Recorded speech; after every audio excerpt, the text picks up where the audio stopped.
The Project Gutenberg ebook of the Castaway. This ebook is for the use of anyone anywhere in the United States and most other parts of the world at no cost and with almost no restrictions whatsoever. You may copy it, give it away or reuse it under the terms of the Project Gutenberg license included with this ebook or online at www.gutenberg.org. If you are not located in the United States, you will have to check the laws of the country where you are located before using this ebook. Title: The Castaway. 3 Great Men Ruined in 1 Year. A King, a Cad, and a Castaway. Author: Hallie Erminie Rives. Illustrator: Howard Chandler Christie. Release date: March 5, 2024. Ebook number 73106. Language: English. Original publication: Indianapolis, Bobbs Merrill Company, 1904. Credits: D. A. Alexander, David E. Brown, and the online distributed proofreading team at https://www.pgdp.net. This file was produced from images generously made available by University of California Libraries. Start of the Project Gutenberg ebook. The Castaway. The Castaway. Man's love is of man's life a thing apart, 'tis woman's whole existence. p. 95. The Castaway. 3 Great Men Ruined in 1 Year. A King, a Cad, and a Castaway by Hallie Erminie Rives. Author of Hearts Courageous, A Furnace of Earth, etc., etc. Illustrated by Howard Chandler Christie. Indianapolis, The Bobbs Merrill Company Publishers. Copyright 1904. The Bobbs Merrill Company. May the price of this book at retail is $1 net. No dealer is licensed to sell it at a less price, and a sale at a less price will be treated as an infringement of the copyright. The Bobbs Merrill Company.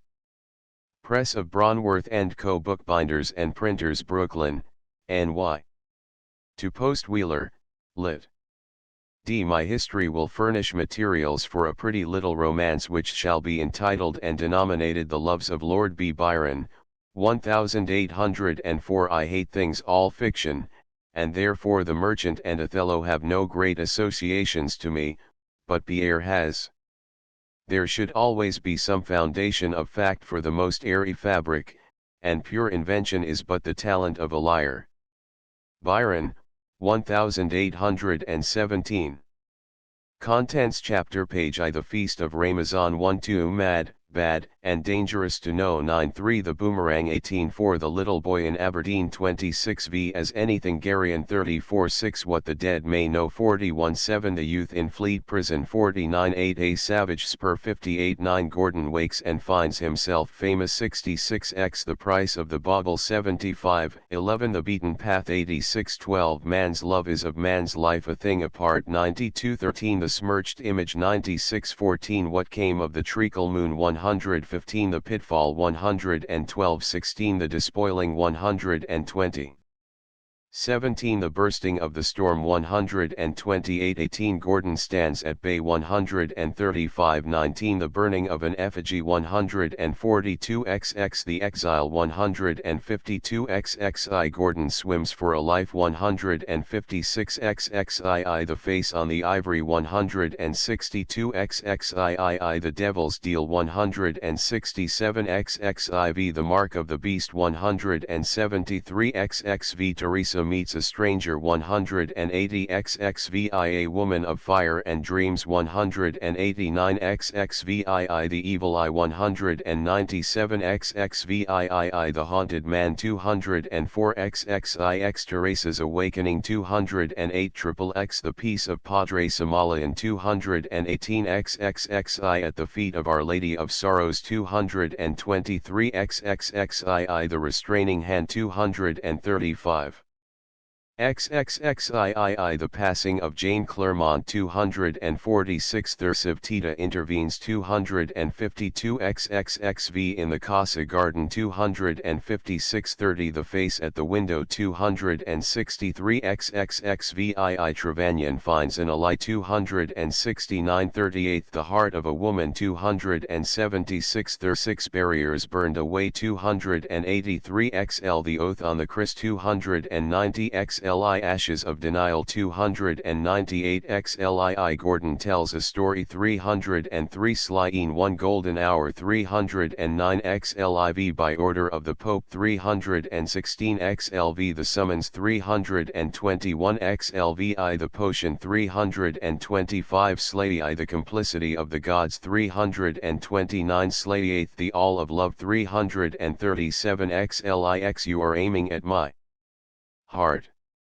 344 L. Cassidy Finds a Lost Scent 348 L. I Drive Not Sermon 352 Lee Trevannion in the Toils 359 LII The Coming of Dallas 363 Live the Pyre 372 LV The Call 378 LVI The Farewell 386 LVII The Man in the Red Uniform 395 Laien The Archistrategus 401 Licks in which Teresa makes a journey 410 LX Tried as by Fire 416 LXI The Renunciation 423 LXII Gordon Goes Upon a Pilgrimage 427 Lziath The Great Silence 434 LXIV Of Him Whom She Denied a Home, The Grave 437 Aftermath 439 The Castaway Chapter I The Feast of Ramazan A cool breeze slipped ahead of the dawn.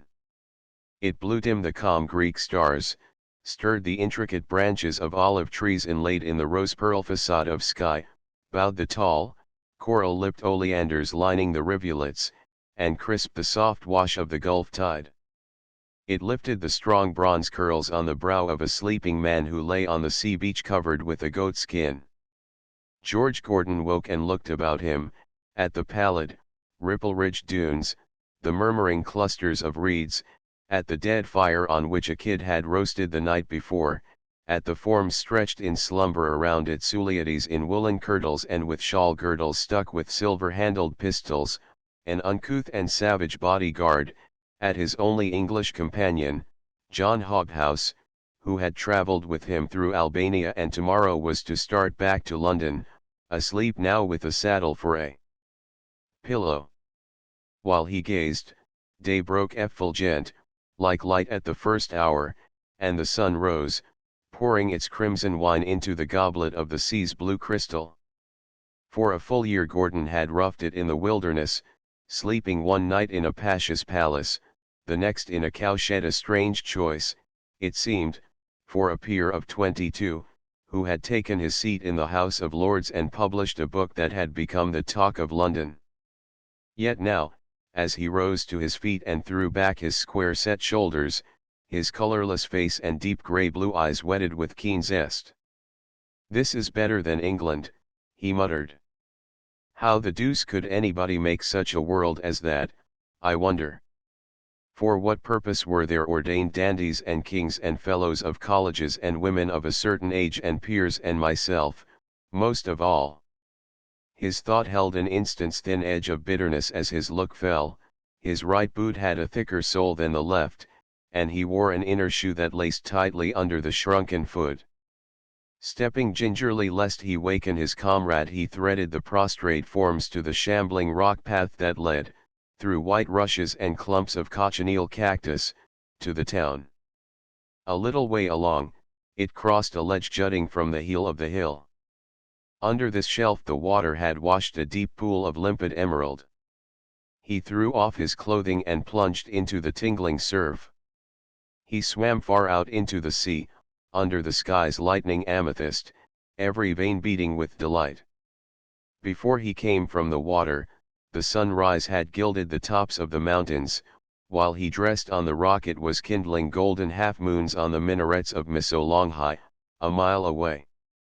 As his eyes wandered over the scene, the strange stern crags, the nearer fields broidered with currant bushes, the girdling coast steeped in the wild poignant beauty of an Ionian October, they turned with a darker meaning to the town, quiet enough now, though at sunset it had blazed with Musulman festivity, while its Greek citizens huddled in shops and houses behind barred doors. It was the feast of Ramazan, a time for the Turks of daily abstinence and nightly carousal, a long fast for lovers, whose infractions were punished rigorously with bastinado and with the fatal sack. Till the midnight tolled from the mosques, the shouts and muskets of the faithful had blasted the solitude. And this land was the genius mother of the world, in the grip of her Turkish conqueror, who defiled her cities with his Moslem feasts and her waters with the bodies of his drowned victims. Would it always be so? Gordon thought of a roll of manuscript in his saddlebag, verses written on the slopes of those mountains and in the fiery shade of these shores. Into the pages he had woven all that old love for this shackled nation which had been one of the pure enthusiasms of his youth and had grown and deepened with his present sojourn. Would the old spirit of Marathon ever rear us? He went back to the sandy beach, sat down, and drawing paper from his pocket, began to write, using his knee for a desk. The spell of the place and hour was upon him. Lines flowed from his pencil, the Isles of Greece, the Isles of Greece. Where burning Sappho loved and sung, where grew the arts of war and peace, where Delos rose, and Phoebus sprung. Eternal summer gilds them yet, but all, except their sun, is set. The mountains look on Marathon and Marathon looks on the sea, and musing there an hour alone, I dreamed that Greece might still be free, for, standing on the Persian's grave, I could not deem myself a slave. His gaze fell on the figures about the dead fire, wrapped in rough capotes, rugged descendants of a once free race, hardier than their great forefathers, but with ancient courage overlaid, cringing now from the wands of Turkish pashas. A somber look came to his face as he wrote, "'Tis something, in the death of fame, though linked among a fettered race, to feel at least a patriot's shame, even as I sing, suffuse my face, for what is left the poet here. For Greeks a blush, for Greece a tear. Must we but weep o'er days more blessed? Must we but blush? Our fathers bled. Earth, render back from out thy breast a remnant of the Spartan dead. Of the 300 grant but 3 to make a new Thermopylae." He looked up. The crescents on the spires of the town were dazzling points of light in the gold-blue air, the morning full-blown, clean, and fragrant with scents of sun and sea. In the midst of its warmth and beauty he shivered. An odd prescient sensation had come to him like a gelid breath from the upper ether. He started at a voice behind him, "More poetry, I'll lay a guinea." Gordon did not smile. The chill was still creeping in his veins. He thrust the paper into his pocket as Hobhouse threw himself down by his side. The latter noticed his expression. "What is it?" he asked. "Only one of my moods, I fancy. But just before you spoke I had a curious feeling, it was as though this spot, that town yonder, were tangled in my destiny." The barbaric servants had roused now and a fire was crackling. "There's a simple remedy for that," the other said. "Come back to London with me. I swear I hate to start tomorrow without you." Gordon shook his head.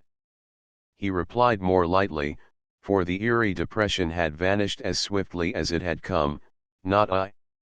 You'll find it the same hedge and ditch old harridan of a city, wine, women, waxworks and weathercocks, the coaches in Hyde Park, and man-milliners promenading of a Sunday. I prefer a clear sky with windy mares' tails, and a fine savage race of two-legged leopards like this." He pointed to the fire with its picturesque figures. "I'll have another year of it, Hobhouse, before I go back. You'll have spawned your whole quarto by then, no doubt." "Perhaps. I am like the tiger, if I miss the first spring I go growling back to my jungle. I must take the fit as it offers. Composition comes over me in a kind of frenzy, and if I don't write to empty my mind, I go mad. Poetry is the lava of the imagination, whose eruption prevents an earthquake. Much the little envious knot of parson poets who rule the reviews know about it," he continued half satirically. Hobhouse smiled quizzically. The man beside him had had a short and sharp acquaintance with England's self-constituted authorities in poetic criticism.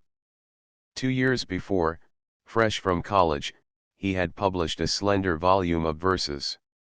In quality these had been indifferent enough, but the fact that their author was a peer offered an attractive text for the jibes of the reviewers. Their ridicule pierced him.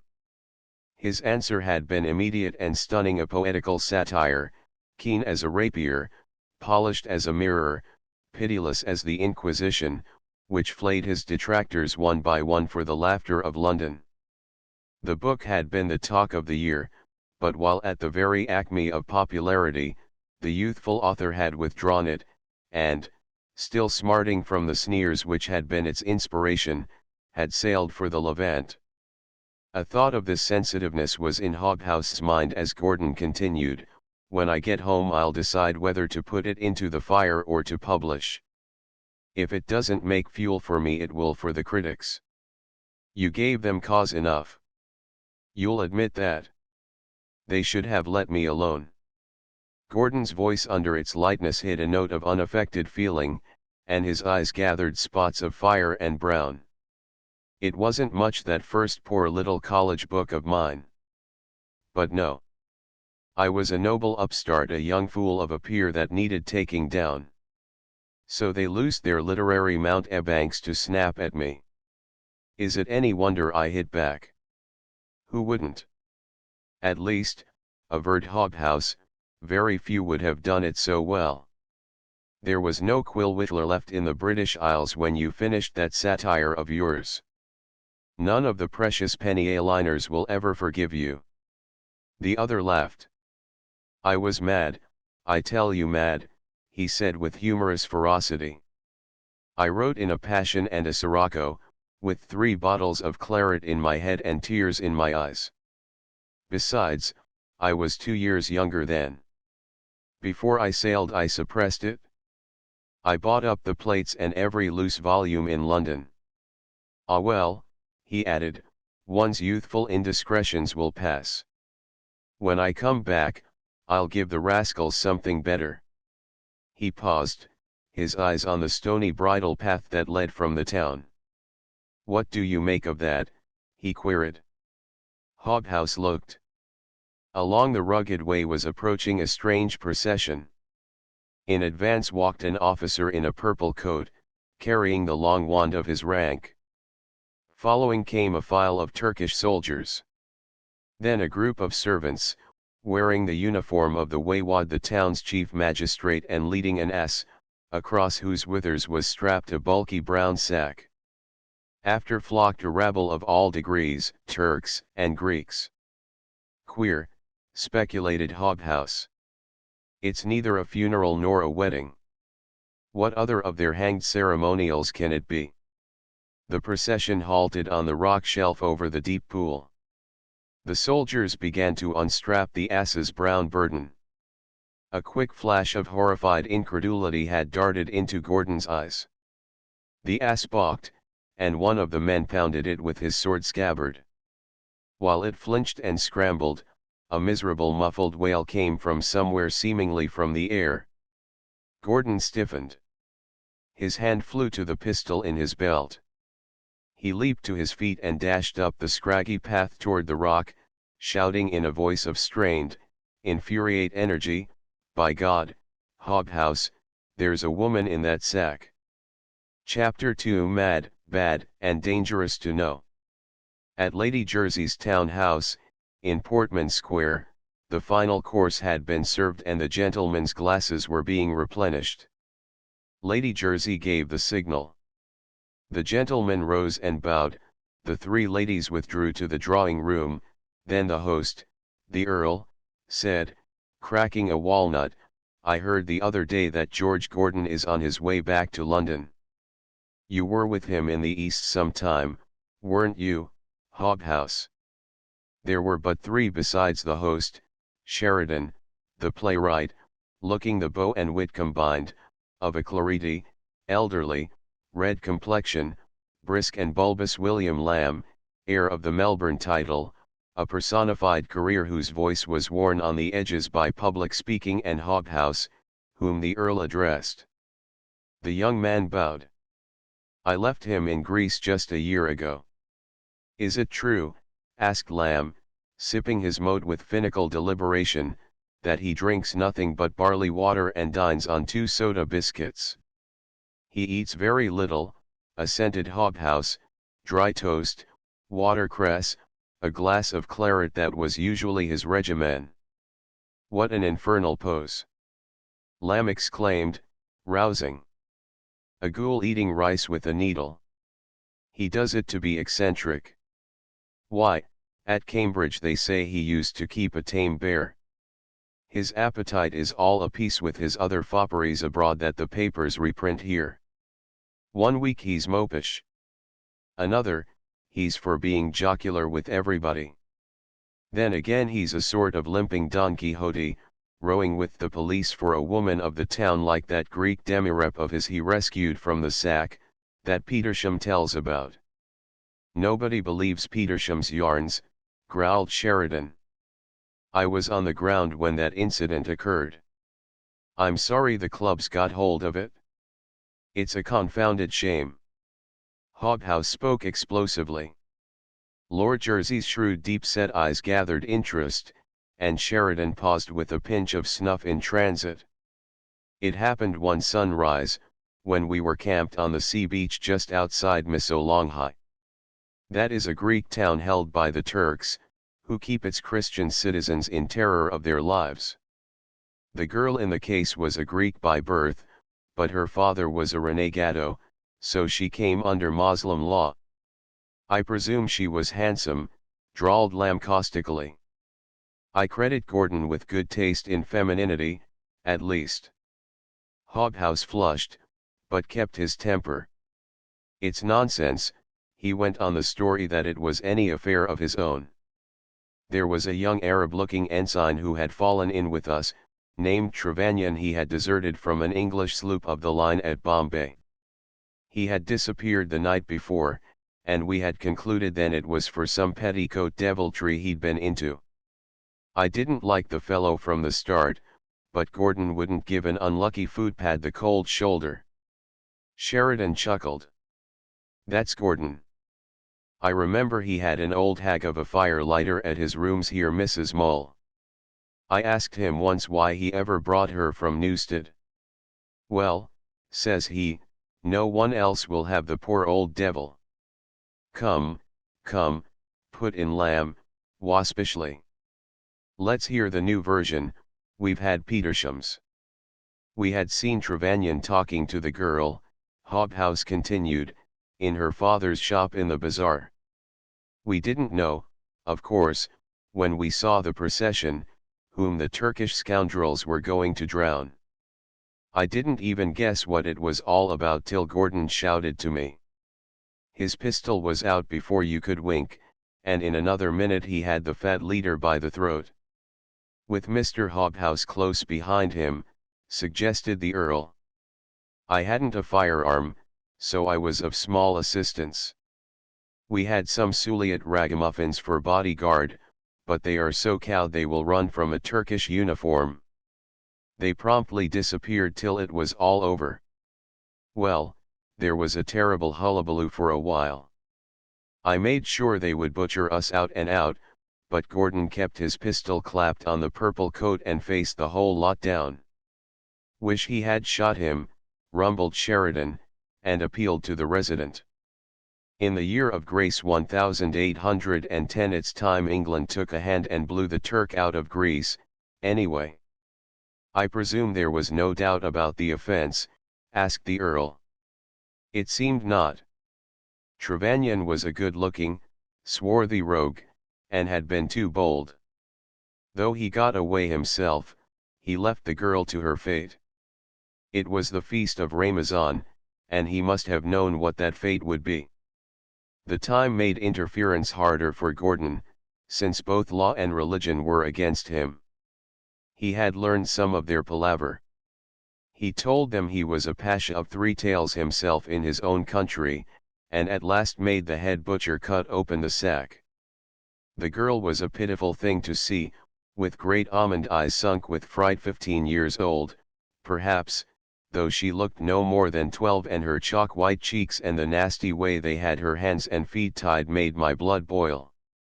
There was more talk, and Gordon flourished the firman Ali Pasha had given him when we were in Albania. The officer couldn't read, but he pretended he could and at last agreed to go back and submit the matter to the Waywad. So back we all paraded to Missolonghi. It cost Gordon a plenty there, but he won his point. That's where Petersham's account ends, isn't it? The Earl's tone was dry. It's not all of it, Hobhouse answered with some heat. Gordon was afraid the rascally primate might repent of his promise. The Mussulman religion is strenuous, so he took the girl that day to a convent and as soon as possible sent her to Argos to her brother. She died, poor creature, 2 months afterward, of fever. Lamb sniffed audibly. Very pretty. He ought to turn it into a poem. I dare say he will. If you hadn't been there to applaud, Hobhouse, I wager the original program wouldn't have been altered. Pshaw. He always was a sentimental harlequin, he went on contemptuously, strutting about in a neckcloth and delicate health, and starving himself into a consumption so the women will say, poor Gordon, how interesting he looks. Everything he does is a hectic of vanity, and all he has written is glittering nonsense, snow and sophistry. Sheridan's magnificent iron grey head, roughly hacked as if from granite, turned sharply. He's no sheer seraph nor saint, he retorted, none of us is, but curse catch me, there's no sense in remonstrating him. He'll do great things one of these days. He was born with a rosebud in his mouth and a nightingale singing in his ear. The other shrugged his shoulders, but at that moment the Protestant face of the hostess appeared. How interesting men are to each other! Lady Jersey exclaimed. We women have actually been driven to the evening papers. The 4 men followed into the drawing room, furnished in ruby and dull gold, a room perfect in its appointments, for its mistress added to her innate kindness of heart and tact a rare taste and selection. It showed in the Sevres-top tables, the tawny fire screens, the candelabra of jasper and filigree gold, and in the splendid Gainsborough opposite the door. The whole effect was a perfect setting for Lady Jersey. In it Lady Caroline Lamb appeared too exotic, too highly colored, too flamboyant like a purple orchid in a dish of tear roses. On the other hand, it was too warmly drawn for the absent stateliness of Annabel Milbanke, Lady Melbourne's niece and guest for the season. The latter's very posture, coldly fair like a sword on salute, seemed to chide the sparkle and glitter and color that radiated, a latent impetuosity, from Lady Caroline. I see by the Courier, observed Lady Jersey, that George Gordon is in London. Speak of the devil, sneered Lamb, and Sheridan said, that's curious, we were just discussing him. Miss Milbanke's even voice entered the conversation. One hears everywhere of his famous satire. You think well of it, don't you, Mr. Sheridan? My dear madam, for the honor of having written it, I would have welcomed all the enemies it has made its author. What dreadful things the papers are always saying about him, cried Lady Jersey, with a little shudder. I hope his mother hasn't seen them. I hear she lives almost a recluse at Newstead Abbey. With due respect to the conventions, Lamb interposed ironically, there's small love lost between them. His guardian used to say they quarreled like cat and dog. He never liked the boy, disputed the hostess, warmly. Why, he wouldn't stand with him when he took his seat in the Lords. I am right, am I not, Mr. Hobhouse? Yes, your ladyship. Lord Carlisle refused to introduce him. The Chancellor, even, haggled absurdly over his certificate of birth. Gordon came to Parliament with only one friend, an old tutor of his, entered alone, took the peer's oath and left. He has never crossed the threshold since. What a shame, cried Lady Caroline, that neither Annabel nor I have ever seen your paragon, Lady Jersey. Mr. Hobhouse, You or Mr. Sheridan must bring him to dinner to Melbourne House. If he'll come, said Lamb, sotto voce, to the Earl. They say he hates to see women eat, because it destroys his illusions. Lady Jersey shrugged. It is vastly in his favor that he still has any, she retorted, rising. Come, Caro, give us some music. We are growing too serious.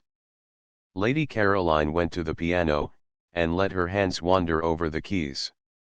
Wild, impatient of restraint, she was a perpetual kaleidoscope of changes. Now an unaccountably serious mood had captured her. The melody that fell from her fingers was a minor strain, and she began singing in a voice low, soft, and caressing with a feeling that Annabel Milbanke had never guessed lay within that agreeable, absurd, perplexing, madcap little being, maid of Athens, ere we part, give, oh, give me back my heart. Or since that has left my breast, keep it now and take the rest. Hear my vow before I go, Zoe Mao, sas agapo. By thy tresses unconfined, wooed by each Aegean wind. By those lids whose jetty fringe, kiss thy soft cheeks' blooming tinge. By those wild eyes like the roe, Zoe Mao, sas agapo. By those lips I may not taste. By that zone encircled waist.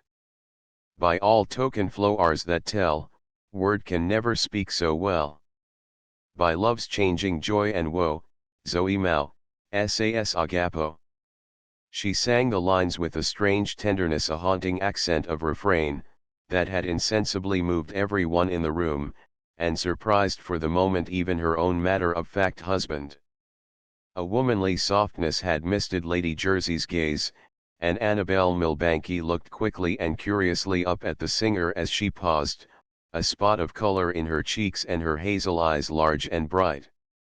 There was a moment of silence, a blank which Hobhouse broke. He wrote that when we were traveling together in Albania. I'm glad I sent it to you, Lady Caroline.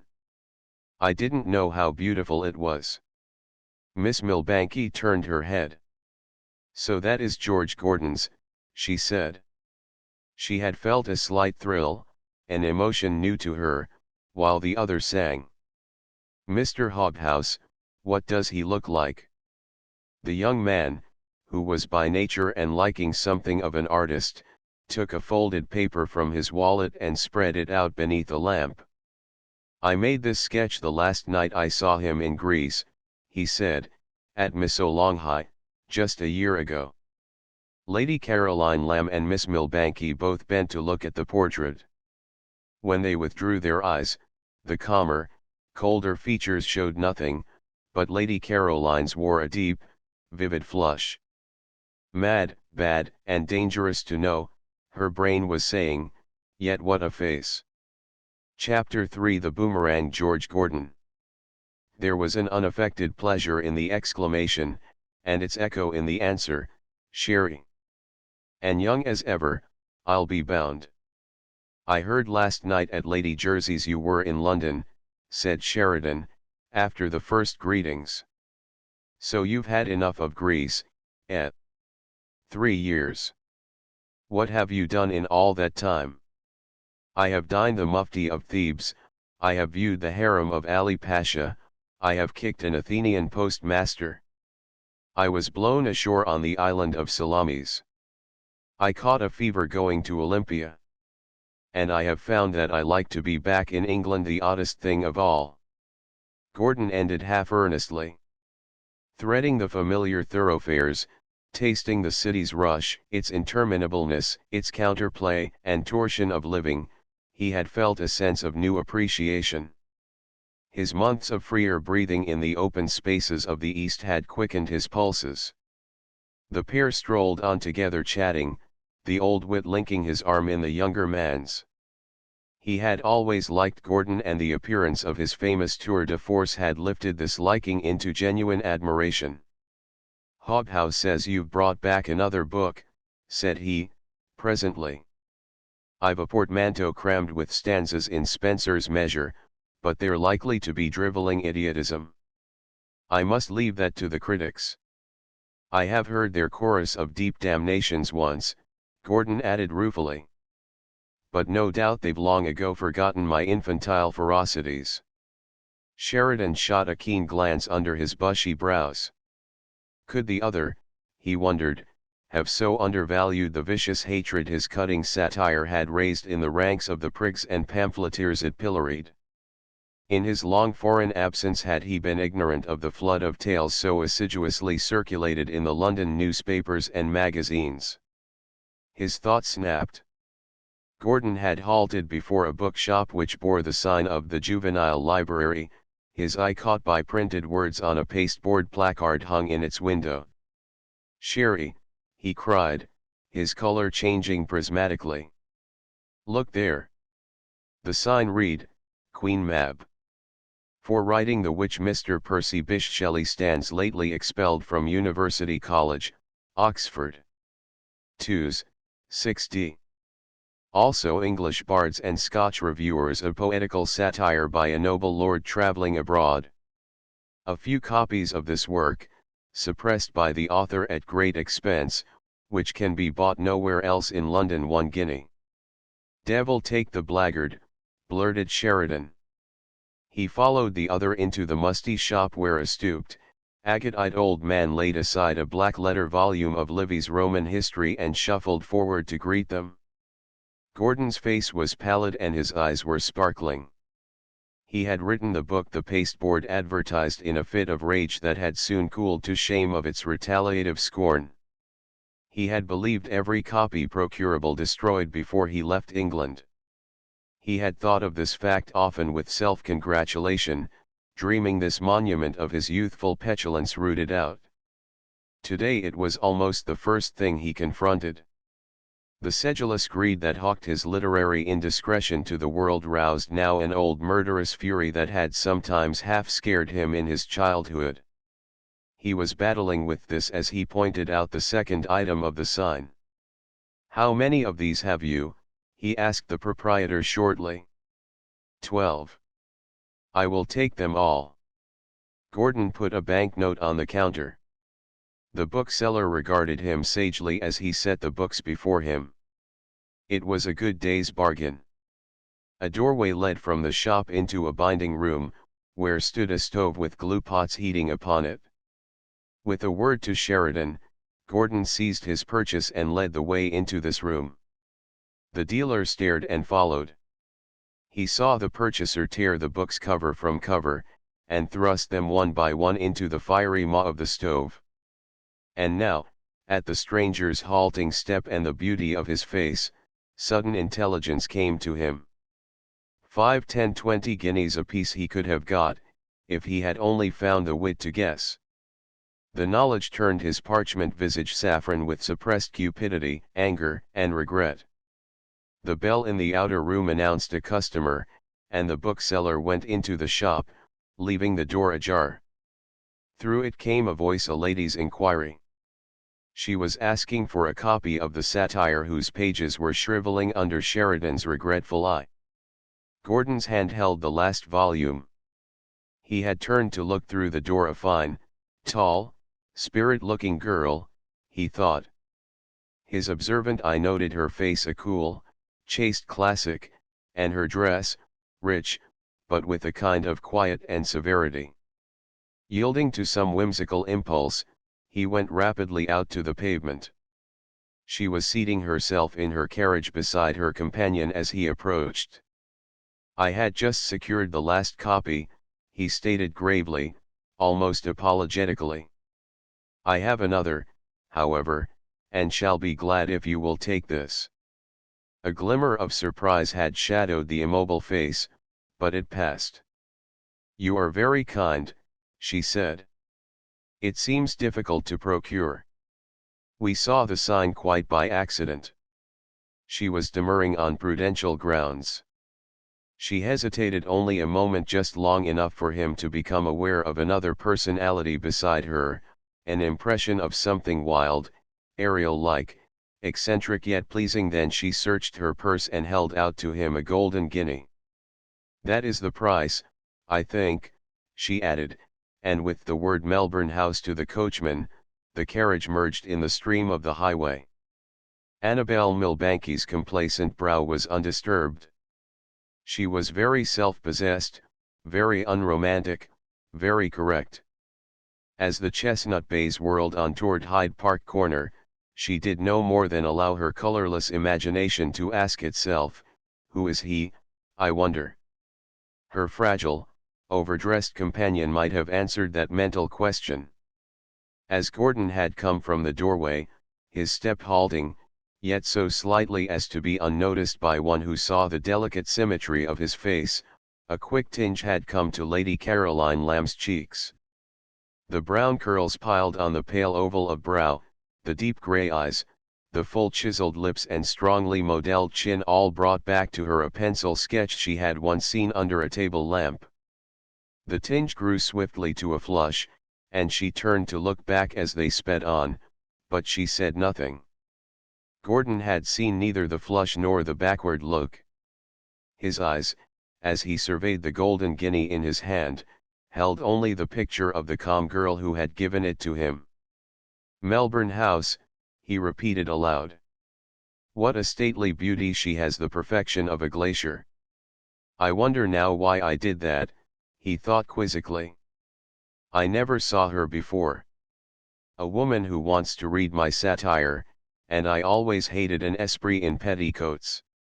It was impulse, pure impulse, reasonless and irresponsible. God knows what contradictions one contains. He tossed the coin in the air abstractedly, caught it and slipped it into his waistcoat pocket as Sheridan rejoined him.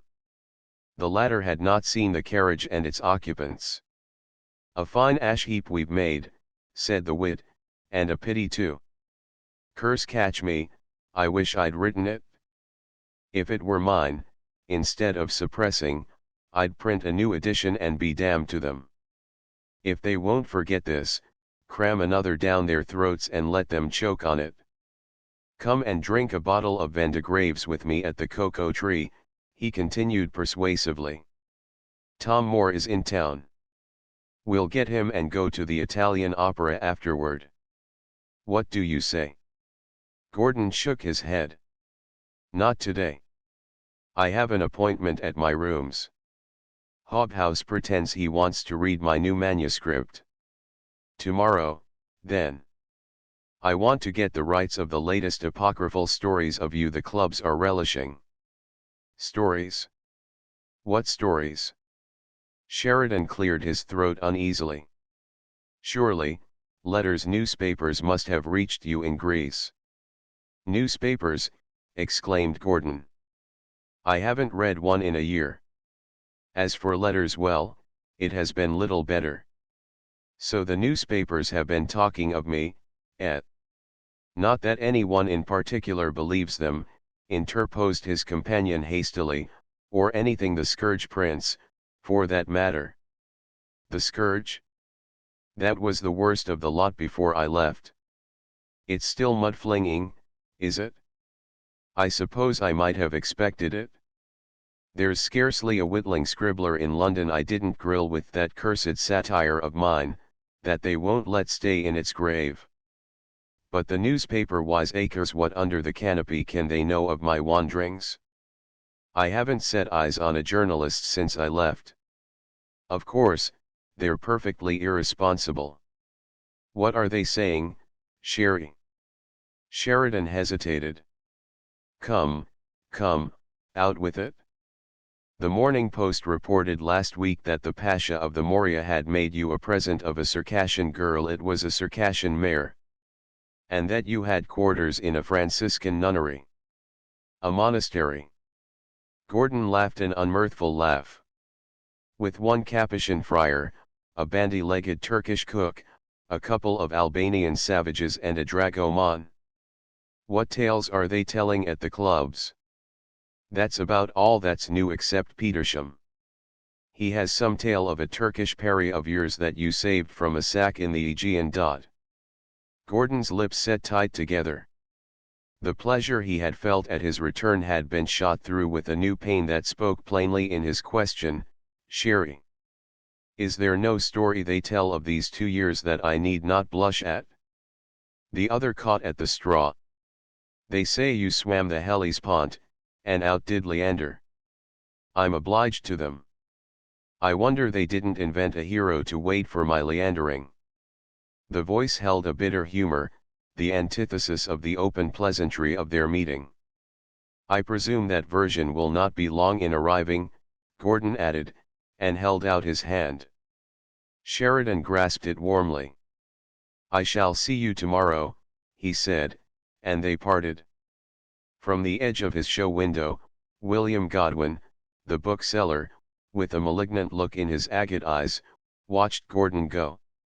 In the inner room he raked the fragments of charred leather from the stove, thinking of the guineas he had let slip through his fingers. Then he sat down at his desk and drawing some dusty sheets of folio to him began to write, with many emendations. His quill pen scratched maliciously for a long time. At last he leaned back and regarded what he had written with huge satisfaction. The atheist-ical brat of a lord, he muttered vindictively. I'll make his ribs gridirons for his heart. I'll send this as a leader for the next issue of The Scourge. Chapter 4 The Little Boy in Aberdeen. It is magnificent. Hobhouse looked up as he spoke. It was in Gordon's apartment in Reddish's hotel. The table was strewn with loose manuscript. The verses he had laughingly told Sheridan were likely to be drivelling idiotism. Over these Hobhouse had bent for an hour, absorbed and delighted, breathing their strange spirit of exhilaration, of freedom from rhythmic shackles, of adventure into untried poetic depths. They stood out in sharp relief, original, unique, of classic model, yet of a genre all their own. It would be a facer for Geoffrey, the caustic editor of the Edinburgh Review, and for all the crab-apple following Gordon's boyish rancor had roused to abuse. Now, he said, nothing like it was ever written before. Have you shown it to a publisher yet? Gordon glanced at the third person in the room, a gray-haired elderly man with kindly eyes, as he replied, Dallas, here, took it to Miller. He declined it? The devil, shot out Hobhouse, incredulously. John Murray will publish it, Gordon continued. I had his letter with the copy hold an hour ago. He took a paper from his pocket and held it up to view. I congratulate you both, Hobhouse said heartily.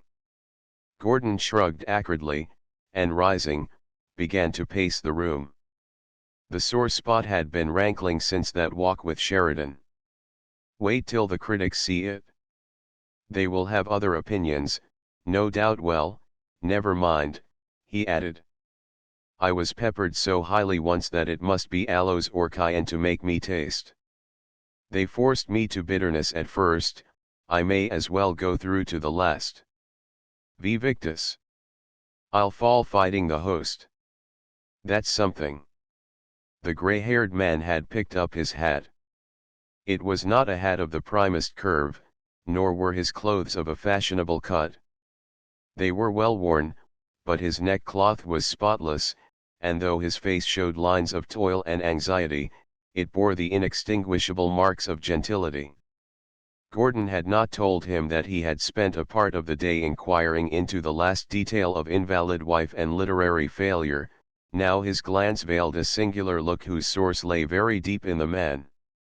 Don't hasten, he said. I have a reputation for gloom, but my friends must not be among the reputants.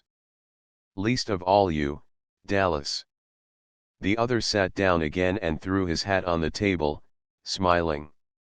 Gloom, he asked. And have you still that name? You were so as a little laddie in Aberdeen, but I thought you would have left off the Scotch blues long ago with your tartan. I wish I could, cried Gordon, as I left off the burr from my tongue. How I hated the place all except Deeside and old Lachenwygaire. That pleased me for its wildness. If God had a hand in its valleys, the devil must have had a hoof in some of its ravines, for the clouds foamed up from their crevices like the spray of the ocean of hell. Dallas, he said, veering, what a violent, unlovely little wretched was we used to know so many years ago you never saw him, Hobhouse, that little boy in Aberdeen.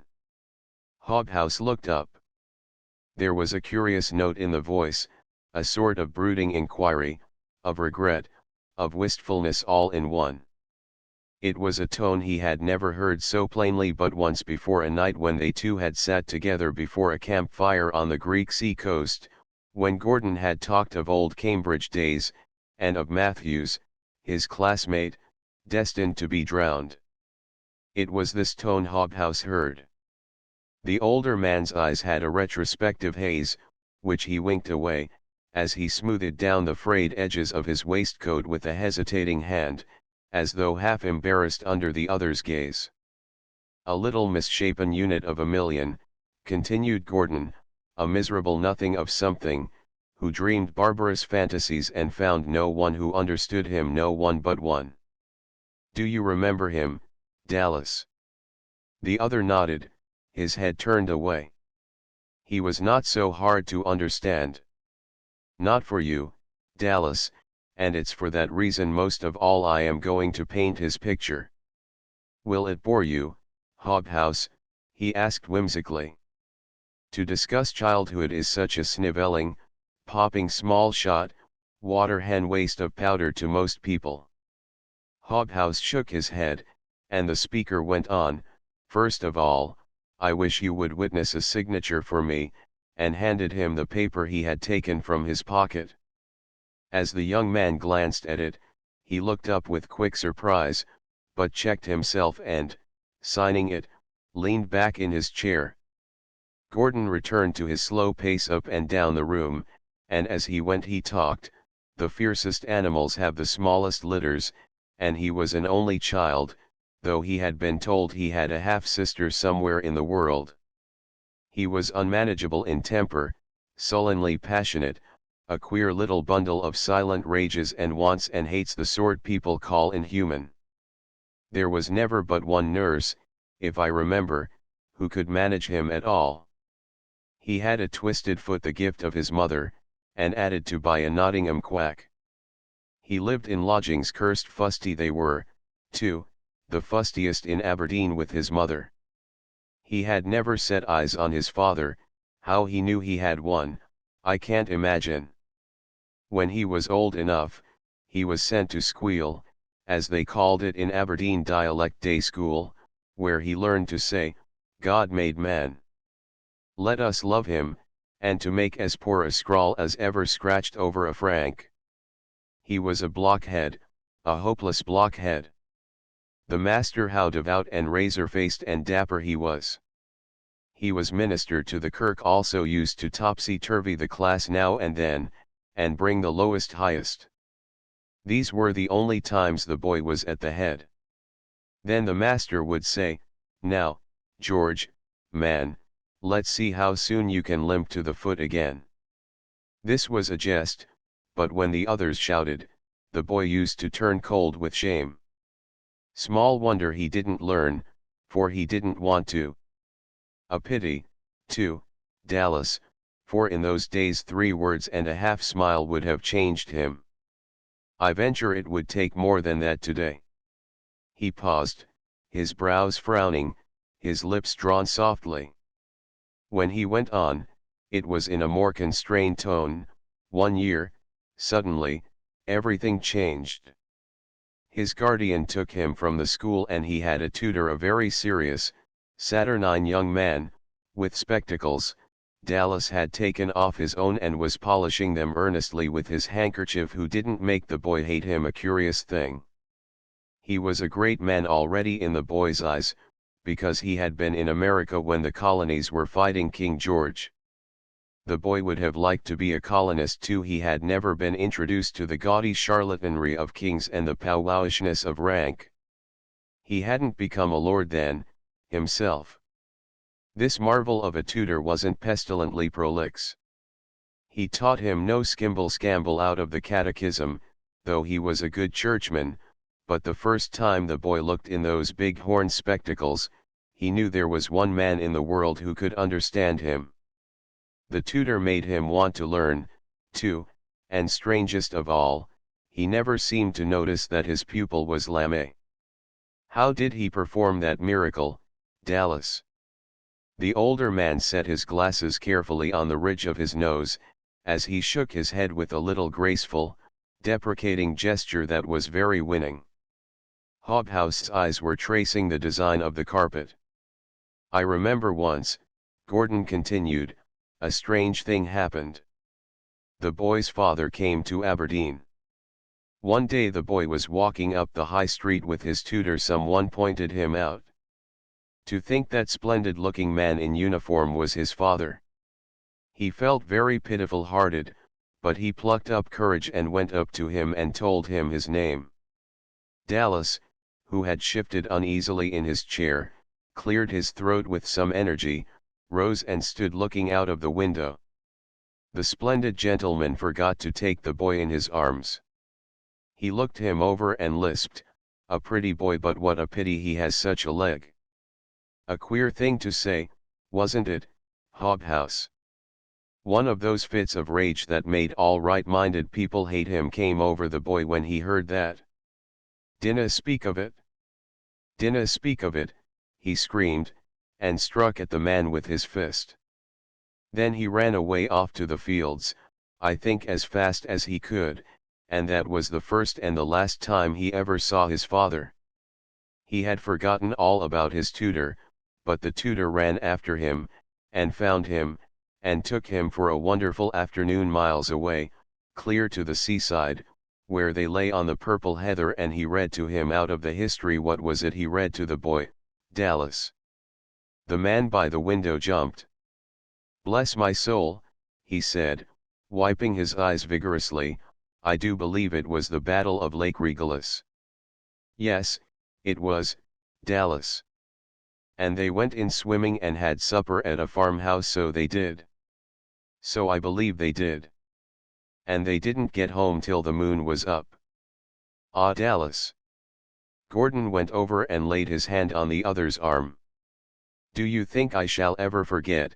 he said. "I imagine that was the end of the tutorship," observed Hobhouse. "Yes, the idiots." Gordon laughed a little, as did the elder man, though there was a suspicious moisture in the latter's eyes. "They said he was spoiling me. You came to London, Dallas, and wrote books, moral essays and theology, too good to give you money or fame." "Yes, yes," as Dallas made a gesture of dissent, "much too good for this thaw-swamped age of rickety tragedy and conteing satire. But when you left Aberdeen, you left something behind. It was a pony, 4 sound straight legs, Dallas, to help out a crooked one, a fat, frosy, hard-going little beast, I've no doubt, but it seemed the greatest thing in all Scotland to me."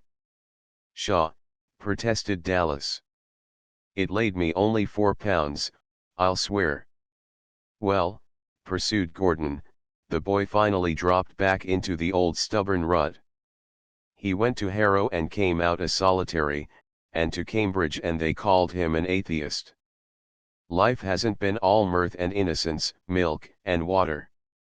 I've seen nearly as many lives as Plutarch's, but I'm not bilious enough to forget, Dallas. You were the first of all to write and congratulate me when the critics only sneered. When I came to London to claim my seat in the Lords, a scurvy honour, but one has to do as other people do, confound them, without a single associate in that body to introduce me. I think a peer never came to his place so unfriended. You rode with me to the door, Dallas, you and I alone, and so we rode back again." He paused, took up the paper Hobhouse had signed and handed it to the man who still stood by the window. "Dallas," he said, "you gave me my first ride in the saddle. I been astride another bigger nag lately, one they call Pegasus.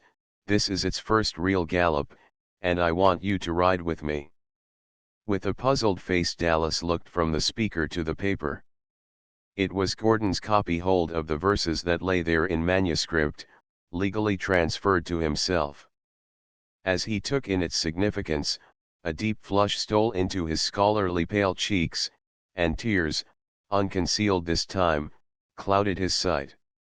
He put out one uncertain hand, while Hobhouse made a noisy pretense of gathering together the loose leaves under his hands. "It's for £600, he said huskily, £600. Chapter V. And anything Garion. 2 hours later Gordon sat alone in the room, looking out on the softening sun glare of St. James Street. In the chastened light the brilliant dark auburn curls that clustered over his colorless face showed a richer brown, and under their long black lashes his eyes had deepened their tint. Nearby, where Park Place opened, a fountain played, on whose bronze rim dusty sparrows preened and twittered. The clubs that faced the street were showing signs of life, and on the pave a newsboy, for the benefit of late-rising West End dandies, was crying the papers. Gordon was waiting for Hobhouse. They were to sup together this last night. Tomorrow he was to leave for Newstead Abbey and the uncomfortable ministrations of his eccentric and capricious mother, whom he had not yet seen. He had come back to his land and place to find that enmity had been busy envenoming his absence, and the taste of home had turned unsweet to his palate. As he sat now, however, Gordon had thrust bitterness from his mood. He was thinking with satisfaction of the copyhold he had transferred. He had always declared that for what he wrote he would take no money. If these verses, the first in which he felt he had expressed something of his real self, if these brought recompense, it was a fitting disposition he had made. He had paid an old debt to the man with the worn waistcoat and kindly, studious face, almost the only debt of its kind he owed in the world. The words with which Dallas had left him recurred to him. "God bless you." Poor old plodding Dallas, he mused reflectively. It's curious how a man's sense of gratitude drags up his religion, if he has any to drag up. He thinks now the Creator put into my heart to do that doesn't give himself a bit of credit for it. He laughed reminiscently.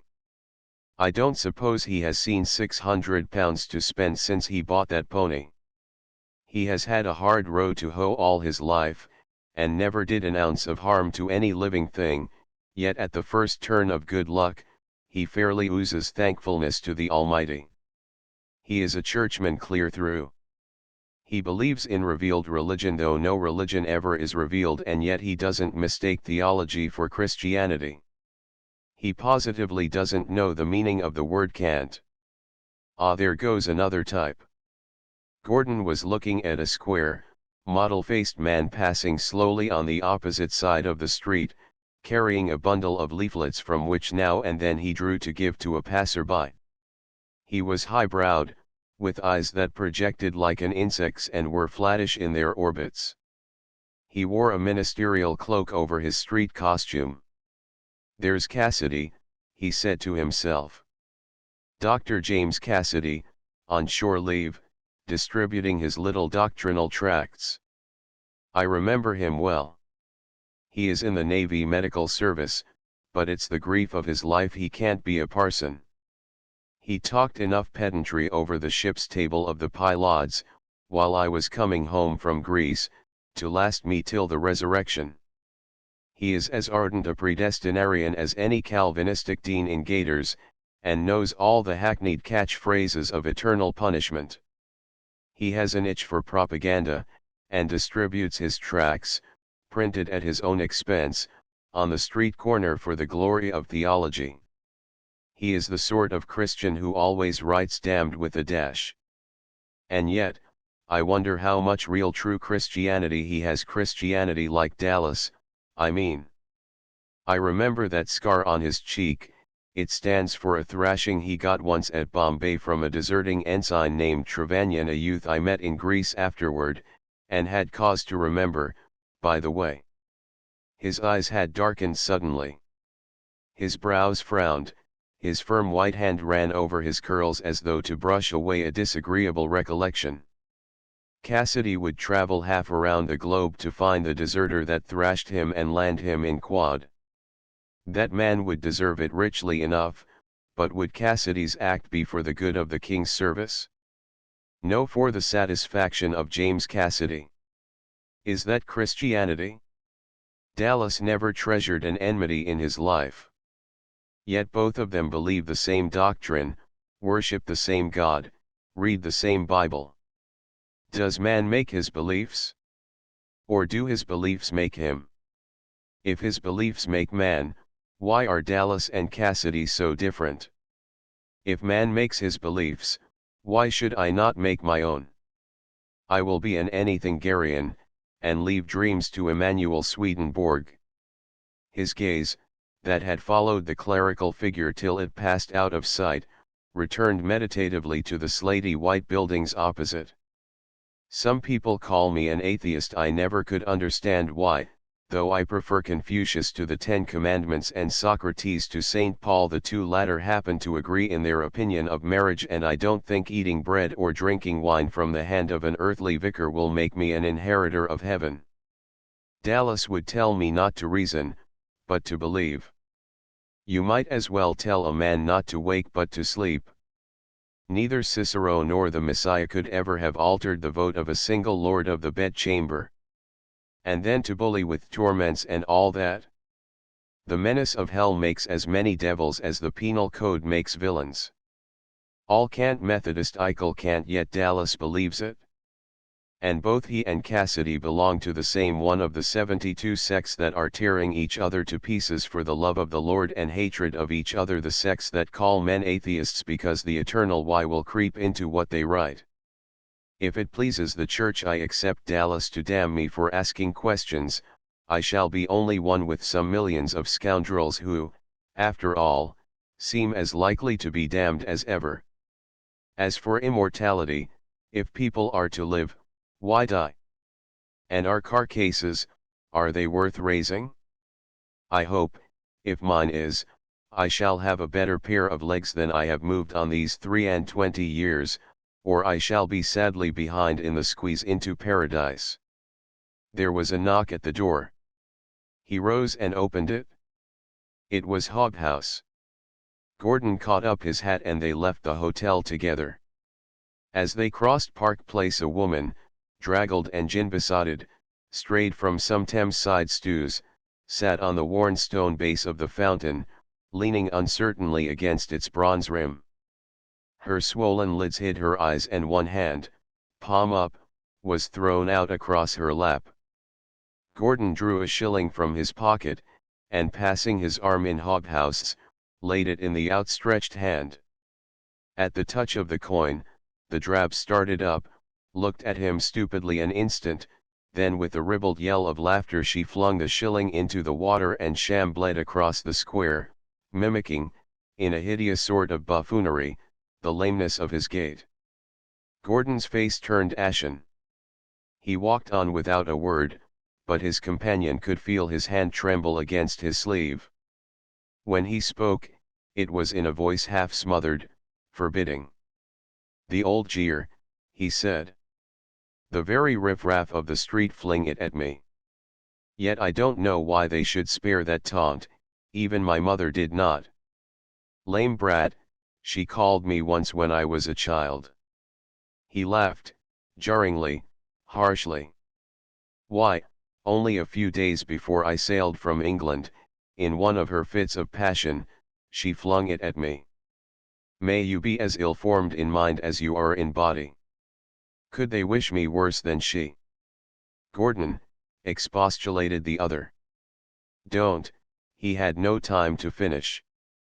A grizzled man in the dress of an upper servant was approaching them, his rubicund face bearing an unmistakable look of haste and concern. "Well, Fletcher?" inquired Gordon.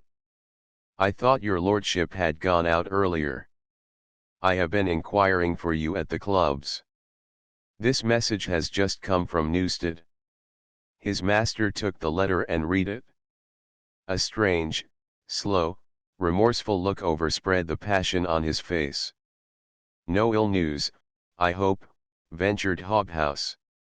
Gordon made no reply. He crushed the letter into his pocket, turned abruptly and strode up St. James Street. "His lordship's mother died yesterday, Mr. Hobhouse," said the valet in a low voice. "Good God!" exclaimed the other. What a contretemps! A knot of loungers were seated under the chandeliers in the bow window of White's Club as Gordon passed on his way to the coach. Beau Brummel, elegant, spendthrift, in white greatcoat and blue satin cravat exhaling an odor of eau de jasmine, lifted a languid glass to his eye. "I'll go something handsome," cried he. "I thought he was in Greece." "He's the young whelp of a peer who made such a dust with that satire he wrote," Lord Petersham informed his neighbour. "Hero of the sack story I told you. Took the title from his great-uncle, the madman who killed old Chaworth in that tavern duel. House of Lords tried him for murder, you know. Used to train crickets and club them over the head with straws, all of them left the house in a body the day he died. Devilish queer story. Who's the aged party with the portmanteaus?" "Valet." "Yes," asserted someone. "The old man was here a while ago trying to find Gordon with bad news. His lordship's mother is dead.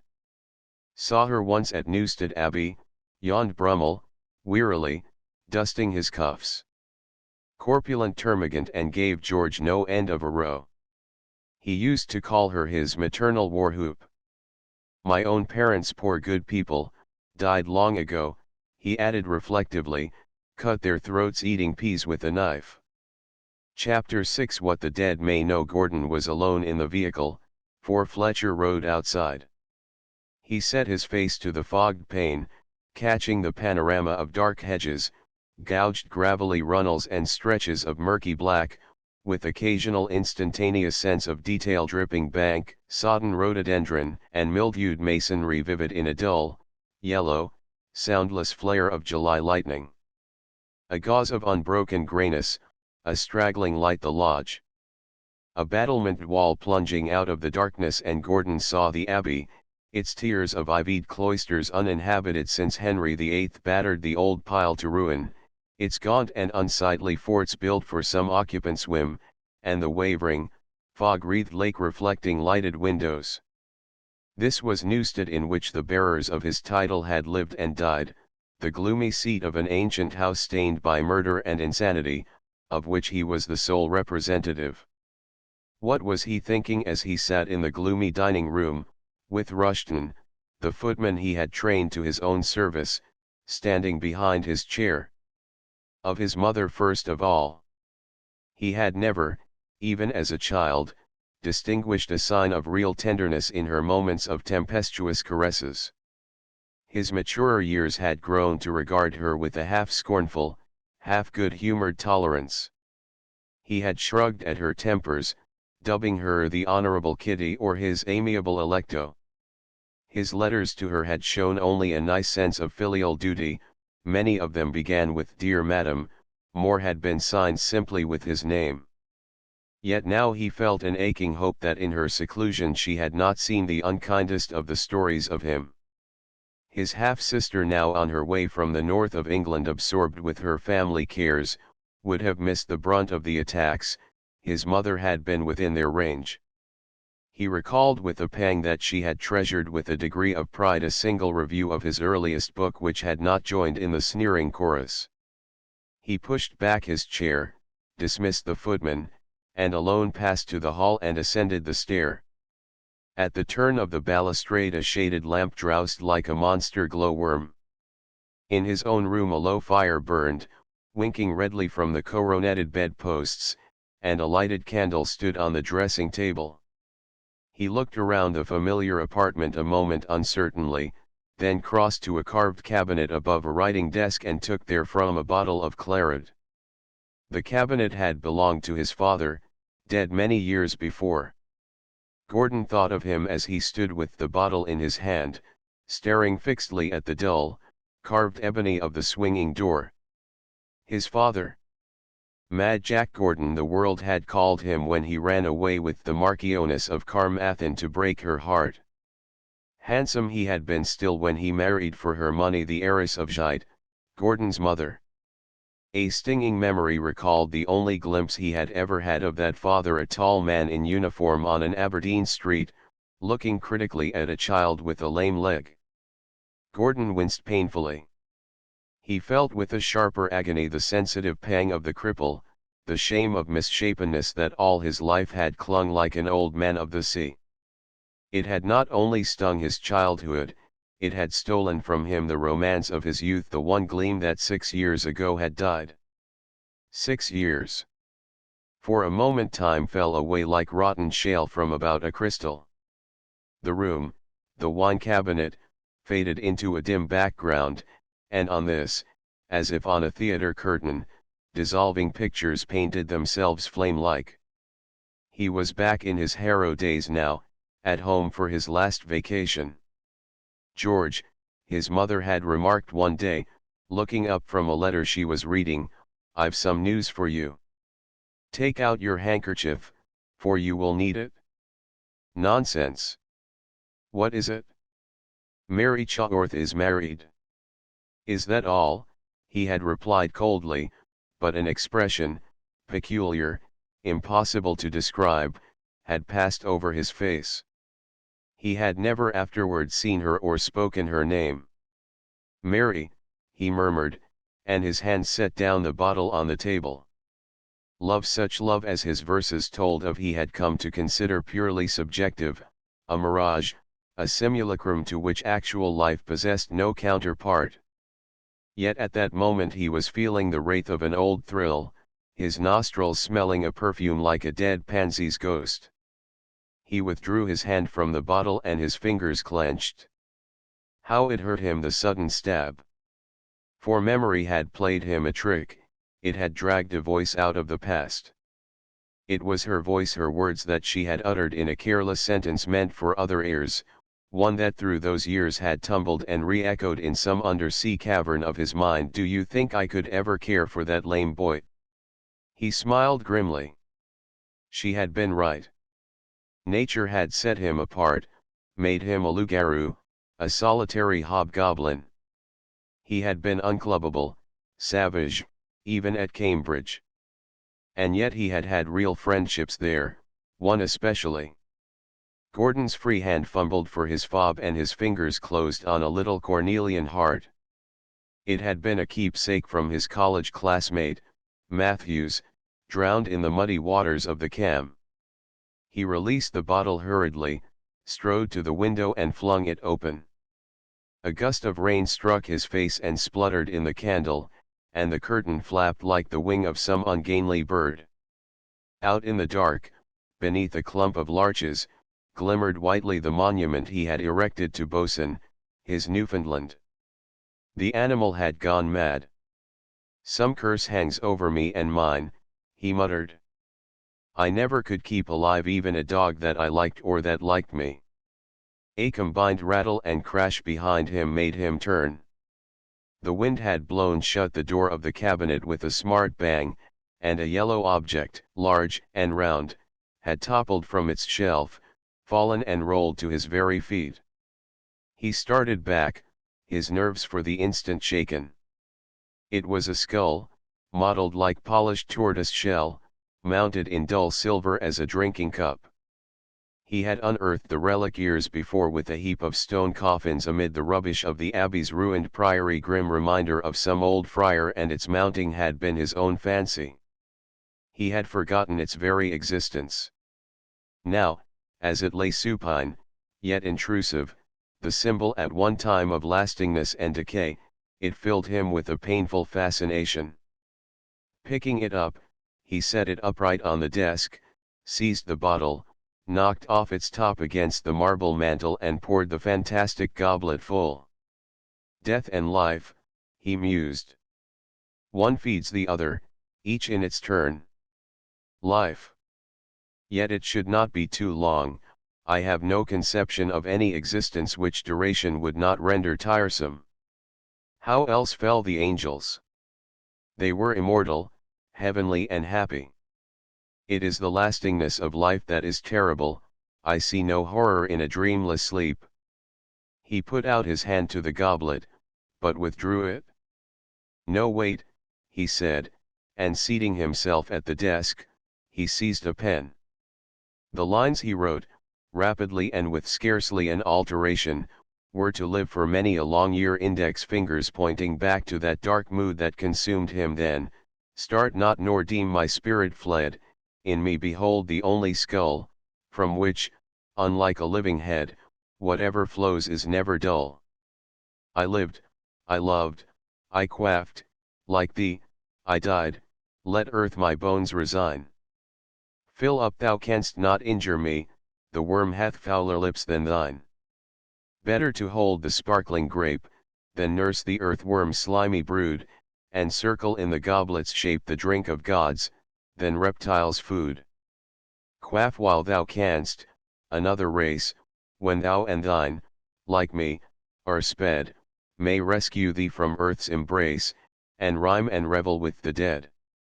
He repeated the last stanza aloud and raised the goblet in both hands. Rhyming and reveling, what else counts? To drink the wine of youth to the dregs and then good night? Is there anything beyond? Who knows? He who cannot tell. Who tells us there is? He who does not know. Did the dead know? He set the wine down, pushing it from him, sprang up, seized the candle and entered the room on the other side of the corridor. The bed curtains were drawn close and a Bible lay open on the nightstand. He wondered with a kind of impersonal pity if the book had held comfort for her at the last. He held the candle higher so its rays lighted the page, but the Lord shall give thee there a trembling heart, and failing of eyes, and sorrow of mind. In the morning thou shalt say, would God it were even. And at even thou shalt say, would God it were morning. It stared at him plainly in black letters, an age-old agony of wretchedness. Had this been the keynote of her lonely, fitful, vehement life? Had years of misery robbed her as it had robbed him, too? A distressed doubt, like a dire finger of apprehension, touched him. He put out his hand and drew aside the curtains. Looking, he shuddered. Death had lent her its mystery, its ineffaceable dignity. He recognized it with a new and inexplicable feeling, like rising from the grave. Back of the placid look, in abeyance, in the stirlessness of the unringed hands, she had lost her wedding ring years ago. Some quality, strange, unintimate, lay confronting him. He remembered his words to Hobhouse in the street, words that had not been cold on his lips when he read Fletcher's message. Ever since, they had lain rankling like a raw burn in some crevice of his brain. Lame brat. And yet, beneath her frantic rages, under the surface he had habitually disregarded, what if in her own way she had really loved him? A clutching pain took possession of him, a sense of physical sickness and anguish. He dropped the curtain, and stumbled from the room, down the long stair, calling for the footman. Rushton, he shouted, get the muffles. Let us have a bout like the old times. He threw off his coat, pushed the chairs aside and bared his arms. The gloves, Rushton, and be quick about it. The footman hesitated, a half-scared expression in his look. Never fear, said Gordon, and laughed a tightening laugh that strained the cords of his throat. Put them on. That's right. What are you staring at? Do you think she will hear you? Not she. Put up your hands so. Touched, by the Lord.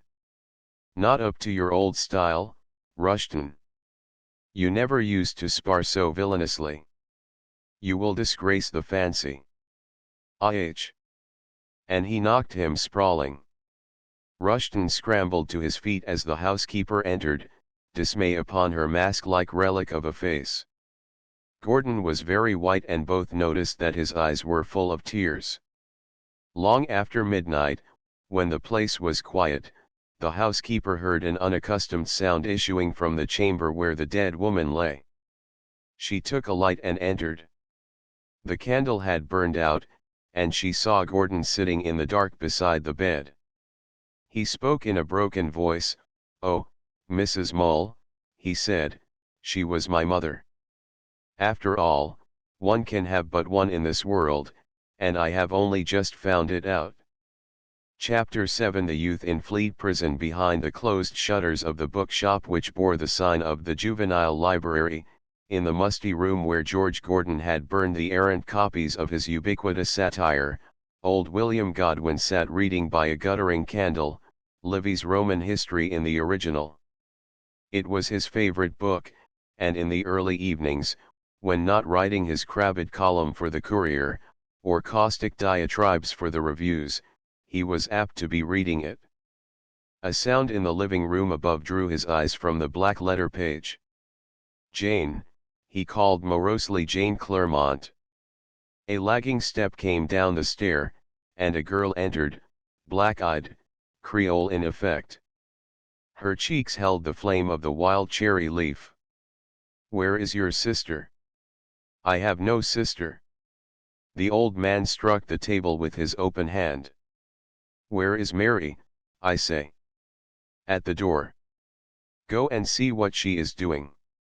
The girl stood still, regarding her stepfather with a look that under its beauty had a sullen half-contempt.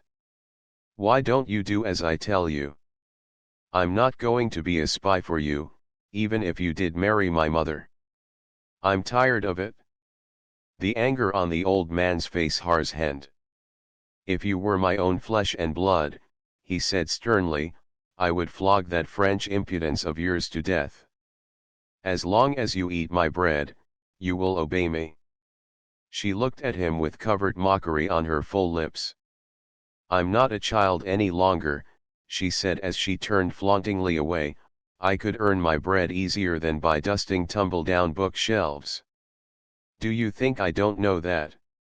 To William Godwin this defiant untutored girl had been a thorn in the side, a perpetual slur and affront to the irksome discipline he laid upon his own pliant Mary, the child of that first wife whose loss had warped his manhood. Now he saw her as a live danger, a flagrant menace whose wildness would infect his own daughter. It was this red-lipped vixen who was teaching her the spirit of disobedience. He raised his voice and called sharply, "Mary." There was no answer, and he shuffled down the shabby hall to the street door. The old man glowered at the slender, beardless figure of the youth who stood with her, the brown, long coat with curling lamb's-wool collar and cuffs, its pockets bulging with mysterious books. In a senile rage, he ordered his daughter indoors. Passers-by stopped to stare at the object of his rancor, standing uncertainly in the semi-dusk, a brighter apparition, with luminous eyes and extravagant locks. Words came thickly to the old man. He launched into invective, splenetic and intemperate, at which the listeners tittered. As it chanced, a pedestrian heard the name he mouthed, a man sharp-featured and ill-dressed. With a low whistle he drew a soiled slip of paper from his pocket and consulted it by a street lamp, his grimy forefinger running down the list of names it contained. "I thought so. I've a knack for names," he muttered, and shouldered through the bystanders. "Not so fast, young master," he said, laying his hand on the youth's arm, "'T others the way to the Fleet." The other drew back with a gesture of disgust. "The Fleet," he echoed. "Aye," said the bailiff, winking to the crowd, "the pretty jug for folk as spend more than they find in pocket, with a nice grating to see your friends so genteel like." Breaking from her father's hand, the girl in the doorway ran out with fear in her blue eyes. "Oh, where are you taking him?" she cried. The fellow smirked. "I'm just going to show his honor to a hotel I know, till he has time to see his pal Delivery of Golden Square to borrow a tidy £18.10, which a bookseller not so far off will be precious glad to get." £18, gasped the youth, with a hysteric laugh. "Debtor's prison for only £18. But I have the books still, he can have them back." "After you've done with them, said the bailiff. "Oh, I know your young gentleman's ways. Come along." "Father," cried the girl, indignantly, as the bailiff dropped a heavy grasp on the lamb's-wool collar. You'll not let them take Shelley. You'll wait for the money, father. Go into the house, thundered the old man. He's a good-for-nothing vagabond, I tell you. He thrust her back, and the slammed door shut between her and the youth standing in the bailiff's clutch, half wonderingly and disdainfully, like a bright-eyed, restless fox amid sour grapes. Go to your room, commanded her father, and the girl slowly obeyed, dashing away her tears, while the old bookseller went back to the cluttered shop and his reading of Livy's Roman history. In the chamber the girl entered, Jane Clermont looked up half scornfully. I heard it all, she burst, you are a little fool to take it scolding you like a child, and before all those people. Mary opened a bureau drawer and took out a small rosewood box containing her one dearest possession. As she stood with her treasure in her hand, Jane jumped to her feet. I've borne it as long as I can myself, she cried under her breath. I'm going to run away before I am a fortnight older. Run away? Where? Jane had begun to dance noiselessly on tiptoe with swift bacchanty movements. I'm going to be an actress, she confided, as she stood at a pirouette. I been to see Mr. Sheridan, the great Mr. Sheridan, and he's promised to get me a trial in a real part at Drury Lane. She paused, struck with the determination in the other's face. What are you going to do? I'm going to Shelley. Good. I'll go with you. But you have no money. How can you help him? Mary held out the little box. Your mother's brooch, cried Jane. Do you really care as much as that for him? A little satirically. Her companion was dressing for the street with rapid, uncertain fingers. It's all I have, she answered. They sat in silence till they heard the outer door bolted and knew the old man below had gone to his own room. Then they stole softly down the creaking stair, undid the outer door cautiously and went out into the evening bustle. The pavements were crowded, and Mary clung to her companion's arm, but Jane walked nonchalantly, her dark eyes snapping with adventure. Not a few turned to gaze at her piquant beauty. To one whose way led in the same direction it brought a thought of a distant land. In a Suliot shawl she might be a maid of Missolonghi, mused George Gordon, as he strode across Fleet Market behind the two girls. Greece. I wonder when I shall see it again. A shade of melancholy was in his face as he walked on, but not discontent. The resentment of his London homecoming and the desolation of that first black night at Newstead he had overcome. With the companionship of his sister and in the calm freshness of frosty lake and rolling wind-washed moor he had recovered some of the buoyant spirits so suddenly stunned by the impact of the slanders that had met him. The London papers he had left unopened, from a sensitive dread of seeing the recital of his mother's well-known eccentricities, which her death might furnish excuse for recalling. His new book, whose stanzas stood like mental mileposts of his journey, had almost finished its progress through the press. In its verses he hoped to stand for something more than the petty cavilling of personal paragraphists. It was to his publishers he was bound this night when that wistful thought of the shores he best loved had shadowed his mood. Crossing the open space on which faced the dark brick front and barred windows of the Fleet prison, he saw the two girlish forms pause before its dismal entrance, where stood the shirt-sleeved warden, pipe in mouth. What errand could have brought them there unaccompanied at such an hour, he wondered. Just then the clock of St. Dunstan's in the west began a ponderous stroke, and the warden knocked the ashes from his pipe. 8 o'clock, he announced gruffly. Prisons closed. A cry of dismay fell from Mary's lips, a cry freighted with tears. Then we can't get poor Bish. Gordon turned back and approached the dingy portal. I have a fancy to see the inside of the old rookery, warden, he said. Perhaps these visitors may enter with me. His hand was in his pocket and a jingle caught the warden's acute ear. The gruff demeanor of the custodian merged precipitately into the obsequious. He pushed open the gate with alacrity and preceded them into the foul area of the prison. Mary threw Gordon a quick glance of gratitude as she passed into the warden's office to return without the little rosewood box. Across the look had flitted a shudder at the shouts and oaths that tainted the enclosure, and as she emerged he caught the gleam of relief with which she saw him still in the court. A moment later the bailiff, who had figured in the scene before Godwin's shop, was leading the way along a noisome gallery. It was littered with refuse of vegetable and provision men who cried their wares all day up and down. At one side gaped a coffee house, at the other an ordinary, both reeking with stale odors and tobacco smoke, and a noisy club was meeting in the tap room. Laughter and the click of glasses floated in the air, a suffocating atmosphere of tawdry boisterousness. Jane Clermont stole more than one sidelong glance as Gordon's uneven step followed. At length the bailiff paused and unlocked a barred door.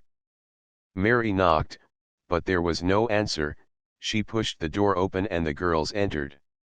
From his station in the background, Gordon saw a dingy chamber, possessing as furniture only a cot, a chair, and a narrow board mantel, on which a candle was burning, stuck upright in its own tallow. Standing before this breast-high impromptu table, a pamphlet spread open, upon it, his shoulders stooped, his eyes devouring the page, was the room's solitary occupant. He had thrown off the long coat with the lamb's wool trimming, his collar was open leaving his throat unfettered, and his long locks hung negligently about his face. "Bish!" cried Mary, ecstatically. The figure by the mantel turned, flinging back his tumbled hair as if to toss away his abstraction. "Mary," he echoed, and sprang forward. "What are you doing here? We've come for you. The debt is cancelled." "To think of your being shut up here," she said with a shiver, as a burst of noises rose from the court below. "Cancelled," he repeated with a hesitating laugh. "Your father would better have let me stay, Mary. I shall be just as bad again in a month. I couldn't resist buying a book if it meant the gallows." She did not undeceive him, but handed him his greatcoat, and gathered the volumes tossed onto the couch to stuff into its bulging pockets. Jane had been scrutinizing the room. "What's that?" she inquired, pointing to a plate of food which sat on the far end of the mantel, as though it had been impatiently pushed aside. The youth colored uneasily. "Why, I suppose that was my supper," he said shamefacedly. "I must have forgotten to eat it." Jane laughed, picked up the pamphlet for which the meal had been forgotten, and read the title aloud. 12 Butchers for a Jury and a Jeffreys for a Judge.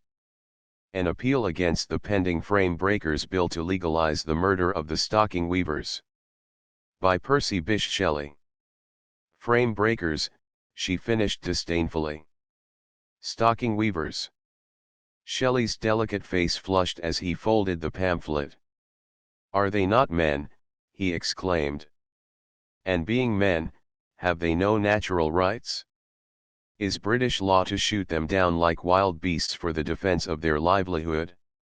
Oh, if I were only a peer, with a voice in Parliament."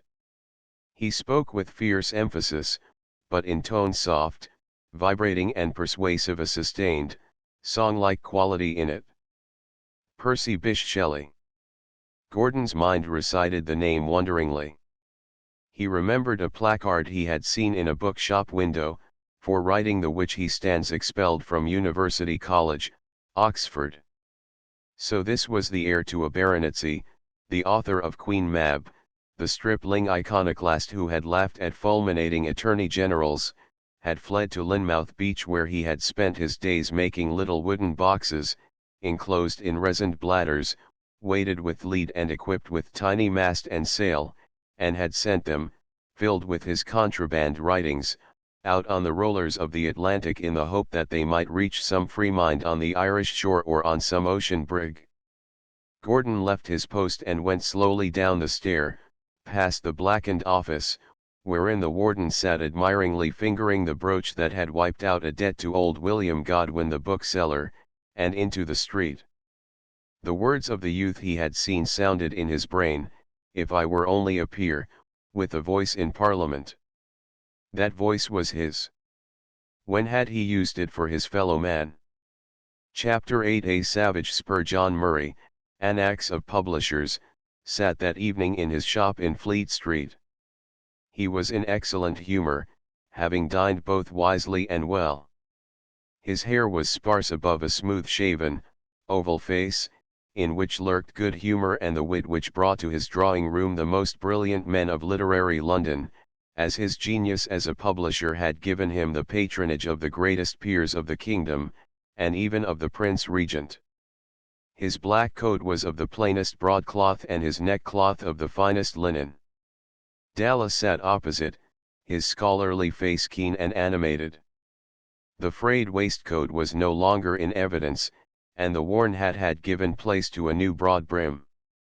"Yes," said the man of books, "we shall formally publish tomorrow. I wrote his lordship, asking him to come up to town, to urge him to eliminate several of the stanzas in case we reprint soon. They will only make him more enemies. He has enough now," he added ruefully. "You still think as well of it?" The publisher pushed back his glasses with enthusiasm. "It is splendid, unique." He pulled out a desk drawer and took therefrom a printed volume, poising it proudly, as a father dandles his firstborn, and, turning its pages, with lifted forefinger and rolling voice read, "Fair Greece, sad relic of departed worth. Immortal, though no more, though fallen, great. Who now shall lead thy scattered children forth, and long accustomed bondage uncreate? Not such thy sons who whilom did await, the hopeless warriors of the willing doom, in bleak Thermopylae's sepulchral strait. O, who that gallant spirit shall resume, leap from Eurita's banks, and call thee from the tomb? Yet are thy skies as blue, thy crags as wild, sweet are thy groves, and verdant are thy fields, thine olive ripe as when Minerva smiled, and still his honeyed wealth Hymettus yields. There the blithe bee his fragrant fortress builds, the freeborn wanderer of thy mountain air, Apollo still thy long, long summer gilds, still in his beam Mendeley's marbles glare, art, glory, freedom fail, but nature still is fair. Hereditary bondsmen. Know ye not who would be free themselves must strike the blow? By their right arms the conquest must be wrought. Will Gaul or Muscovite redress yet? No. True, they may lay your proud despoiler low, but not for you will freedom's altars flame. Shades of the Helots, triumph o'er your foe. Greece, change thy lords, thy state is still the same, thy glorious day is o'er, but not thine years of shame. He broke off abruptly. The pamphleteers have been busy since he landed, he admitted, a trace of shrewdness edging his tone, but the abuse seems to have dulled now. I have been waiting for that to issue. His lordship, sir, announced a clerk, and the proprietor sprang to his feet to greet his visitor. Gordon's eyes lighted with pleasure as they fell on Dallas, noting the change the few months of relief from the galling pressure of poverty had wrought in the features no less than the attire. "Are the types ready?" he asked the publisher. "Yes, my lord. We distribute tomorrow. I have marked a few stanzas, however, that I hesitate to include in a further edition. Here they are. You will guess my reason." The other looked, his eyes reading, but his mind thinking further than the page. London.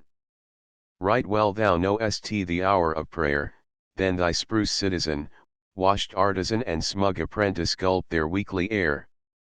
The lines were bitter indeed.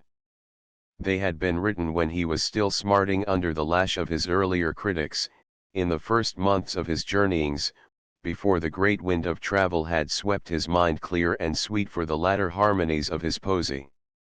In them lay the hurt sneer of a personal resentment, the resentment that had been in his soul when he sailed from England, that had sprung alive again on his return, when he learned that his enemies had employed his absence to bespatter his name with lying tales.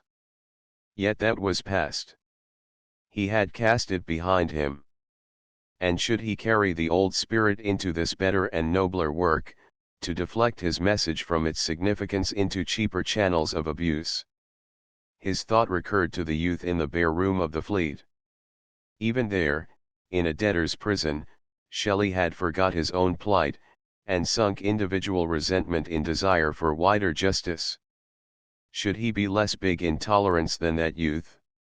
So he asked himself, as the publisher casually fluttered the leaves of an uncut review which the clerk had laid on his desk.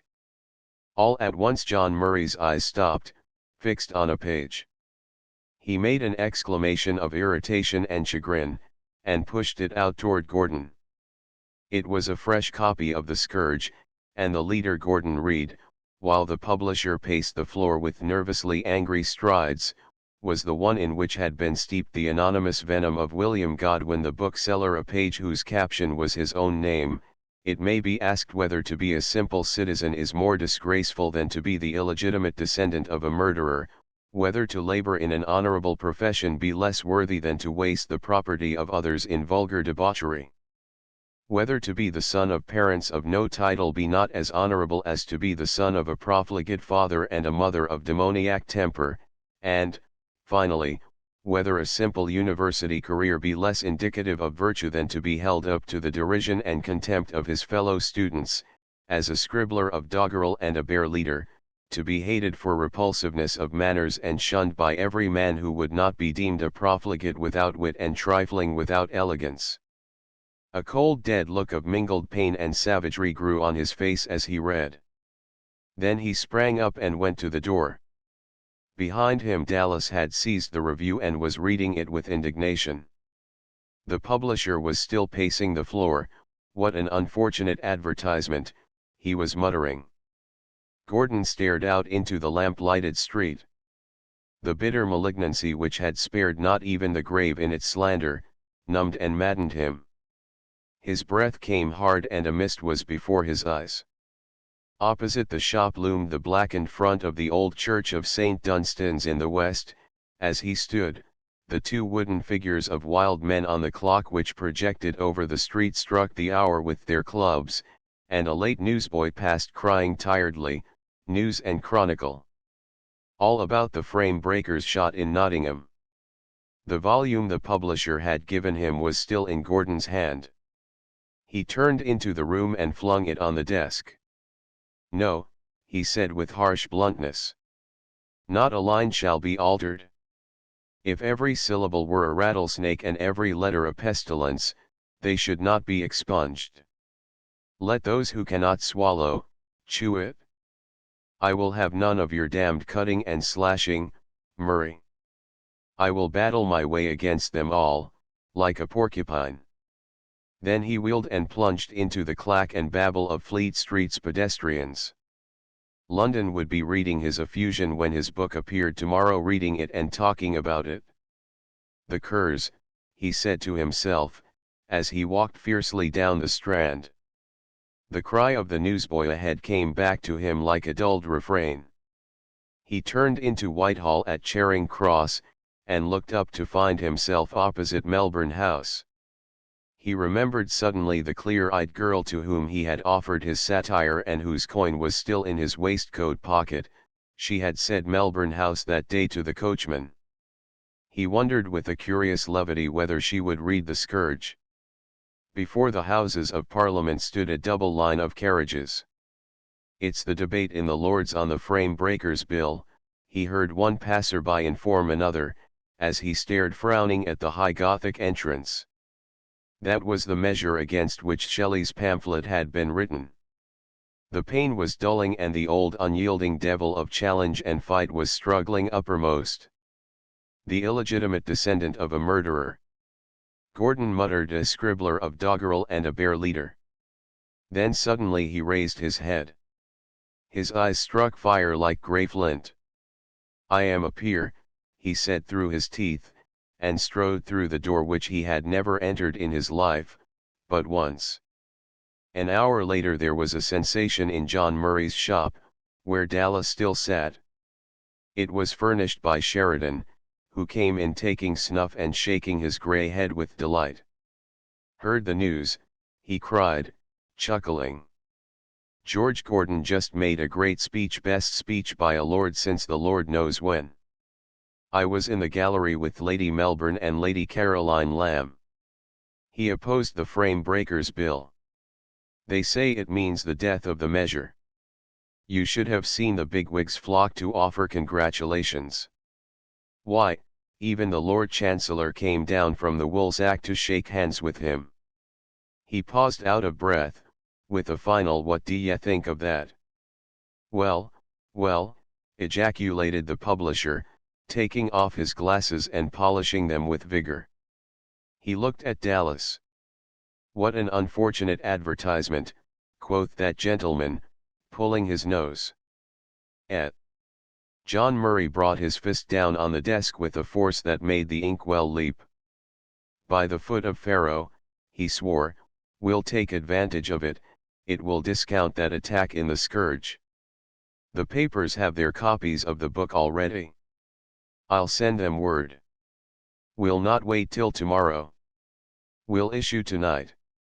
He rang the bell sharply and gave a clerk hurried orders which in a few moments made the office a scene of confusion. When Lady Melbourne entered Melbourne House with her daughter-in-law that evening about the time a swarm of messengers were departing from the Fleet Street shop carrying packages of books addressed to the greatest houses of London, she found her stately niece, Annabel Milbanke, reading in the drawing-room. Lady Caroline's eyes were very bright as she threw off her wraps. She went to the piano and played softly long dissolving arpeggios that melted into a rich minor chord. Presently she began to sing the same Greek air that she had sung once before with a pathos that had surprised and stirred even the colder, calculate Annabel. "Caro, what is that?" asked Lady Melbourne, unclasping her sables before the fireplace. The singer did not hear her. "It's a song Mr. Hobhouse sent her when he was travelling in the East," Annabel volunteered. Lady Melbourne's thoughts were not wholly on the song.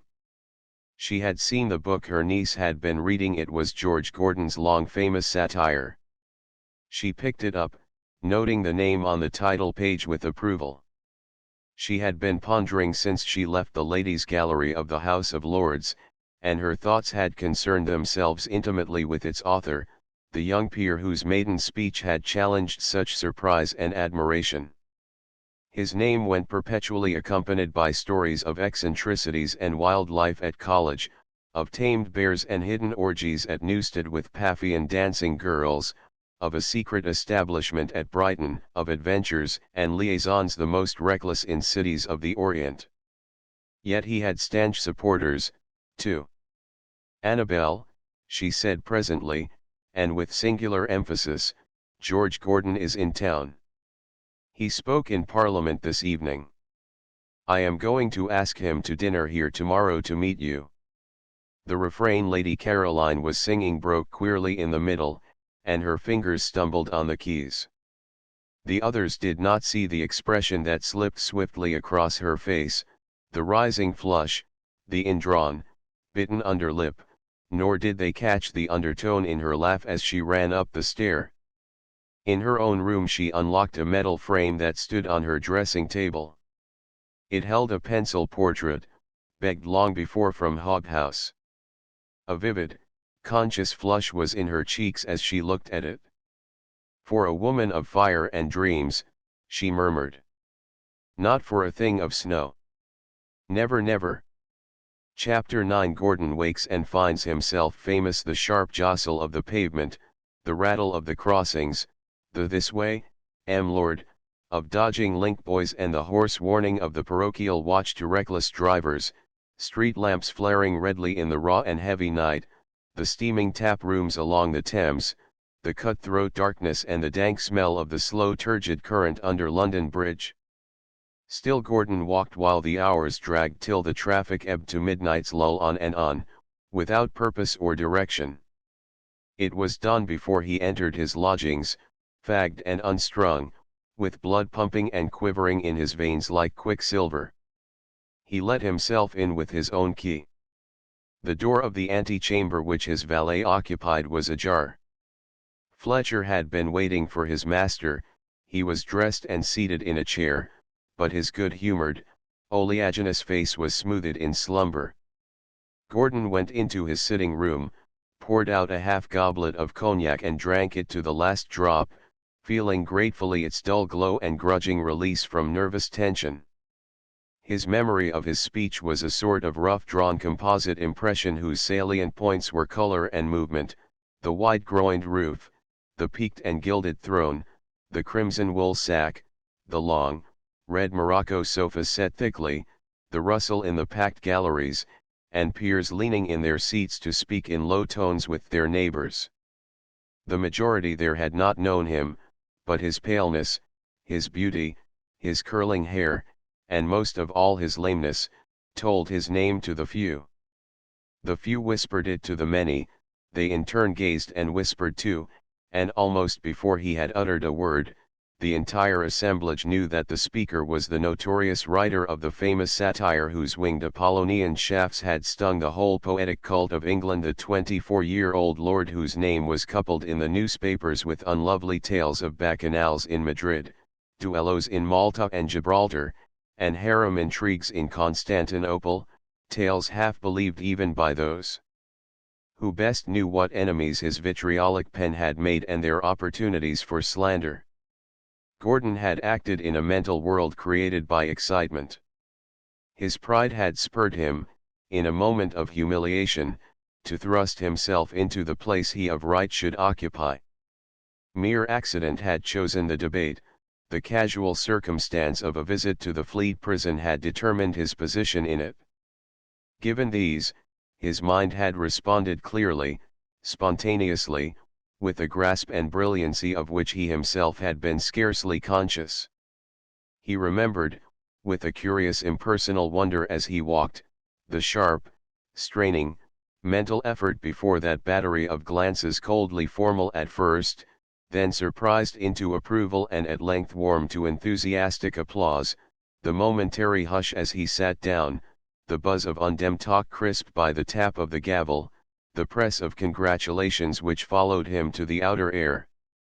Now, as he stood in his room in the grey light of the early morning, a feeling of distaste came over him. Why had he spoken? Had it been from any sympathy for the cause he championed?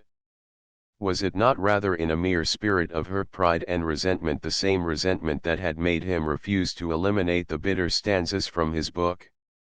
A flush rose to his brow. How unworthy had been his motive beside that of the stripling who had written against that same bill. A sense of shame rushed through him. In the late weeks at Newstead he had felt how small were such impulses. He had told himself that he would sing for his song's own sake and keep it free from the petty and the retaliative, that he would live in the azure his own mind created and let the world's praise and abuse alike go by. Had he kept this determination? He poured out a second tumbler of the liquor and drank it. Neither claret nor champagne ever affected him, but the double draught of brandy brought an immediate intoxication that grew almost instantly to a grey giddiness. He pushed a couch to the wall, shoved a screen between it and the dawn-lit windows, threw himself down without undressing and fell into a moveless sleep that lasted many hours. The reaction, his physical weariness and both topped by the cognac, made his slumber log-like, a dull, dead blank of nothingness, unbroken by any sound.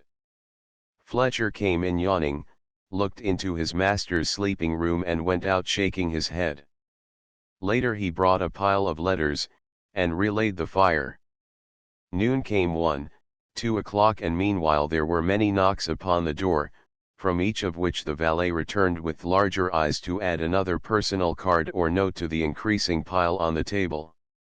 As the clock struck 3, he opened the door upon two of the best-liked of his master's old-time town associates. They were Tom Moore, with a young ruddy face of Irish humor, and Sheridan, clad to sprucery as if Apollo had sent him a birthday suit, and smiling like a rakish grey-haired cherub. "Fletcher, where's your master?"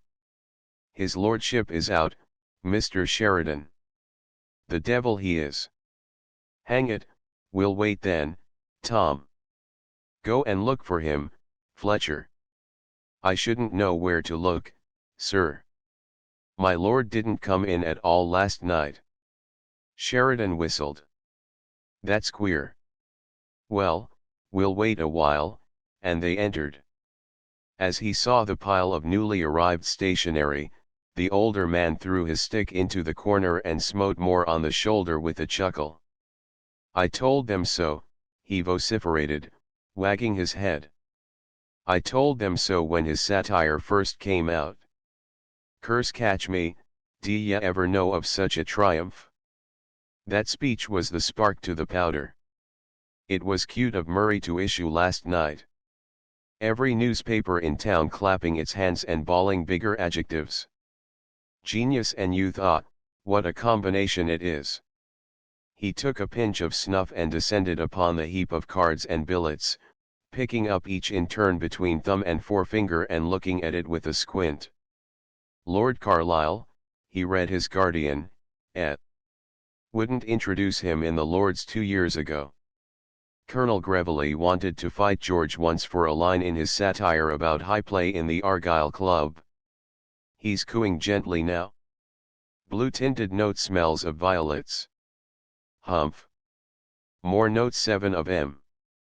Fletcher, you old humbug, d'ye know your master at this moment is the greatest man in London?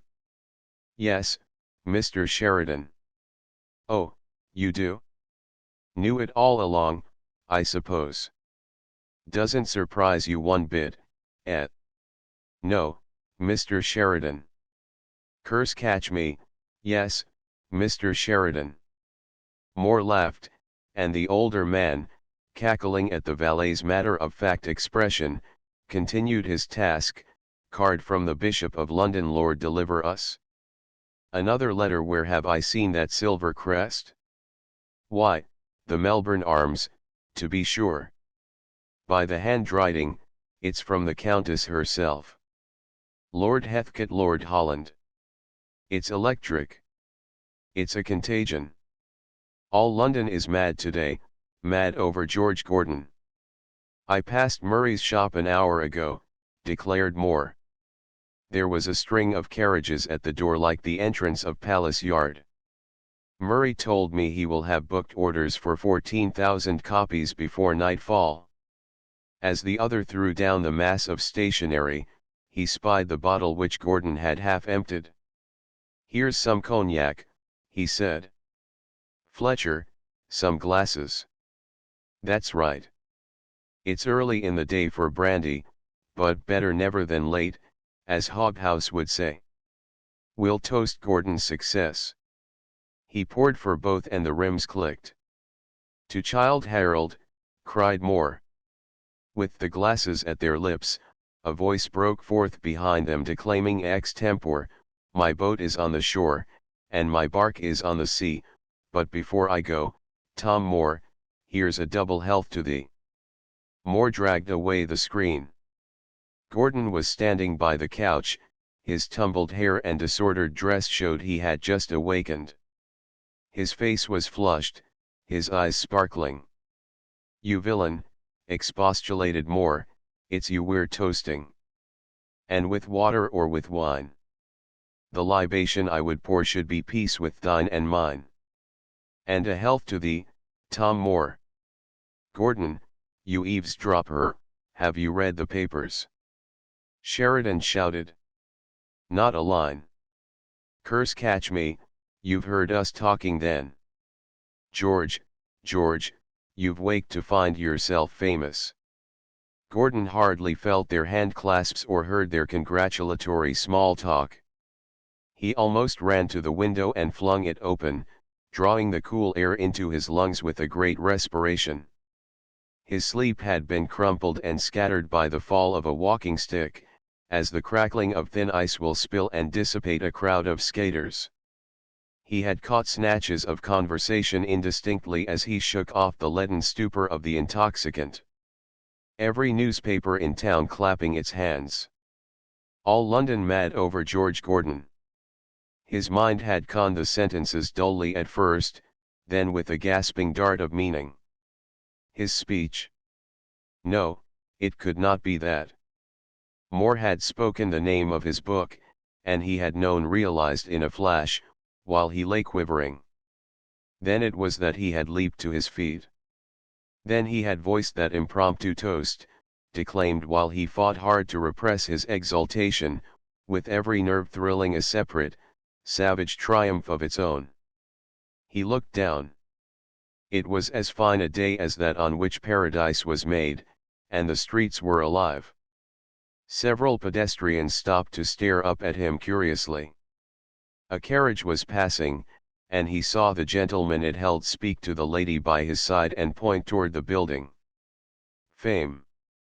To clamp shut the mouths of the scoundrels who maligned him and his. To feel the sting of the past covered with the soothing poultice of real reputation. To fling back the sneers of his enemies into their teeth. To be no longer singular, isolated, excommunicate, to have the world's smiles and its praise. Yesterday seemed a dream.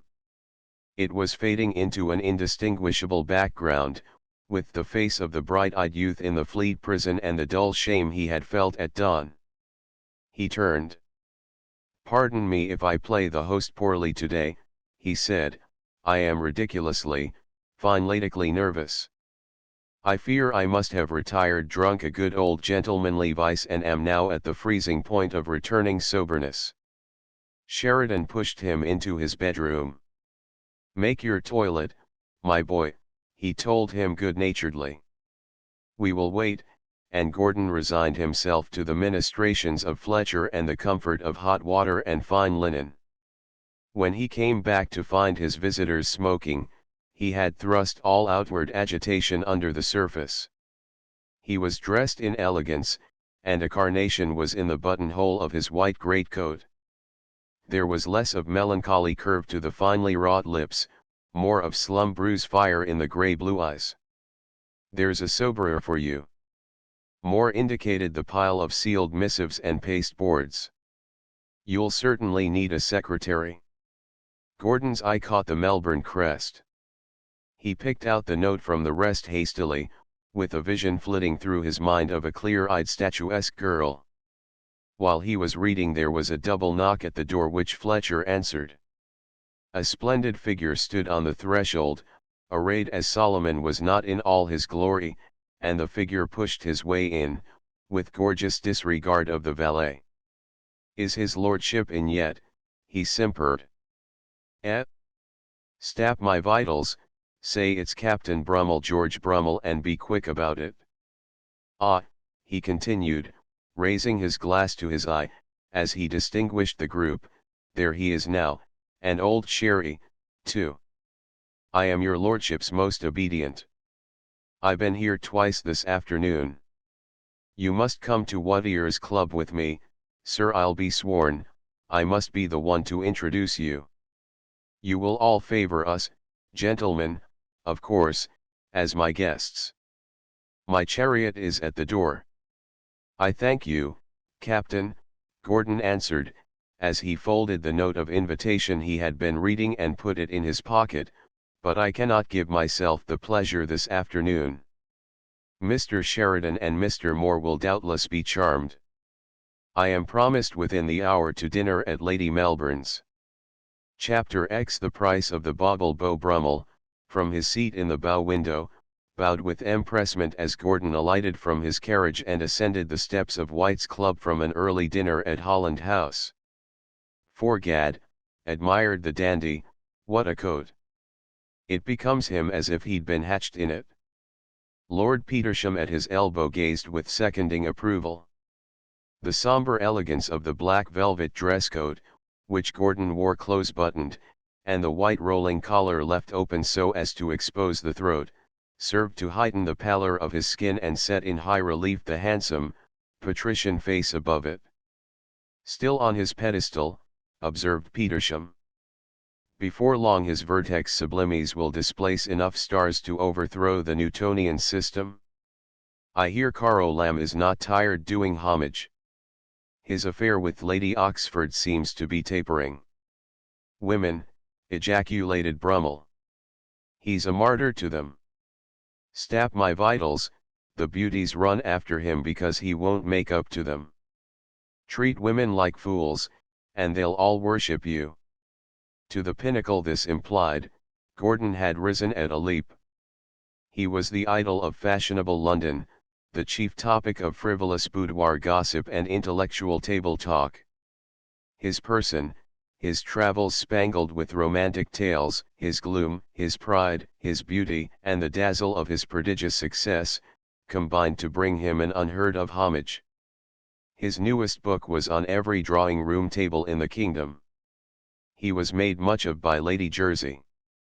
Hostesses quarrelled over entertaining him, and ladies of every title below the blood royal asked to be placed next him at dinner. The regent himself had asked him to Carlton House. Each of his publications since that February day when he woke to fame and when the chariot of the incomparable Captain Brummel had set him down at Melbourne House, had had a like history. Each had won the same rapt praise, the same wondering homage to talent.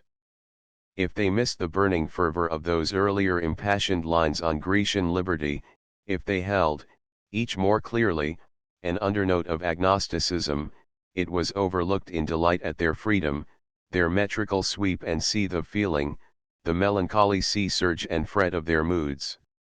His ancient detractors, whom his success had left breathless, constrained to innuendo, had added to his personality the tang of the audacious, of bizarre license, of fantastic eccentricity, that beckoned even while it repelled. One would have thought Gordon himself indifferent to praise as to censure. The still dissatisfaction that came to him in the night hours in his tumbled study, when he remembered the strength and purpose that had budded in his soul in those early weeks at Newstead, he alone knew. The convention that had carped at him before his fame he trod underfoot. He frequented Manton's shooting gallery, practiced the broadsword at Angelo's, sparred with Gentleman Jackson, the champion pugilist, in his rooms in Bond Street, and claret and champagned at the Cocoa Tree with Sheridan and more till 5 in the matin. Other men might conceal their harshest peccadillos, Gordon concealed nothing. What he did frankly, with disdain for appearances. Hypocrisy was to him the soul's gangrene. He preferred to have the world think him worse than to think him better than he was. His enemies in time had plucked up courage, revamped old stories and invented new, these seemed to give him little concern. He not only kept silence but declined to allow his friends, such as Sheridan and Hobhouse, to champion him. When the Chronicle barbed a sting with a reference to the enormous sums he was pocketing from his copyholds, he shrugged his shoulders. John Murray, his publisher, knew that the earnings of the Giaour had been given to a needy author, that Zuleika had relieved a family from the slavery of debt and sent them, hopeful colonists, to Australia. Gordon passed into the club, bowing to the group in the bow window with conventional courtesy, and entered the reading room. It was September, but the night had turned cool, and he dropped into a chair before the hearth. "Why does Lady Holland always have that damned screen between the whole room and the fire?" he grumbled half humorously.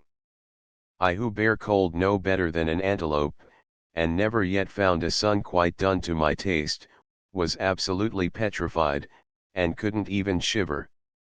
All the rest, too, looked as if they were just unpacked, like salmon from an ice basket." A lackey in the club's regalia brought a tray of letters and set it beside him. Gordon lit a cigar before he examined them. They were the usual collection, a sprinkling of effusions from romantic incognitas, a graver tribute from Walter Scott, a pressing request for that evening from Lady Jersey. To meet Madame de Staël, he mused. I once travelled 3,000 miles to get among silent people, and this lady writes octavos and talks folios. I have read her essay against suicide. If I heard her recite it, I might swallow poison. The final note he lifted was written on blue-bordered paper, its corners embossed with tiny cockle shells, and he opened it with a nettled frown. Poor Caro, he muttered. Why will you persist in imprudent things? Some day your epistle will fall into the lion's jaws, and then I must hold out my iron. I am out of practice, but I won't go to Manton's now. Besides, he added with a shrug, I wouldn't return his shot. I used to be a famous wafer splitter, but since I began to feel I had a bad cause to support, I have left off the exercise. His face took on a deeper perplexity as he read the eccentric, curling hand. Gordon, do you remember that first dinner at Melbourne House the day after your speech in the Lords? You gave me a carnation from your buttonhole. You said, I am told your ladyship likes all that is new and rare for the moment. Ah, that meeting was not only for the moment with me, you know that. It has lasted ever since. I have never heard your name announced that it did not thrill every pulse of my body. I have never heard a venomous word against you that did not sting me, too. Gordon held the letter in a candle flame, and dropped it on the salver. As it crackled to a mass of glowing tinder, a step fell behind him. He looked up to see more. Tom, he said, his brow clearing, I am in one of my most vaporish moments. Moore seated himself on a chair arm and poked the blackening twist of paper with his walking stick. He smiled an indulgent smile of prime and experience. From which I conclude, he answered sagely, that you are bound to Drury Lane Green Room instead of to Lady Jersey's this evening. Gordon's lips caught the edge of the other's smile. You are right. I'm going to let Jane Clairmont brighten my mood. She is always interesting, more so off the stage than on. They are only hothouse roses that will bloom at Lady Jersey's. Jane is a wild tiger lily. She has all the natural wit of the de Staël, a pity it must be wasted on the pit loungers. Heaven only knows why I ever go to their ladyships' infernal functions at all, for I hate bustle as I hate a bishop. Here I am, eternally stalking to parties where I shan't talk, I can't flatter, and I won't listen except to a pretty woman. If one wants to break a commandment and covet his neighbor's wife, it's all very well. But to go out amongst the mere herd, without a motive, a pleasure, or a pursuit, of no more use than a sick butterfly, it begins to pall upon my soul. Moore's stick was still meditatively poking the charred paper. The ashes fell apart, and a tiny unburnt blue corner showed it bore the familiar device of a cockle shell. His lips puckered in a thoughtful whistle. Aloud he said, why not adopt the conventional remedy? I'm too lazy to shoot myself. There's a more comfortable medicine than that. Gordon's smile broke into a laugh. Wedlock, eh? Reading the country newspapers and kissing one's wife's maid. To experience the superlative felicity of those foxes who have cut their tails and would persuade the rest to part with their brushes to keep them in countenance. All my coupled contemporaries save you, Tom, are bald and discontented. Wordsworth and Southey have both lost their hair and good humor. But after all, he said, rising, anything is better than these hypochondriac whimsies. In the name of Saint Hubert, patron of antlers and hunters, let me be married out of hand. I don't care to whom, so it amuses anybody else and doesn't interfere with me in the daytime. By the way, can't you come down to Newstead for the shooting season? Sheridan and Hobhouse are to be there, and my cellar is full though my head is empty. What do you say? You can play Gus with songs, Sherry can write a new comedy, and I mean to let my beard grow, and hate you all." His companion accepted with alacrity. "When shall we start?" he inquired, walking with the other to his carriage. "At noon, tomorrow," Gordon replied. "Till then, good night. I commend you to the care of the gods Hindu, Scandinavian, and Hellenic." As the wheels clattered on, Gordon's mind was running in channels of discontent. "I am ennuyé," he thought, "beyond my usual tense of that yawning verb I am always conjugating. At 26 one should be something, and what am I? Nothing but 26, and the odd months. 26 years, as they call them. Why, I might have been a pasha by this time." The coach turned a corner, and he saw, a little way off, the lighted front of Drury Lane Theatre. In the shadow of its stage door stood a couple his sight did not distinguish, but the keen black eyes of one of them, a vivid, Creole-looking girl, had noted with a quick instinctive movement the approach of the well-known carriage, now tangled in the moving stream. The gaze of the man beside her, defiant, furtive, theatric and mustachioed, with hair falling thickly and shortly like a Moor's, followed her look. "He was in the green room last night, too," he said, with angry jealousy. "I saw him coming away." "Suppose you did," flung the girl with irritation.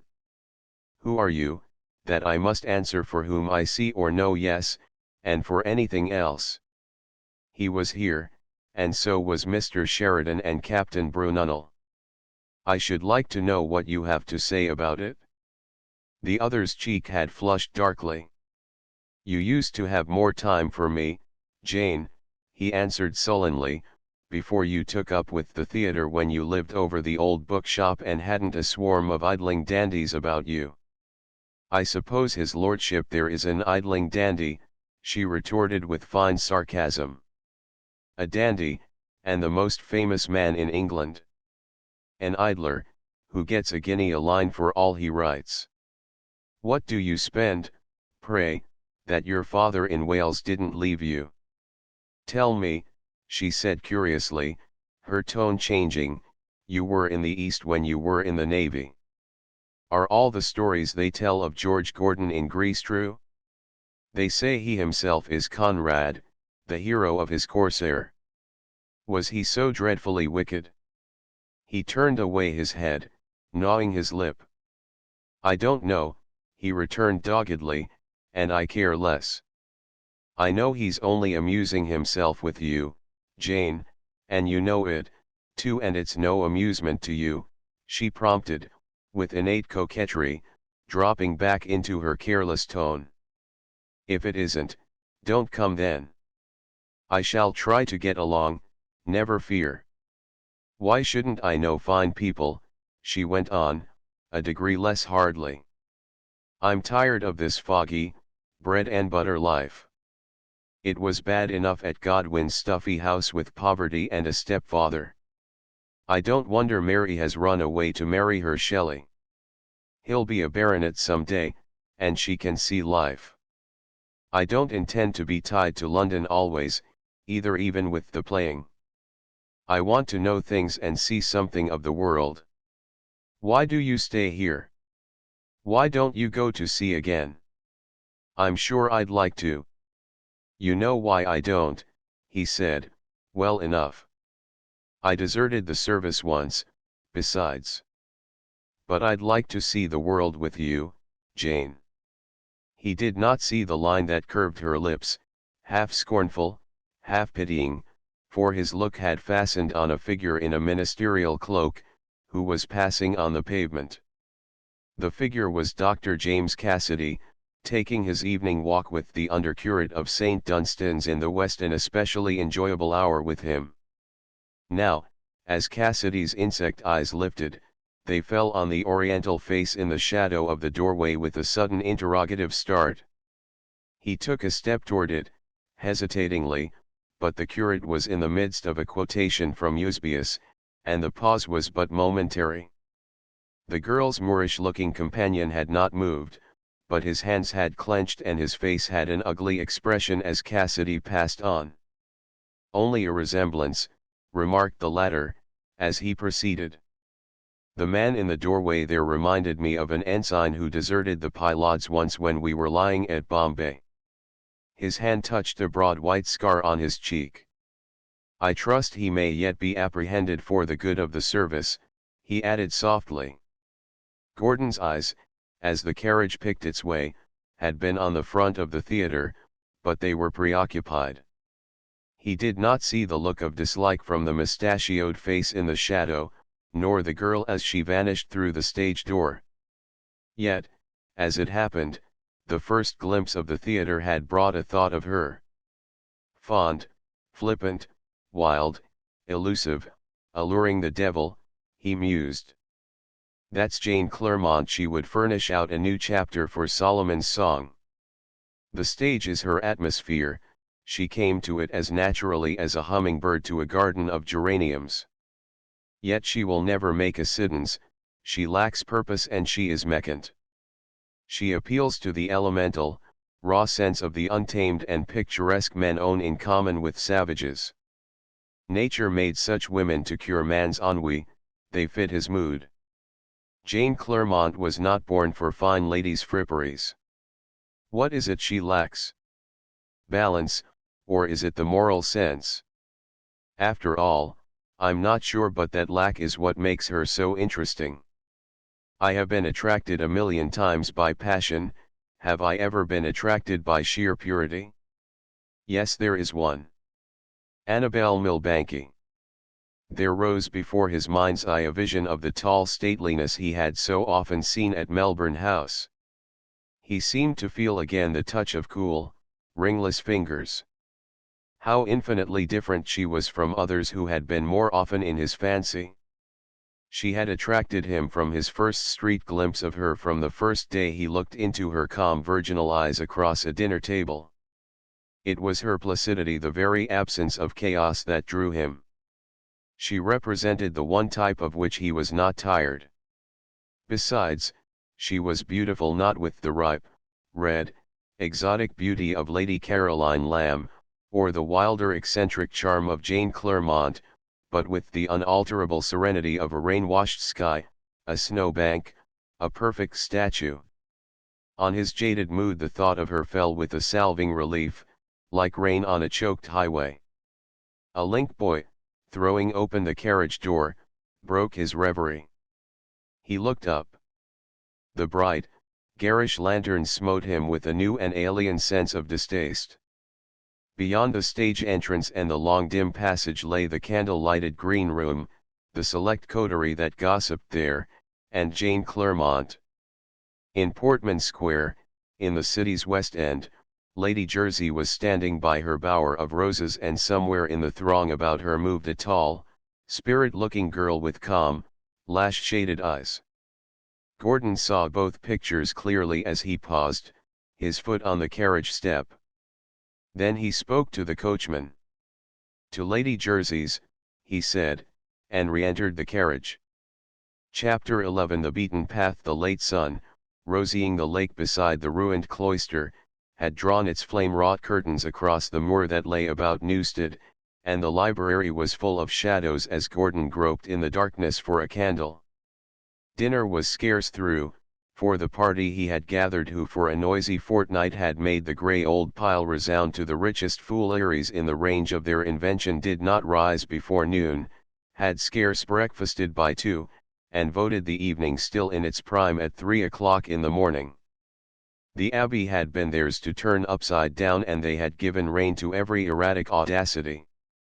That very day they had had the servants drag into the dining room an old stone coffin from the rubbish of the tumble-down priory, had resurrected from some cobwebbed corner a set of monkeyish dresses with all the proper apparatus of crosses and beads with which they had opened a conventual chapter of the Merry Monks of Newstead, and had set Fletcher to polishing the old skull drinking cup on whose silver mounting Gordon long ago had engraved the stanzas he had written on the night his mother lay dead. The grotesquerie had been hailed with enthusiasm, and the company had sat that evening gowned and girdled about the dinner table, where Sheridan's grey poll had given him the seat of honor as abbot. Gordon wore one of the black gabardines, as he lit the candle in the utterly confused library. It was a sullen, magnificent chamber. The oak wainscoting was black with age. Tapestries and bookshelves covered one side and floor, and tables were littered with reviews and books, carelessly flung from their place. A shout, mingled with the prolonged howls of a wolf and the angered woof of a bear, sounded from the driveway. The guests were amusing themselves with the beasts chained on either side of the entrance. These were relics of that old, resentful season when Gordon had hermited himself there to lash his critics with his defiant satire. The wolf, he had then vowed, should be entered for the deanery of St. Paul's, and the bear sit for a theological fellowship at Cambridge. For a moment, candle in hand, he listened to the mingled noises, his head on one side, a posture almost of irksomeness. He started when Sheridan's hand fell on his shoulder. "By the Lord," he ejaculated. "I took you for the Abbey ghost."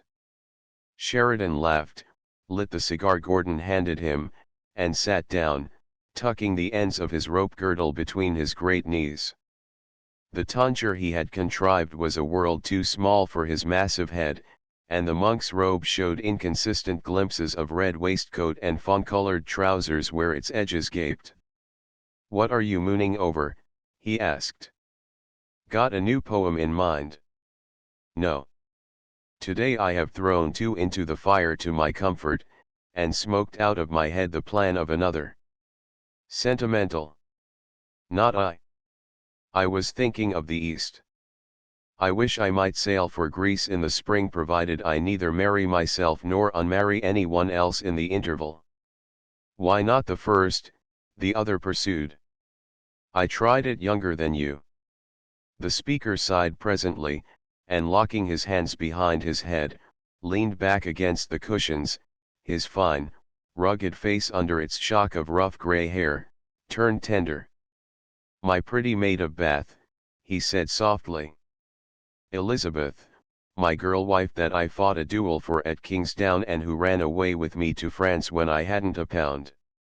It's 12 years since she died. This is an anniversary to me, my boy. 40 years ago today she married me. I hadn't written the Rivals then, nor gone to Parliament nor grown old." Gordon was silent. Sheridan's face, in the candle light, was older than he had ever seen it. Age was claiming him, though youth was still in the foppish dress, the brilliant sparkle of the eye, the sharp quickness on the tongue. But the wife he remembered at that moment had belonged to a past generation. A muffled call came. "Sherry! Sherry!" and at the summons the grey head lifted and the gleam of incorrigible humor shot again across the thin cheeks. "The rogues are hooping for me," he chuckled, and hurried out. Gordon stared into the gloom of the open window opposite in a reverie. That echo of still living memory struck across his whimsical mood with strange directness, like a voice speaking insistently of simple human needs. To love, to marry, he reflected. It is the recourse of the highest intellect as well as the lowest. There is Sheridan. He is brain at its summit. He puts more intellect into squeezing a new case of claret out of a creditor tradesman than the average man has in his whole brain box. He has written the very best drama and delivered the very best single oration ever conceived or heard in England. And now, without his pretty wife, he is a prey to debt, to gaining and to the bailiffs. Peace and single possession, the Eden right of man, the having and holding from all the world of one warm, human sympathy that is the world's way, the clear result of ages of combined experience. He looked up at a pounding of hoofs outside and a howl from the chained wolf. The sounds merged into a hilarious hubbub from the dining room, betokening some neighborhood arrival. His eyes, still gazing through the parted curtains, could discern dimly on the terrace a white image standing out in relief from the swatting darkness. It was a statue of Vesta, goddess of the domestic fireside. It seemed to gaze in at him with a peculiar quiet significance. To the Romans that image had stood for the hearthstone for all the sweet, age-old conventionalities of life, such as enshrined his sister, in her placid country home, her children around her. He had a vision of a stately figure moving about the abbey with a watching solicitude, and there flashed into his mind the beginning of one of his poems, "She walks in beauty, like the night of cloudless climes and starry skies." It sang itself over in his brain. The woman he would choose would be like that, cool, cloudless, beautiful as the night outside the open window. He knew such a woman, as flawless and as lovely one, and one only. His thought, unweighted by purpose, had followed her since that July afternoon when she had handed him the golden guinea in exchange for his book. She was not in London now. At that moment she was in Mansfield, a sharp gallop across the Newstead moor. If he had ever had a dream of feminine perfectness, she was its embodiment. Would marriage with such a one fetter him?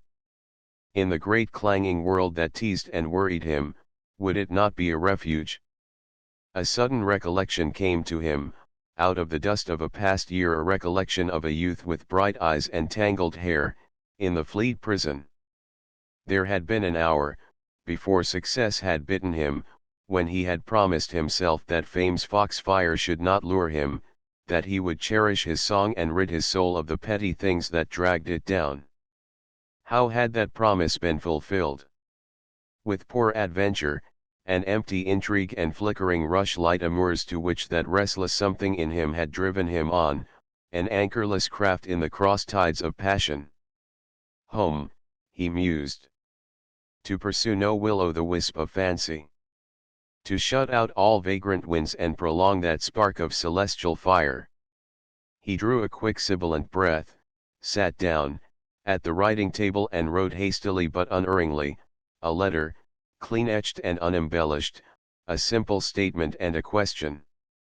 He signed it, laughing aloud as a sense of wild incongruity gushed over him. Through the heavy oaken doors he could hear mingled laughter and uproar. A stentorian bass was rumbling a drinking song.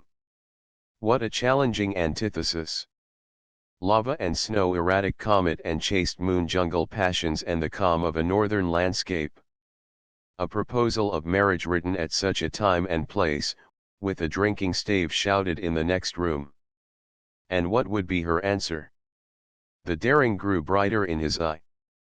He sealed the letter with a coin from his waistcoat pocket, sprang up and jerked the bell rope. The footman entered. Rushton, have Salim saddled at once and take this note to Mansfield. Ride like the devil. Do you hear? Yes, my lord. The boy looked at the superscription, put the note in his pocket and was gone. Gordon laughed again, a burst of gusty excitement, and seized the full inkwell into which he had dipped his pen. It shall serve no lesser purpose, he exclaimed, and hurled it straight through the open window. Then he threw open the door and walked hastily toward the hilarity of the great dining room. Chapter 12. Man's love is of man's life a thing apart. What he saw as he emerged from the hall was Saturnalia indeed. Sheridan, his robe thrown open from his capacious frame, sat with knees wide apart, his chair tilted back, his face crumpling with amusement. Hobhouse sat cross-legged on the stone coffin. Others, robed and tonsured, were grouped about the board, and on it was perched a stooped and ungainly figure in a somber dress of semi-clerical severity. "Sunburn me, it's Dr. Cassidy," muttered Gordon, with a grim smile. "And without his tracts. What's he doing at Newstead? The rascals, they've got him fuddled." The hospitality offered in the host's absence had in truth proved too much for the doctor. Now, as he balanced on his gaitered feet among the overturned wine bottles, he looked a very unclerical figure indeed. His neckcloth was awry, and his flattish eyes had a look of comical earnestness and unaccustomed good fellowship. He held a wine glass and waved it in uncertain gestures, his discourse punctured by frequent and unstinted applause. What was the tree of knowledge doing in the garden, you ask? Why not planted on the other side of the wall? Human reason, enlightened by inspiration, finds no answer in the divine word. Theology is our only refuge. Adam was predestined to sin. All created things are contingent on omnipotent volition. Sin being predestined, the process leading to that sin must be predestined, too. See. Sin Adam. Garden snake. The law of the divine will accomplished. Hobhouse wiped his eyes with his handkerchief. Who could contemplate the picture, he groaned, without tears? Poor fallen man. I weep for him. The remark struck the lecturer with pathos. The look of stern satisfaction with which he had so eloquently justified the eternal tragedy melted into a compassionate expression which had a soft tinge of the romantic. He smiled a smile of mingled burgundy and benevolence. Herein, gentlemen, appears our lesson of infinite pity. Man expelled from Eden, but still possessing Eve. Justice tempered with mercy. Love of woman compensating for the loss of earthly paradise. True, true, murmured Hobhouse. There's heaven on earth in woman's love, as Mr. Moore, here, sings. A prime subject for another toast, Doctor. We've drunk to the Navy and to theology, now for a glass to her eternal ladyship, egad. Here's Gordon. The final word brought a shout, and the glasses were refilled. Gordon's toast, they insisted as they opened ranks. A toast, or a new poem. Some disturbance out of doors had roused the animals kennelled at the hall entrance, and a battery of growls mingled with the importunities. Sheridan pounded with his great fist on the jingling board till the uproar stilled. The lord of the manor speaks, he proclaimed. Gordon approached the table and picked up the skull cup. In the blaze of candlelight, his face showed markedly its singular and magnetic beauty. He glanced about him an instant at Sheridan's waggish, rough-hewn countenance, at the circle of younger flushed and uproarious ones, and at the labored solemnity and surprise of the central figure on the table. The doctor's answering stare was full of a fresh bewilderment. He was struggling to recall a message he had brought to someone he had forgotten to whom, which in the last half-hour had slipped like oil from his mind. In Gordon's brain verses yet unwritten had been grouping themselves that afternoon, verses that not for long were to be set in type, and he spoke them now, not flippantly, but with a note of earnestness and of feeling, a light flush in his cheek tinging the colorless white of his face, and his gray-blue eyes darkened to violet. Woman, though framed in weakness, ever yet her heart reigns mistress of man's varied mind. And she will follow where that heart is set, as roll the waves before the settled wind. Her soul is feminine, nor can forget to all except love's image, fondly blind. And she can e'en survive love's fading dim, and bear with life, to love and pray for him. It was an odd thing to see this compelling figure, standing in the midst of these monkeyish roisterers, all in celibate robes and beads, declaiming lines of such passionate beauty and in a voice flexible and appealing. An odd toast to drink from such a goblet. Man's love is of man's life a thing apart, 'tis woman's whole existence. Man may range the court, camp, church, the vessel and the mart, sword, gown, gain, glory offer in exchange. Pride and ambition may o'er on his heart, and few there are whom these cannot estrange.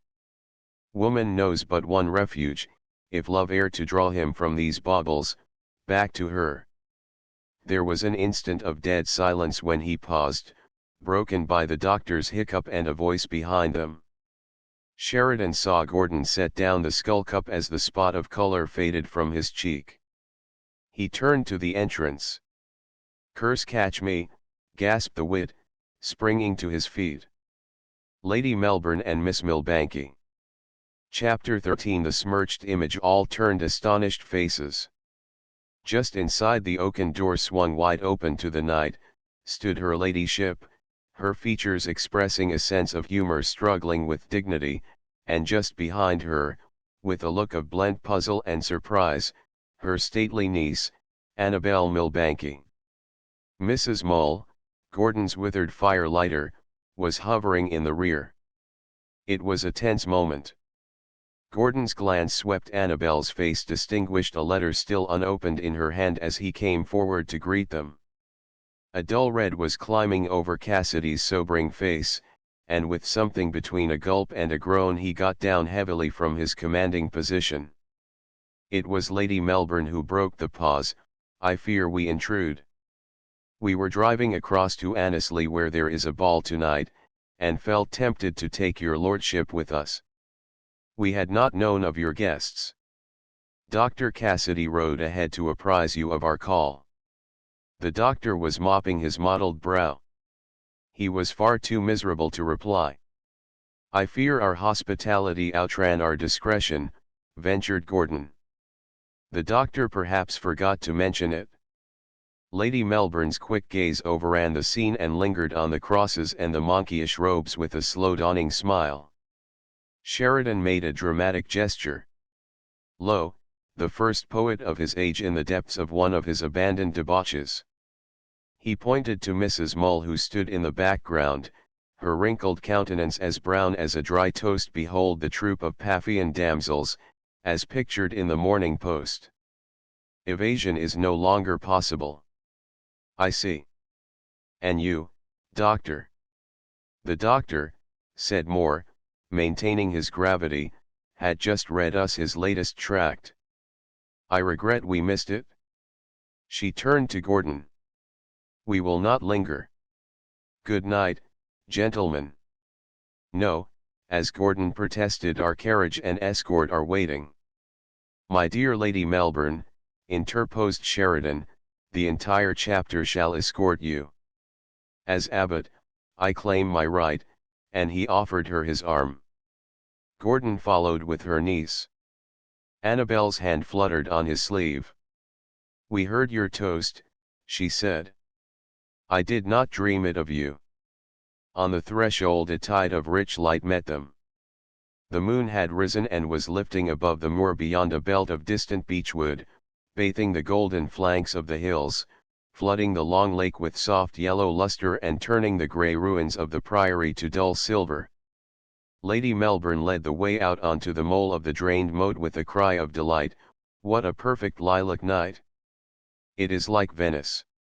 All it lacks is a gondola and music." Gordon and Annabel had lingered at the turn of the parapet. He put out his hand and touched the letter she held with his forefinger. "You have not opened it?" "No. Your footman met us coming in the lodge gate." "Read it." She looked at him a moment hesitatingly. For a long time she had not been ignorant of her interest in George Gordon. She admired him also, as every woman admires talent and achievement, and the excess of worship which the world gave him fed her pride in the special measure of his regard. She saw something new in his look tonight, something more genuine, yet elusive. "Read it," he repeated. She broke the seal and held the written page to the moonlight. As she read, a soft mellow note arose. It was Hobhouse violoncello, playing an aria of Rossini's, a haunting melody that matched the night. The notes were still throbbing when her eyes lifted. Gordon had taken a golden guinea from his pocket. He leaned forward and laid it on the letter's waxen seal. It fitted the impression. "It was a gift," he said. "It is the one you gave me that day at the bookshop." She felt a sudden tremor of heart or of nerves. "Oh," she exclaimed, thrilled for a brief moment, "and you kept it?" At that instant a figure approached them across the terrace, doffing his cap awkwardly. It was the under-gardener, bringing a trinket he had found that afternoon among the lily bulbs. Gordon looked at the plain gold circlet he handed him. He turned to Annabel with a strange expression as the man disappeared. "It is my mother's wedding ring," he said in a low voice. It was lost when I was a child. How very odd, she commented, to find it today. The music had ceased, and Lady Melbourne and her tonsured attendants were coming toward them. Annabel's hand rested on the stone railing and Gordon took it, looking full into her eyes. "Shall I put it on?" he asked. She looked from the ring to his face, her cool fingers trembling in his. "Yes," she answered, and he slipped it on her finger. The noise of the departing carriage wheels had scarce died away when Sheridan entered the library, whither Gordon had preceded him. He was tittering inordinately. "I been trying to find Cassidy," he said, "but he's gone. Went and got his horse while Hobhouse was fiddling. Poor doctor. If he'd only been a parson." "Look, look," cried Gordon. He was pointing to the window. Sheridan stared. The unwavering moonlight fell on the image of Vesta, no longer marble white. The inkwell Gordon had hurled through the window had struck full on its brows, and the clear features and raiment were blackened and befouled with a sinister stain. Chapter 14 What came of the treacle moon? The treacle moon is over. I am awake and find myself married. Gordon read the lines in the diary he held, by the fading daylight. He sat in the primrosed garden of his townhouse on Piccadilly Terrace, beside a wicker tea table. The day was at its amber hour. The curtains of the open windows behind him waved lazily in the breeze, and the fragrance of hawthorn clung like a caress across the twilight. What he read had been the last entry in the book. He smiled grimly, remembering the night he had written it. It was at Seaham, the home of his wife's girlhood, the final day of their stay, the end of that savorless month of sameness and stagnation, of eating fruit and sauntering, playing dull games at cards, yawning, reading old annual registers and the daily papers, listening to the monologue that his elderly father-in-law called conversation, and watching the growth of stunted gooseberry bushes, the month in which he had eaten of the bitter fruit of the tree of knowledge. Today he recalled the trenchant features of that visit distinctly, the prim, austere figure of Lady Noel, his wife's mother, presiding at the table, Sir Ralph opposite, mumbling for the third time, over a little huddle of decanters which could neither interrupt nor fall asleep, the speech he had made at a recent tax meeting, his own wife with eyes that so seldom warmed to his, but grew keener each day to glance cold disapproval, and Mrs. Clermont, Lady Noel's companion and confidante, black-gowned, bloodless, with noiseless gliding step and observant gaze, Jane Clermont's aunt, as he had incidentally learned. The treacle moon is over. And that satiric comment had been penned almost a year ago. Gordon moved his shoulders with a quick gesture, as though dismissing an unpleasant reflection, and took from his pocket a little black phial. He measured out a minute quantity of the dark liquid into a glass and poured it full of water. He drank the dull, cloudy mixture at a draught. How strange that mind should need this, he said to himself. My brain is full of images, rare, beautiful, dreamlike, but they are meaningless, incoherent, unattached. A few drops of this elixir and they coalesce, crystallize, transform themselves, and I have a poem. I have only to write it down. I wrote Lara in 3 evenings, while I was undressing from the opera. It shan't master me as it has De Quincey, either. Why, all my life I have denied myself even meat. My soul shall not be the slave of any appetite. He smiled whimsically as he set down the glass. What nonsense it is to talk of soul, he muttered, when a cloud makes it melancholy, and wine makes it mad. He paused, listening intently. A low sound, an infant's cry, had caught his ear. His eyes grew darker violet. His look changed. Ada. Ada, he said in a whisper. In his voice was a singular vibrant accent, intense, eager, yet the words had the quality of a sacrament and a consecration. He rose, thrust the diary into his pocket and went into the house, ascending the stair to a small room at the end of the hall. The door was ajar and a dim light showed within. He listened, then pushed the door wider and entered. A white nursery bed stood in one corner, and Gordon noiselessly placed a chair beside it and sat down, his elbow on his knee and his chin in his hand, looking at the little face against the pillow, the tiny fist lying on the coverlid. Gazing, his deeply carved lips molded softly, a sense of the overwhelming miracle of life possessed him. This small fabric was woven of his own flesh. He saw his own curving mouth, his full chin, his brow. Some day those hands would cling to his, those lips would frame the word Father. What of life's pitfalls, of its tragedies, awaited this new being he had brought into the world? He sighed, and as if in answer, the baby sighed too. The sound smote him strangely. Was there some occult sympathy between them? Her birthright was not only of flesh, but of spirit. Had she also share in his isolated heart, his wayward impulses, his passionate pride? Ada. My one sweet daughter, p. 103. At length he took out the diary and opening it on his knee, began to write lines whose feelings swelled from some great wave of tenderness. Ada, my one sweet daughter. If a name dearer and purer were, it should be thine. Whate'er of earth divide us I shall claim not tears, but tenderness to answer mine. Go where I will, to me thou art the same, a loved regret which I would not resign. There are but two things in my destiny, a world to roam through, and a home with thee. I can reduce all feelings but this one, and that I would not, for at length I see such scenes as those wherein my life begun. The earliest, even the only paths for me, had I but sooner learned the crown to shun, I had been better than I now can be. The passions which have torn me would have died, I had not suffered, and thou hadst not sighed. I feel almost at times as I have felt in happy childhood, trees and flowers and brooks which do remember me of where I dwelt ere my young mind was sacrificed to books, come as of yore upon me, and can melt my heart with recognition of their looks, till even at moments I have thought to see some living thing to love but none like thee.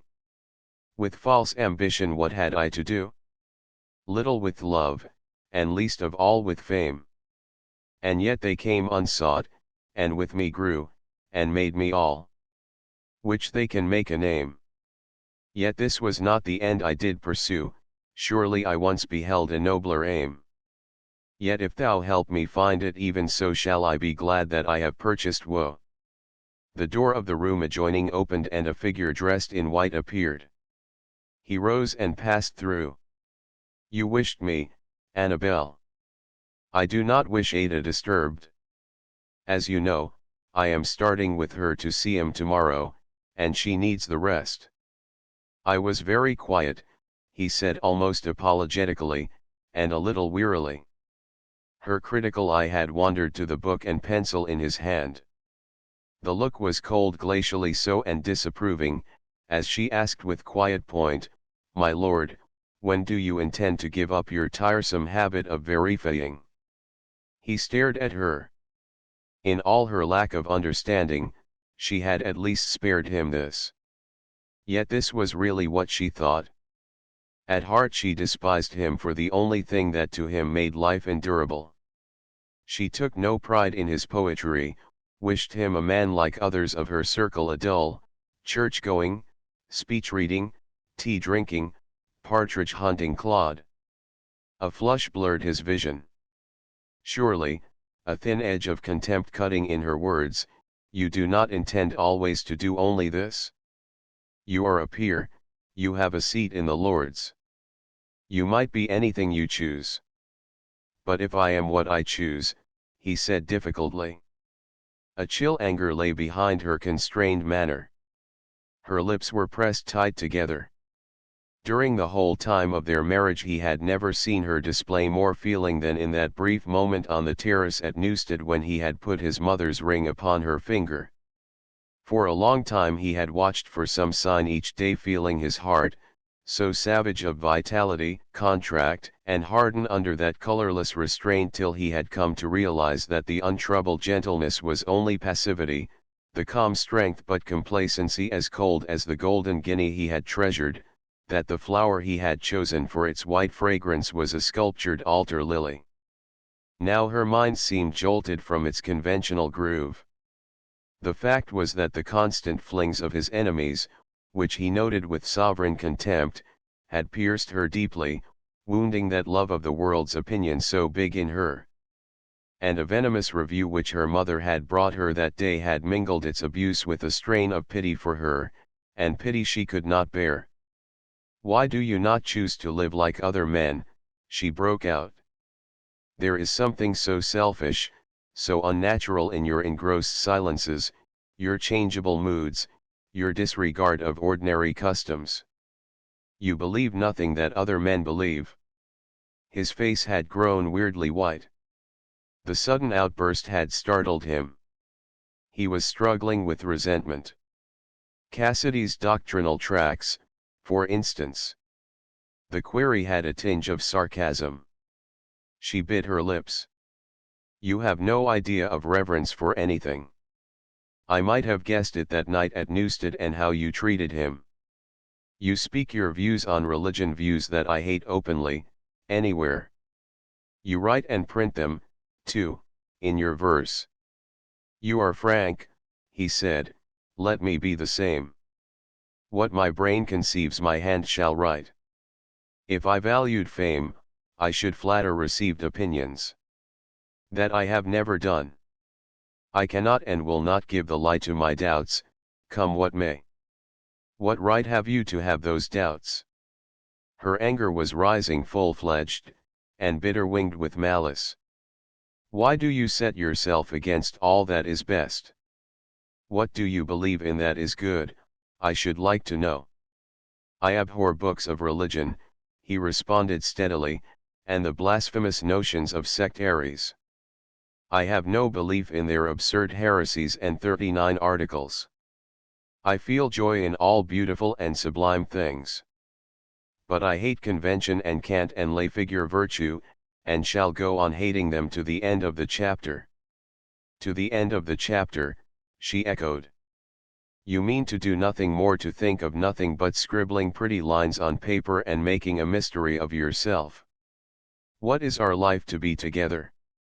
What did you marry me for?" "Bella." The word was almost a cry. "I married you for faith, not for creeds. I am as I have always been, I have concealed nothing. I married you for sympathy and understanding. I know I am not like other men, but I tried to make you love and understand me, I tried." "Why did you marry me?" For an instant the real pain in the appeal seemed to cleave through her icy demeanor, and she made an involuntary movement. But as she hesitated, Fletcher knocked at the door. "Mr. Sheridan, my lord, come to take you to Drury Lane." The words congealed the softer feeling. As the valet withdrew, she turned upon her husband. "Sheridan, and Drury Lane. That is the kind of company you prefer to keep? A doddering old man who falls asleep over his negus in White's bow window, coming and going here at all hours, and littering the library with his palsied snuff-taking. A doddering old man." It was true. The soul of White's and Brooks, the first table wit and vivant of the kingdom, the companion of a royal prince, he, Sherry, who all his life had never known ache or pain, not even the gout, who had outdandied and outbumpered the youngest of them, had lived beyond his time. The welcome of the gay world had dwindled to a grudging patronage. Gordon had more than once of late come between him and a low sponging house or the debtor's prison. Yet at his wife's tone, a gleam of anger shot into his eyes, anger that made them steely blue as sword blades. "Sheridan was my friend," he said. "My friend from the first, when others snarled. He is old now, old and failing, but he is still my friend. Is a man to pay no regard to loyalty or friendship? He should have regard first to his own reputation. Do you? Even Brummel and Petersham and your choice fops of the Cocoa Tree Tavern and the Drury Lane Committee have some thought for the world's opinion. But you have none. You care nothing for what it thinks of you or of your morality. Morality, he repeated slowly. I never heard the word before from anybody who was not a rascal that used it for a purpose. Why will you sit silent, she continued, and hear yourself defamed everywhere without a word? Why will you not defend yourself? He shrugged his shoulders, the flash of indignation passed. She had touched the point of least response. The shrug angered her even more than his satiric reply, what man can bear refutation? You seem to think it beneath your dignity to deny slander, she went on. You always did. I thought it would be different after we were married. But it has grown worse. The papers print more and more horrible things of you, and you do not care either for yourself or for me. He gazed at her with a curious intentness. Surely you pay no heed to such irresponsible tales. If they were all. Do you suppose I do not hear what people say besides? They do not spare my ears. Do you think I do not know the stories what they used to say of your bachelor affairs with Lady Oxford, and Lady Frances Wedderburn Webster and Caro Lamb? Is there none more recent? A bitter smile had appeared, called by the veiled insinuation in her tone. Another name flew to her tongue, for malicious rumor had credited him with a footlight amour. Yes, Jane Clairmont. A frown of incredulity and annoy hung blackly on his brow an instant. Had this baseless gratuitous fling gone beyond the circle of Drury Lane gossipers? Had it even reached his wife's ears? Aloud he said, really, I can scarcely hold myself responsible for silly chatterers who are determined to Rochefoucauld my motives. I seem to be fast becoming the moral Aesop of the community. I am judged by what I presume Dr. Cassidy would call a dramatic Calvinism, predestined damnation without a sinner's own fault. Her control was gone. She could not trust herself to speak further and turned away. He waited a moment in the doorway, but she did not move, and with an even good night he left her. At the foot of the stair, during Gordon's painful interview, a black-gowned woman had noiselessly bent over the hall table. A letter, arrived by the post, had been laid there by Fletcher for his master. She lifted it and examined it closely. The address was written in a peculiar, twirly handwriting, on blue-tinted paper that bore in each corner the device of a cockle shell. She listened, then passed with it into the library. The room was unlighted, but a spring fire flickered on the hearth. She caught up a paper knife and crouching by the hearth held its thin blade in the flame. When the metal was warmed, she softened the edges of the seal and with deftness that betrayed long practice, split it off without its breaking, opened the note and read it. Her basilisk eyes lighted with satisfaction, the triumph of a long quest rewarded. Then she warmed the wax again, replaced it, and as it hardened, broke it across as if the letter had been opened in the ordinary manner. As Mrs. Clairmont rose to her feet, a thin, severe figure stood on the threshold.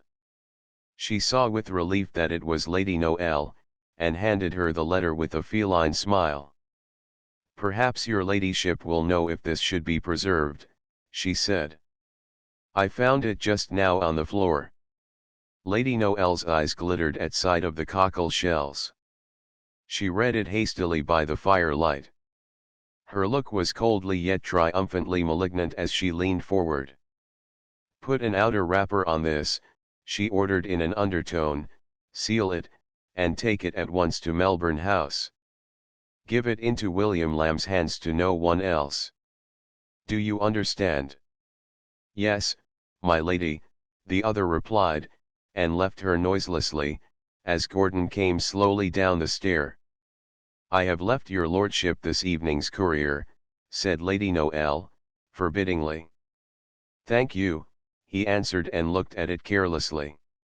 On its exposed page a pencil had marked an article of considerable length whose title was, "The Poetical Works of a Peer of the Realm, Viewed in Connection with Christianity and the Obligations of Social Life." Its final paragraph was underscored with meaning heaviness. "We have less remorse in quoting the noble lord," he read, "for, by this time, we believe the whole world is inclined to admit that he can pay no compliment so valuable as his censure, nor offer any insult so intolerable as his praise. Creed Gordon is the noble lord's armorial motto, Trust Gordon is the translation in the Red Book.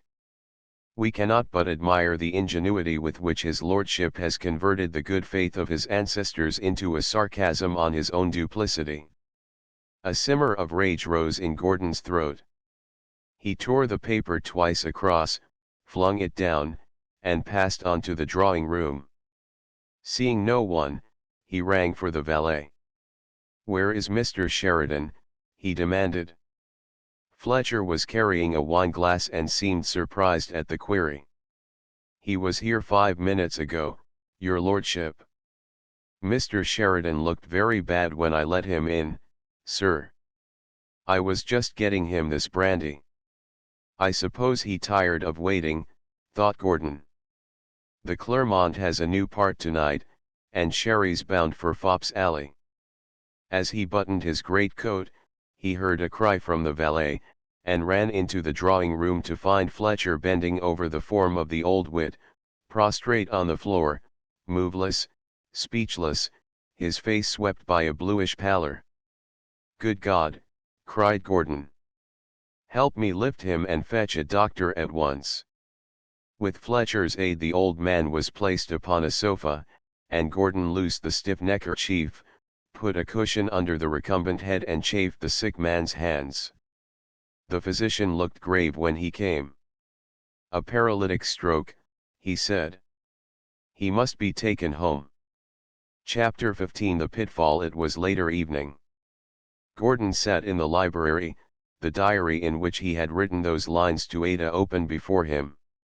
Since the scene with Annabel, whose dark aftermath had been the illness of his old friend, a deeper sense of pain had oppressed him. His marriage had sprung from an inarticulate divining of the infinite need of his nature for such a spiritual influence as he had imagined she possessed. It had ended in failure. A mood of hopelessness was upon him now as he wrote, "Man is a battleground between angel and devil. Tenderness and roughness, sentiment, sensuality, soaring and groveling, dirt and deity, all mixed in one compound of inspired clay. Marriage is the hostage he gives to his better nature. What if this hostage conspire with his evil side to betray the citadel? Nature made me passionate of temper, but with an innate tendency to the love of good in my mainspring of mind. I am an atom jarring between these great discords. Sympathy is the divine lifter, the supreme harmonizer. And shall that evade me forever? Where shall I find it? In the cheap intrigue that absorbs half the life of those around me? Shall I turn to the fairest of those blandishments, and, like the drunkard, forget my penury in the hiccup and happiness of intoxication? The thought of the delicate coquetry of Jane Clermont and of the ripe beauty of Lady Caroline Lamb flashed across the page, an insistent vision. He saw the latter's eyes, eager and inviting, as he had so often seen them at Melbourne House, when he had turned from them to a paler beauty. He thought of a past season when the whirlwind of her infatuation had wound their two names in gossip that had never tired. Love with her would have counted all sacrifice cheap, all obstacles gossamer. Could such a passion yield him what he craved? Was he bound to live pent within the palisade a priest's ceremony had reared about him? Of what virtue were honor and faith to a bond where love was not? But this picture faded as he wrote across it the answer to its question, no. I will not. I will keep the bond. Yet I and the mother of my child are far apart as the two poles. I am a toy of inborn unbeliefs, linked to unemotional goodness, merciless virtue, and ice-girdled piety. I am asked to bow down to arcana which to me are bagatelles. As well believe in Roberts the prophet, or Breslau the conjurer if he had lived in the reign of Tiberius.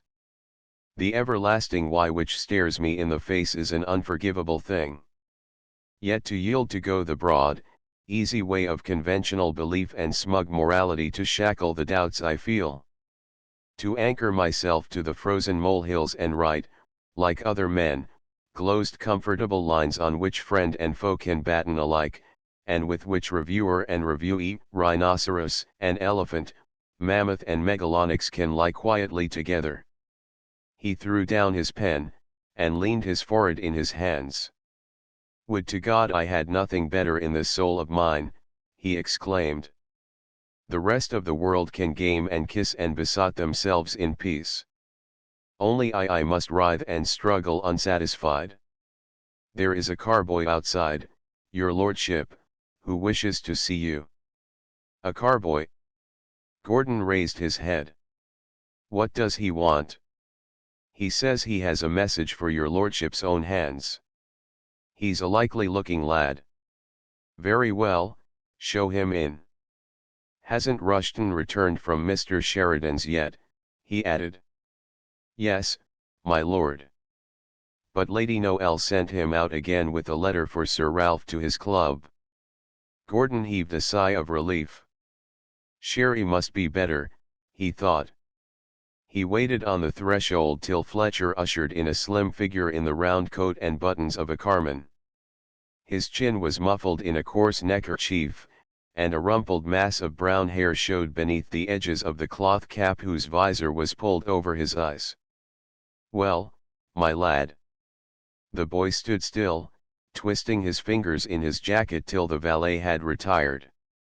Then suddenly as the door closed, the cap was snatched off, a mass of brown hair dropped curling about the boyish shoulders, the silver-buttoned jacket fell open, revealing a softly rounded throat and delicate slope of breast.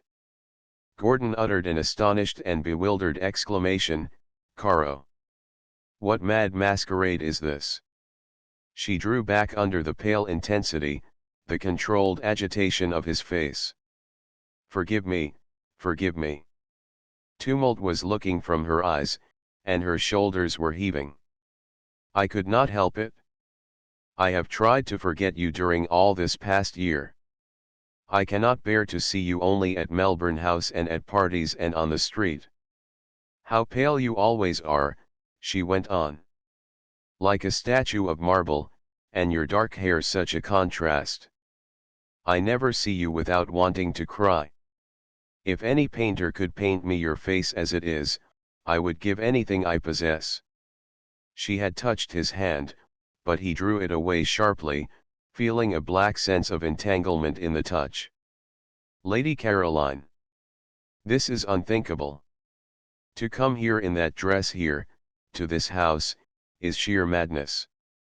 I did not imagine you capable of such folly. You think I am weak and selfish, she pleaded. You have always thought I did not struggle to withstand my feelings. But indeed, it is more than human nature can bear.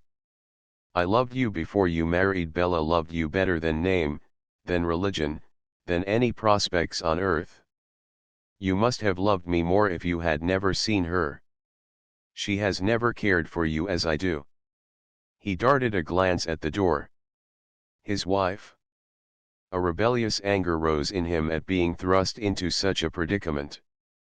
You have taken a strange way to show that love. Oh, I could show it other ways. She was looking at him with tremulous daring. They used to say that once in the East, to prove to a Greek girl that you loved her, you wounded yourself in the breast. Would such a thing make you believe how I love you? At that moment both heard a voice in the hallway. Bella, he said in a whisper. Oh, I thought she had gone to see him, she breathed. You must believe I did not know she was here. She buttoned the coat over her breast with nervous fingers and put on the cloth cap. The sound had thrown her into a paroxysm of dread. "Quick, quick," she urged. "Not that way. Here, to the garden entrance." He caught her hand, drew her sharply toward the rear door and opened it. The retreat was closed. Lady Noel, with sparkling eyes and spare figure leaning on her cane, faced them at the threshold, her gaze leaping with flickering triumph. At the same instant Annabel entered by the other door. The trap had sprung, the joints were working with precision. Gordon's first glance at his wife's face told him there had been betrayal, for the look he saw was not of surprise or wonder, though its indignant lines set themselves deeper in presence of the visible fact. The jaws of this trap had not been set by accident.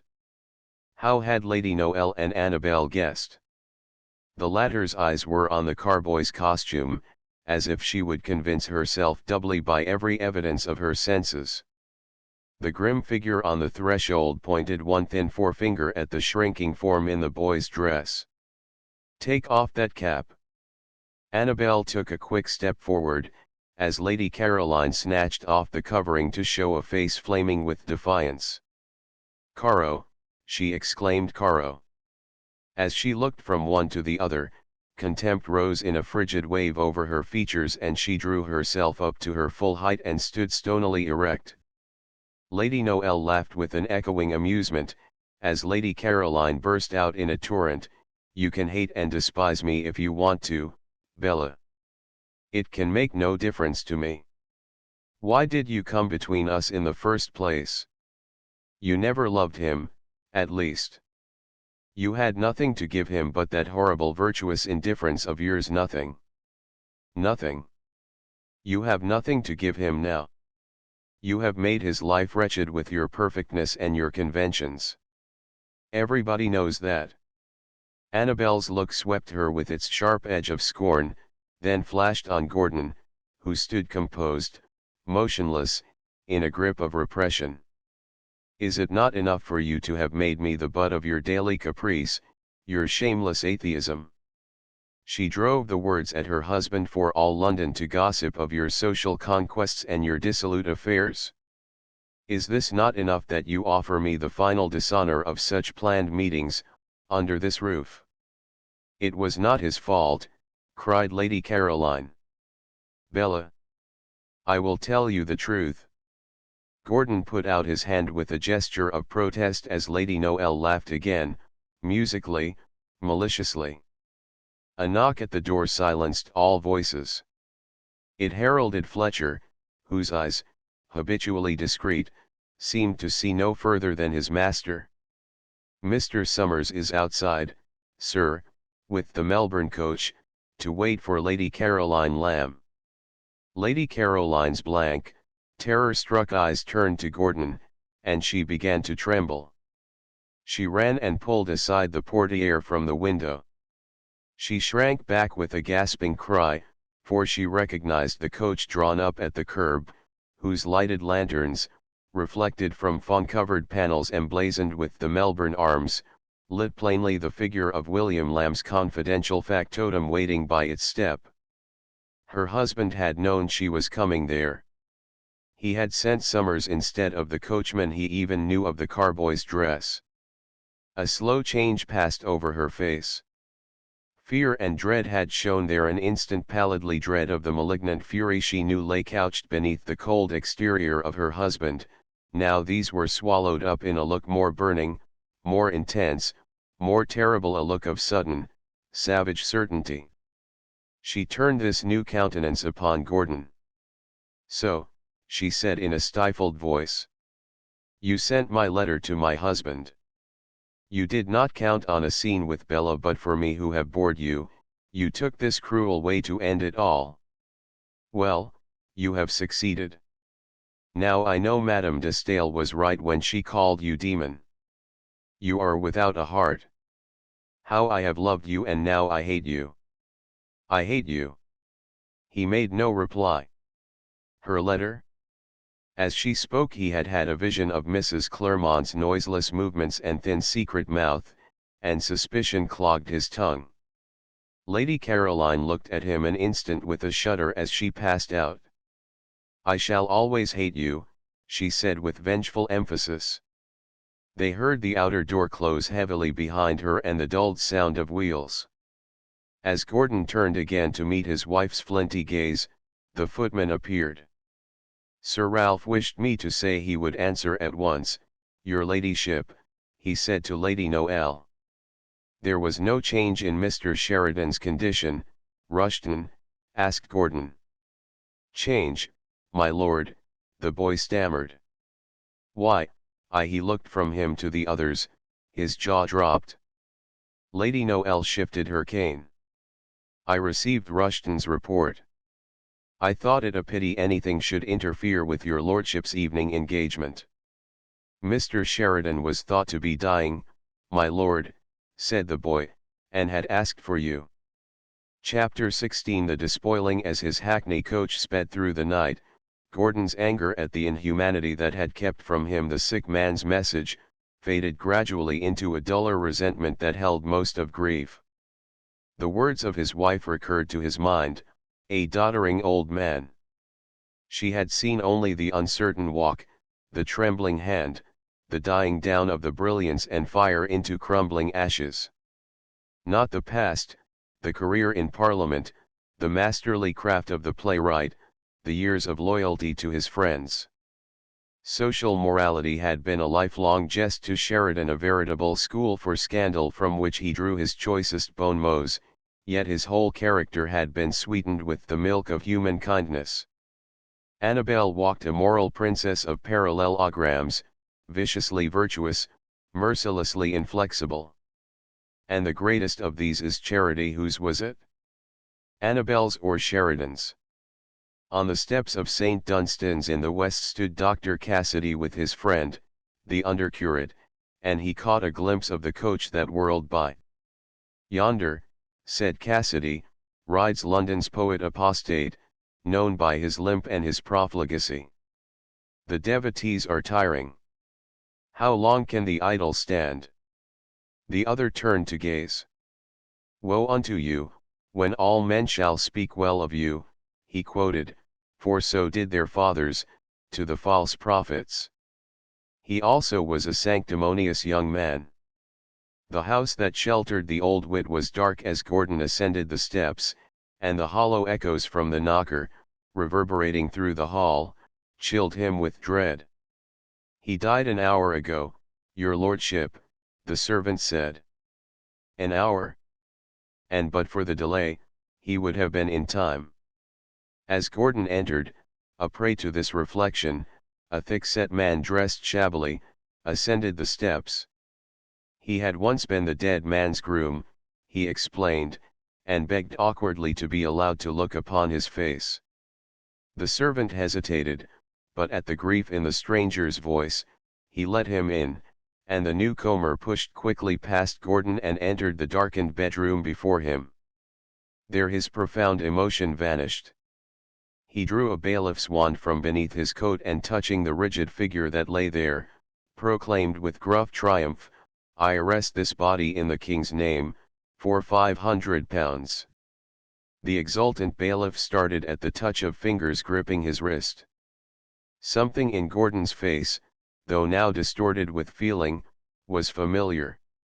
"Why," he said, "I'm a turnkey, if you ain't the gent that took the young ladies into the Fleet." "Come with me," rasped Gordon between his teeth, and the bailiff followed. In the next room he drew from his pocket a draft from John Murray, his publisher, for 480 guineas. Without a word he endorsed this and handed it to the bailiff, who scrutinized it and counted out the £4 change. "Now go," said Gordon. The clock of St. Paul's was pealing the hour of 11 as the hackney coach drove back to the house on Piccadilly Terrace. A light low-lying mist softened the outlines of the alleyways and purified the filth of the street. Overhead, it frayed into a night of wonderful starshine, where, beyond the soiled sordidness of the clamorous city, the sky spread a web of diamonds and sifted gold dust. While the wheels rattled onward, Gordon's white whimsical face, lifted to those presences above the smoky roofs, gradually lost its bitter glaze and expressed a curious wistfulness of vague, appealing weariness and speculation. Matter is eternal, he reflected, always changing, but reproduced and eternal. May not mind be also? Is its inner spark celestial? Or, like the cells that produce it, is it a creature of the mold, doomed to extinction with the brain, sinking as the candle flame perishes when the wick falls? I remember when I viewed the planets through Herschel's telescope and saw all at once that they were worlds. What has eternity to do with the congregated cosmic dust we call mankind? What are our little passions and resentments before the least of those stars? His gaze and his thought fell from the sky. Had he any right to the stubborn pride which would not bemean itself by self-defense? Would his own silence not abet the calculating hatred of Lady Noailles and add to that monstrous estrangement that was steadily carrying his soul further and further from the soul of Annabel? The question of whether his wife believed or disbelieved aside, was he justified in such a course now? A softer feeling took possession of him. Appearances had been against him. To speak could make the matter no worse for Lady Caroline. He would go to Annabel and assure her of the truth. Perhaps even out of such a catastrophe as tonight's might arise a truer and a nearer confidence. He threw off his greatcoat in the empty hall and ascended the stair. The door of the chamber where sat the little white bed was open. He went in. The lamp still shed its radiance on the pillow, but the tiny fragrant mold where a baby head had lain, now held only a note, bearing Gordon's name. With a puzzled look he tore it open. A white anguish spread over his features. A cry broke from his lips. He flung wide the door of his wife's room. It was empty. He ran down the stair, where the footman met him, turning a wondering face to his question. "My lady went out with Lady Noailles, my lord," Rushton answered, "and took the baby with her. Sir Ralph came for them a half-hour ago. Here is a letter he left for your lordship." Gordon took it mechanically and read the few curt lines that burned into his sight like points of pain. It was the end, then. Annabel had gone, not to return, gone with only a hastily penciled note for farewell, laid with refinement of cruelty on his baby's pillow. That, and these blunt, peremptory lines of her father's menace. He found himself at length in the library, feeling his way blindly to his chair. What to do? Could there be reconciliation? Could she, with her cold prudent resolve, her fixed principles squared mathematically, her starched life which counted even forgiveness a Christ-like sin, retract a step of such moment? He told himself it was not to be hoped for. Her pride would make her decision irrevocable. What then? To pursue? Invoke the law to restore his child? Plunge into publicity to set right his own name? When had he cared for reputation in the world's eyes? Dare her father's threat? Drag his wife's name and his own in the dust and infamy of the courts, and bear the festering sore of his heart to the world? Dare it, and shut the gate of society on another woman, too, whose punishment already would be more than she could bear. Most of all, cloud his daughter's young years with a lasting stain? He rose and paced the floor, his step halting, fighting out the struggle. Once he sat down and wrote, scarce seeing the lines his pen traced, and rose and paced the floor again. He took the black file from its drawer, but put it back. There was something in him which in this fierce crisis disdained to blunt the pain. After a while he left the library and went slowly up the stair to the little carved white bed. He sank into a chair and hid his face in his folded arms. The agony of childlessness came down on him. Home. A year ago how fondly he had desired it. Yet it had become the winding sheet of his heart. Mrs. Clermont saw him sitting there as she passed the door. By Lady Noailles' command, she had waited to pack some smaller articles, and was now ready for departure. On the lower floor she entered the library for a last survey. Some loose sheets of paper were scattered on the desk, the ink scarce yet dry on them. Laying them together she slowly deciphered the tense, uneven handwriting. The lines had been dragged from the deeps of Gordon's despairing, from his pent grief that found its natural vent in verse. Was it what it seemed his heart's final word to Annabel? Or rather was it a last yearning call to the woman he had dreamed her to be, an adieu to his lost ideal of her? Mrs. Clermont's eyes gloated. 2 spots of dull vermilion grew in her sallow cheeks. Her hands shook with the delight of an inspiration. Bending over the table she muttered the written lines, "Fare thee well, and if forever, still forever, fare thee well." How carefully she had gathered them all along these garish strands of scandal which had come to her hands. How deftly her fingers had cast them here and there in the woof of dislike the great loom of London had been weaving. This was a thread of bright red for her to use. What if the poem were printed now, with the first rumor of the separation? She could fancy what would be the world's verdict on such an address, penned in the first hour of his bereavement, and offered to the public ostensibly by his own hand. Publicity would be just the note to make the whole strain ring false. It would recoil upon him in open disapproval and contempt. It would rouse new voices in the clarion-tongued clamor of abuse that her jubilant ear had heard swelling through the past year, forge a new link in the chain that would bind him to disgrace, the disgrace she believed he had had share in heaping upon her niece. The mainspring of the woman's hatred leaped. The world had coupled their names long ago, when the girl had first stolen away from the dreary Godwin house to the glamour and allurements of Drury Lane. And the world no doubt told the truth.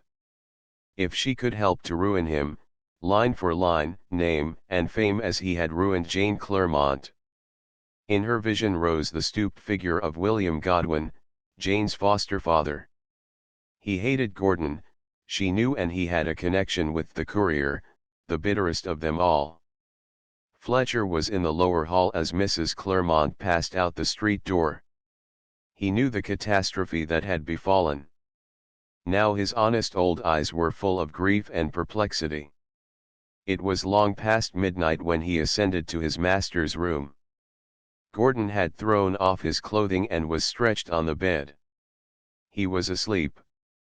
As the grizzled valet's eyes rested on the recumbent figure, he could see that one foot, the lame one, was uncovered. Through all the years of his service, he had never seen the member which Gordon's sensitiveness concealed. He had often wondered curiously what was the nature of the deformity. How did it look? Fletcher turned away, took a counterpane from a chair, and with face averted, drew it over the uncovered foot. Then he shaded the candle and went out, and as he went, a tear splashed down his seamed and weather-beaten cheek. Chapter 17. The bursting of the storm over the great, crow-footed face of London, full of tragedies. A heavy fog had fallen. Dismal and murky, it lay like a bodiless incubus, shutting out the shining sun and the sweet smells of spring and showers. To Gordon, in the house on Piccadilly Terrace, the colorless dun had seemed to reflect his own feelings. He was numbed. His mind was stumbling through wastes of dumb protest. The links of Mrs. Clermont's forging had held. The story of his wife's flight which the Courier had displayed on its front page had been a masterpiece of dark hints and veiled insinuations. To Gordon, who had read it with aching eyeballs, it had seemed printed in monstrous symbols of flame. It was to prove the opening note of a chorus whose vicious strength he had not comprehended till the following day, when the avalanche of abuse broke over him with the morning newspapers. Every personal grudge, every pygmy hater of success, every cowering enmity that had sickened under his splendor had roused. He shut himself in the library, telling Fletcher he was at home to no one, and read grimly the charges they preferred. he had carried his unprincipled profligacy into his home and ensconced beneath his own roof a Drury Lane inamorata, he had persecuted his wife with inhuman cruelties, denied her the offices of religion, fired pistols in her bedroom to frighten her while she slept. These were the lightest of their accusations. Gordon's mind, racing over the pages, was catching glimpses of heterogeneous elements which blended in a dim, dread futurity.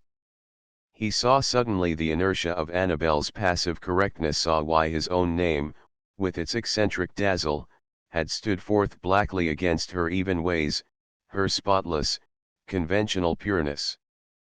The mute contrast had always been there, and he had suffered accordingly. To the world she stood a martyr, a stony pillar, once a woman, who had looked back to catch some lurid fume from doomed cities sinking under Dead Sea waters. Could the great world credit these monstrous calumnies?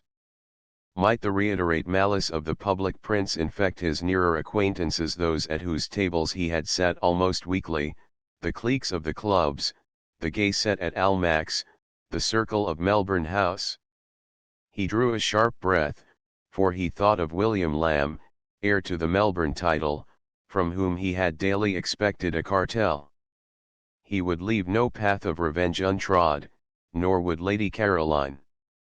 Could there disassociate hatred and venom even the few for whose opinion he cared? The Courier had reserved its bitterest attack. On the second day it published the stanzas entitled Fare Thee Well, signed by Gordon's name. He saw them with a strange sensation, his mind grasping for the chords he felt enmeshing him, his eyes fully opened now to the devilish ingenuity of his persecution. But he himself stood appalled at the deadly effect of this attack. Innuendo was thrown aside, invective took its place. Paragraph, pamphlet, and caricature held the lines up to odium. The hypocrisy of a profligate.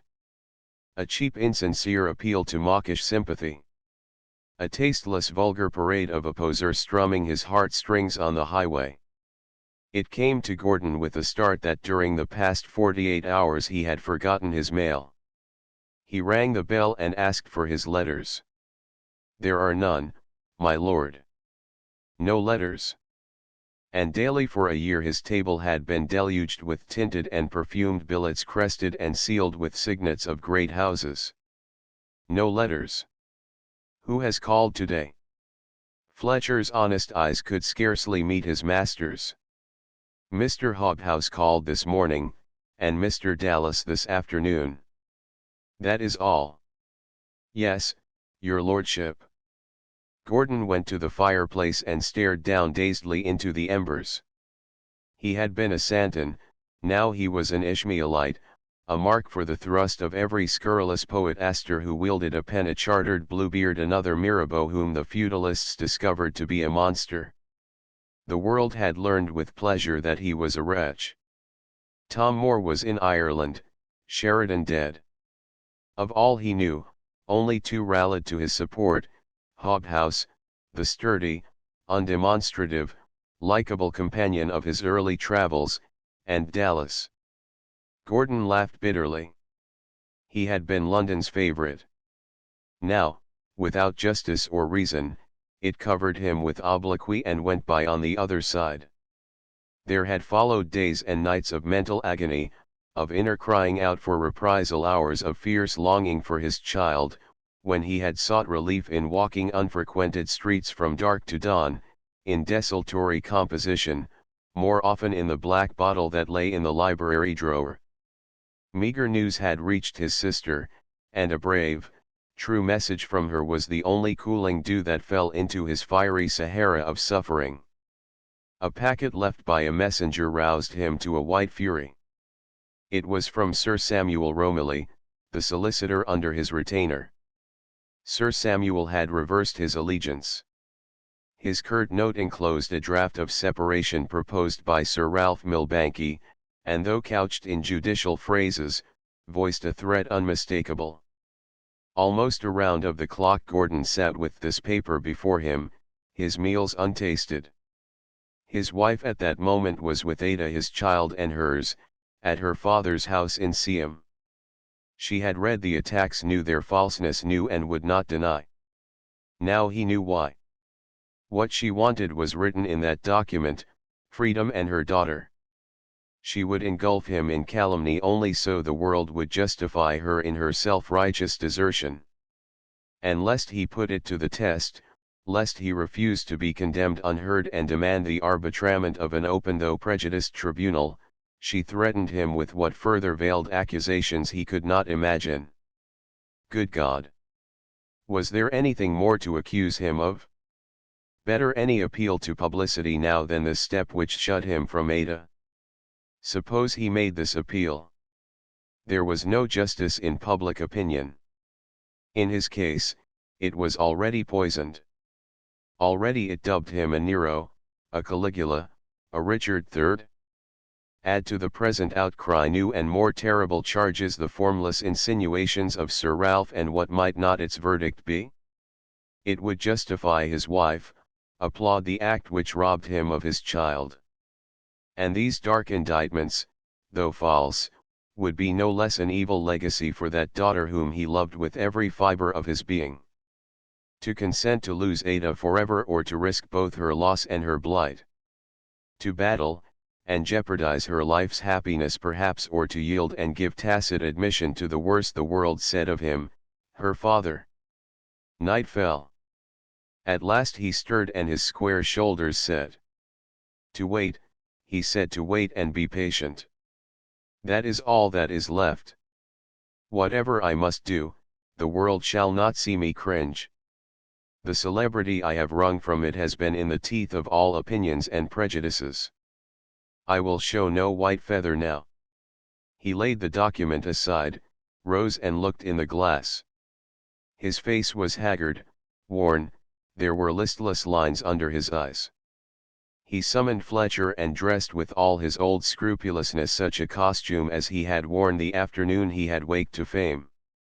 With a thought, perhaps, of that day, he drew a carnation through his buttonhole. Then he left the house and turned his steps toward Drury Lane. The fog was gone, the air lay warm and pleasant, and a waxing moon shamed the street lamps. He passed down St. James Street, and came opposite White's Club. He had no thought of entering. Lord Petersham descended the steps as he approached, his dress exquisite, his walking stick held daintily between thumb and forefinger like a pinch of snuff. The fop's eyes met Gordon's in a blank stare. A group of faces showed in the bow window, and for an instant Gordon hesitated, the old perverse spirit tempting him to enter, but he resisted it. The first act was on when he reached Drury Lane Theatre, and the lobby was empty save for the usual loungers and lackeys. The doors of the pit were open and he stood behind the rustling colours of Fopp's Alley. He scanned the house curiously, himself unobserved, noting many a familiar face in the boxes. Night after night the pit had roused to the veteran actor keen. Night after night, Fopp's Alley had furnished its quota of applause for a far smaller part, played with grace and sprightliness by Jane Clairmont, the favourite of the green room. Her first entrance formed a finish to the act now drawing to a close. To Gordon's overwrought senses tonight there seemed some strange tenseness in the air. Here and there heads drew together whispering. The boxes were too quiet. As the final tableau arranged itself, and Jane advanced slowly from the wings, there was none of the usual signs of approval. Instead a disturbed shuffle made itself heard. She began her lines smiling. An ugly murmur overran the pit, and she faltered. Instantly a man's form leaned over the edge of a box and hissed. The watcher, staring from the shadow of the lobby, recognized him with a quick stab of significance. It was William Lamb. The action seemed a concerted signal. Someone laughed. An undulate hiss swept over the house like a nest of serpents. Even some of the boxes swelled its volume. Jane shrank, looking frightenedly about her, bewildered, her hands clutching her gown, for the pit was on its legs now, and epithets were hurled at the stage. Creed Gordon, came the derisive shout, a cry taken up with groans and catcalls, and a walking stick clattered across the footlights. The manager rushed upon the stage and the heavy curtain began to descend. "The baggage," said a voice near Gordon with a coarse laugh. "It's the one they say he had in his house when his wife left him. Serves her right." Gordon's breath caught in his throat. So this had been William Lamb's way. Not an appeal to the court of 10 paces, an assassin in the dark with a bloodless weapon to slay him in the world's esteem. He heard the din rising from the whole house, as he crossed the lobby and strode down the passageway leading to the green room. Chapter 18. Gordon stands at bay. Jane Clairmont had reached it before him, her eyes a storm of anger. She tore the silver ornaments from her costume, and dashed them at the feet of the manager. "How dare they? How dare they?" she flamed. "Don't talk," he snapped. "I must go on with the play or they will be in here in 5 minutes. Don't wait to change your dress, go. Go, I tell you. Do you think I want my theater tumbled about my ears?" He cursed as the dulled uproar came from beyond the dropped curtain. Curious eyes had turned to Gordon, faces zestful, relishing, as he paused in the doorway. The girl had not seen him. But at that moment hurried steps came down the passage. A youth darted past Gordon and threw an arm about her. "Jane," he cried, "we were there, Mary and I, we saw it all. It is infamous." A flash of instant recollection deepened the vivid fire in Gordon's look as it rested on the boyish, beardless figure, whose quaint dress and roving eyes, bright and wild like a deer's, seemed as incongruous in that circle of paint and tinsel as in the squalor of the Fleet prison. Shelley went on rapidly through Jane's incoherent words. "Jane, listen. We're not poor now. We came to the play tonight to tell you the news. Old Sir Bysshe, my grandfather, is dead and the entail comes to me. We sail for the continent at daybreak. Mary is waiting in the carriage. Come with us, Jane, and let England go." On the manager's face drops of perspiration had started. "I go," he foamed. "The quicker the better. His lordship is waiting." He shrank back, the sneer throttled on his lips, for there was that in Gordon's colorless features, his sparkling eyes, at which the man's tongue clove to the roof of his mouth. "George Gordon," exclaimed Shelley under his breath. Jane's glance had followed his and she saw the figure at the door for the first time, as Gordon spoke. "Cowards," he said. "Cowards." A shriveling rage was making his speech thick. 1,000 against 1. It is I they hate, and they vent their hatred of me upon a woman. Such is the chivalry of this puddle of water worms they call London. A sudden admiration swept the girl. "You dare them, too. You are not afraid?" She turned on the manager passionately. "I wouldn't play for them again for all London. I despise you all, in front of the curtain and behind it. Liars, all liars. Come, Bysshe, I will go with you." Shelley held out his hand to Gordon with an open, friendly, "Goodbye, my lord." "I go," he foamed. "The quicker the better." P. 136. Gordon had been looking at him steadily, looking, but with a strange irrelevance, seeing really himself, standing in his own room at a long ago dawn, a goblet of brandy in his hand, and in his heart a determination rising anew, a wish to be like the youth whose clasp now met his own, with a like serenity and purpose, a soul to which fame meant least, truth and right all. In that year of dazzle before his marriage he had quenched that determination. He had worshipped the great beast. He had lived the world's life and played its games and accepted its awards. Now he suffered its punishments. Malicious faces were peering in at the street entrance. The pit had overflowed into the lobby into the street, and the numbers swelled from the hordes of the pave whose jargon banter flew back and forth. The jeering voices came plainly down the brick passageway. "I will see you to your carriage," said Gordon, and went out with them. They passed to the vehicle from which Mary Shelley's frightened face looked out through a vociferous human lane, that groaned and whistled in gusto. "There's the Jade, an lordship with too. Which is I'm with the leg." At the jibe which followed, Gordon smiled mirthlessly.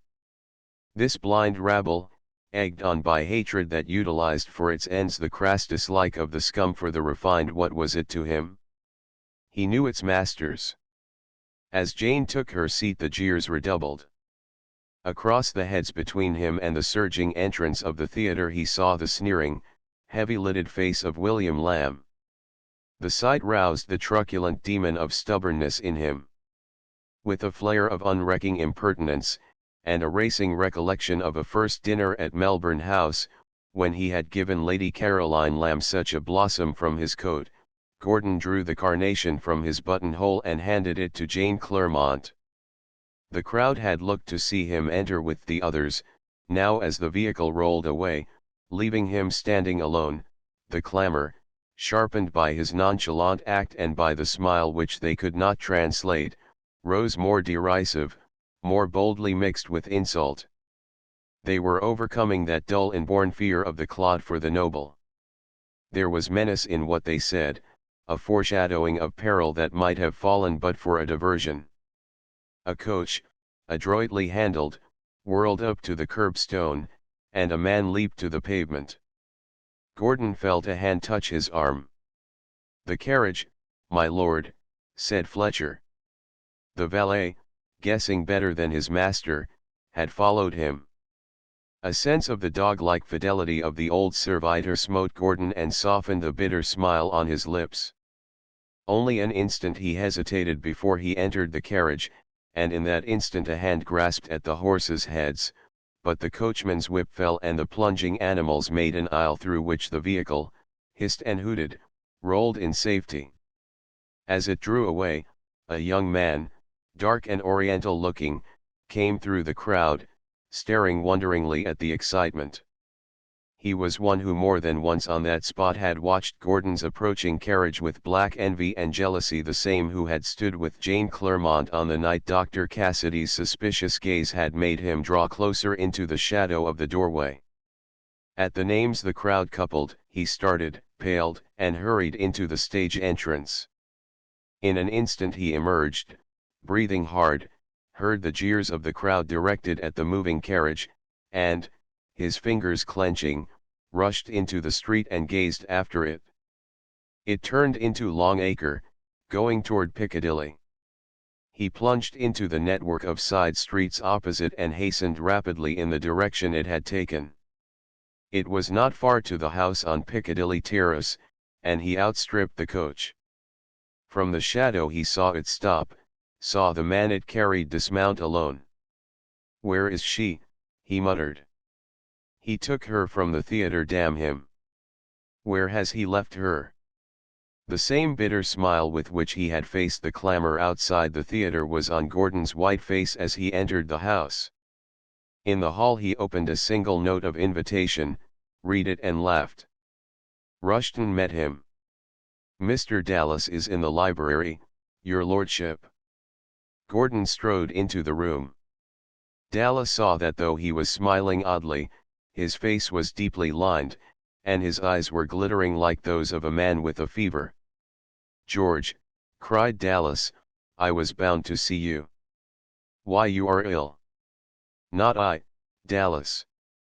I have been to Drury Lane tonight." All society was there, divorced and divorceable, intrigants and Babylonians of quality. Lady Holland, like a hippopotamus in the face, and William Lamb with the very manner of the ursine sloth. There was genuine anxiety in Dallas' tone. "Come with me to Stratford for a few days," he besought. "Come now tonight." "Not this week, old friend. I have social engagements to fill." Gordon tossed him the note he held. See.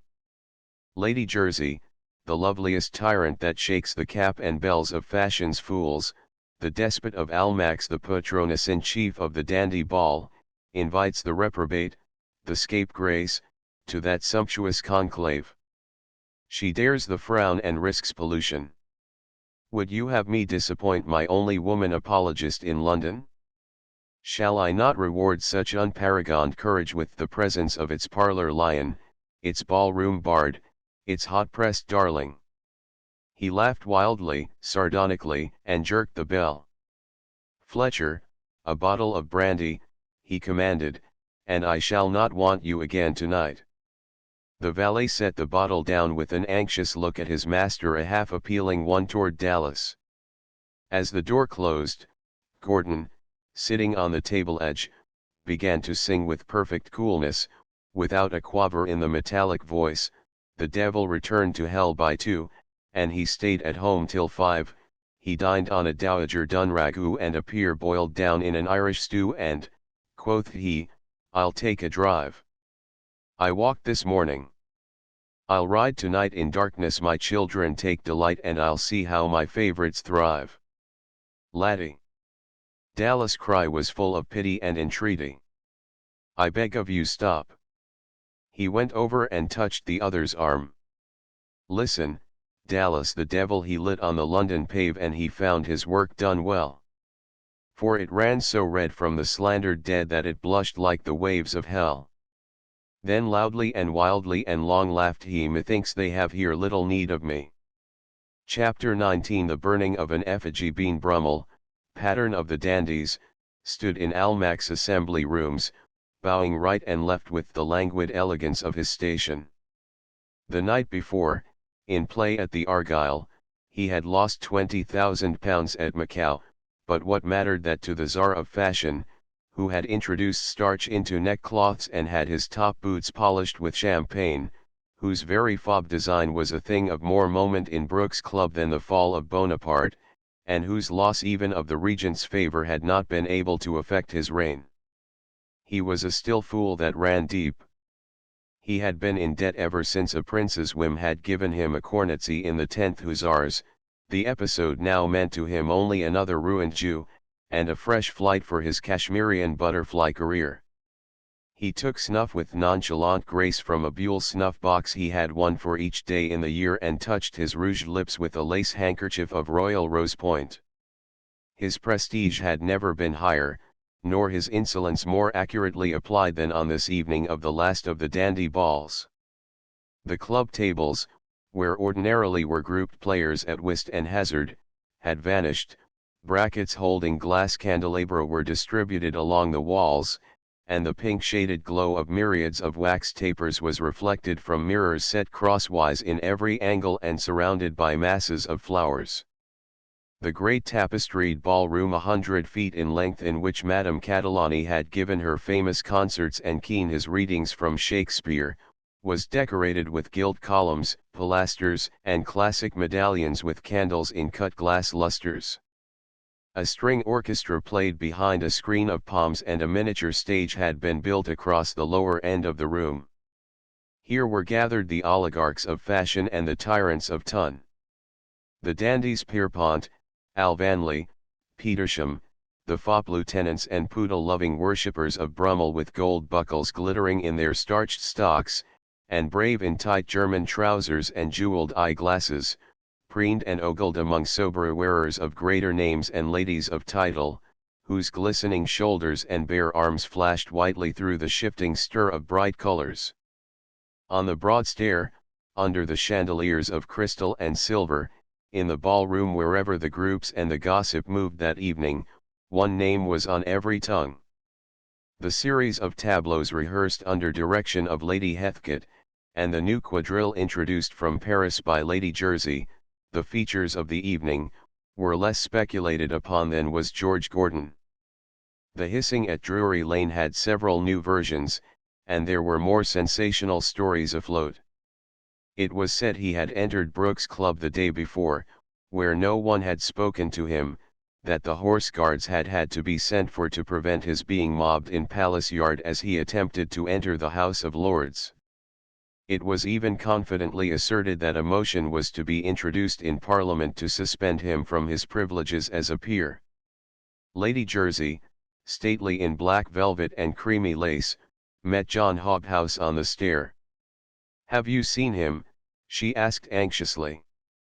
"No, but I have called every day." "It was courageous of you to send him the invitation for tonight. No other patroness would have dared." "I only wish he would come," she flashed imperiously. "One would think we were a lot of New England witch hunters. There is nothing more ridiculous than society in one of its 7-year fits of morality. Scandals are around us every day, but we pay no heed till the spasm of outraged virtue takes us. Then we pick out someone by mere caprice, hiss him, cut him, make him a whipping boy to be lashed from our doors. When we are satisfied, we give our drastic virtue chloroform and put it to sleep for another 7 years. Hobhouse smiled grimly at the gleam in her hazel eyes as she passed on to the lower room where the quadrille was to have its final rehearsal. Lady Jersey's was a despotic rule. She was as famous for her diplomacy as for her Sunday parties. More than one debate had been postponed in Parliament to avoid a conflict with one of her dinners. Gordon, he reflected, could have no more powerful ally. He ascended to the ballroom, where the tableaux were oozing patiently on with transient gushes of approbation. Solomon and the Queen of Sheba, with Lady Heathcote as the Queen, Tamerlane the Great, posed by a giant officer of the Foot Guards in a suit of chainmail and subjects drawn from heathen mythology. The last number, a monologue, was unnamed, but word had gone forth that the performer was to be Lady Caroline Lamb. Slowly the curtain was drawn aside and a breath of applause stirred as Lady Caroline was revealed, in complete Greek costume, with short blue skirt and round jacket, its bodice cut square and low and its sleeves white from elbow to wrist. In that congress of beauties, decked in the stilted conventions of Mayfair modestes, the attire had a touch of the barbaric which suited its wearer's type, a touch accentuated by the jade beads about her throat and the dagger thrust through her girdle. The fiddles of the orchestra had begun to play, as prelude, the music of the Greek love song Gordon had written, long ago made popular in London drawing rooms, and made of Athens, was echoed here and there from the floor. The figure on the stage swept a slow glance about her, her cheeks dark and red from some under-excitement. She waved her hand, and from the wings came a procession of tiny pages dressed as imps, all in red. A murmur of wonder broke from the crowd. Lady Caroline's vagaries were well known and her wayward devisings were never without sensation. "What foolery of Cairo's can this be?" queried Brummel to Petersham as the first page set up a tripod and the second placed upon it a huge metal salver. The whole room was rustling, for it was clear, from the open surprise of the committee, that this was a feature not on the program. Those in the rear even stood on chairs while the scarlet-hued imps grouped about the tripod in a half-circle open toward the audience. Lady Caroline clapped her hands and a last page entered dressed in red and black as Mephistopheles, carrying aloft on a wand what looked like a gigantic doll. The wand he fitted into a socket in the salver, and the dangling figure that swung from it, turning slowly, revealed a grotesque image of George Gordon. The audience gazed at the effigy with its clever burlesque of each well-known detail, the open rolling collar, the short brown curls pasted on the mask, the carnation in its buttonhole, startled at the effrontery of the idea. It was Brummel who gave the signal by an enthusiastic brava. Then the assemblage broke into applause and laughter that ran like a mounting wave across the flash and glitter of the ballroom, thundering down the refrain of the orchestra. The applause stilled as Lady Caroline raised her hand, and recited, in a voice that penetrated to the furthermost corner, "Is it Guy Fawkes we bring with his stuffing of straw? No, no. For Guy Fawkes paid his debt to the law. but the cause we uphold is to decency owed, by a social tribunal, unmarked by the code. Behold here a poet an eloquent thing which the Drury Lane green room applauded its king, who made all the envious dandies despair by the cut of his cuffs and the curl of his hair. She had spoken this doggerel with elaborate gestures toward the absurd mannequin, her eyes gleaming at the applause that greeted each stanza. Unsheathing the dagger at her girdle, she waved it with a look of languishing that made new laughter. Who, 'tis said, when a fair maid of Athens he pressed, swore his love on a dagger scratch made on his breast. And when they'd have drowned the poor creature, alack, brought gain to his glory by slitting the sack. John Hobhouse was staring indignantly, unable to control his anger. A note of triumph, more trenchant and remorseless than her raillery, grew into Lady Caroline's tone. His deportment, so evilly malapropos, at last sunk him far every circle below, till, besmirched by the mire of his flagrant disgrace, the front door of London flew shut in his face. So burn, yellow flame, for an idol dethroned. Burn, burn for a Gordon, by muses disowned. Burn, burn. While about thee thy imps circle fast, and give them their comrade, recovered at last. At the word burn, the speaker seized a candle from a sconce and touched it to the figure, which blazed brightly up. The imp pages grasped hands and began to run round and round the group.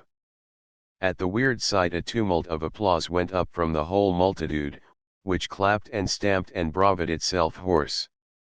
Suddenly a strange thing happened, unexpected, anomalous, uncanny. The applause hushed as though a wet blanket had been thrown over it. Faces forsook the stage. The pages ceased their circling. Women drew sharp tremulous breaths and men turned eagerly in their places to see a man advancing into the assembly with halting step and with a face pale yet brilliant, like an alabaster vase lighted from within. Some subtle magnetism had always hung about George Gordon, that had made him the center of any crowd. Now, in the tension, this was enormously increased. His sharply chiseled, patrician features seemed to thrill and dilate, and his eyes sparkled till they could scarce be looked at. 100 in that room he had called by name, scores he had dined and gamed with. His look, ruthless, yet even, seemed to single out and hold each one of these speechless and staring, deaf to Brummel's sneer through the quiet. Speech came from Gordon's lips, controlled, yet vital with subterraneous passion, words that none of that shaken audience could afterward recall save in part, hot like lava, writhing, pitiless, falling among them like a flaying lash of whipcords, scribes and Pharisees, hypocrites. I have heard hyenas and jackals in the ruins of Asia, Albanian wolves and angry Mussulmans. Theirs is sweet music beside the purr of England's scandal-mongers. I have hated your cant, despised your mediocrity and scoffed at your convention, and now, lacking the dagger and the bowl when deliberate desolation is piled upon me, when I stand alone on my hearth with my household gods shivered around me, you gather your pomp and rabblement of society to bait me. There was a stir at the door. Lady Jersey had entered, and John Hobhouse sprang to her side. She saw the blazing puppet and divined instantly the cruel farce that had been enacted. Her indignation leaped, but he caught her arm. No, no, he said, it is too late. The stinging sentences went on, so have you dealt with others, those whose names will be rung in England when your forgotten clay has mixed with its earth. Let them be gently born and gently minded as they may, as gentle as Sheridan, whom a year ago you toasted. He grew old and you covered him with the ignominy of a profligate, abandoned him to friendless poverty and left him to die like a wretched beggar, while bailiffs squabbled over his corpse. What mattered to him the crocodile tears when you laid him yesterday in Westminster Abbey? What cared he for your 4 noble pall-bearers, a duke, a pair of earls and a Lord Bishop of London? Did it lighten his last misery that you followed him there, 2 royal highnesses, marquises, viscounts, a lord mayor and a regiment of right honorables? Scribes and Pharisees, hypocrites. So you dealt with Shelley, the youth whose songs you would not hear. You hounded him, expelled him from his university, robbed him of his father and his peace, and drove him like a moral leper from among you. You write no pamphlets in verse nor read them if a canon frowns. You sit in your pews on Sunday and thank fate that you are not as Percy Bysshe Shelley, the outcast. God. He sits so near that heaven your priests prate of that he hears the seraphs sing. And do you think now to break me on your paltry will? You made me, without my search, a species of pagod. In the caprice of your pleasure, you throw down the idol from its pedestal. But it is not shattered, I have neither loved nor feared you. Henceforth I will not eat with you, drink with you, nor pray with you. Attribute to me every phase of your vileness. Charge me with profligacy and madness. Make of my career only a washed fragment in the hartshorn of your dislike. Drive your red-hot plowshares, but they shall not be for me. May my bones never rest in an English grave, nor my body feed its worms. The livid sentences fell quivering, heavy with virile emphasis, like the defiance of some scorned augur, invoking the Furies in the midnight of Rome. Hardly a breath or movement had come from those who heard.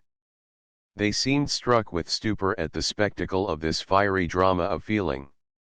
Lady Caroline was still standing, the center of the group of imp pages, and above her hovered a slate-colored cloud, the smoke from the effigy crumbling into shapeless ashes. Her gaze was on the speaker, her teeth clenched, the mockery of her face merged into something apprehensive and terror-smitten. In the same strained silence, looking neither to right nor left, Gordon passed to the entrance. Hobhouse met him halfway and turned with him to Lady Jersey. Gordon bent and kissed her hand, and as he went slowly down the stair, Lady Jersey's eyes filled with tears. The spell was broken by a cry from the stage and Lady Heathcote's scream. Lady Caroline had swayed and fallen. The blade of the dagger which she still held had slipped against her breast as she fell, and blood followed the slight cut. The crowd surged forward in excitement and relaxation, while waves of lively orchestral music rolled over the confusion, through which the crumpled figure was carried to a dressing room. Only those nearby saw the dagger cut, but almost before Gordon had emerged into the night a strange rumor was running through the assembly. It grew in volume through the after quadrille and reached the street. "Caroline Lamb has tried to stab herself," the whisper said. Chapter XX. The exile Fletcher was watching anxiously for his master's return that night. When he entered, there were new lines in his face, the stigmata of some abrupt and fearful mental recoil. "Order the coach to be got ready at once," Gordon directed, "and pack my portmanteau." He went heavily into the library, gazing at the bookshelves with eyes listless and dull. Presently, with the same nerveless movements, he unlocked a drawer and took therefrom several small articles, a lock of Ada's hair, a little copy of Romeo and Juliet given him years before by his sister, and the black bottle. He thrust these into his greatcoat pocket. Amid the litter of papers on his desk a document met his eye.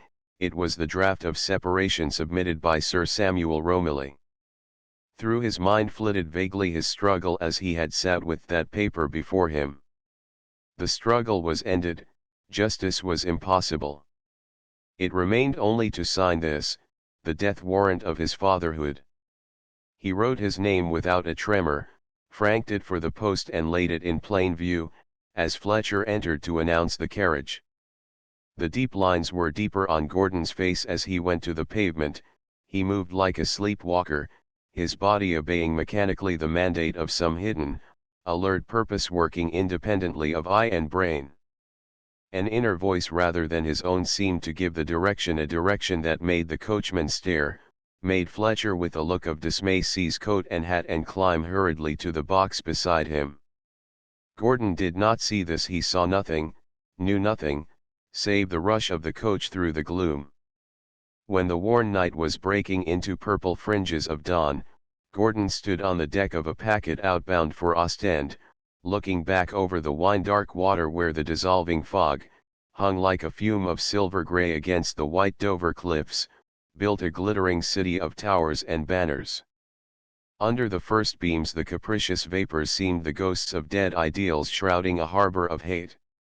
His youth, his dreams, his triumphs, his bitterness, his rebellion, his grief, all blended, lay there smarting, irreparable. Before him stretched wanderings and regrets and broken longings. "Your coffee, my lord." A familiar voice spoke. Fletcher stood behind him, tray in hand, trepidation and resolve struggling in his countenance. Gordon took the coffee mechanically. "How did you come here?" "With the coach, my lord." "Where are you going?" The valet's hand shook, and he swallowed hard. "Your lordship knows best," he said huskily. Gordon gazed a moment out across the misty channel. When he set down the cup his face had a look that brought to the other's eyes a sudden gladness and utter devotion. "Thank you, Fletcher," he said gently, and turned his gaze away. Presently, as the light quickened, he drew paper from his pocket, put the copy of Romeo and Juliet beneath it for support, and with the book resting on the rail, began to write. What he wrote, strange that chance should have furnished for his tablet now a story of such deathless love, was a letter to Annabel, a few final words, not many. "Answer I do not expect, nor does it import. But you will at least hear me. I leave in England but one being whom you have left me to part with, my sister. Wherever I may go, and I may go far, you and I can never meet in this world. Let this fact content or atone, and if accident occurs to me, be kind to her, or if she is then also nothing, to her children. For never has she acted or spoken toward you but as your friend. You once promised me this much. Do not deem the promise cancelled, for it was not a vow. Whatever I may have felt, I assure you that at this moment I bear you no resentment. If you have injured me, this forgiveness is something; if I have injured you, it is something more still. Remember that our feelings will have one rallying point so long as our child lives. Teach Aidan not to hate me. I do not ask for justification to her, this is probably beyond the power of either of us to give, but let her not grow up believing I am a deserving outcast from my kind, or lying dead in some forgotten grave. For the one would sadden her young mind no less than the other. Let her one day read what I have written, and so judge me.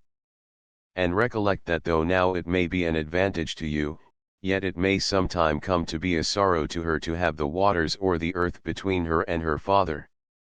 Whether the offense that has parted us has been solely on my side or reciprocal, or on yours chiefly, I have ceased now to reflect upon any but two things: that you are the mother of my child, and that we shall never meet again. Chapter XXI. Gordon swims for a life from London to Ostend, and through Flanders. A swart shadow trailed George Gordon slowly but unerringly. It was the man whose dark, reckless face had once turned with jealous passion to Jane Clairmont as they had watched a carriage approaching Drury Lane, he who, on a later night, had pursued the same vehicle, then a mark for jeers, to Piccadilly Terrace. The question he had uttered as he saw Gordon alight alone, had rang in his brain through his after-search: where has he left her? The London newspapers had not been long in chronicling Gordon's arrival in Ostend, and thither he followed, making certain that in finding one he should find the other. The chase at first was not difficult. Evil report, carried with malicious assiduity by spying tourists and globe-trotting gossip-mongers, had soon overtaken his quarry, and Gordon's progress became marked by calumnious tales which hovered like obscene seabirds over the wake of a vessel. Gordon had gone from Brussels in a huge coach, copied from one of Napoleon's taken at Genappe, and purchased from a travelling Wallachian nobleman. The vehicle was a noteworthy object, and early formed the basis of lying reports. A paragraph in the Journal de Belgique met the pursuer's eye on his first arrival in Ostend. It stated with detail that a Flemish coachmaker had delivered to the Miller Anglais a coach of the value of 2,800 francs, that on going for payment, he found his lordship had absconded with the carriage, that the defrauded seller had petitioned the Tribunal de Première Instance for proper representation to other districts, that the fugitive might be apprehended and the stolen property seized. With this clipping in his pocket, the man who tracked Gordon followed up the Rhine to the confines of Switzerland. Here he lost a month, for the emblazoned wagon de luxe had turned at Basly, and, skirting Neuchâtel, had taken its course to Lake Geneva. Gordon had travelled wholly at random and paused there only because the shimmering blue waters, the black mountain ridges with their epaulets of cloud and, in the distance, the cold, secular phantom of Mont Blanc, brought to his jaded senses the first hint of relief. In the Villa Diodati, high above the lake, the English milord with the lame foot, the white face and sparkling eyes, stayed his course, to the wonder of the country folk who speculated endlessly upon the strange choice which preferred the gloomy villa to the spires and slate roofs of the gay city so near. And here, to his surprise, Gordon found ensconced, in a cottage on the high bank, Shelley and his young wife, with the black-eyed, Creole-tinted girl whom the Drury Lane audience had hissed. So had chance conspired to color circumstance for the rage of tireless hatred that was following. The blows that had succeeded the flight of Annabel with his child had left Gordon stunned. The flaming recoil of his feeling, in that fierce denunciation at Almack's, had burned up in him the very capacity for further suffering, and for a time the quiet of Diodati, set in its grove above the water like a bird's nest among leaves, was a healing anodyne. From his balcony Mont Blanc and its snowy aiguilles were screened, but the sun sank roseate behind the Jura, and it lifted again over vineyard hills which echoed the songs of vine dressers and the mellow bells of sauntering herds. Below, boats swept idly in the sun, or the long lances of the rain marched and marshalled across the level lake to the meeting and sundering of the clouds. There came a time too soon, when the dulled nerves awoke, when the whole man cried out. In the sharpest of these moods Gordon found respite at the adjacent cottage, where Shelley, whose bright eyes seemed to drink light from the pages of Plato or Calderon, read aloud, or Jane Clairmont, piquant and daring as of old, sang for them some song of Tom Moore's. Or in the long days the two men walked and sailed, under a sky of garter blue, feeling the lapping of the waves, living between the two wondrous worlds of water and ether, till for a time Gordon laid the troubled spectres of his thoughts in semi-forgetfulness. One day they drove along the margin of the lake to Chillon and spent a night beneath the frowning chateau walls that had entombed Bonivard. On the afternoon of their return, sitting alone on the balcony with the gloom of those dungeons still upon him, gazing far across the lake, across the mountains, toward that home from which he had been driven, Gordon, for the first time since he had left England, found relief in composition. He wrote of Chillon's prisoner, but the agony in the lines was a personal one. I made a tooting in the wall, it was not therefrom to escape, for I had buried one and all who loved me in a human shape, no child, no sire, no kin had I, no partner in my misery, but I was curious to ascend to my barred windows, and to bend once more, upon the mountains high, the quiet of a loving eye. He wrote in the dimming luster of a perfect day. Below him rippled the long lake churning an inarticulate melody, and a tiny island with trees upon it rested the eye. As he gazed, beyond the dazzling beryl foliage, set in the sunset, a spot rivet his look. A moment before the white sail of a boat had glanced there, Now a confused flat blur lay on the water. Gordon thrust his commonplace book into his pocket and leaned forward, shading his eyes from the glow. The blot resolved itself into a capsized hull and two black figures struggling in the water, one with difficulty supporting the other. The next moment he was dashing down the bank, hallooing for Fletcher, peeling off coat and waistcoat as he went.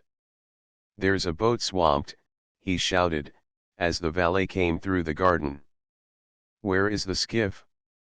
"Miss Claremont has it, my lord."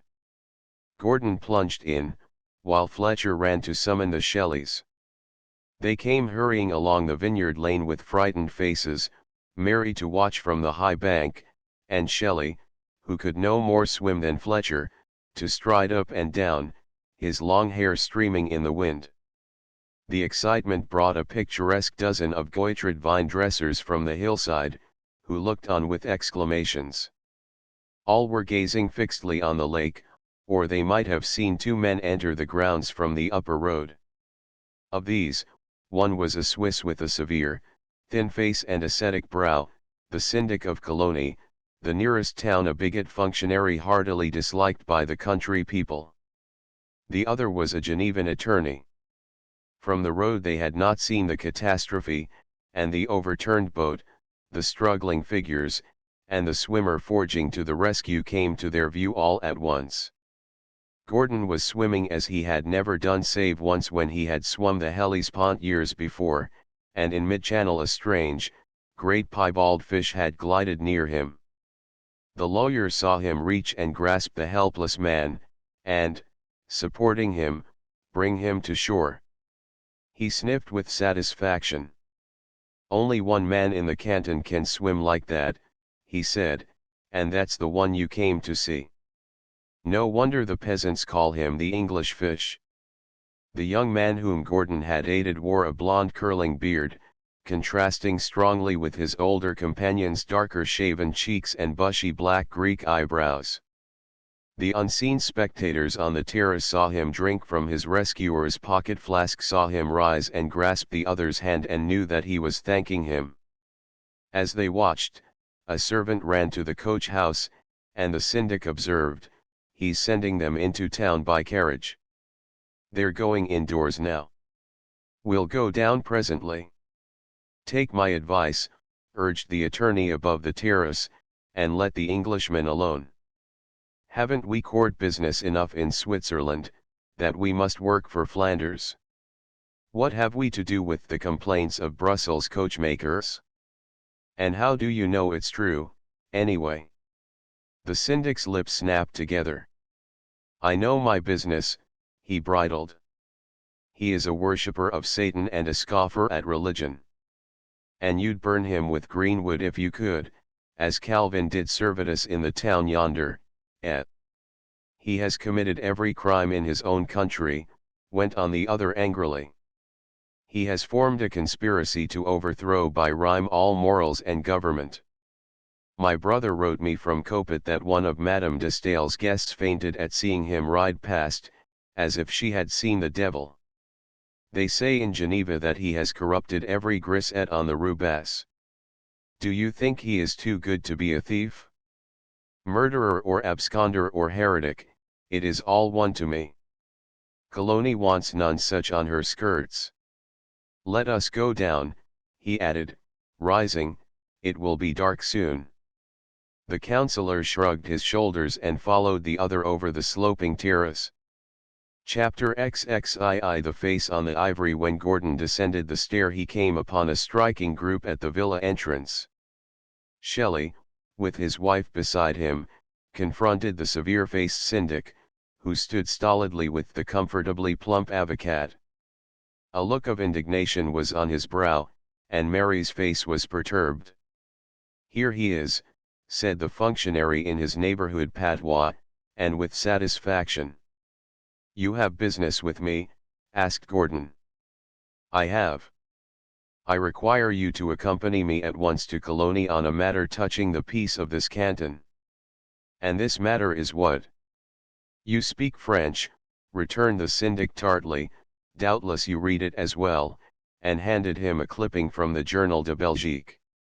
Gordon scanned the fragment of paper, first with surprise, then with a slow and bitter smile. He had not seen the story, but it differed little from scores of calumnies that had filled the columns of less credulous newspapers in London before his departure. It was a breath fresh from the old sulphur bed of hatred, brought sharply to him here in his solitude. "I see," he said, "this states that a certain English milord had turned highwayman and deprived an honest Fleming of a wagon? How does it affect me?" "Do you deny that you have the wagon?" demanded the syndic curtly. "The wagon? I have a wagon, yes. One bought for me by my servant. In Brussels. As it happens, in Brussels." The paleness of Gordon's face was accentuated now, and his eyes held cores of dangerous flame. "And because I am an English milord, and bring a wagon from Brussels, you assume that I am a robber. You were driven from your own country," menaced the other. "Do you think we hear nothing, we Swiss? This canton knows you well enough. Stop those horses," he snarled, for the great coach, ready for its trip to the town, was rolling down the driveway. The syndic sprang to the horses' heads. At the same instant the two strangers who had been in the overturned boat, now with clothing partially dried, came from the house. "There." The syndic pointed to the ornate vehicle. "Do you deny this is the wagon described in that newspaper, and that you absconded with it from Brussels?" The older of the two strangers turned quick eyes on Gordon, then on the wagon. Before Gordon could reply, he spoke in nervous French, "I beg pardon. I was the owner of that conveyance, and the one who sold it?" "Maybe," said the functionary, "but you did not sell it to this person, I have reason to believe." "No, yonder is the purchaser." He pointed to a prosaic figure at the steps. "His valet." Shelley thrust in explosively. "I told you so," grunted the man of law, and stared with the surprise of recognition, as the syndic, ruffling with anger, turned on the strangers with sarcasm, "Friends of the English milord, no doubt." The councillor laid a hasty hand on his sleeve. "Stop," he said. "I think I have had the honor of meeting these gentlemen in Geneva. Allow me to present you, monsieur, to Prince Mavro Cordato, Minister of Foreign Affairs of Wallachia," and he turned to the latter's younger companion, his secretary, Count Pietro Gamba, of Ravenna. The sour-faced official drew back. These were names whose owners had been public guests of the canton.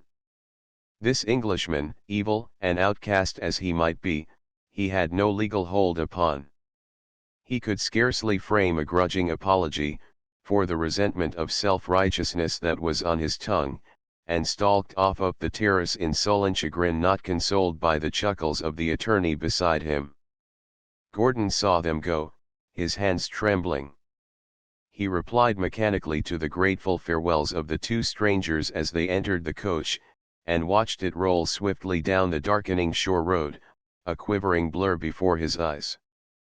A fierce struggle was within him, the peace which the tranquil poise of Shelley's creed had lent him, warring against a clamant rage.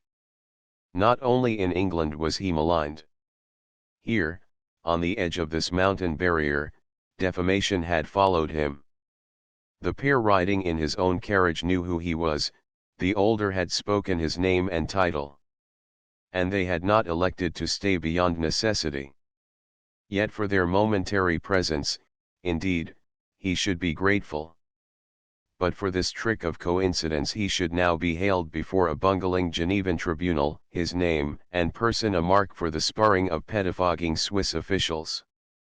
These thoughts were clashing through his mind as he turned and walked slowly down to the bank where Shelley's Swiss servant had moored the stranger's rescued boat, bailed out and with sail stretched to dry. The sunset, as he stood, flamed redly across the lake, its ray glinting from the rim of a bright object whose broken chain had caught beneath the boat's gunwale. He leaned and drew it out. It was an oval miniature backed with silver, the portrait of a young girl, a face frail and delicately hued, with fine line of chin and slender neck, with wistful eyes the deep color of the Adriatic, hair a gush of tawny gold, skin like warm arum lilies, and a string of pearls about her neck. Evidently it had belonged to one of the two men with whom the craft had capsized. It was too late now to overtake the coach, he would send it after them that evening. He turned the miniature over. On the back was engraved a name, Teresa Gamba. Gamba. It had been one of the names spoken by the attorney, that of the young count for whose rescue he had swum so hard. He looked again at the ivory. His wife? No, no, innocence of life, ignorance of its passions and parades were there. His sister? Yes. The fair hair and blue eyes were alike. And now he caught a subtle resemblance of feature. She was dear to this brother, no doubt dear as was his own half-sister to him, well nigh the only being left in England who believed in him and loved him. He looked up at a hail from the lake. A boat was approaching, bearing a single feminine rower. As he gazed, she looked over her shoulder to wave something white at the porch. "It is Jane. She has been to the post," cried Shelley from the terrace, and hastened down the bank. Gordon thrust the ivory into his pocket as the skiff darted into the landing. Chapter XXIII The Devil's Deal. As he took the two missives the girl handed him, Gordon caught his breath, for one he saw was directed in Annabel's hand.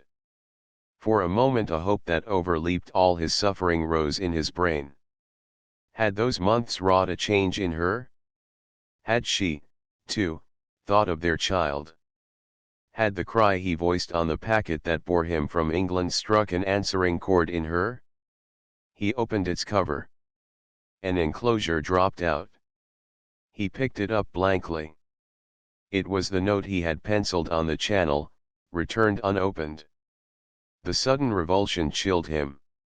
He broke the seal of the second letter and read while a look of utter sick whiteness crept across his face, a look of rage and suffering that marked every feature. It was from his sister, a letter written with fingers that soiled and creased it in their agony, blotted and stained with tears. For the thing it told of was a dreadful thing, a whispered charge against him so damning, so satanic in its cruelty, that though lip might murmur it to a gloating ear, yet pen refused to word it. The whole world turned black before him, and the dusk seemed shot through with barbed and flaming javelins of agony. He crushed the letter in his hand, and, with a gesture like a madman's, thrust it into Shelley's, turning to him a countenance distorted with passion, gauche, malignant, repulsive. "Read it, Shelley," he said in a strangled voice. "Read it and know London, the most ineffable centaur ever begotten of hypocrisy and a nightmare. Read what its wretched lepers are saying. There is a place in Michelangelo's Last Judgment in the Sistine Chapel that was made for their kind, and may the like await them in that of our Lord and Saviour Jesus Christ. Amen." With this fearful imprecation he flung away from their startled faces along the winding vineyard lane, on into the dusk, lost to a sense of direction, to everything save the blackness in his own soul. The night fell, odorous with grape scents, and the moon stained the terraces to amber. It shone on Gordon as he sat by the little wharf where the skiff rocked in the ripples, his eyes viewless, looking straight before him across the lake. For him there was no sanctuary in time or in distance. The passage he had read at Newstead Abbey in his mother's open Bible, beside her body, flashed through his mind, "And among these nations shalt thou find no ease, neither shall the sole of thy foot have rest. In the morning thou shalt say, Would God it were even. And at even thou shalt say, Would God it were morning." He had found should find no ease nor rest. The captive of Chillon had been bound only with fetters of iron to stone pillars. he was chained with fiery links of hate to the freezing walls of the world's contumely.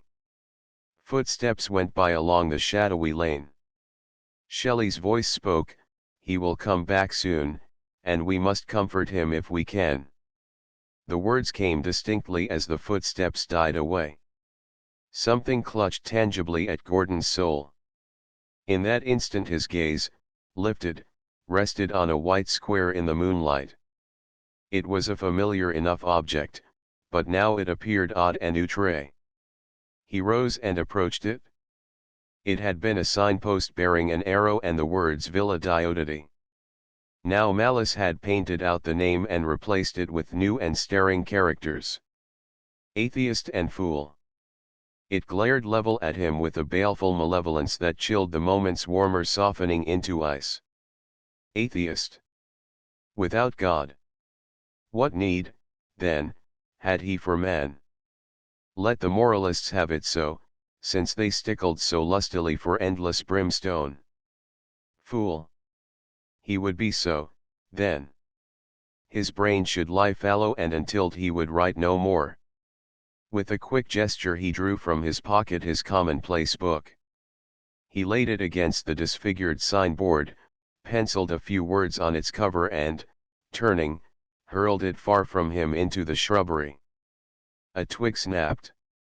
He looked around. Jane Clermont stood near him, her eyes smiling into his, fringed with intoxication and daring.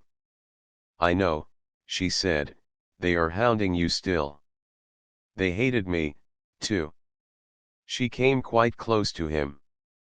"What need we care? What are they all to us?" It was the Jane of the Drury Lane green room he saw now, the Jane whose brilliance and wit had held him then, but there was something deeper in her look that he had never seen before, a recklessness, an invitation, and an assent. "Jane," he exclaimed. She touched his hand. "Why should we stay here? Let us go away from them all where they cannot follow us to sting." Gordon stared at her, his eyes holding hers. To go away with her? To slip the leash of all that was pagan in him? What matter? He was damned anyway, a social pariah, why strive to undeserve the reputation? His thought was swirling through savage undercurrents of vindictive wrath, circling like a maelstrom, about this one dead center. Civilization had cast him off. Henceforth his life was his own, to live to himself, for his own ends, as the savage, as the beast of the field. To live and to die, knowing that no greater agony than was meted to him now could await him, even in that nethermost reach where the lost are driven at the end. We must comfort him if we can. The words Shelley had spoken seemed to vibrate in the stillness like the caught key of an organ. He turned to where Villa Diodati above them slept in the long arms of the night shadows, listening to the contending voices within him. Comfort. The placid comfort of philosophy for him whose flesh was fever and his blood quicksilver? In this girl life and action beckoned to him, life full and abundant, forgetfulness, wandering, and pleasure, fleeting surely, but still his while it should last. And yet the girl's hand was on the skiff. On a sudden a cry of fear burst from her lips and she shrank back as a disordered figure broke from the darkness and clutched Gordon's arm fiercely. "Where are you taking her now?" Gordon's thought veered. In his numbness of feeling there scarce seemed strangeness in the apparition. As he looked at the oriental, mustachioed face, haggard and haunted, his lips rather than his mind replied, "Who knows? You lie. You ruined her career and stole her away from London and from me. Now you want to take her from these last friends of hers for yourself. But you cannot go where I will not find you. And where you go the world shall know you and despise you." Jane's eyes flashed upon the speaker. "You," she cried in contemptuous anger. "You hated him even in London, now you have followed him here. It is you who have set the peasants to spy upon us. It is you who have spread tales through Geneva. You whose lies sent the syndic today? Gordon had been staring at the Moorish, theatric face with a gaze of singular inquiry, his brain searching for a lost clue. All at once the haze lightened. His thought leaped across a chasm of time. He saw a reckless youth, a deserter from the navy, whom he had befriended in Greece, a youth who had vanished suddenly from Missolonghi during the feast of Ramazan. He saw a shambling, cactus-bordered road to the seashore, a file of Turkish soldiers, the foremost in a purple coat, and carrying a long wand, a beast of burden bearing a brown sack. Trevannion, he said. Trevannion, by the Lord! He burst into a laugh, re-echoing, sardonic, a laugh now of absolute, remorseless unconcern, of crude recklessness flaunting at last supreme over crumbled resolve, the laugh of a zealot flagellant beneath the lash, a derisive villain on the scaffold. So I stole her from you. You, even you, dare to accuse me. Out of my sight, he said, and flung him roughly from the path. Gordon held out his hand to Jane Clermont, lifted her into the skiff, and springing in, sent the slim cockle shell shooting out into the still expanse like an arrow on the air. Then he took up the oars and turned its prow down the lake to where the streaming lights of the careless city wavered through the mists, pale green under the moonbeams. The journal which Gordon had hurled from him lay in the vine rose next morning when Shelley, with a face of trouble and foreboding, passed along the dewy lane. He read the words written on its cover, and all our yesterdays have lighted fools the way to dusty death. I will keep no record of that same hesternal torchlight, and to prevent me from returning, like a dog, to the vomit of memory, I throw away this volume, and write in Ipecacuan hang up justice. Let morality go beg. To be sure, I have long despised myself and man, but I never spat in the face of my species before, O fool. I shall go mad. Chapter XXIV. The Mark of the Beast. Your coffee, my lord. It was Fletcher's usual inquiry, repeated night and morning, the same words that on the Ostend packet had told his master that his wanderings were shared. After these many months in Venice, where George Gordon had shut upon his retreat the floodgates of the world, the old servant's tone had the same wistful cadence of solicitude. Time for Gordon had passed like wreckage running with the tide. The few fevered weeks of wandering through Switzerland with Jane Clermont, he scarcely knew where or how they had ended, had left in his mind only a series of phantom impressions, woods of withered pine, alpine glaciers shining like truth, Wengen torrents like tales of white horses, and distant thunder of avalanches, as if God were pelting the devil down from heaven with snowballs. And neither the piping of the shepherd, nor the rumble of the storm, not the torrent, the mountain, the glacier, the forest, or the cloud, had lightened the darkness of his heart or enabled him to lose his wretched identity in the power and the glory above and beneath him. In that night at Geneva, the tidal wave of execration which had rolled over his emerging manhood had left as it ebbed only a bare reef across which blew cool, infuriate winds of avid recklessness, and through these insensate blasts he moved in a kind of waking somnambulism, in which his acts seemed to him those of another individual, and he, the real actor, poised aloft, watching with a sardonic speculation. At Rome his numbed senses awakened, and he found himself alone, and around him his humankind which he hated, spying tourists and scribblers, who sharpened their scavenger pencils to record his vagaries. He fled from them to Venice, where, thanks to report, Fletcher had found his master. But it was a changed Gordon who had ensconced himself here, a Gordon to whom social convention had become a sneer, and the praise or blame of his fellows idle chaff cast in the wind. He ate and drank and slept not as other men, but as a gourmand and debauch. Such letters as he wrote to his sister, to Tom Moore, to Hobhouse were flippant mockeries. Rarely was he seen at opera, at ridotto, at conversazione. When he went abroad it was most often by night, as though he shunned the daylight. More than one cabaret in the shadow of the palace of the Doges knew the white satiric face that stared out from its terrace over the waterways, where covered gondolas crept like black spiders, till the clock of St. Mark's struck the third hour of the morning. And more than one black and red-sashed boatman whispered tales of the Palazzo Mocenigo on the Grand Canal and the Giovanotto Inglese who spent great sums. The gondolieri turned their heads to gaze as they sculled past the carved gateway. Did not the priests call him the wicked milord? And did not all Venice know of Mariana, the linen draper's wife of the street Spezieria, and of Margherita Cogna, the black-eyed Fornarina, who came and went as she pleased in the milord's household? They themselves had gained many a coin by telling these tales to the tourists from the milord's own country, who came to watch from across the canal with opera glasses, as if he were a ravenous beast or a rare show, who lay in wait at nightfall to see his gondola pass to the wide outlying lagoon, haunted the sand spit of the Lido where he rode horseback, and offered bribes to his servants to see the bed wherein he slept. They took the tourist's soldi shamefacedly, however, for they knew other tales, too, how he had furnished money to send Beppo, the son of the fruit peddler, to the art school at Naples, how he had given 50 louis d'or to rebuild the burned shop of the printer of San Samuel. "Your coffee, my lord?" Fletcher repeated the inquiry, for his master had not heard. "No, bring some cognac, Fletcher." The valet obeyed, though with covered concern.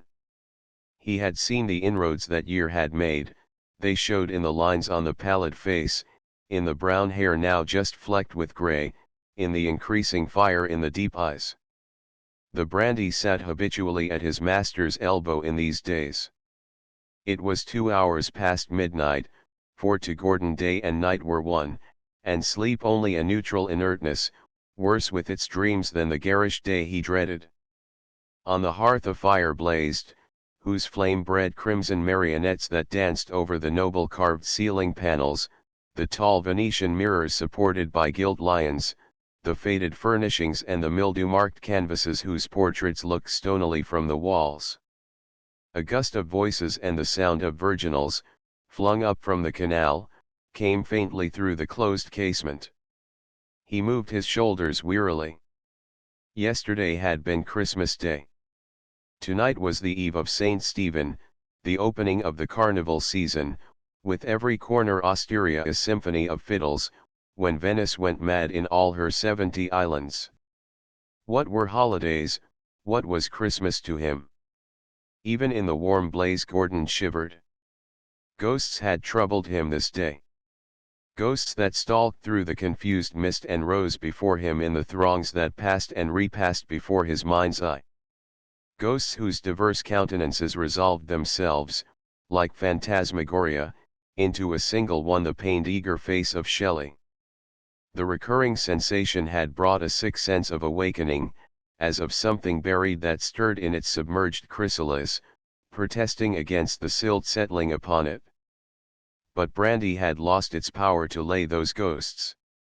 He went to the desk which held the black phial, the tiny glass comforter to which he resorted more and more often. Once with its surcease it had brought a splendor and plenitude of power, of late its relief had been lent at the price of distorted visions.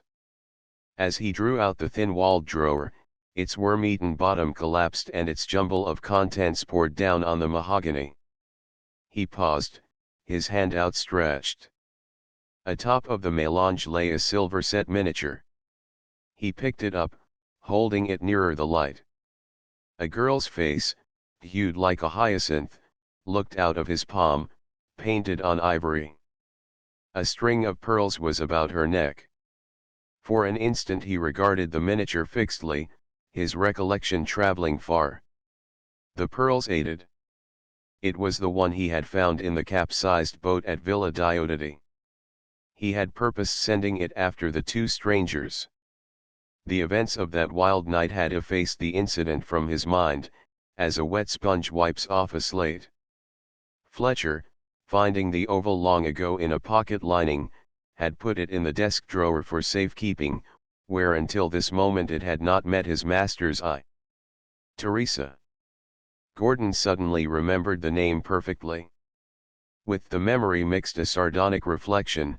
The man who had lost the miniature that day in Switzerland had hastened away with clothing scarce dried. Well, if that brother had deemed himself too good to linger with the outcast, the balance had been squared. The sister, perforce, had made a longer stay. He put down the miniature, found the phial of laudanum and uncorked it, but the face drew him back. It was not the external similitude now, but something beneath, unobserved the day he had found it, the pure sensibility, shining unsullied through the transparent media. A delicate convent slip, she seemed, not yet transplanted to the unsifted soil of the world. A strange portrait for him to gaze upon here in this palace of ribaldry, him, the moral Caliban, the dweller in Golgotha, on whose forehead was written the hecjacet of a dead soul. The antithesis of the picture, bold, Medea-like, tall as a pythoness, with hair of night, black flashing eyes and passion blent with ferocity, projected itself, like a materialization in a séance, from the air. He turned his head with a sensation of bodily presence, though he knew the one of whom he thought was then in Naples. If she should enter and find him with that ivory in his hand, what a rare sirocco would be let loose. He tried to smile, but the old errant raillery would not come. The miniature blotted out the figure of the Fornarina. Against his will, it suggested all the pure things that he had ever known: his youthful romance, his dreams, Ada, his child. Holding it, he walked to a folded mirror in a corner of the wall and opened its panels. There had been a time when he had said no appetite should ever rule him. The face he saw reflected now wore the lines of incorrigible self-indulgence, animalism, the sinister badge of the bacchanal. "Is that you, George Gordon?" he asked. "Is that you, George Gordon?" he asked. P. 178. The ghosts drew nearer. They peered over his shoulders. He felt their fingers grasping at him. He cursed them. By what right did they follow him? By what damnable chance, ruled by what infernal jugglery, came this painted semblance to open old tombs? Something had awakened in him. It was the side that recollected, remorseless and impenitent but no longer benumbed, writhing with smarting vitality. Awake, it recoiled abashed from the voiceless vague retro of that symbol. What part had he in that purity whose visible emblem mocked and derided him? What comradeship did life hold for him save the hideous Gorgon of memory, the Cerberus of ill fame, spirits of the dark, garish fellows of the half-world, they whose steps go down to hell? A fury, demoniac, terrible, fell on him. He seized the miniature, dashed it on the floor, stamped it with his heel and crushed and ground it into indistinguishable fragments. Then he sprang up, and with an oath whose note was echoed by the tame raven croaking on the landing, rushed down the stairway and threw himself into his gondola. The moon rose red as a house of fire. Before it paled, he had passed the lagoon. In the dim light that presaged the sodden dawn he leaped ashore on the mainland, pierced the damp laurel thickets that skirted the river Brenta and plunged into the forest. Chapter XXV. Teresa meets a stranger through the twittering dawn, with its multitudinous damp scents, its stubble fields of maize glimpsed through the stripped ilex trees, whose twigs scrawled black hieroglyphics on the hueless sky. Gordon strode sharply, heedless of direction. The convulsion of rage with which he had destroyed the miniature had finished the work the latter's advent had begun. The nerve, stirring from its opiate sleep to a consciousness of dull pain, had jarred itself to agony. His mind was awake, but the wind had swept saltly through the coverts of his passion, and their denizens crouched shivering. The sight of a dove-tinted villa guarded by cypress spears, a grey gathering of cupolas, told him he had walked about 2 miles. This was La Myra, one of the estates of the Contessa Albrizzi, a great name in Venice. He turned aside into the deserted olive grove above the river. A slim walk meandered here, thick with dead leaves, with a cleared slope stretching down to where the deep-dyed Brenta twisted like a drenched ribbon on its way to the salt marshes. Fronting this breach, Gordon came abruptly upon a wooden shrine, with a weather-fretted prayer bench. He stopped, regarding it half absently, his surcharged thought rearranging disused images out of some dusty speculative storehouse.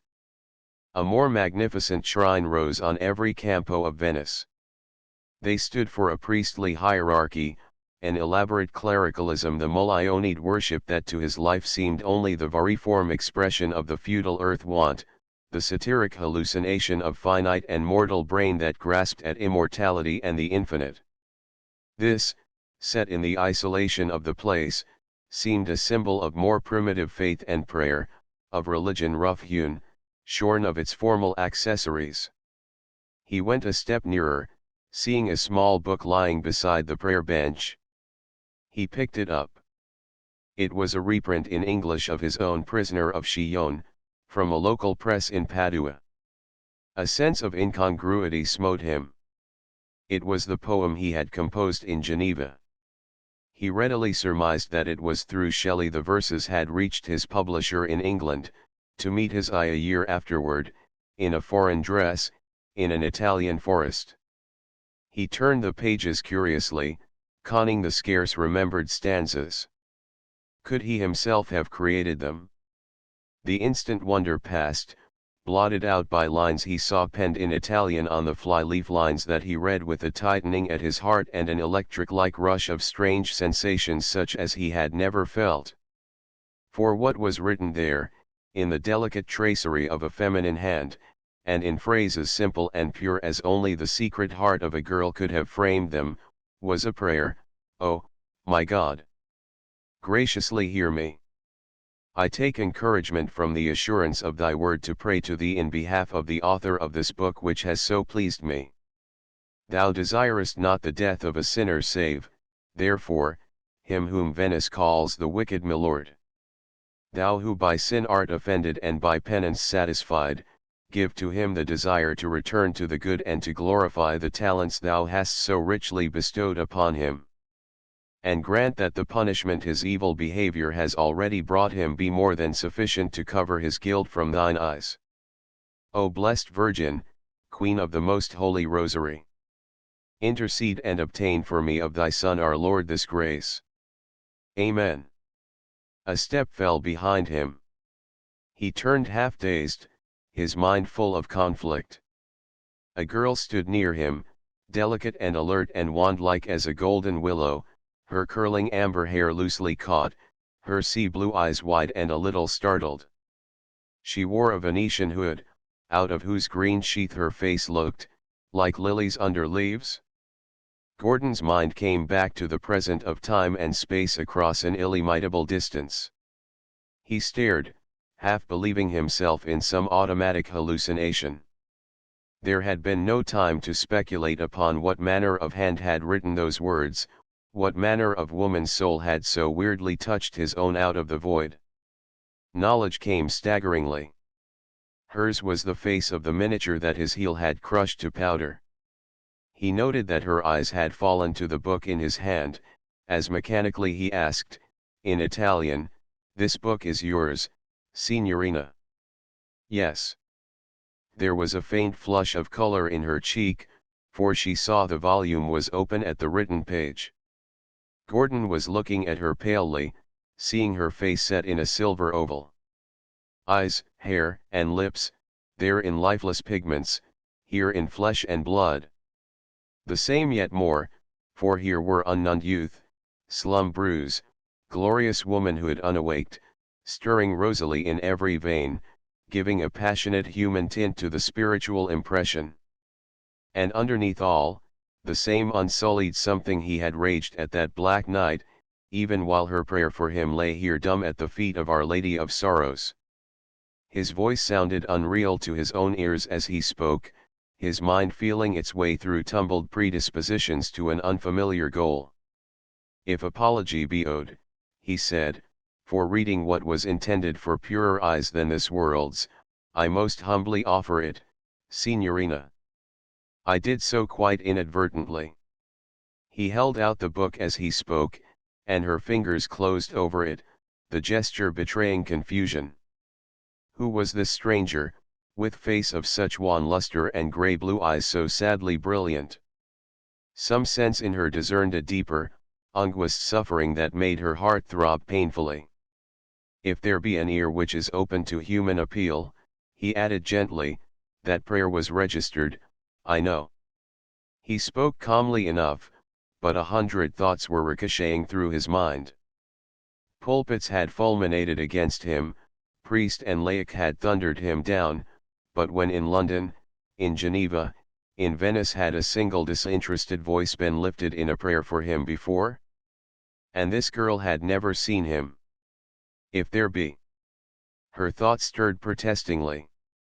Ah, Signore, surely there is someone who hears. How could one live and pray otherwise? How indeed? To such a one as she, to pray and to live were one and the same thing. Prayer to her was not a mental process, it was as instinctive and unconscious as breathing. For such as she, shrines like this were erected, not for him.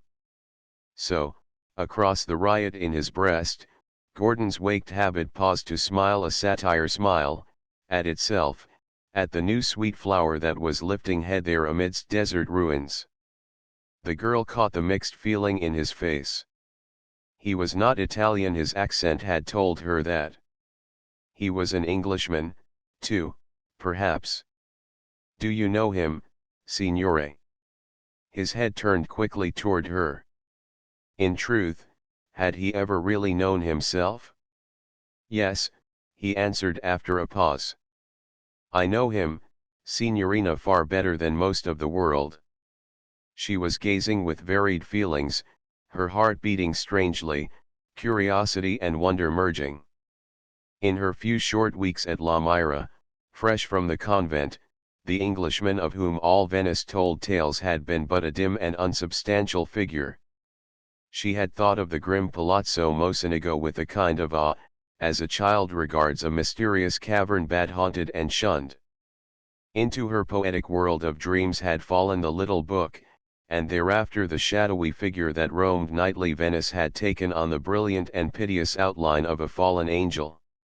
Here, wonderfully, was a man who knew him, whose speech could visualize the figure that had grown to possess such fascination.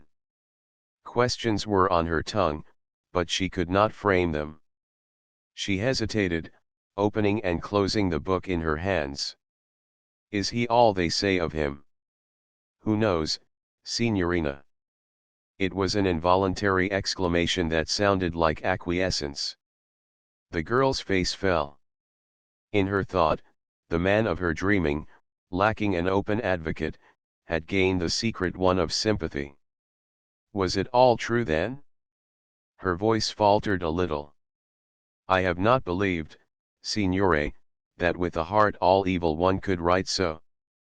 Into the raw blend of tangent emotions which were enwrapping Gordon, had entered, as she spoke, another well-defined. Never in his life, for his own sake, had he cared whether one or many believed truth or lie of him. But now there thrilled in him, newborn, a desire that this slight girl should not judge him as did the world. The feeling lent his words a curious energy. Many tales are told, Signorina, that are true, some that are false. If he were here and I speak from certain knowledge of him, he would not wish me to extenuate, least of all to you who have written what is on that leaf.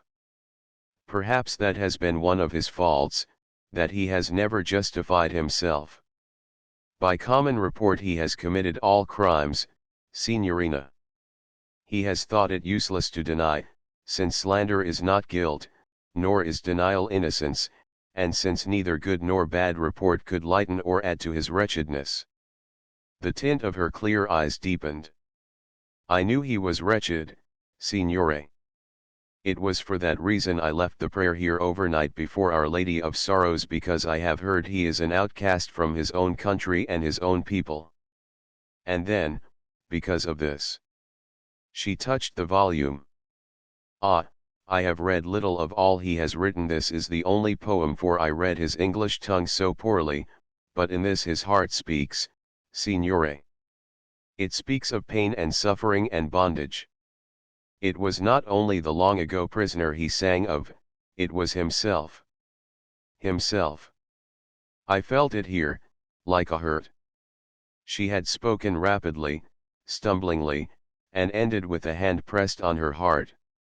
Her own feeling, as she suddenly became aware of her vehemence, startled her, and she half turned away, her lips trembling. A sentiment at variance with his whole character was fighting in Gordon. The babel he had builded of curses was being smitten into confusion. Something granite-like, mural and sealed by time, was breaking and melting unaccountably away. His face was turned from hers toward the slope below, where the river bubbled and sparkled. When he spoke it was in words choked and impeded. "I think if he were here, this wicked milord, he would bless you for that, Signorina. He has suffered, no doubt. Perhaps if there had been more who felt what he wrote as you have felt, if there had been more to impute good of him rather than evil, I am quite sure if this could have been, Signorina, he would not now be in Venice the man for whom you have written that prayer. I know him well enough to say this. It is through his wretchedness that I have come to know him, because, like him, I am a wanderer." A softer light suffused her cheek. The words smote her strangely. His pain-engraved face brought a mist to her eyes. She was a child of the sun, with blood leaping to quick response, and a heart a well of undiscovered impulses. The wicked milord's form lost distinction and faded. Here was a being mysterious, wretched, too, and alone, not intangible as was he of the Palazzo Mocenigo, but beside her, speaking with a voice which thrilled every nerve of her sensitive nature. Unconsciously she drew closer to him. At that moment a call came under the bare boughs, "Teresa! Teresa!" She drew back. "It is La Contessa," she said, "I must hasten," and started quickly through the trees. His voice overtook her. "Signorina." The word vibrated. "Will you give me the prayer?" He had come toward her as she stopped. There is a charm in such things, perhaps. The voice called again, and more impatiently, "Teresa." She opened the book and tore out the leaf with uncertain fingers. As he took it his hand met hers. He bent his head and touched it with his lips. She flushed deeply, then turned and ran through the naked trees toward the villa shielded in its cypress rose. The girl ran breathlessly to the terrace, where a lady leaned from a window with a gently chiding tongue. "Do they teach you to do holy without sleep in convents?" she cried. "Do you not know your father and Count Guiccioli, your lord and master-to-be, are to arrive today from Ravenna? You will be wilted before the evening." The girl entered the house. Under the olive wood a man, strangely moved, a rustling paper still in his hand, walked back with quick strides to his gondola, striving to exorcise a chuckling fiend within him, who, with mocking and malignant emphasis, kept repeating, "O blessed Virgin, Queen of the Most Holy Rosary, intercede and obtain for me, of thy Son our Lord, this grace." Chapter XXVI. A woman of fire and dreams. From the moment those lips touched her hand in that meeting at the wood shrine, Teresa Gambo felt her life unfold to rose-veined visions. Her unmothered childhood and the placid convent school years at Bagnacavallo, near Ravenna, had known no mystery other than her daydreams had fashioned. She had dreamed much, of the time when she should marry and redeem the fortunes of her house, which, despite untainted blood and ancient provincial name, was impoverished, of the freedom of Italy, the sole topic, aside from his endless chemical experiments, of which her father, now growing feeble, never tired, of her elder brother, away in Wallachia, secretary to the Greek prince Mavrocordato, of the few books she read, and the fewer people she met. But these dreams had not possessed the charm of novelty. Even when, at 18, through family friendship, she became a member of the Albrizzi household and exchanged the dull convent walls for the garlanded La Mira, even with those rare days when she saw the gay splendor of Venice from a curtained gondola, even then her mental life suffered small change. The marriage arranged for her with Count Guiccioli, the oldest and richest nobleman of Ravenna, a miser and twice a widower, had aroused an interest in her mind scarce greater than had the tales of the Englishmen of the Palazzo Mocenigo.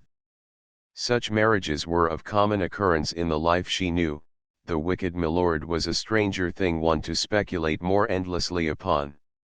It was Tita, the gigantic black-bearded gondolier and door-porter, a servant in the Gamba family since she was born, whom she had brought with her as her own attendant, one who worshipped her devoutly, and in whose care her father entrusted her more confidently than to any duenna who had first pointed out to her the gloomy building which shielded that mysterious occupant, and had piqued her interest with weird tales, how in his loneliness for humankind the outcast surrounded himself with tamed ravens and parakeets, and used for a wine cup a human skull, that of a woman he had once loved.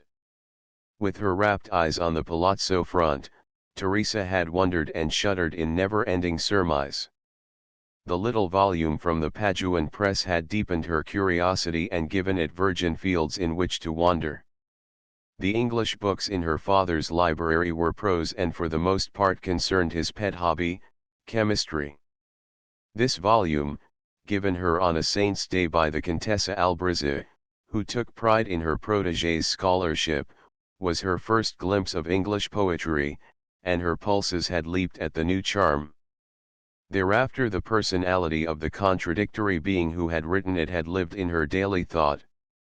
She retained the faiths of her childhood unshuttered, and the prayer she had left at the shrine of Our Lady of Sorrows sprang from an impulse as natural as it was significant. But that meeting in the wood had turned the course of her imaginings.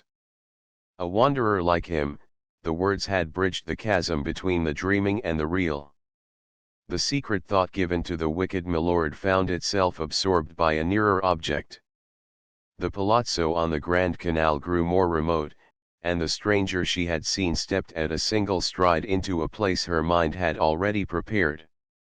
The blush with which she had taken the book from Gordon's hand was one of mere self-consciousness, the vivid, burning color which overspread her face as she ran back through the trees was something very different. It was a part of her throbbing heart, of the tremulous confusion that overran her whole body, called into life by the touch of those palely carved lips upon her fingers. His colorless face, a face with the outline of the Apollo Belvedere, the gray magnetic eyes, the words he had said and their accent of sadness, all were full of suggestive mystery. Why was he a wanderer like that other? Not for a kindred reason, surely. He could not be evil also. Rather it must have been because of some loss, some hurt of love which time might remedy. Her agile fancy constructed more than one hypothesis, spun more than one romance, all of like ending. A new love would heal his heart. Sometime he would look into a woman's eyes not as he had looked into hers, someone would feel his lips not as he had kissed her hand. She in the meantime would be no longer a girl, she would be the Contessa Guiccioli, with a palazzo of her own in Ravenna, and a husband. But, somehow, this reflection brought no satisfaction. The old count she had seen more than once driving by in state when she played as a child in the convent woods, and that he with his riches should desire her, had given her father great pride, which was reflected in her. Her suitor had brought his age and ailments to La Mira on the very day she had met the stranger at the shrine, the day her heart had beat so oddly, and with his arrival, her marriage had projected itself out of the hazy future and become a dire thing of the present. She felt a fresh distaste of his sharp yellow eyes, his cracked laugh. His 80 wiry years seemed as many centuries. She became moody, put her father off and took refuge in whims. The Contessa advised the city, and the week's end saw the Albrizzi Palazzo thrown open. In Venice, Teresa's spirits rose.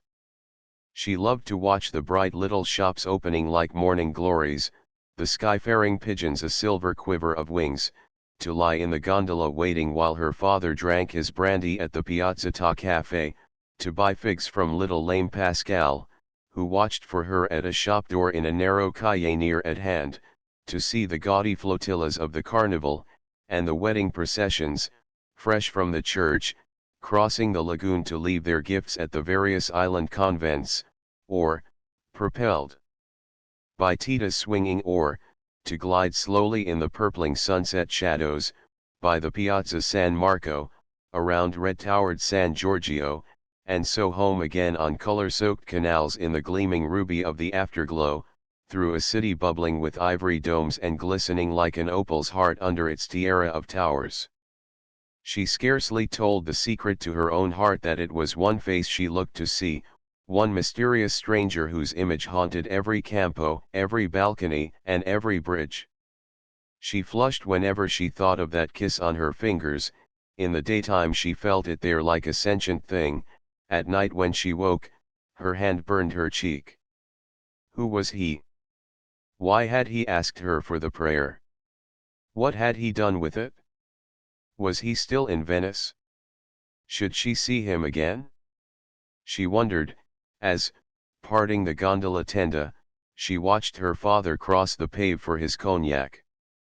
Are there many English in Venice, Tita? The gondolier, lounging like a brilliant-hued lizard, shrugged his shoulders.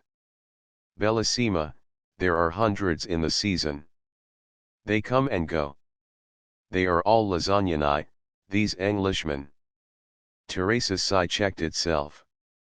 Tita suddenly turned his head. Across the Piazzetta a crowd was gathering. It centered before the shop at whose front the 5-year-old fig seller was used to watch for her. He fell from the scaffolding, said a voice. If it should be little Pascal, cried Teresa, and springing out, ran quickly forward. Tita waited to secure the gondola before he followed her.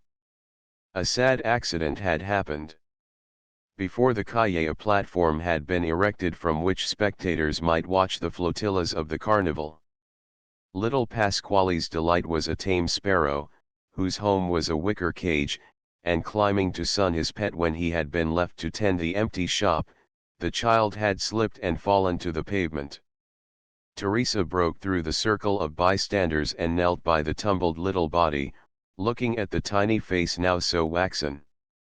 The neighbors thronged about, stupefied and hindering. A woman ran to fetch the mother, gossiping with a neighbor. Another called loudly for a priest. The girl, looking up, was bewildered by the tumult. He must be got in, she murmured, half helplessly, for the people ringed them round. A voice answered close beside her, I will carry him, Signorina, and a form she knew bent beside her, and very gently lifted the small bundle in his arms. Teresa's heart bounded. Through these days she had longed to hear that voice again, how vainly. Now, in this moment, she was brought suddenly close to him. She ceased to hear the sounds about her, saw only him. She sprang up and led the way through the press, down the closed damp calle and to the shop where the child lived. Dog of the Virgin! He need touch no finger to child of mine, swore a carpenter from the adjoining campo. Nor mine.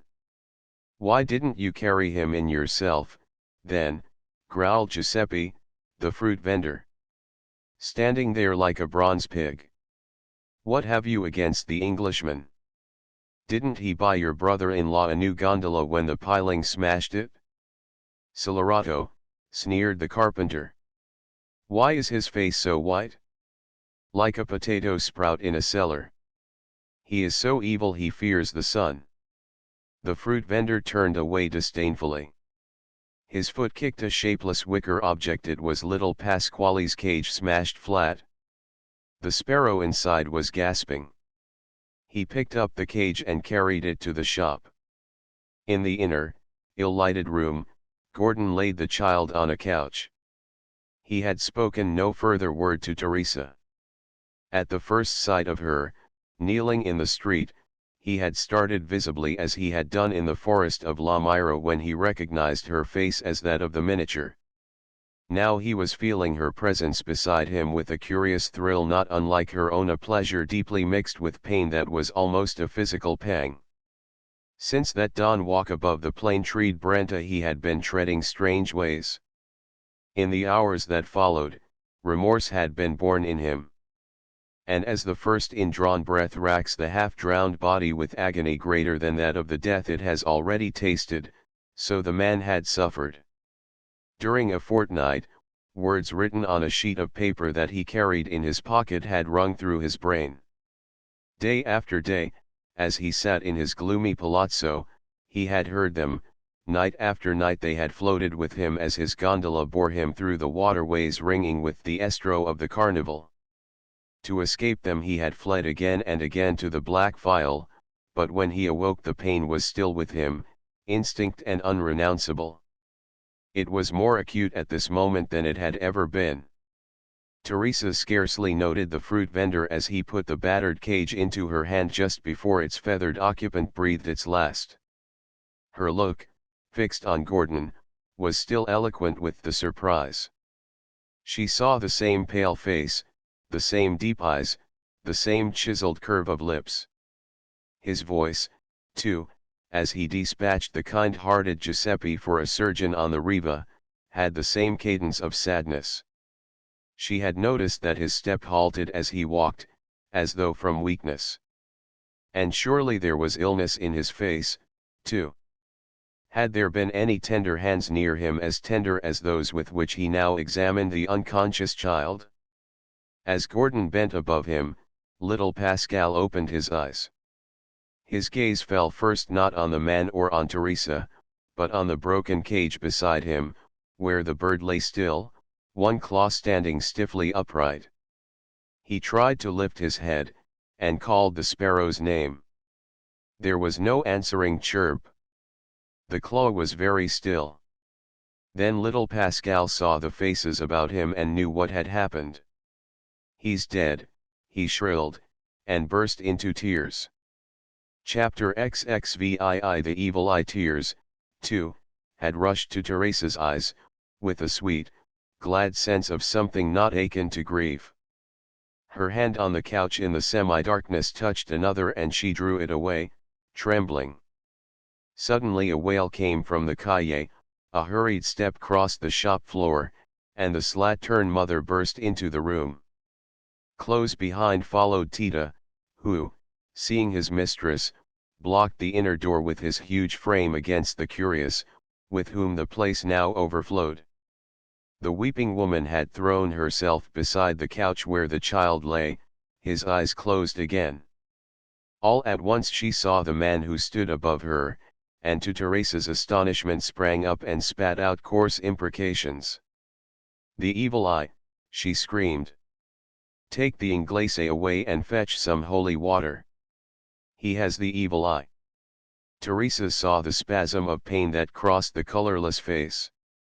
"No, no," she cried. "What did I say?" sneered the carpenter. Tita's great hand took him by the throat. "Silence, devout jellyfish," he said, "or I crack your skull.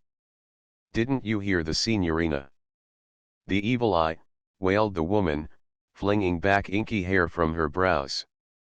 "He looked at the heart of my life or he would not have fallen." "For shame," protested Teresa indignantly. "He who carried him in his own arms." "Ah, do not listen." She turned to Gordon appealingly. "She is mad to say such things. Let us go," she added hastily, as murmurs swelled from the shop. "We can do no more." "Go, son of the Black One," screamed the woman. "Go before my child dies."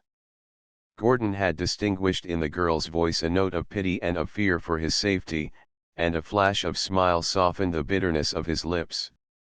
"You are right, Signorina," he answered, and preceded her. The people parted as they passed, some peering maliciously, some shamefaced. Tita, bringing up the rear, glared about him, his fist clenched like a hammer. He knew well enough who the stranger was, but his signorina walked with him and that was sufficient. Tita knew what was expected of him. It was growing dusky as they emerged. The group before the shop had run to watch the great surgeon alighting at the water stairs. The dozen steps that brought them to the open piazzetta they walked in silence.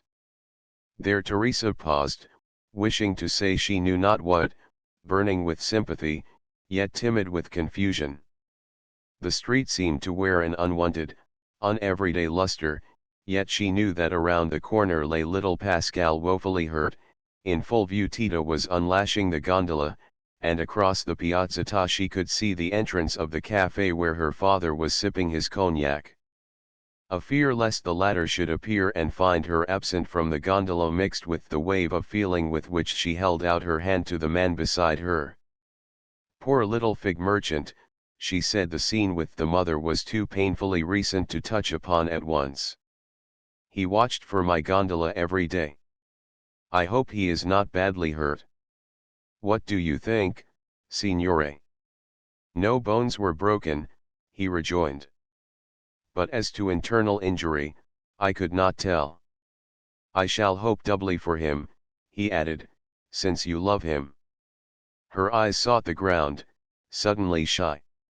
"I have loved him from the first. You know, he cannot play like other children. He is lame, I think that is why I love him." Gordon's lips compressed, his cheeks flushed with an odd sensitiveness that had long been calloused. But he saw instantly that the remark had been innocent of allusion. A weird forgotten memory shot jaggedly through his brain. Years ago, how many years ago, he had overheard a girl's voice repeat a mocking antithesis: "Do you think I could ever care for that lame boy?"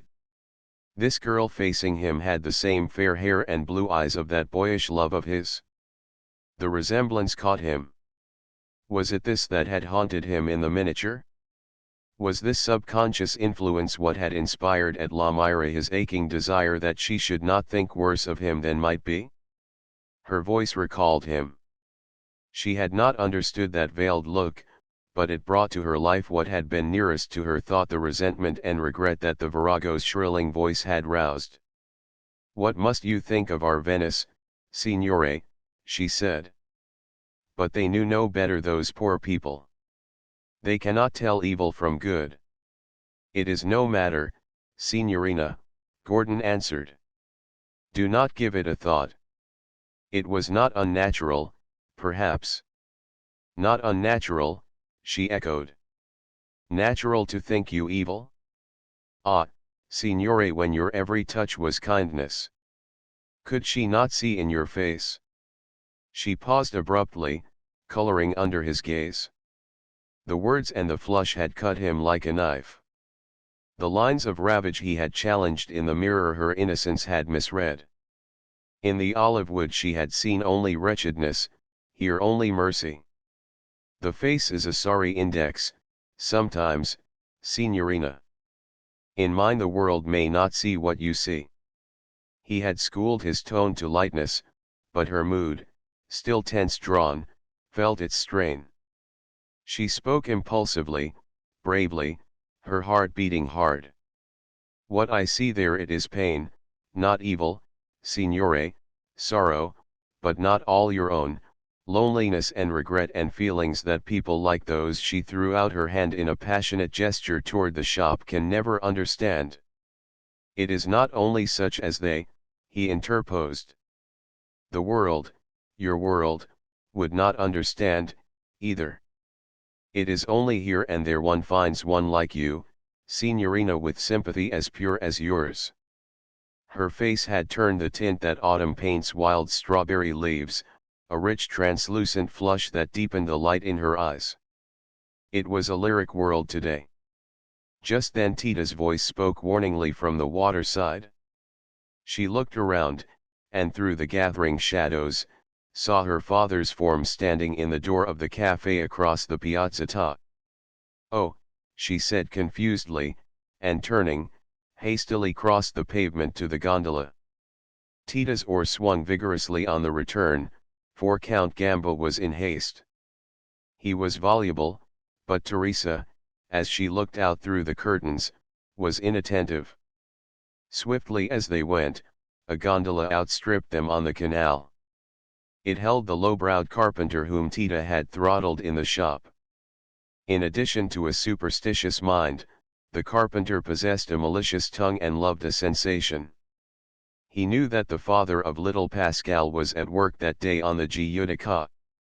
As the doctor had driven all save the mother from the shop, there was little profit to be got by remaining. He therefore hastened to bear the news to the quay where the stonemasons labored overtime. He had drawn his own conclusions. The child was mortally hurt, dying, doubtless, and as he revolved in his mind the words with which he should make the announcement to the father, the wicked milord and his evil eye entered with all their dramatic values.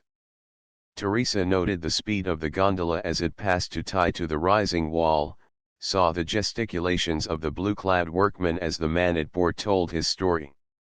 Even in the failing light she saw the gesture of grief and despair with which one, the center of all eyes, threw up his arms and sank down onto the stones, his head in his hands. As her father's gondola swept by, the figure sprang up suddenly and his brown hand flew to his belt. "My Pascal dead," he shouted, "I'll kill the Inglese." Teresa stifled a cry.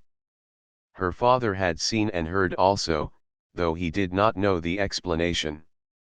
Nor could he have guessed what an icy fear had gripped the heart of the girl beside him.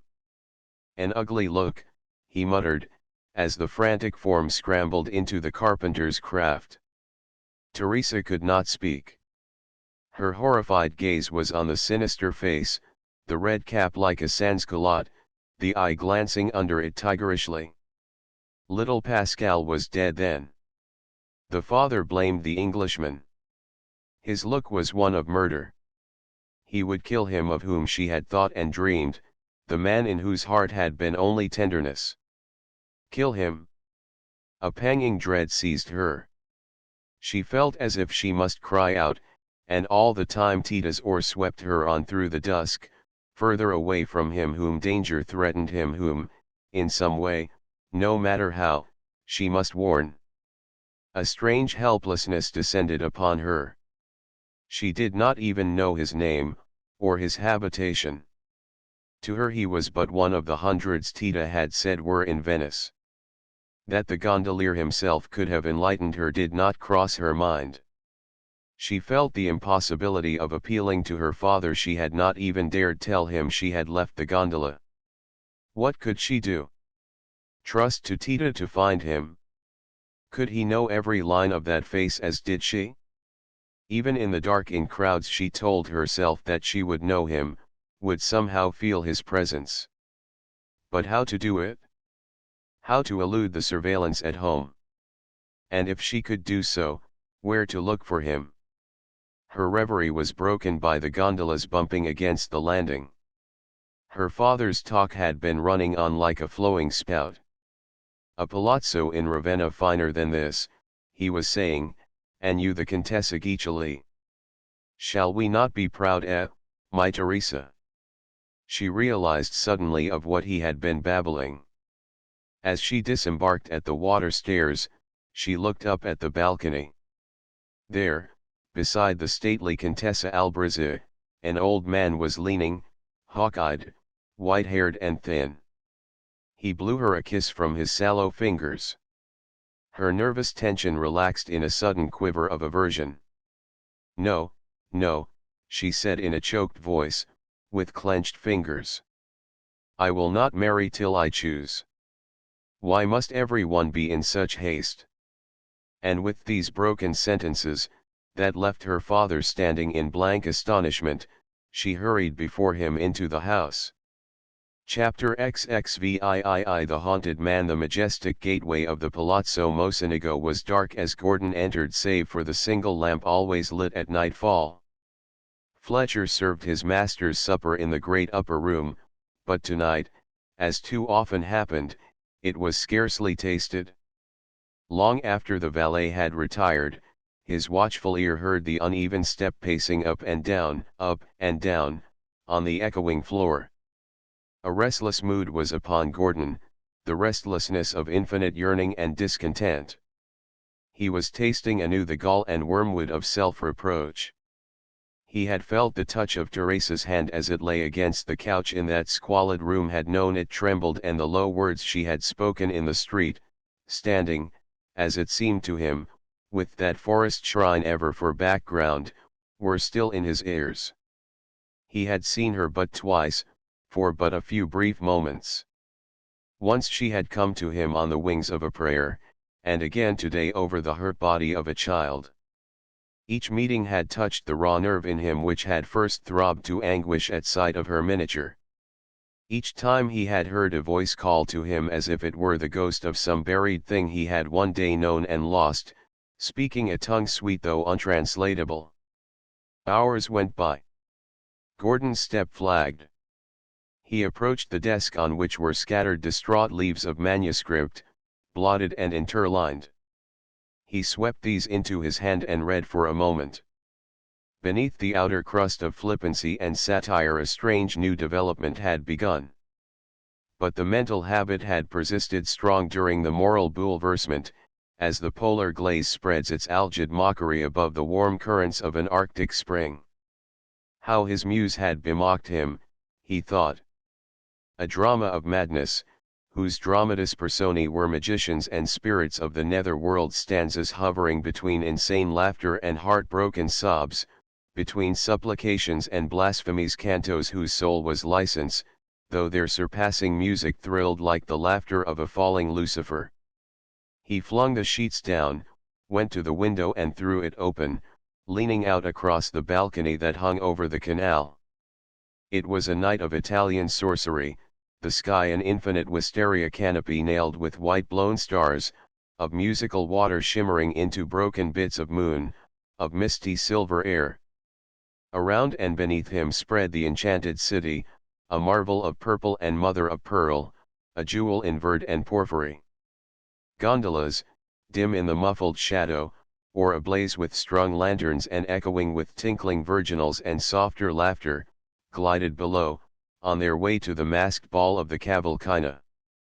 The fleeting thrill, the bubble pageant, what did anything mean now for him? Looking out, Gordon's gaze went far.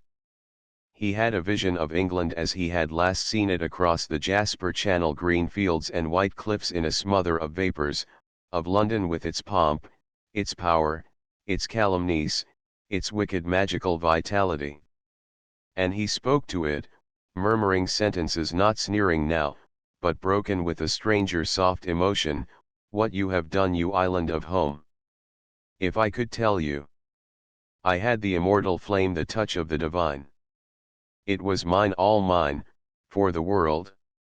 You took me, my boyhood, and embittered it, my youth and debauched it, my manhood and robbed it.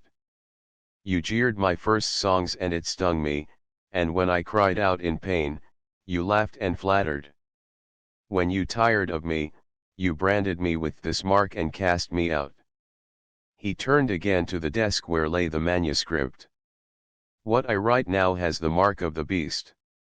It is the Serapha's song with the satyr laugh cutting up through it, and the cloven hoof of the devil of hatred that will not down in me.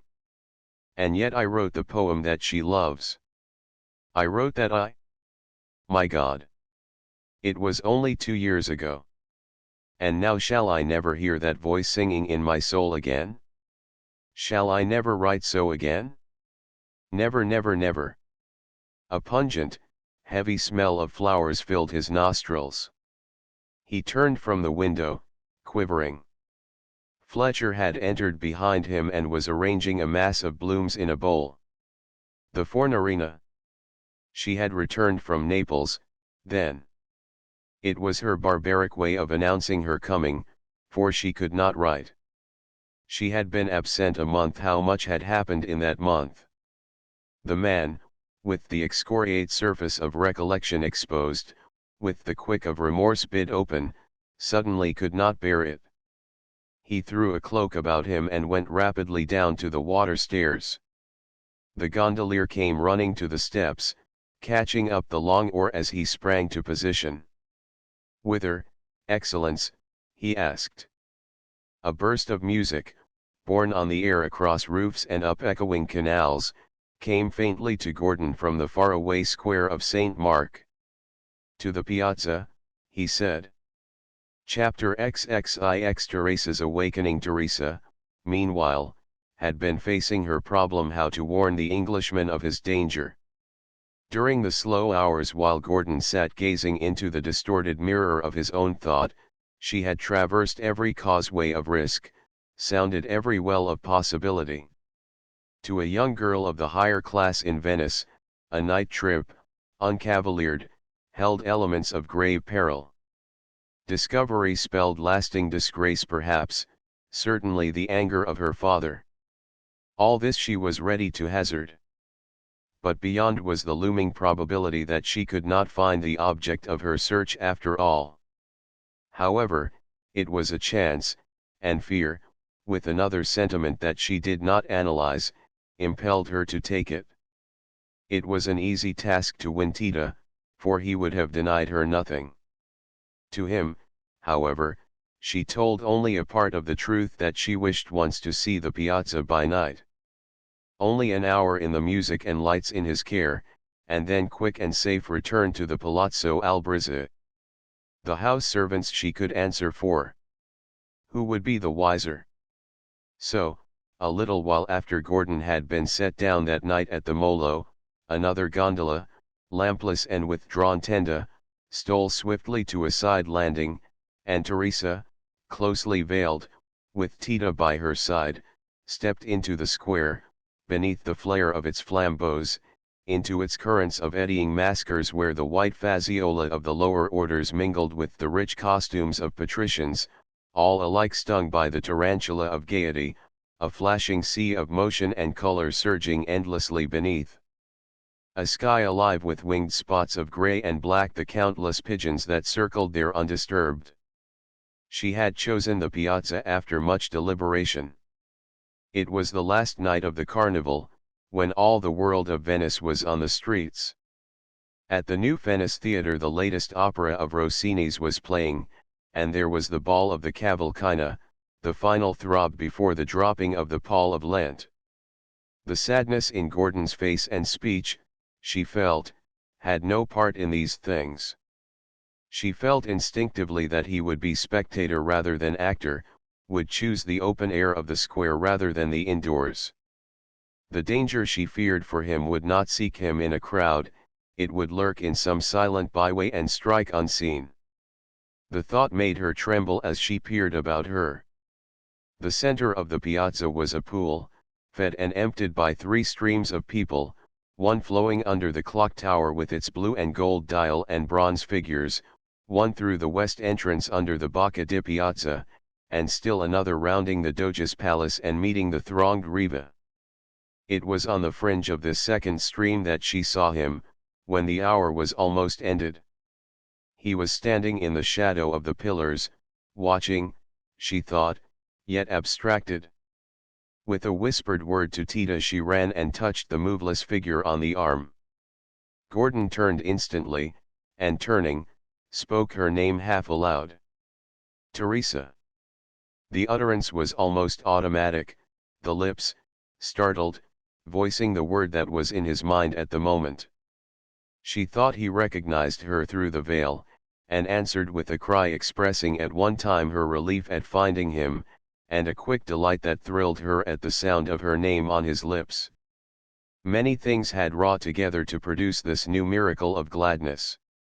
The strangeness and romance of their first meeting, the tragedy of loneliness she had guessed in the scene at the shop, her dread, and the physical risk entailed in her adventure of this night, all had combined with cunning alchemy. When he spoke she forgot to be surprised that he had called her by name, forgot that she did not know his, forgot everything save his presence and her errand. He leaned forward, breathing deeply. It was she. She put her veil aside quickly, her eyes were like sapphire stones, and told him hurriedly of the threat she had heard, of her dread, all in a rush of sentences incoherent and unstudied. "And so you came to warn me?" "He would do it, signore." "Ah, I saw his face when he said it." "You must be guarded. You must not go abroad alone." His mind was busy. How much she had jeopardized to reach him in that fancied danger. She, in Venice, a young girl of noble rank, with no escort save a gondolier. Risk enough for her in any case. What an enduring calamity if she should be seen and recognized there, with him. He led her back between the pillars, put out his hand and drew the veil again across her face, speaking gravely and gently, "What you have done is a brave and noble thing, one I shall be glad of always. It was no less courageous, nor am I less grateful, though what you heard was a mistake. Little Pascal is not dead. I spoke with the surgeon here less than a half-hour ago. He had just come from the Piazzetta. The child will recover." "Oh, thank God," she breathed. She clasped her hands in very abandonment. "The Blessed Virgin has heard me." His heart seemed suddenly to cease beating. The exclamation was a revelation far deeper than she divined. It was not joy at the life of the child that was deepest in it, it was something else, a great relief for him. He felt the blood tingle to his fingertips. Only one emotion could speak in such an accent, only one. With an uncontrollable impulse he leaned to her and clasped both her hands. "You cared, Teresa," he said. "You risk so much for me." He had spoken her name again. Again she felt the stab of that quivering spear of gladness. Her fingers fluttered in his. "Yes, yes," she whispered. The shouts, the music, the surge and laughter around, faded. She felt herself, unafraid, drifting on a sea of unplummeted depths. A shock of fright brought her to herself. A man bent and dressed richly, with an affectation of youth, was passing, attended by a servant. As they approached, the keen-eyed servitor had pointed out Gordon. "That is the evil Englishman, Excellence, of whom you have heard," he had said, and the old noble he led had set his keen eyes on the other with a chuckling relish. Teresa, in the momentary pause they made, hardly repressed a cry, for that moment discovery seemed to her imminent. The old man was the Count Guiccioli who had leaned that afternoon from the palazzo balcony. Her pulses leaped to panic. She felt as if that sharp gaze must go through the veil, and pressed closer to Gordon. But master and servant passed on, and her fear fainted out. The man beside her had felt that quick pressure, and instinctively the touch of his arm reassured her, though he had not surmised her alarm. In that instant Gordon had been thinking like lightning. A temptation had sprung full-statured before him. In a flash he had read the dawning secret behind those eyes, the sweet unspoken things beneath those trembling lips crimson soft as poppy leaves. To possess this heart for his own. Not to tell her who he was not yet, when her purity would shrink to nurture this budding regard with meetings like this, stolen from fate to cherish it till it burst into flower for him, all engrossing, supreme. To make this love, fluttering to him unsought in the purlieus of his soul's despair, his solace and his sanctuary. Coincidence grappled with him a stealthy persuasion. In the crisis of his madness, when at Geneva he had cursed every good thing, her pictured face had sought him out to go with him. Into the nadir of his degradation there in Venice it had dropped like a falling star to call him to himself. Fate had led him to her in the woods of La Myra, had brought them both face to face at the shop in the Piazzetta, and now had led her to him again here in the midst of the maskers. It was kismet. I did not think there was more than one in all the world who would have done what you have tonight, he said, that would have cared if I lived or died. Why do you care? Ah, she answered hurriedly. Is there one who would not? I do not know why. One does not reason of such things. One feels. I know I have cared ever since that morning in the wood, when you found the book, when I gave you the prayer. He started, releasing her hands. Intercede and obtain for me of thy Son, our Lord, this grace. It seemed to come to him from the air, a demoniac echo to his desire. His breath choked him. She had prayed for him, purely, unselfishly. How should he requite? Tonight, for his sake she had risked reputation. How did he purpose to repay? Would not the doing of this thing sink him 1,000 black leagues below the sky she breathed? No matter how much she might come to love, could it recompense for what he would take away? Between those two lay a gulf as deep as that which stretched between cool water and a tortured Dives. What had he, George Gordon, dragging the chain and ball of a life sentence of despair, to do with her in her purity?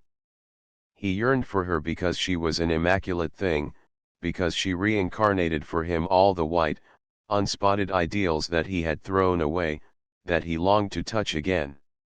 It was the devil tempting in the plea of an angel. The mist fell from his eyes. Child, he said. What you have done tonight I can never repay. I shall remember it until I die. But I am not worthy of your thought, not worthy of a single throb of that heart of yours. She shook her head, protesting. That cannot be true, she contended. But if it were, Signore, one cannot say I will, or I will not care when one chooses. Her tone was naive, and arch with a smiling, shy rebellion. Listen, he went on. Do not think me jesting. What I say now I say because I must. I want you to promise me you will do something only for your good, I swear that. The smile faded from her lips, chilled by his earnestness. When you go from here you must forget that day at La Myra, forget that you came tonight, that we have ever met. Will you promise this? Her whole mind was a puzzled question now. Did he mean she should see him no more? Was he quitting Venice? The thought came like a pang. But to forget. Could she if she would? Why did he say it was for her good? A fear, formless and vague, ran through her. Why do you ask that, Signore? He turned his face away. It was so much harder than he thought. Must he tell her who he was? Could he not carry with him this one memory? Must he drink this cup of abnegation to its last dregs? The very kindness of silence would be cruelty for her. The seed fate had sown, watered by mystery, would germinate in thorns. He must tell her now. The press of maskers flooding the square, circled nearer, and she drew close. Her hand from under her cloak, found his own, suddenly fearful, feeling bold looks upon them. Bravo la Fornarina, rose a jeering cry. An exclamation broke from Gordon's lips. A woman had burst from the throng like a beautiful embodied storm. Teresa shrank with a sob of dismay at the vision of flashing black eyes and dark hair streaming across jealous brows. The crowd laughed. It is El Inglese Maligno, said a voice. Evading Gordon's arm, with a spring like a tiger's, the infuriate figure reached the girl, snatching at the veil. So he prefers you for his Donna, she sneered savagely. Let us see, white face. The rent gauze dropped to the ground. Sudden stillness fell. The jests and jeers hushed. Teresa stood motionless, her features frozen to sculpture. A passing cloud had slipped from the moon, and the silvery light above and behind her caught and tangled to a glistening aureole in her ember hair that fell in a mist about her shoulders. The illusion of a halo was instant and awe-inspiring. More than one, gazing, made the sign of the cross. There was a cry. The Fornarina had flung herself on her knees on the flagging. A stir came from the crowd. El inglese maligno. For the girl who stood so moveless, the exclamation had blotted joy from the universe. It was as though all terrors gripped her bodily in a molten midnight. Dreams, faiths, prayer, and tender things unguessed, seemed to be shriveling in her. She shivered, put out her hands and wavered on her feet. Dio, she said in a low voice. You, the wicked milord. Gordon, in aching misery, stretched out his arms toward her, though he saw her eyes were closed, with a broken word that was lost in a tumult, as a gigantic form plowed through the circle, a form from whose rush maskers fell away like 10 pins. It was Tita, enraged, bull-like. He gathered the crumpling, veilless figure in his arms, thrust his burly shoulder against the crowd and bore her quickly to the water stairs where lay the dark gondola. He set her on the cushions and plied the oar till it smoked in its socket. The bright canals fled by. She had not moved. By darker passages he went now and very slowly, threading stagnant unlighted alleys. The way opened out, a swish of trailing tendrils swept across the oar. They were under a vine-trellised bridge. The lampless gondola crept along the wall, stole with sudden swiftness across a patch of moonbeams and darted into the shadowy water-gate. Tita had thought the canal quite deserted. But beyond the moonlight another craft had been drowsing by. The old man under its tenda had been musing on the loveliness of a girl within those walls whom he should soon possess, and with her a dowry, set aside at her birth, which the waning fortunes of her family had preserved intact. He saw the dark bulk shoot into the gilded water-gate and peered out. The illusion of a halo was instant and awe-inspiring. p. 215. What was that? He demanded. A gondola, surely, Excellence. Garden water-gates seldom swung in Venice at night. For a moment he watched. Some servant's errand, he reflected, and leaned back on the cushions. In the orchid-scented garden, Tita's brawny arms lifted Teresa out and set her upon the marble steps. He was thinking of the Englishman. Illustrissima, he whispered. Shall I kill him? Then something broke in Teresa's breast. She clasped the broad neck, sobbing, No, no, Tita. Dear Tita. Not that. I would rather die myself. Chapter XXX. The peace of Padre Samala. In all night Gordon's gondola floated over the dark lagoon. All night the star-silvered dip of the oar broke into ripples the glassy surface. All night Gordon sat silent, goring out across the low islands that barred the sea. Something had touched his life which, sooner met, might have made existence a boon. A woman's soul had roused him, but only to a rayless memory of what burned and rankled, as the touch of a hand wakes a prisoner from nightly lethargy to a sense of bolt and chain. Lines from his poem which she loved, which had called forth her prayer, recurred to him. A light broke in upon my brain. It was the carol of a bird. It ceased, and then it came again, the sweetest song ear ever heard, and mine was thankful till my eyes ran over with the glad surprise, and they that moment could not see I was the mate of misery. But then by dull degrees came back my senses to their wonted track. I saw the dungeon walls and floor close slowly round me as before. So she had come and gone, and his hands touched only walls of adamant, his ears heard only an echo rolling across blank infinities. The moon sank. The great, linked lamps of the heavens burned brighter, faded at length, and a breath of sea breeze, harbinger of the dawn, struck coldly on his cheek. Night became soft twilight, twilight grew to warm amethyst. Little milky clouds dappled the zenith, slowly suffused by a flush of rose that grew to vivid splendor gray-streaked, as the sun's climbing edge touched the humid horizon. The occupant of the gondola stirred and looked about him. The air was full of mewing swallows, and a sandy island lay before him from which rose clumps of foliage and the dim outlines of brown stone walls, gilded by the growing light. The gondolier's voice broke the long silence. "It is the Armenian monastery of Saint Lazarus, Excellence."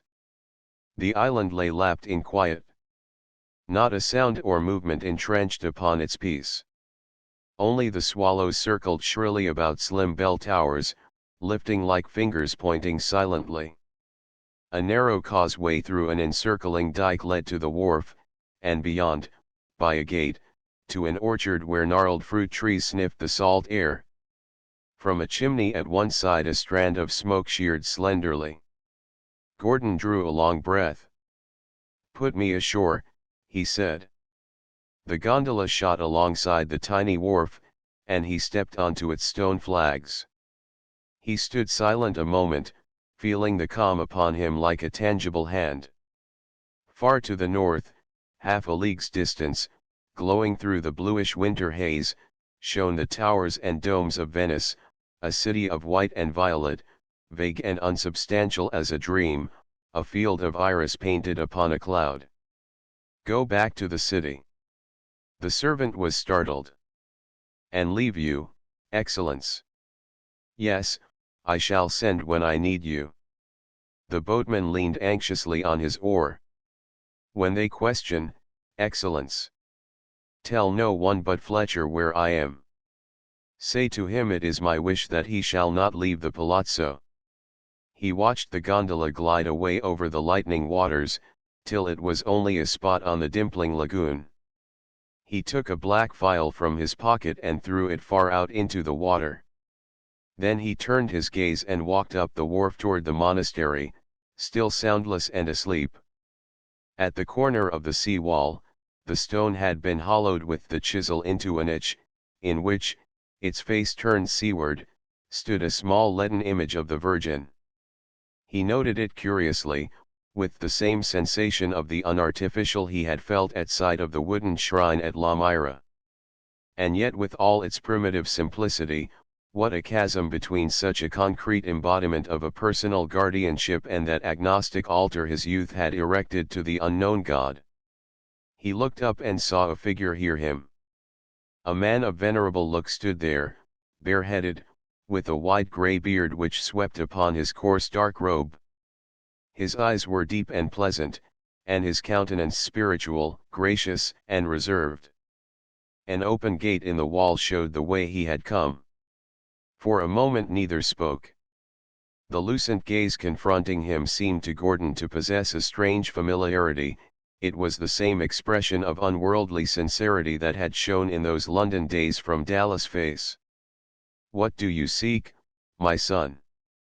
Perhaps the friar had already had time to study the visitor. Perchance the clear scrutiny had read something beneath that cryptic look bent upon the shrine. What did he not seek, indeed? When Gordon answered it was simply, in Italian as direct as the other's question. "The peace of your walls and fields drew me, Padre. By your leave, I would rest a while here." The friar's look had not wavered. Contemplation teaches one much. It was easy to read the lines of dissipation, of evil indulgence, that marked the white face before him, but the Padre saw further to the soul sickness beneath. "We are Armenians, Signore," he proffered, "a community of students, who have poor entertainment, but to such as we have, the stranger is welcome. He who comes to us stays without question and fares forth again at his own will." As he spoke, a bell's clear, chilly chime rose from somewhere within the walls. At the note the Padre turned, bowed his knee before the leaden Virgin, and rising, with arm raised toward the lagoon, blessed the waters and the land. Then he held out his hand to Gordon. I am Padre Sukia Somalian, he said. I will go and inform the prior. I will call you presently. He disappeared through the wall gate. Gordon's eyes, following him, saw the worn motto deeply cut in the stone above it. O solitudo, sola beatitudo. Was it solitude that had brought that look of utter peace to the friar's face? Or was it rather the belief that made him bow before the niche yonder? His gaze wandered back to the shrine. Prayer to him was a fetish, a plastic rigmarole of symbols and formulae, the modern evolution of the pre-Adamite, anthropomorphic superstition. It was far more than that to the friar. He knelt each day to that little leaden image. And before such an image she, Teresa, whose pure soul had been wounded last night, had laid that written petition. A singular look stole to his face, half quizzical, half wistful. He took a leaf of paper from his pocket. He hesitated a moment, folding and unfolding it. He glanced toward the gate. Then he went to the niche, stooped and lifted one of the loose flat stones that formed the base on which the image rested. He brushed away the sand with his hand, put the paper in the space and replaced the stone over it. As he stood upright, a voice called to him from the gate. It was the Padre, and he turned and followed him in. Chapter XXXI. At the feet of Our Lady of Sorrows, George Gordon, at the monastery of San Lazzaro, looked out of washed eyes upon an altered condition. He was conscious of new strength and new weaknesses. The man, emerging from the slough of those months of lawless impulses and ungoverned recklessnesses, had found no gradual rejuvenation. After weeks of remorse, temptation had flung itself upon him full-armed. The memory of a prayer had vanquished it. In that instant of moral resistance, conscience had been reborn. It was the sharp sword dividing forever past from present. The past of debauchery was henceforth impossible to him. What future was there? He had not only to bear unnumbed the despair he had tried to drown, but an anguish born of the newer yesterday. The wholesome daily life of the friars, their homely occupations and studies, varied by little more than matutinal visits of fish boats of the lagoon, aided him insensibly. His thought needed something craggy to break upon, and he found it in the Armenian language which he studied under the tutelage of Padre Somalian, aiding the friar in turning into its rugged structure the sonorous periods of Paradise Lost. But from time to time, in this routine, a searing memory would recur, and he would see in shifting chiaroscuro, the scene on the Piazza San Marco, the faces of the maskers, the slight, shrinking form of Teresa, the angry dark eyes of the Fornarina, a hand snatching at a veil, then the streaming moonlight tangling to a halo about a girl's shocked face so innocently touched with horror, a face that would always be distinct to him. If he could have spared her the indignity of that one coarse scene.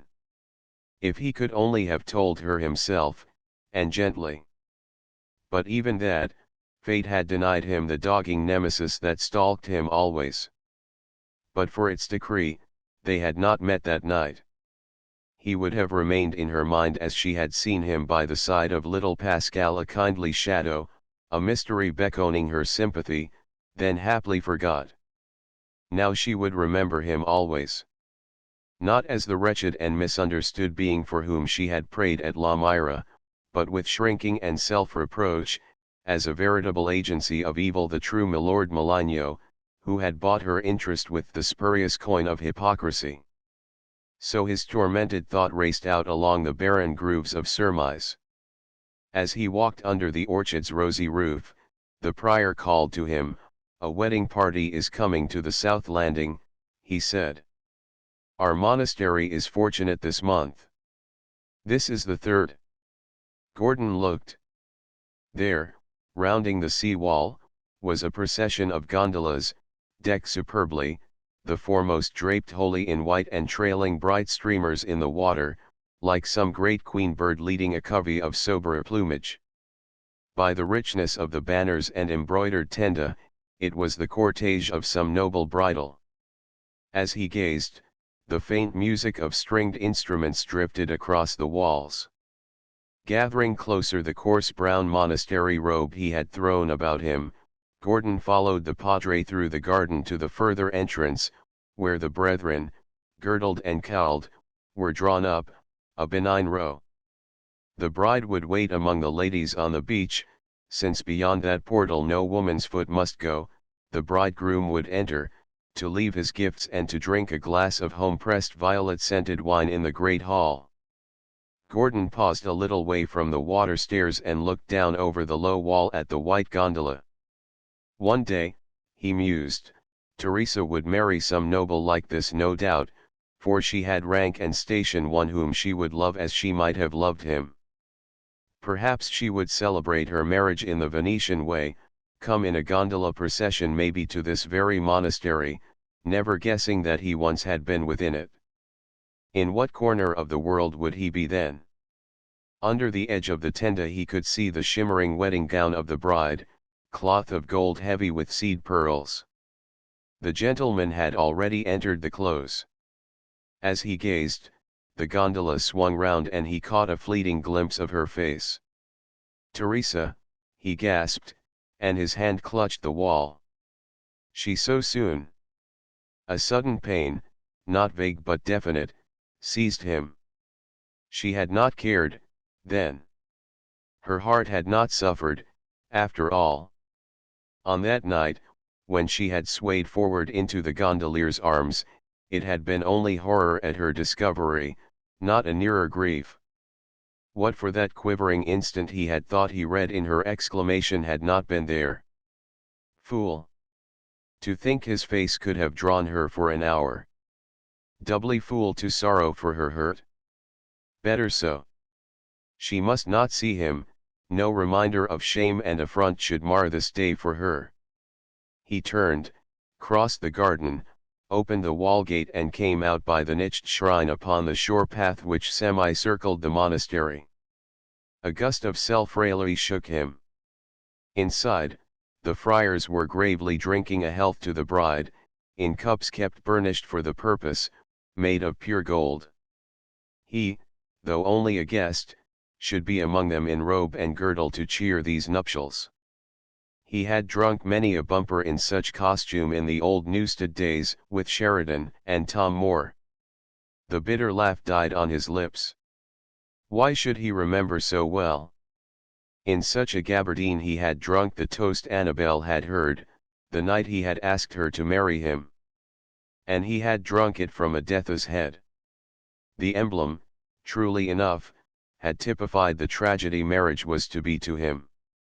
He leaned forward, resting his forehead against the moss stone, as if its coolness might allay the fever that held him. Would marriage have meant such for him if the words that had bound him to Annabel had linked him to a heart like Teresa's, of fire and snow, of simple faith, of tenderness and charity? If he could have loved one like her. He had no knowledge of how long he stood there. He was recalled by a voice from the path behind him between him and the gate, his only way of escape, a voice that held him spellbound. Father, give me your blessing. With an overmastering sense of the fatality that had beckoned her to the lagoon path at just this moment to mistake him for one of the padres, he turned slowly. She was kneeling, the exquisite fabric of her dress sweeping the moist shingle, her eyes on the ground, awaiting the sign. He reached out his hand with a hoarse cry, "Not that! Teresa! It is I who should kneel to you." The words broke from him at sight of her bent face, not as a bride's should be, but weary and listless. Underneath the cry was a quick thrill of triumph. Though she was that day another man's wife, yet she had suffered. But the thrill died in a pang of reproach. If she did care, better the harshest thought of him now. She had sprung to her feet in passionate amaze. "You," she exclaimed, "ah, you." In the exclamation there was a great revulsion and greater joy. Her gaze swept his pallid features, his costume. Her sick imagination had pictured him in scenes of ribaldry, with evil companions. She began to murmur broken sentences. I have wronged you. That night on the square it was not the you that I had known. You had tried to leave that life behind, the past that had given you that name. You are not what they say, not now. Not now. He stopped her with a gesture. It is I who have wronged you, he said in a voice hard from repression. Do not judge me by this robe, it means less than nothing. I am here by the veriest accident. Not for penance or shriving. For an instant she recoiled, instinct groping in the maze of doubt. What was he, erring angel or masquerading devil? It was the question she had cried to herself all this time, blindly, passionately, her judgment all astray, the query that silence had at last answered with the conviction in which her long-planned marriage had seemed as acceptable a fate as any. Now her soul, wavering anew, spoke its agony in a direct appeal. Tell me the truth, she pleaded piteously. I have suffered so since that night. I have not known, how could I know, what to think. I believed what you said at La Myra, every word. And it is not your past I think of now, it is only what you were that very hour and since, and what you are today. Was it only a play to make me sorry? Did you pretend it all? Teresa, he entreated. You said that night that I must forget we had ever met. Did that mean you merely pitied and spared me? That you are still to be all that Venice says? It was what I had been that counted. No, no, she protested. Can't you see that does not matter to me now? It is only what you were then that counts to me. Your voice, your eyes, what you said, you made me care. Was it all a lie? He felt his heart contract at this visible suffering whose root was so unselfish a desire. His resolve crumbled. Teresa, he said in a tone as strained as her own, whatever of evil I have done, has not been since I have known you. You have waked something in me that would not sleep again. It was this you saw and heard and felt. I could not hide it. It has stayed with me ever since. It will always be with me now, whether I will or no. I did come here by accident. But I have stayed because the past Venice and my life there is hateful to me. It has been so since that morning at La Myra. Oh, she breathed, then when you asked me for the prayer you did not, you meant it was because it was almost the only unselfish and unworldly thing I had ever known. Because it was a thought for the scorned and unshriven, because of the very hurt it gave, because it was a prayer of yours for me. While he spoke, a great gladness illumined her face. Have you kept it? He turned from her instinctively to the shrine, his hand outstretched to raise the flat stone. But as suddenly he paused. He had placed it there in a half-sardonic mockery, not with the pure faith she would infer from the action. He could not stand in a false light before her. He let the stone fall back into its place. As he turned again to answer, he confronted two figures coming through the gateway a few paces off. One was an old man, his bent form dressed gaily. The other was Padre Somalian. The latter, in advance, had alone seen the lifted stone. Both, however, saw the emotion in the two faces before them. The Padre stood still, the other sprang forward, his posture instinct with an unhealthy passion, his piercing eyes on the pair with evil inquiry. The attitude of ownership was unmistakable. Gordon felt his veins clog with ice. This senile Magnifico Teresa's husband. This a coerced Venetian mating of name, of rank, of lands alone for her?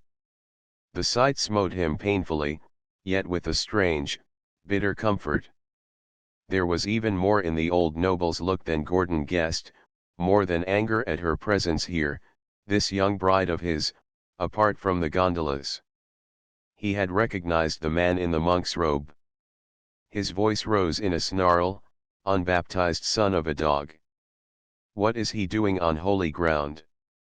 He pointed his stick at Gordon. "The abandoned of Venice. Has not his past fame penetrated here, Padre, that you lend him asylum? Call my gondoliers and I will have him flung into the lagoon." The friar stood transfixed, shocked, and pained. Never since he had met Gordon on that very spot at sunrise, had he asked even his name. Suppose the stranger were all the others said. What difference should it make? The fixed habit of the monk answered, "What he has been is of no question here." The grandee sneered at the Padre's answer. "You left the gondola, to be sure, to pray," he said to Teresa, then turned to Gordon who waited in constrained quiet, wolf in sheep's clothing. "Did you come for the same purpose?" Teresa felt in Gordon's silence a control that stilled her own violence of feeling. Her husband saw her glance and a maniacal suspicion darted like lava through his brain. If this meeting were planned, they had met before she and this maligno whom he had seen on the Piazza San Marco. Two hectic spots sprang into his sallow cheeks. A woman's veiled form had stood by this man then. He remembered the derisive story with which the cafes had rung the next day. That same night the unlighted gondola had crept through the watergate into the garden of the Palazzo Albrizzi. He leaped forward and gripped Teresa's wrist with shaking fingers, as the Padre opened his mouth to speak. He leaned and whispered words into her ear, words that, beside himself as he was, he did not choose that the friar should hear. The hazard told. Her color faded. A startled look sped to her eyes. He knew that she had met Gordon at night on the square. She read monstrous conclusions in the gaze that held her. Innocent as that errand had been, he would never believe it. A terror struck her cold. This old man who possessed her, that instant ceased to be an object of tolerance and became an active horror, baleful, secretive and cruel. She stood still, trembling. The Padre had been nonplussed at the quick movement and its result. Gordon could not surmise what the whispered words had been, but at Teresa's paleness he felt his muscles grow rigid. To her accuser her agitation meant but one thing. He released her wrist with a cracked laugh, distempered jealousy convulsing his features. He hissed one word at her, wanton. The syllables were live coals flung upon her breast. She cried out and put her hands to her ears as if to shut out the sound. At that epithet and her cry, Gordon's countenance turned livid. His fingers hardened to steel. The air swam red. But the girl divined, she sprang before him and laid her fingers on his arm. His hands dropped to his sides, he remembered suddenly that his antagonist was aged, decrepit. What had he been about to do? For one heartbeat Teresa held Gordon's glance. When she faced her distraught husband, her eyes were like blue-tempered metal. Those weeks of baffled quest had been slipping the leash of girlhood. That one word had left her all a woman. Her lips were set, and resentment had drenched her cheeks with vivid color. "Signore," she said, "I would to God it were still yesterday." She turned, and went proudly down the path by which she had come. The old man had not moved. Now he raised his stick and struck Gordon with it across the brow. A white mark sprang where it fell, but the other did not lift his hand. Then Teresa's husband, with an imprecation, spat on the ground at the friar's feet and followed her toward the gondolas. The whole scene had been breathless and fate-like. To the Padre, it was a flurry of hellish passions loosed from the pit. The storm passed, still shocked from the violence of its impact, his mind wrestled with a doubt. His first glance at the faces of the man and the woman, as he emerged from the gate, had been full of suggestion. They had not seemed to spell guilt, yet could he tell? What had been the husband's whispered charge? Was the bearing of the woman, which seemed to mirror innocence, really one of guile. The man here before him, accused of what specious crimes he could only guess. Why had he come to the monastery? Had there been, indeed, more than chance in this encounter at the shrine? He looked at Gordon, but the latter, staring out with a gaze viewless and set across the lagoon, seemed unconscious of the scrutiny. Be not forgetful to entertain strangers. That had been the monastery's creed. Aye, but if it should be entertaining an angel of evil unawares? He thought of the lifted stone the man's hand had just now dropped it back into place at his approach. He remembered that when he called Gordon from the gate on the morning of his coming, he had seen him bending over the shrine. The fact seemed to disclose significance. Had this stranger used that holy emblem to further a clandestine and sinful tryst? Had he hidden an endearing message there for the wife to find today if he should be observed? Lines of sternness sharpened the friar's features. He strode forward, caught up the stone and lifted the folded paper. The sternness smoothed out as he read the simple penned sentences, and a singular look crept to his face. It was more than contrition, it was the self-accusatory sorrow of a mind to whom unchanged duty is a heinous sin before high heaven. He turned, flushing painfully. Gordon's back was still toward him. Then the padre laid the paper gently back in its place, reset the stone over it, and silently, with bowed head entered the gate. That night there were two who did not close eye in the monastery of San Lazzaro. One was Padre Somalian, who prayed in penance. The other was a stranger who walked the stone floor of his chamber, the prey to an overmastering emotion. That scene on the path, like a lightning flash in a dark night, had shown Gordon his own heart. He knew now that a force stronger even than his despair had been at work in him without his knowledge. A woman's face cried to him beyond all gainsaying. Teresa's voice sounded in every lurch of wind against the sea wall, in every wave that beat like a passing bell upon the margin stones.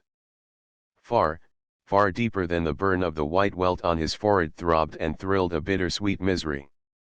In spite of his desire, he had brought shame and agony upon her, and whether for good or ill, he loved her. Chapter XXXII. The restraining hand. An east wind blew from the Adriatic. It churned the shadow lagoon to an ashen yeast of fury, hurled churlish waves against the sand reef of the Lido, and drove fleering rain gusts over the lonely canals and deserted squares of Venice to drench the baffled and bedraggled pigeons huddled under the columns of the Doge's palace. It beat down the early blossoms in the garden of the Palazzo Albrezza till they lay broken and sodden about the arbor and the wet stone benches. It charged against the closed shutters of the Palazzo Mocenigo, where Fletcher, obedient though foreboding, awaited the return of his master. The sky was piled with dreary portents, clouds titanic, unmixed, like avalanches of grey falling cliffs, and beneath it Venice lay as ghostly and as grey, all its miracle hues gone lackluster, its glories palled, its whole face pallid and corpse-like. In the old monastery of San Lazzaro, in the bare whitewashed room used as a library, with wide windows fronting the sea, Gordon sat bending over a table. He had been trying to write, but could not for the thoughts that flocked between him and the paper. They were thoughts of Teresa, of what he had innocently brought upon her. To save her pain he would himself have gone through immeasurable miseries, but no pang of his could lighten hers, or ward the jealous fury that might sting and embitter her life. Where was she? Behind some cold palazzo wales of Venice, suffering through him? He knew not even her name now. Should they never meet again?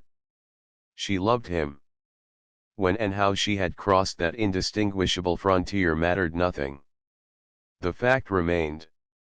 When had he ever been loved before, he thought. Not Lady Caroline Lamb, hers was an aberrant fancy, an orchid bred of a hothouse life in London. Not Annabel, his wife, she had loved the commiseration of her world more than she loved him. Not Jane Clairmont. He shuddered as he thought of her. For he knew that not for one ephemeral moment of that reckless companionship had a real love furnished extenuation. Now, he told himself, I, who could not love when I might, may not when I can. Yet in spite of the black past that bars my life from such as Teresa's, I love her. In spite of all, though for both of us it is an impossible condition, impossible then since I was chained to a marriage in England, doubly impossible now since she is bound by a marriage here. I love her and she loves me. And our love can be only what the waves of hell were to Tantalus. He struck the littered sheets of paper with his hand, as a heavier gust of wet wind rattled the casement. Darkness and despair, he said aloud. That is all my pen can paint now. A door opened and Padre Somalian entered. The friar surveyed the scene of tempest from the window a moment in silence, then approached the table and sat down. You are at work, my son, he inquired in English. The tone was mild as a child's. Since his penance after that scene by the shrine, the eye of the padre had seen truer. But he had asked the man before him nothing. Only idle verses, padre. Why idle?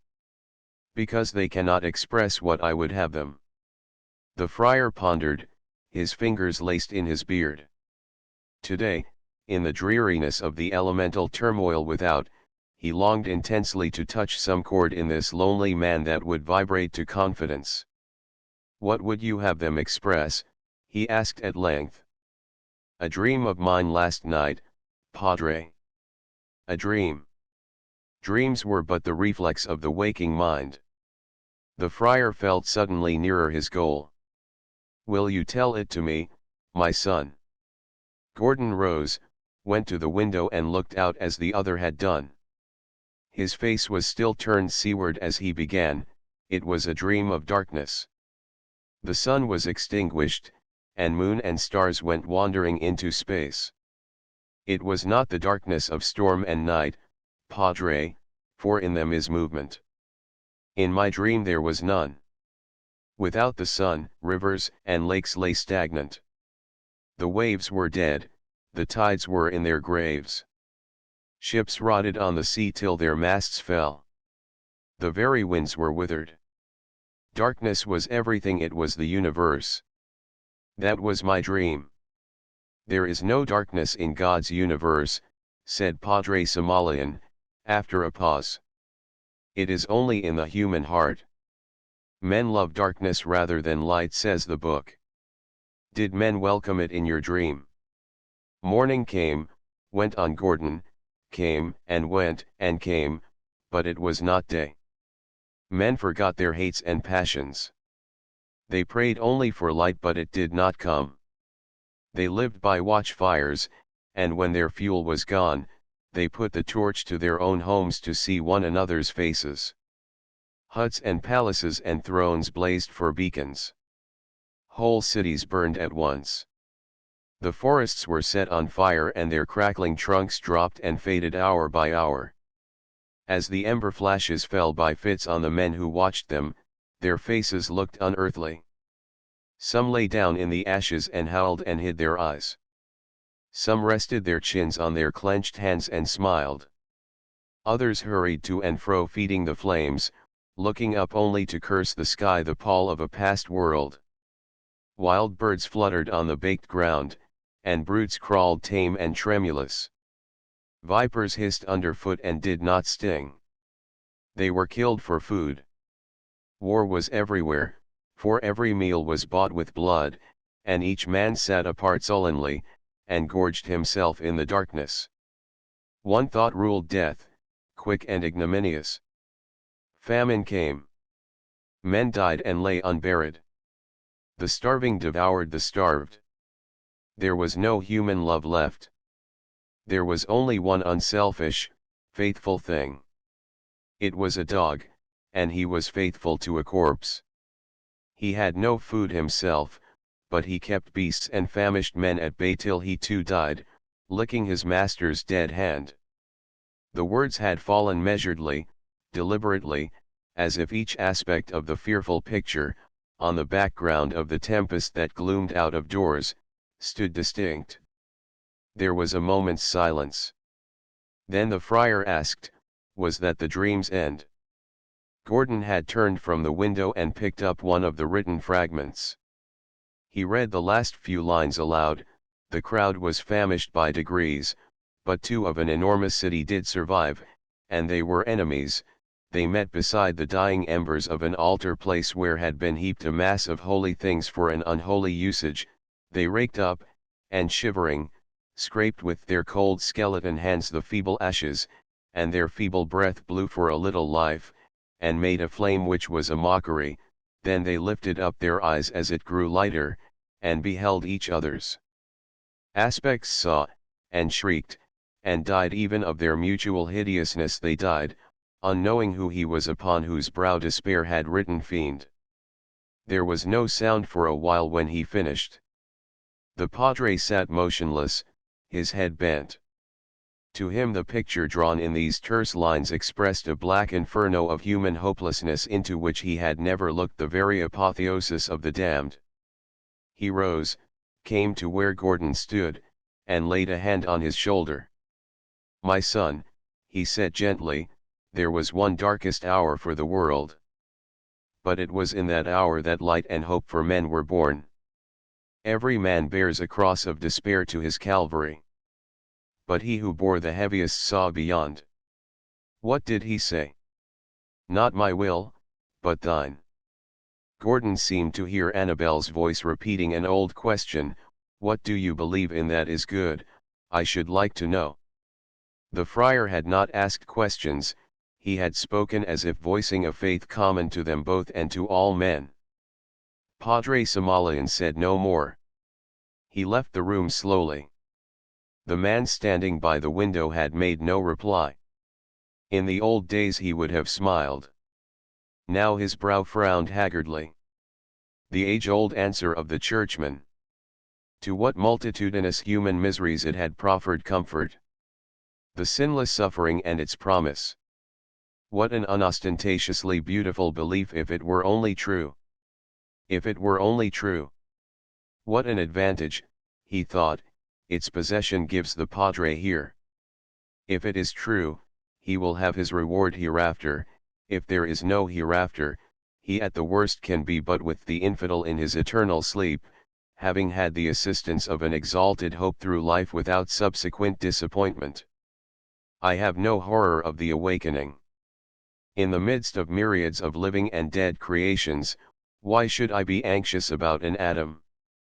It will not please the great eye that sowed the star clusters to damn me for an unbelief I cannot help, to a worse perdition than that I walk through now and shall walk through as long as I live. He spoke the last phrase half aloud. As long as I live. Why should it be for long? Here despair, there no worse, if not a dreamless sleep. Why not, he said to himself with grim humor.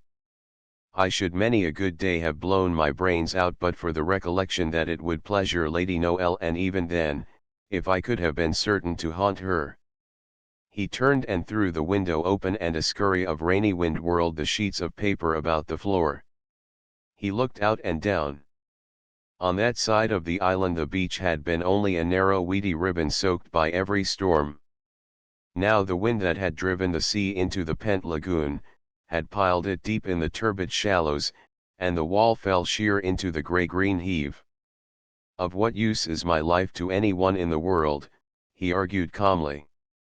Who is there of all that have come nearest to me to whom I have not been a curse? I am bound to a wife who hates me. Years will make my memory a reproach to my child. Through me my enemies stabbed my sister. Shelley, my only comrade in that first year of ostracism, I hurt and disappointed. Teresa, whom I love, and have no right to love, what have I made her life? It is a fitting turn to such a page. The inner shutter of the window fastened with a massive iron bolt. He drew the latter from its place, put it into his pocket, and buttoned his coat tightly.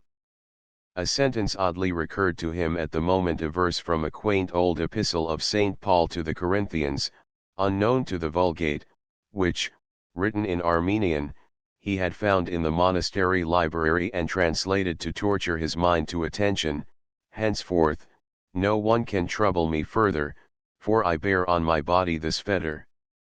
A seemly text for him it would be soon. He approached the window. There was a step behind him and Padre Somalian's voice startled him. "My son, a message for you."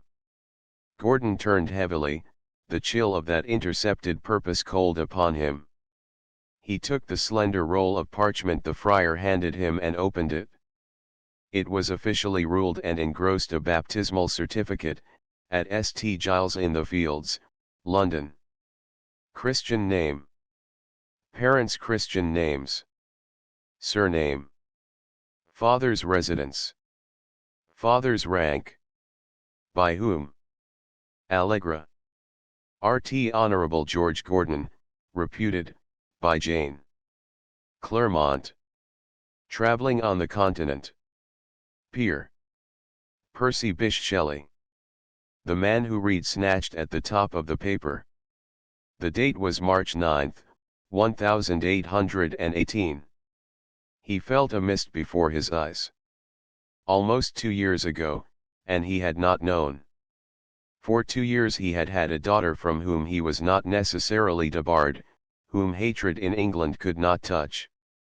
A thrill ran through him.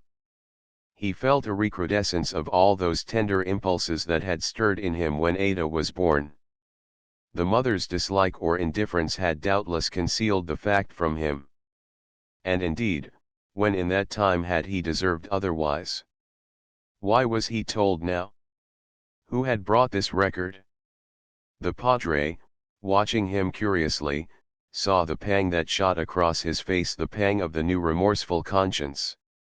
"The gentleman in the gondola," he said, "asked to see you." "I will go down," Gordon answered. He closed the window, drew the iron bar from his coat and slipped it back between its staples. "A wild day to have crossed the lagoon," the friar observed. "Stay, take this." He threw off the outer robe he wore and held it out. "It will shed the rain." Gordon went rapidly through the wall gate to the wharf where he had first set foot on the island. His own gondola, battered and tossing, lay there. He stopped abruptly, for he recognized a figure standing by it, blue-coated, bareheaded, his long hair streaming in the wind. It was Shelley. His hand was outstretched, and with a quick movement Gordon strode forward and took it. A swift glance passed between the troubled, hollow eyes under the graying hair, and the clear, wild blue ones. Shelley's held no reproach, only comprehension. "Fletcher told me where to find you," he said, "you must forgive him." "Where is the child?" "In the convent of Bagnacavallo, near Ravenna." "And Jane?" "She is with us now in Pisa." A question he could not ask hung on Gordon's lips as the other added, "She is going to America with a troupe of players." She no longer wished the child, then. Allegra might be his. His, to care for, to teach to love him, to come in time to fill a part, maybe, of that void in his heart which had ached so constantly for Ada, further from him now than any distance measurable by leagues. He looked again at the scrap of paper still in his hand, heedless of the wind that tore at his robe and lashed him with spume plucked from the tunneled waves like spilt milk from a pen. Why had it come at just that moment to stay his leap into the hereafter? Was there, after all, deeper than its apparent fatalism, an obscure purpose in what man calls chance? Was this daughter, born out of the pale as he himself was beyond the pale, to give him the comfort all else conspired to deny? A slender hope grew tendril-like in him. While Shelley waited, Gordon untied the girdle about his waist, stripped off the brown robe and, folding it, placed it out of the rain, in the niche where stood the leaden Virgin. From his pocket he took some banknotes, all he had with him, laid them on top of the robe and weighted them carefully with fragments of rock. Last he lifted the flat stone under which was Teresa's prayer. The paper was wet and blistered from the spray. He put it carefully in his pocket. Then, with one backward glance at the monastery, he leaped into the gondola beside Shelley and signed to the gondolier to cast off. For an hour the padre sat alone in the library, musing, wondering what manner of message had called that conflict of emotion to the other's face. As he rose at length, the wind rattled the casement and called his attention. He paused before it. Why did he have the iron bolt? He said to himself. The window was open, too. Standing, a thought came that made him start. He crossed himself and hastened out of the room. A few moments later he was at the wharf. The gondola was gone, but by the shrine he found what Gordon had left. He lifted the silver crucifix that hung at his girdle and his lips moved audibly. O thou who quieted the tempest, he prayed in his native tongue. Thou didst send this racked heart to me in thy good purpose. Have I failed in aught toward him? Did I, in my blindness, offer him less than thy comfort? Grant in thy will that I may once more minister to him, and that when his storm shall calm, I may hold before his eyes the symbol of thy passion and forgiveness. Chapter XXXIII. The passing of Jane Clairmont. The storm clouds were gone. An Italian spring was painting the hills with April artistry. Myrtle hedges had waked to childish green, lusty creepers swung callow tendrils, meadows were afire with the delicate, trembling anemone, and the rustling olive copses were a silver firmament of leaves. The immemorial pine woods that stretched about Ravenna, with the groves and rivers which Boccaccio's pen had made forever haunted, were bathed in sun and noisy with winged creatures. Under the boughs of the balsamic forest, through the afternoon, from the convent of Bagnacavallo into Ravenna, a wagonette had been driven. It had carried a woman, young, dark-haired and of Spanish type, she who once had ruled the green room of Drury Lane. Time had made slight change in Jane Clairmont's piquant beauty. A little deeper of tone and fuller of lip she was, perhaps a little colder of look, but her black eyes snapped and sparkled with all their old daring. The convent road met the highway on the skirt of the town. At the juncture sat a prosperous osteria half surrounded by trellised arbors, blowsy with yellow snapdragons and gillyflowers, and bustling all day long with the transient travel of tourists, to whom Ravenna, with its massive clusters of wide-eaved houses and dun-colored churches, its few streets of leisurely business, its foliaged squares and its colonnaded opera house, were of less interest than the tomb of Dante. The inn held a commanding position. The post road that passed its door curved southward toward Pisa, northward, it stretched to Venice. From both directions through Ravenna lumbered diligence and chaise. At the osteria the wagonette halted, made a detour and was finally drawn up in the shadow of the arbors, where it was unobserved from the inn and yet had a screened view of both roads.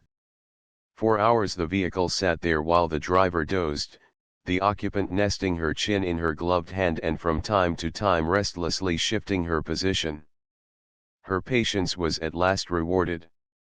Two men on horseback had paused at the crossroad. One was Shelley, astride the lank beast that had borne him from Pisa to Venice. The other was George Gordon. So he did come, she muttered, peering through the screen of silver twigs. I thought he would. I wonder what he will say when he finds I have changed my mind and settled Allegra's affairs another way. She watched the pair as they parted.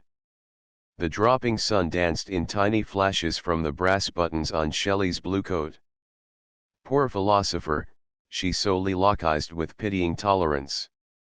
You are going back to your humdrum Pisa, your books, and your Mary.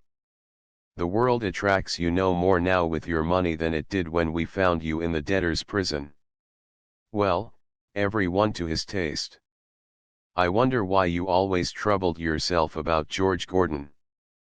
Her eyes narrowed as they lingered on the other figure, turning alone into the forest road from which her wagonette had come. "I would like to see your lordship's face when you get there," she said half aloud. "My authority is the convent's now. You may take your daughter if you can." Not till both riders were out of sight did the wagonette draw into the highway. Jane Clermont rode on, humming an air, looking curiously at the various vehicles that passed her on the smooth, well-traveled road, thinking with triumph of the man she had seen riding to Bagnacavallo.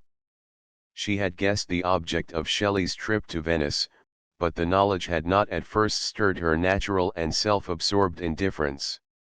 It was a malicious afterthought, a gratuitous spice of venom springing more from an instinctive maleficence than from any deeper umbrage, that had inspired that parting visit to the convent.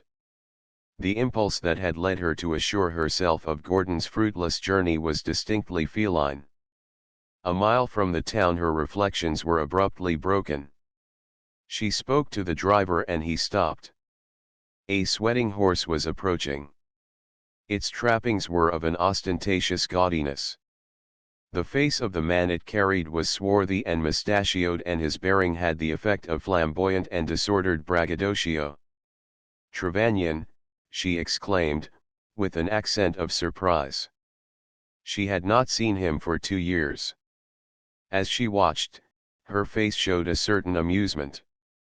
He would possibly have passed her by, for his gaze was set straight ahead, but when he came opposite, she leaned from the carriage and spoke his name.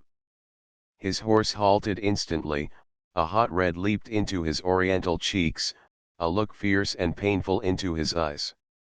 He sat still, looking at her without a word. "I thought you were in England," he said at length. "So I was till last fall. Since, I've been at Pisa with the Shelleys. But I find the continent precious dull. I see you haven't been caught yet for deserting from the Navy. Is that why you don't stay in London? Tell me," she asked suddenly, "where is George Gordon now?" "In Venice." "Really?" Her voice had a kind of measured mockery that did not cloak its satire.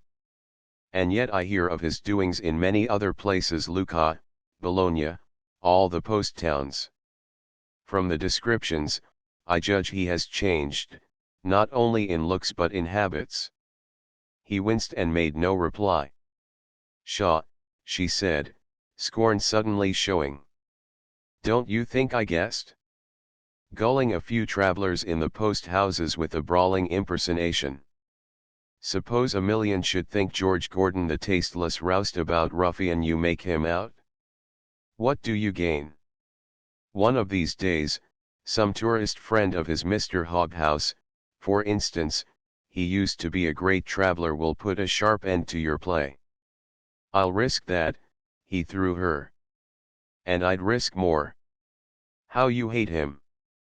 He laughed a hard, daredevil sound. "Haven't I cause enough?" "Not so far as I know. But I wish you luck, if the game pleases you." "It's nothing to me." "It was something to you, once," he said, "wasn't it?" She smiled amusedly. "How tragic you always were." "He was never more to me than that." She snapped her fingers. "Constancy is too heavy a role. I always preferred lighter parts. I am going to play in America. Why don't you turn stroller and act to some purpose? Why not try New York?" While she spoke her tone had changed. It had become softer, more musical. Her lashes drooped with well-gauged coquetry. "Look," she said, in a lower key, "am I as handsome as I used to be at Drury Lane when you said you'd like to see the world with me?" A smoldering fire kindled in his eyes as he gazed at her. He half leaned from the saddle, half put out his hand. But at his movement she dropped the mask. She laughed in open scorn. "A fig for your hate," she exclaimed contemptuously. "I have no liking for George Gordon, but he was never a sneak at any rate." The man to whom she spoke struck savage spurs to his horse. As he wheeled, she swept him a curtsy from the carriage seat. "Joy to your task," she cried, and drove on with her lips curled. "He doesn't know Gordon is near Ravenna," she thought presently. "If he gives one of his free entertainments at the inn tonight, there may be an interesting meeting. What a pity I shall miss it," and she laughed. A little further on, the carriage turned to the westward toward the Swiss frontier. As Trevannion reined the animal he best rode to its haunches at the porch of the osteria, where Jane Clermont's wagonette had waited. He looked back along the road with a muttered curse. Then he kicked a sleeping hound from the step and went in with an assumed limp and a swagger. 2 hours later, when the early dusk had fallen, and the ghostly disk that had hung all day in the sky was yellowing above the olive trees, George Gordon flung his bridle wearily to a groom at the inn. His face was set and thwarted. He had been to the convent, to find that a wall had suddenly reared between him and the possession of his child. To surmount this would mean publicity, an appeal to British authority, red tape, a million Italian delays, perhaps failure then. As he stood, listening to the stir of the inn he was about to enter, a low voice suddenly spoke from the shadow of a hedge, "Excellence." Turning, he recognized the huge frame of the gondolier who had borne Teresa from the Piazza San Marco on the night she had come to warn him. His heart leaped into his throat. Had the man followed him from Venice? Did he bring a message from her? "Excellence. I heard in the town that you were at the inn.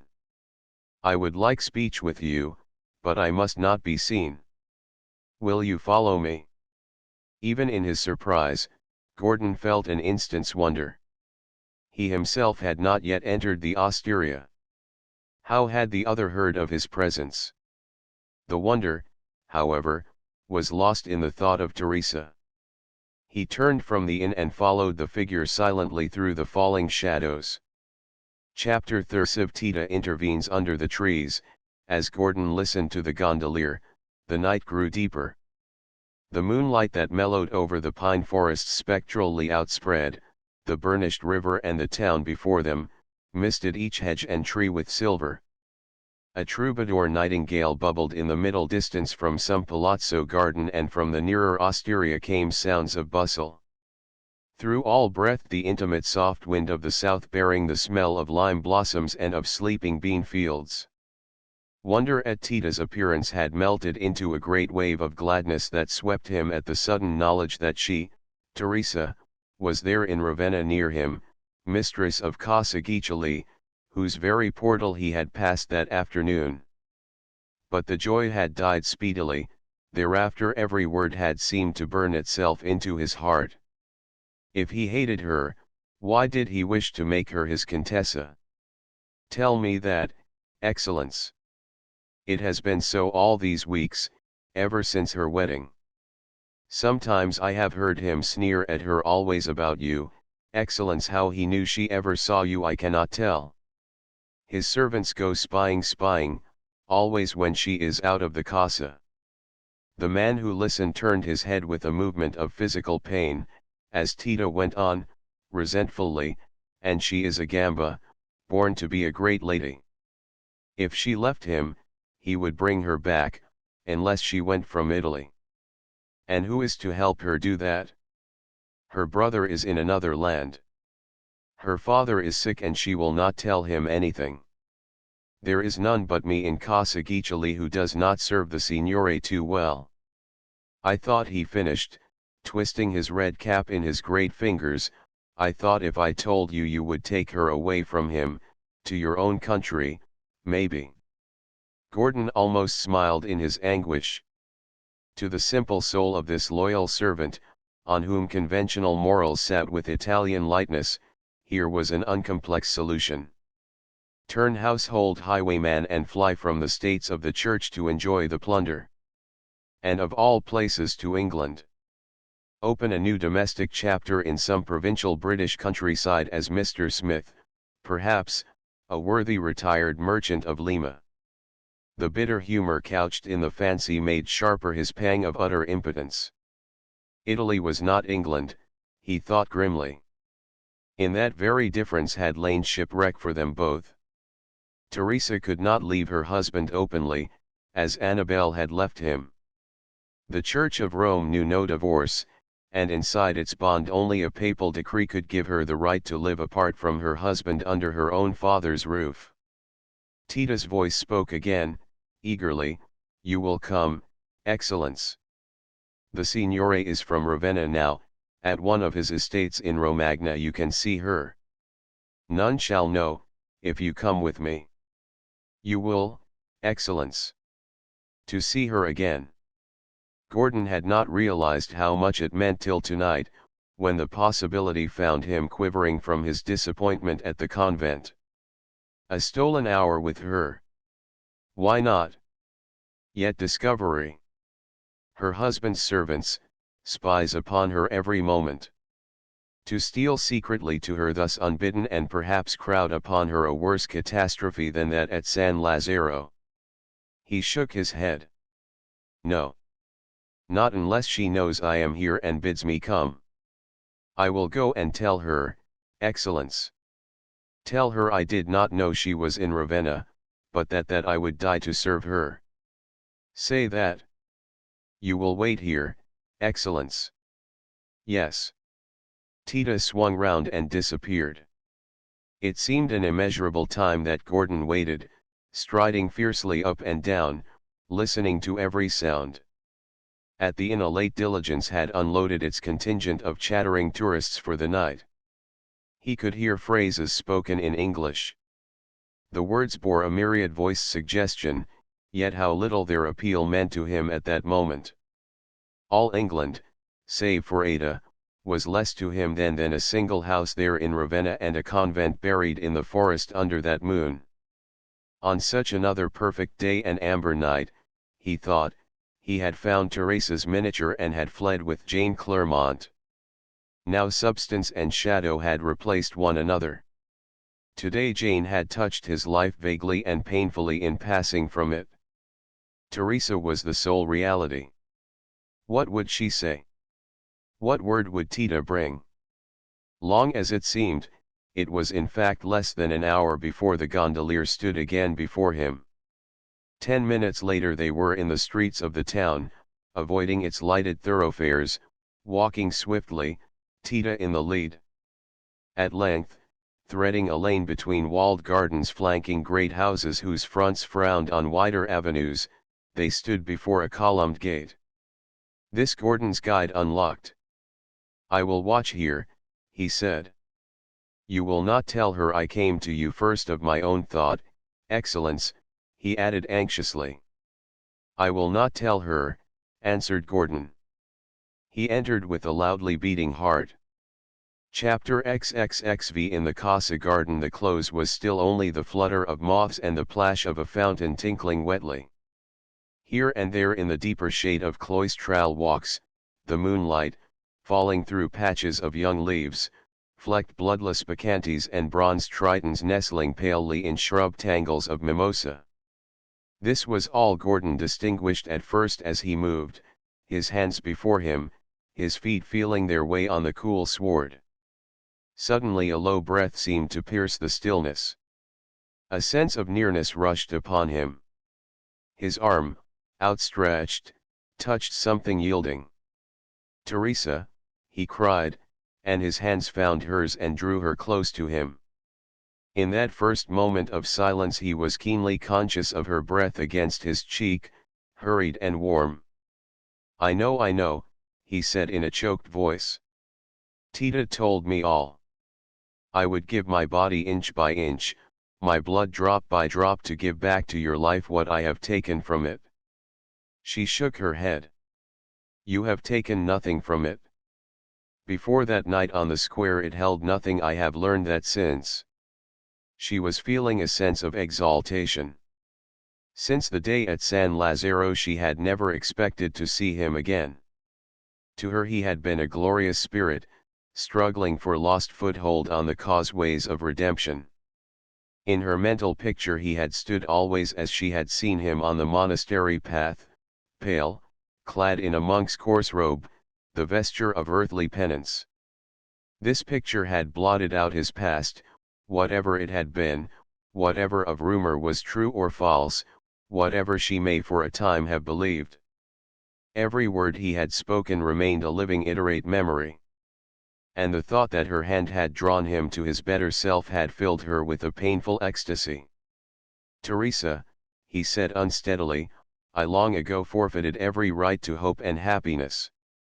And if this were not true, by a tie that holds me, and by a bond you believe in, I have still no right to stand here now. But fate drew me here today as it drew me to you that morning at La Myra. It is stronger than us both. Yet I have brought you nothing but misery." "You have brought me much more than that," she interrupted. "I knew nothing of life when I met you. I have learned it now as you must have known it to write as you have. I know that it is vaster than I ever dreamed, more sorrowful, but sweeter, too." A stone bench showed near, wound with moonbeams, and she sat down, making room beside her. In the white light she seemed unreal, a fantasy in wild rose brocade. A chain of dull gold girdled her russet hair, dropping a single emerald to quiver and sparkle on her forehead. Her face was pale, but with a shadowy something born of those weeks. What he saw there was awakened self-reliance and mettle, the birthright of clean inheritance. The wedding gondola that had borne a girl to San Lazzaro had carried back a woman, rebellious, agonized, flushed to every nerve.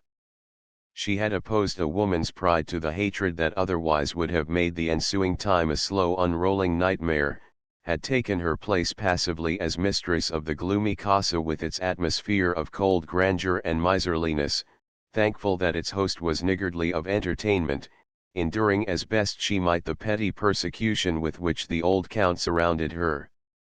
His anger, soured by the acid sponge of jealousy, had fed itself daily with this baiting.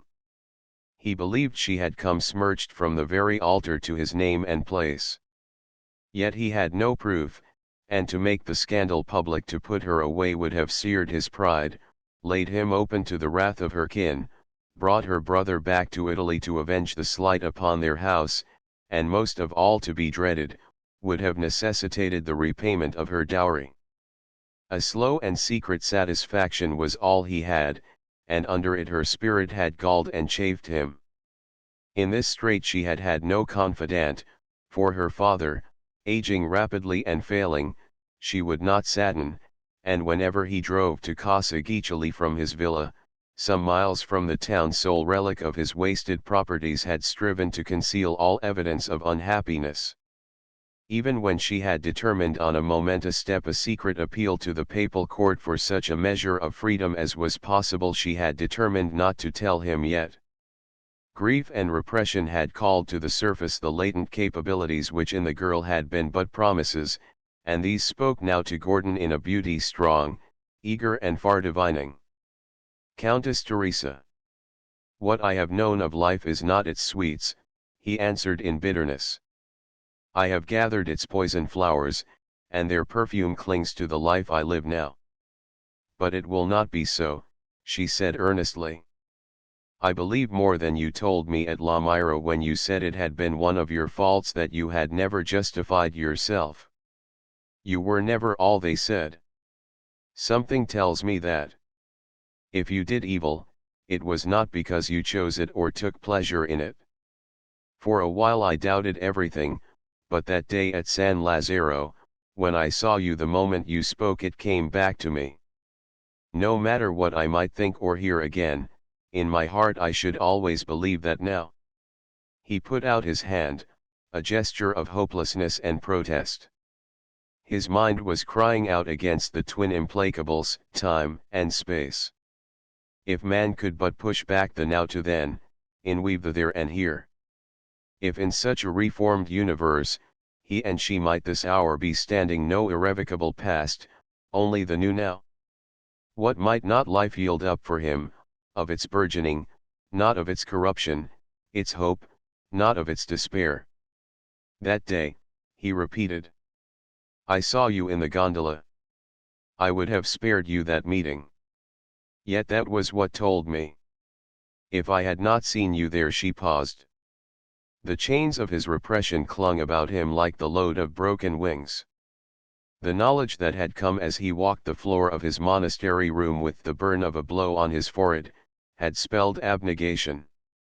She must never know the secret he carried, must in time forget her own.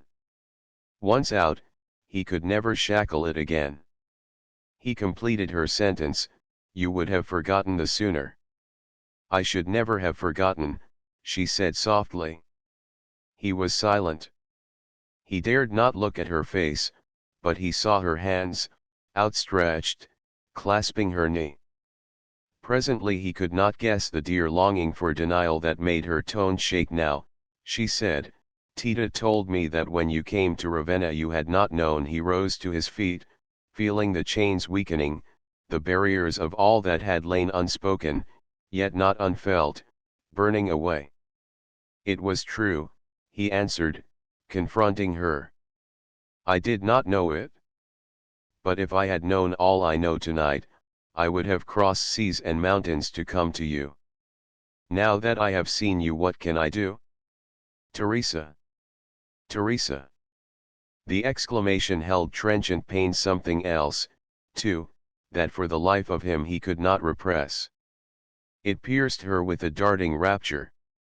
Since that hour at the monastery, with its pang and its reassurance, as she felt budding those new, mysterious flowers of faith and heart experience, she had felt a deeper unguist want.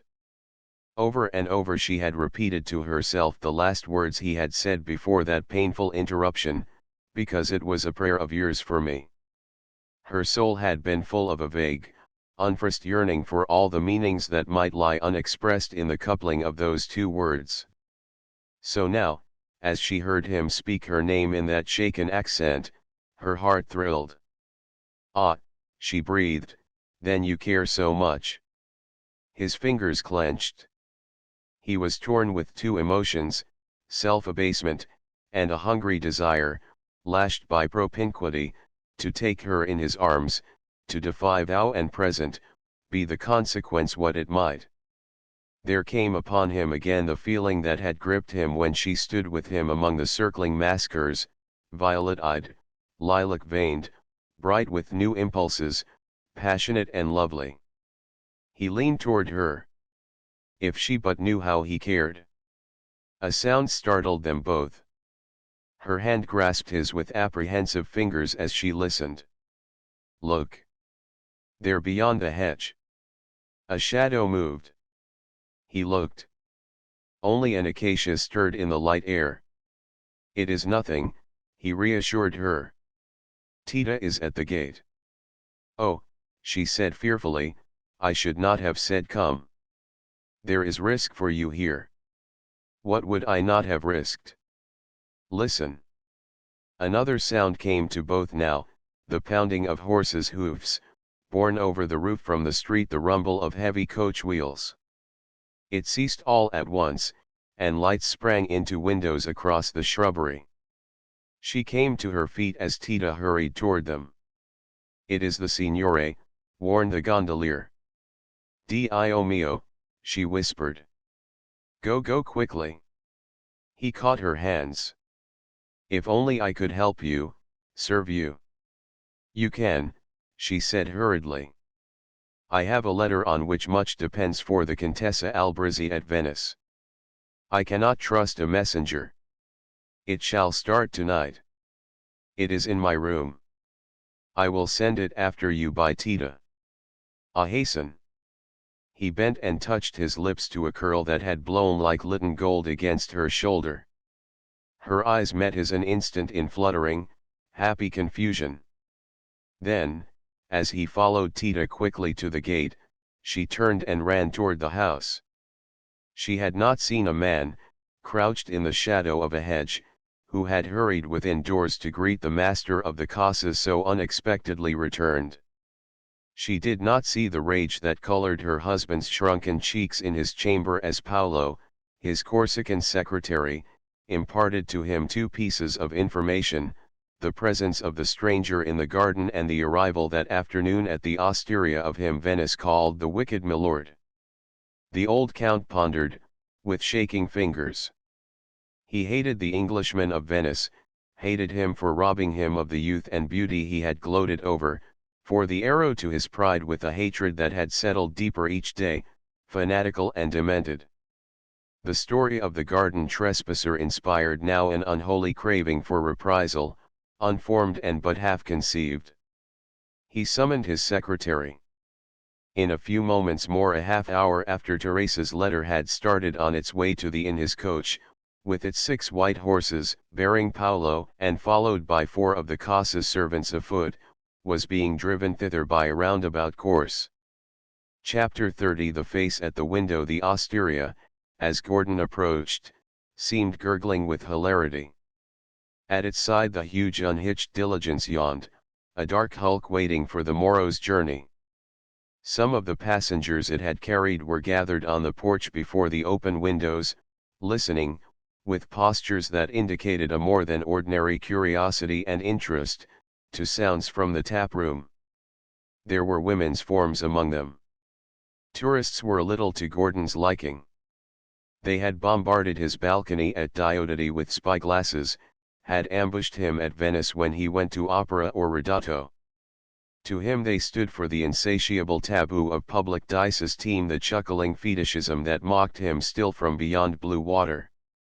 He skirted the inn in the shade of the cypresses and passed to an arbor which the angle of the building screened from the group. On its edge he paused and gazed out over the fields and further forest asleep.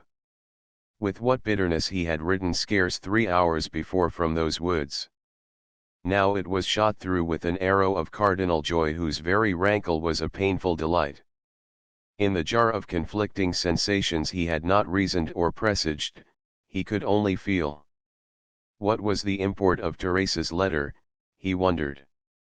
Much depended on it, she had said in that agitated moment. A thought flitted to him. The Contessa Albrizzi had lived much in Rome, was, he remembered, cousin to a cardinal. Could this message be an appeal for deliverance from an impossible position? Might Teresa yet be free, not from her marriage bond, but at least from this hourly torture in Casa Guiccioli? With the quick feeling of relief for her, wound a sharp sense of personal vantage. For him that would mean the right to see her often and unopposed. Yet, he argued instantly with self-reproach, was not this the sole right he could not possess, then or ever? What would it be but tempting her love on and on, only to leave it naked and ashamed at last? A gust of noise rose behind him. It issued from a window opening out of the tap room into the arbor. On the heels of the sound he caught shattered comments from the peering group on the front porch, feminine voices speaking English. I've always wanted to see him. We watched 3 whole days in Venice. How young he looks. What a monster. And to think he is a peer and once wrote poetry. There. See, he's looking this way. Gordon started and half turned, but he had not been observed. The angle of the wall hid him effectually. Just then a single vociferate voice rose to dominant speech in the room, a reckless, ribald utterance like one thickened with liquor. It conveyed an invitation to everybody within hearing to share its owner's punch. Laughter followed, and from outside a flutter of withdrawing skirts and a masculine exclamation of affront. With a puzzled wonder the man in the arbor listened, while the voice within lifted in an uncertain song, fare thee well, and if forever. Still forever fare thee well, even though unforgiving, never gainst thee shall my heart rebel. Shameless brute, came from the porch. I wouldn't have believed it. Smothering a fierce ejaculation, Gordon strode to the window and gazed into the room. The singer broke off with a laugh. That's the song I always warble, gentlemen, when I'm in my cups. I wrote it to my wife when I was a Bond Street lounger, a London cicisbeo and fan carrier to a woman. The man who stared across the sill with a painful fascination was witnessing a glaring, vulgar travesty of himself. Not the George Gordon he was, or, indeed, had ever been, but the George Gordon the world believed him, the abandoned profligate of wassail and blackguardism, whom tourists boasted of having seen, and of whom an 11th commandment had been promulgated for all British womankind not to read his books. And this counterpart was being played by a man whose Moorish, theatric face he knew, a man he had flung from his path at Geneva, when he stood with Jane Clairmont by the margin of the lake on the night he and she had fled together. A man who hated him. The clever effrontery of the deception showed how deep was that hatred. Gordon understood now how Tita had heard of his presence at the osteria before he had entered it. The farceur inside did not know the man he impersonated was in Ravenna tonight. This, then, was not the only caravanserai at which the burlesque had been played. Nor were these tourists smirking in the tap room, or listening open-mouthed outside to the clumsy farrago, the only ones to return to England with clacking tongues. This was how the London papers had bristled with garbled inventions. This scene was only a step in a consistent plan to blacken his name anew throughout the highways of continental travel. A guttural whisper escaped his lips. It would be another bar between him and possession of Allegra. And Teresa? If these post-house tales reached her ears. A crimson mist grew before his eyes. A more reckless and profane emphasis had come now to the caro user within. He had risen and approached the porch window, simulating as he walked an awkward limp. Take a greeting to England, you globe-trotters. Greeting from Venice, the sea Sodom, to London. Hell is not paved with its good intentions. Slabs of lava, with its parsons' damned souls for cement, make a better causeway for Satan's Corso. Again he turned to his fellows in the tap room. When I shuffle off it will be like the rascals to dump me into Westminster Abbey. If they do, I'll save them the trouble of the epitaph. I've written it myself. George Gordon lies here, peer of Nottinghamshire, wed, parted and banished inside of a year. The marriage he made, being too much for one, he could not carry off, so he's now carry on. Westminster Abbey, said a man's bass in disgust. Gordon's left hand reached and grasped the sill. His face was convulsed. His right hand went to his breast pocket. At that instant, from behind him, a touch fell on his arm and stayed it. A letter, Excellence. He turned with a long, shuddering breath, and took what Tita handed him. I understand, Tita, he answered, with an effort. The other nodded and disappeared. For a moment Gordon stood motionless. Then he passed from the arbor, through the hedges, to the spot whither the gondolier had led him 2 hours before.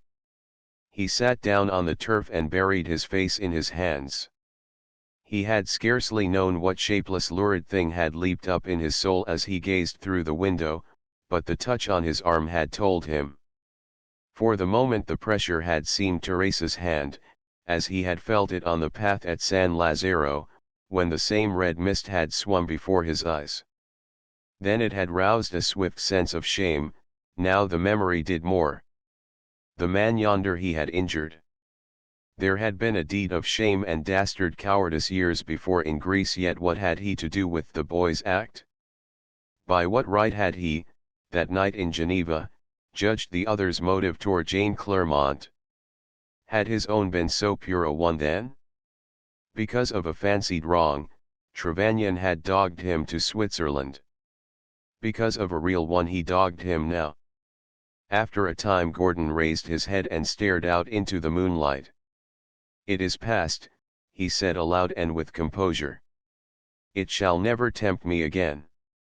What comes to me thus I myself have beckoned. I will not try to avert it by vengeance. The great mechanism that mixed the elements in me to make me what I am, shall have its way. He rose slowly and walked back toward the osteria. A groom was washing out the empty diligence. He sent him for his horse, and in a few moments was in the saddle, riding toward Venice through the silent, glimmering streets of Ravenna. A new, nascent tenderness was in him. He was riding from her, the one woman he loved, to see her when and where? Should he ever see her again? She might have hope of relief in the letter he carried, but who could tell if it would succeed?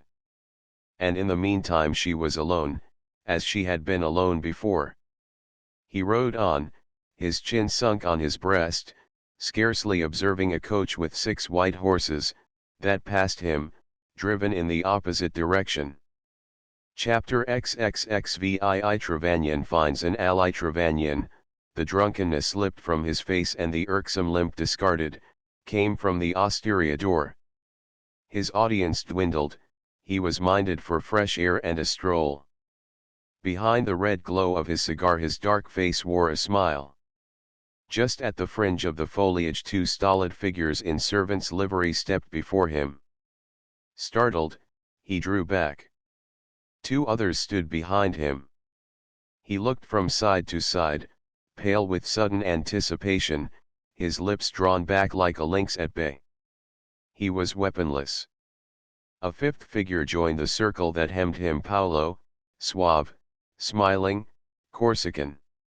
"Magnificence," he said, in respectful Italian, "I bear the salutations of a gentleman of Ravenna who begs your presence at his house tonight." Without waiting answer, he called softly, and a coach with 6 white horses drew slowly from the shadow. For an instant Trevanion smiled in grim humor, half deceived. A simultaneous movement of the 4 in livery, however, recalled his distrust. "Are these his bravos?" he inquired in surly defiance. "His servants, magnificence." "Carry my excuses then and bid him mend the manner of his invitations. I should regret to have to convey such a message from the milord." Paolo opened the coach door as he spoke. The inference was obvious. Trevanion glanced swiftly over his shoulder toward the still hostelry. His first sound of alarm might easily be throttled. At any rate, he reflected, these were not the Middle Ages. To the owner of this equipage he was an English lord, and lords were not kidnapped and stilettoed, even in Italy. Some wealthy Ravenessa, perhaps, not openly to flout public disapproval, chose thus to gratify his curiosity. Anticipating refusal, he had taken this method of urbane constraint.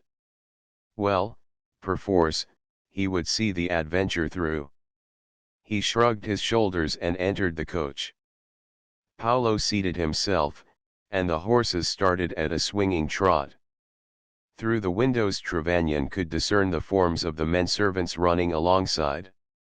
He sat silent, his companion vouchsafing no remark, till the carriage stopped and they alighted at the open portal of a massive structure fronting the paved street. It was Casa Guiccioli. The Corsican led the way in and the servants disappeared. With a word, Paolo also vanished, and the man so strangely introduced gazed about him. The hall was walled with an arras tapestry of faded antique richness, hung with uncouth weapons. Opposite ascended a broad, dimly lighted stairway holding niches of tarnished armor. Wealth with penuriousness showed everywhere.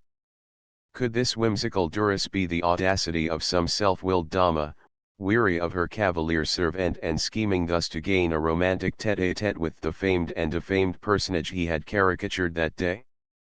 Trevanion stole softly to the arras, wrenched a malacris from a clump of arms, and slipped it under his coat. A moment later his guide reappeared. Up the stair, along a tiled and gilded hall, he followed him to a wide stanza. A door led from this at which Paolo knocked. As it opened, the compelled guest caught a glimpse of the interior, set with mirrors and carven furniture, paneled and ornate with the delicate traceries of brush and chisel. In the room stood 2 figures, a man bent from age, his face blazing with the watchfires of an unbalanced purpose, and a woman, young, lovely, distraught. She wore a dressing gown, and her gold hair fell uncaught about her shoulders, as though she had been summoned in haste to a painful audience. Her eyes, on the man, were fixed in an expression of fearful wonder. One hand was pressed hard against her heart. Trevanion had never seen either before. What did they want with him? "Your guest," announced Paolo on the threshold. "What do you mean to do?"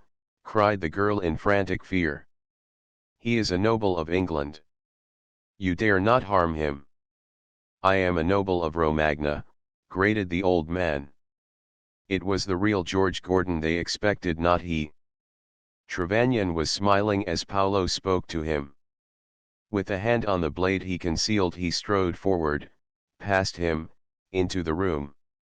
"Your servant, signore," said he, as the door closed behind him. There was a second of silence, broken by a snarl from the old count and a cry from Teresa, a sob of relief. She leaned against the wall, in the reaction suddenly faint. Her husband's summons had filled her with apprehension, for she recalled the sound in the shrubbery, and his announcement, full of menace to Gordon, had shaken her mettle of resistance. She remembered an old story of a hired assassin whispered of him when she was a child. At the insane triumph and excitement in his manner she had been convinced and frightened. Terror had seized her anew, the shivering terror of him that had come to her on the monastery path and that her after resentment had allayed. Now, however, her fear calmed, indignation at what she deemed a ruse to compel an admission of concern that had but added to her husband's fury, sent the blood back to her cheeks. All the repressed feeling that his cumulative humiliations had aroused burst their bonds. She turned on him with quivering speech. "Evviva, signore," she said bitterly. "Are you not proud to have frightened a woman by this valorous trick? Have you other comedies to garnish the evening? Non importa, I leave them for your guest." Trevanion's face wore a smile of relish as she swept from the room. He was certain now of two things. The old man hated George Gordon, the girl, was she daughter or wife, did not. Had he unwittingly stumbled upon a chapter in the life of the man he trailed which he had not known? He seated himself with coolness, his inherent daredeviltry flaunting to the surface. Through the inflamed brain of the master of the casa, as he stared at him with his hawk eyes, were crowding suspicions. Paolo's description had made him certain of the identity of the man in the garden. But his command to his secretary had named only the milord at the osteria. That the two were one and the same, Paolo could not have known, otherwise he would not have brought another. But how had he been deceived? How, unless the man before him was a confederate, had played the other's part at the inn? It was a decoy, so the lover of his wife, with less risk in the amour, might laugh in his sleeve at him, the hoodwinked husband, the richest noble in Romagna. His lean fingers twitched. "May I ask," he queried, wetting his lips, "what the real milord who is also in town today pays you for filling his place tonight?" Possessed as he was, his host could not mistake the other's unaffected surprise. Before the start he gave, suspicion of collusion shredded thin. "He is in Venice," said Trevanion. "He came to Ravenna this afternoon." His enemy there? Trevanion remembered the laugh of the woman in the wagonette. Jane Clermont had mocked him. She lied. She had come there to meet Gordon. Vicious passion gathered on his brow, signs readily translatable, that glozed the old man's anger with dawning calculation. "You have acted another's role tonight," Count Guiccioli said, leaning across the table, "and done it well, I judge, for my secretary is no fool. I confess to a curiosity to know why you chose to appear as the milord for whom I waited." Trevanion's malevolence leaped in his answer, "Because I hate him. And hate him more than you. In Italy I can add to the reputation he owns already in England." I want his name to blacken and blister wherever it is spoken. That's why. The Count made an exclamation, as through his fevered blood the idea of the truth raced swiftly. The town loungers had gaped at the osteria to see the carousal of the milord, so Paolo had said. Why, it was as good as a play. He smiled and thought further. The Englishman had been in Ravenna and had eluded his grasp. Here before him was youth, clever and unscrupulous, if less cunning, yet bolder, a hatred antedating his own, a ready tool. Who could tell to what use such an ally might be put? The suggestion fascinated him. He laughed a splintered treble as he rang the bell sharply for his secretary. A bottle of Amontillado, he commanded. My good Paolo, we drink a health to the guest of the casa. As the secretary disappeared, Trevanion drew the kris from beneath his coat and handed it to its owner. A pretty trifle, he said coolly. I took the liberty of admiring it as I waited. I quite forgot to replace it. My dear friend, protested the Count, pushing it back across the table, I rejoice that you should fancy one of my poor possessions. I pray you accept it? Who knows? You may one day find a use for the plaything. They sat late over the wine. They were still conversing when a window in the casa overlooking the garden opened and Teresa's face looked out. Her straining emotions had left her trembling. Who was the swarthy, fierce-eyed man? At the first sight of him she had felt an instinctive recoil. But her puzzle fell away as she gazed out into the soft night with its peace and somnolent incense. From the garden below, where she and Gordon had sat, came the beat of a night-bird bending the poppies. Overhead tiny pale clouds drifted like cherry blossoms in the breeze. Far off the moon dropped closer to the velvet clasp of the legend-haunted hills. Tonight, foreboding seemed treason while her heart held that one meeting, as the sky the stars, inalienable, eternal. Gordon was safe, on his way to Venice, and with him was her letter on which hung her hope for a papal separation, all that was possible under the seneschalship of Rome. At length she closed the shutter, knelt at the ivory crucifix that hung in a corner of the raftered chamber, and crept into bed. She fell asleep with the curl, the one he had kissed, drawn across her lips. Chapter 38. The heart of a woman. From the coming of Gordon on that unforgettable night to the garden, Teresa's pulse began to beat more tumultuously. To offset the humiliation of her daily life indoors and the tireless surveillance in the person of Paolo of well-nigh her every excursion, she had the buoyant memory of that hour and the promise of her appeal to the Church's favor. The three essentials of woman's existence, love, hope and purpose, were now hers in spite of all. More than one new problem perturbed her. There was the swarthy visitor coming and going mysteriously, closeted with her husband weekly. His strange entrance into the casa that day of all days, the stranger ruse that had been practiced through him upon her, seemed to connect him in some occult, uncanny way with the man of whom, every hour of day and night, she mused and dreamed. Thinking of this, and weighing her husband's hatred, at first she hoped Gordon would not return to Ravenna. There had befallen another matter, too, which seemed to have absorbed much of the old Count's attention, and which, to her relief, took him from the city for days at a time. Teresa knew what this matter was. In every visit to her father he had talked of it triumphantly, the rising of the Italian peoples and the breaking of the galling yoke of Austria. During this spring strange rumors had prevailed.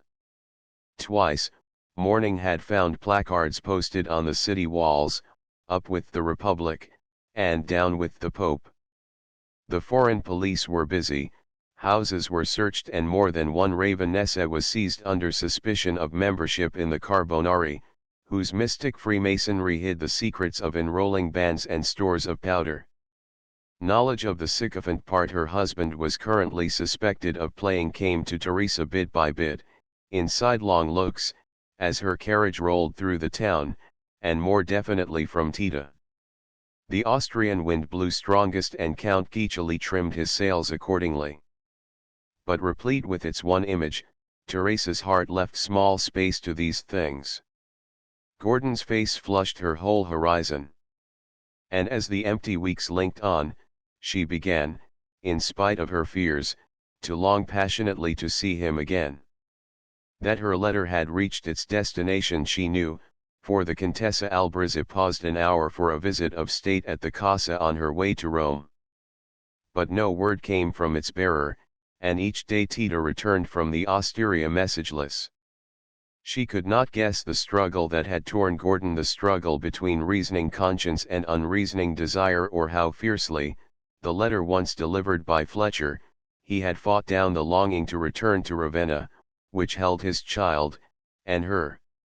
He had been able to aid her once, prompted desire, she might need him again.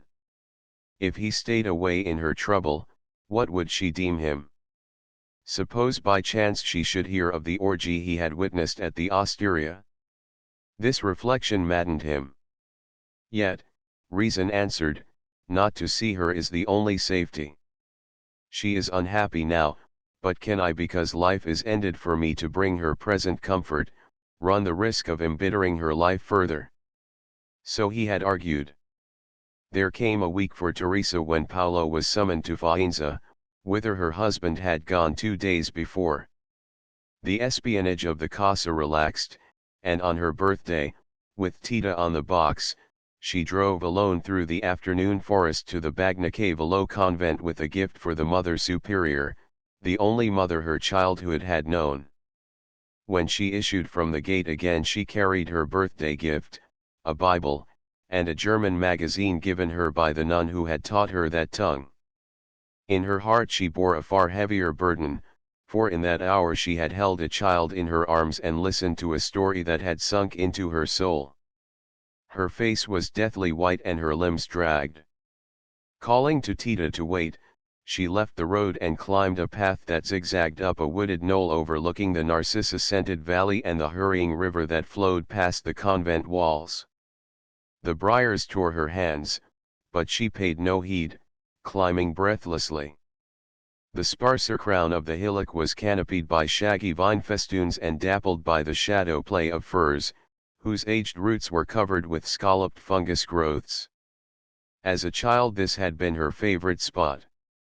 With one of these giant tree fungi for a seat she had loved to daydream, gazing down across the convent enclosure and the stream that flowed silverly on, past Ravenna, to the sea. She stood a moment knee-deep in the bracken, her form tense with suffering, then dropped the books on the ground and throwing herself down, burst into tears. She wept long and passionately, in utter desolation. She had listened to the Superior's story with her face buried in the child's frock, now burning, now drenched with cold. The touch had given her a wild delight and yet an agony unfathomable. As she lay and wept, tenderness and torture still mingled inextricably in her emotions. She knew now why Gordon had been in Ravenna that spring day. He had told the truth, it had been with no thought of her. A sudden memory of his words in the Casa garden came with sickening force, by a tie that holds me, and by a bond you believe in, I have no right to stand here now. Was this the tie he had meant? Not the unloving wife in England, but the mother of this child, a later, nearer one? When he had come that once to her, was it at best out of pity? Did he love this other woman? Was this why she herself had seen him no more? Before the acute shaft of this pain the facts she had learned of his life in London fell unheeded. They belonged to that far dim past that he had forsaken and that had forsaken him. But the one fact she knew now had to do with his present, here in Italy, the present that held her. She was facing for the first time in her life the hydra, elemental passion, jealousy. And in the grip of its merciless talons everything of truth in her wavered. For a moment she lost hold on her own heart, her instinct, her trust in Gordon's word, the faith that had returned to her at San Lazzaro. What if all what the whole world said, What this magazine told of him were true after all, and she, desolate and grieving, the only one deceived. What if it were?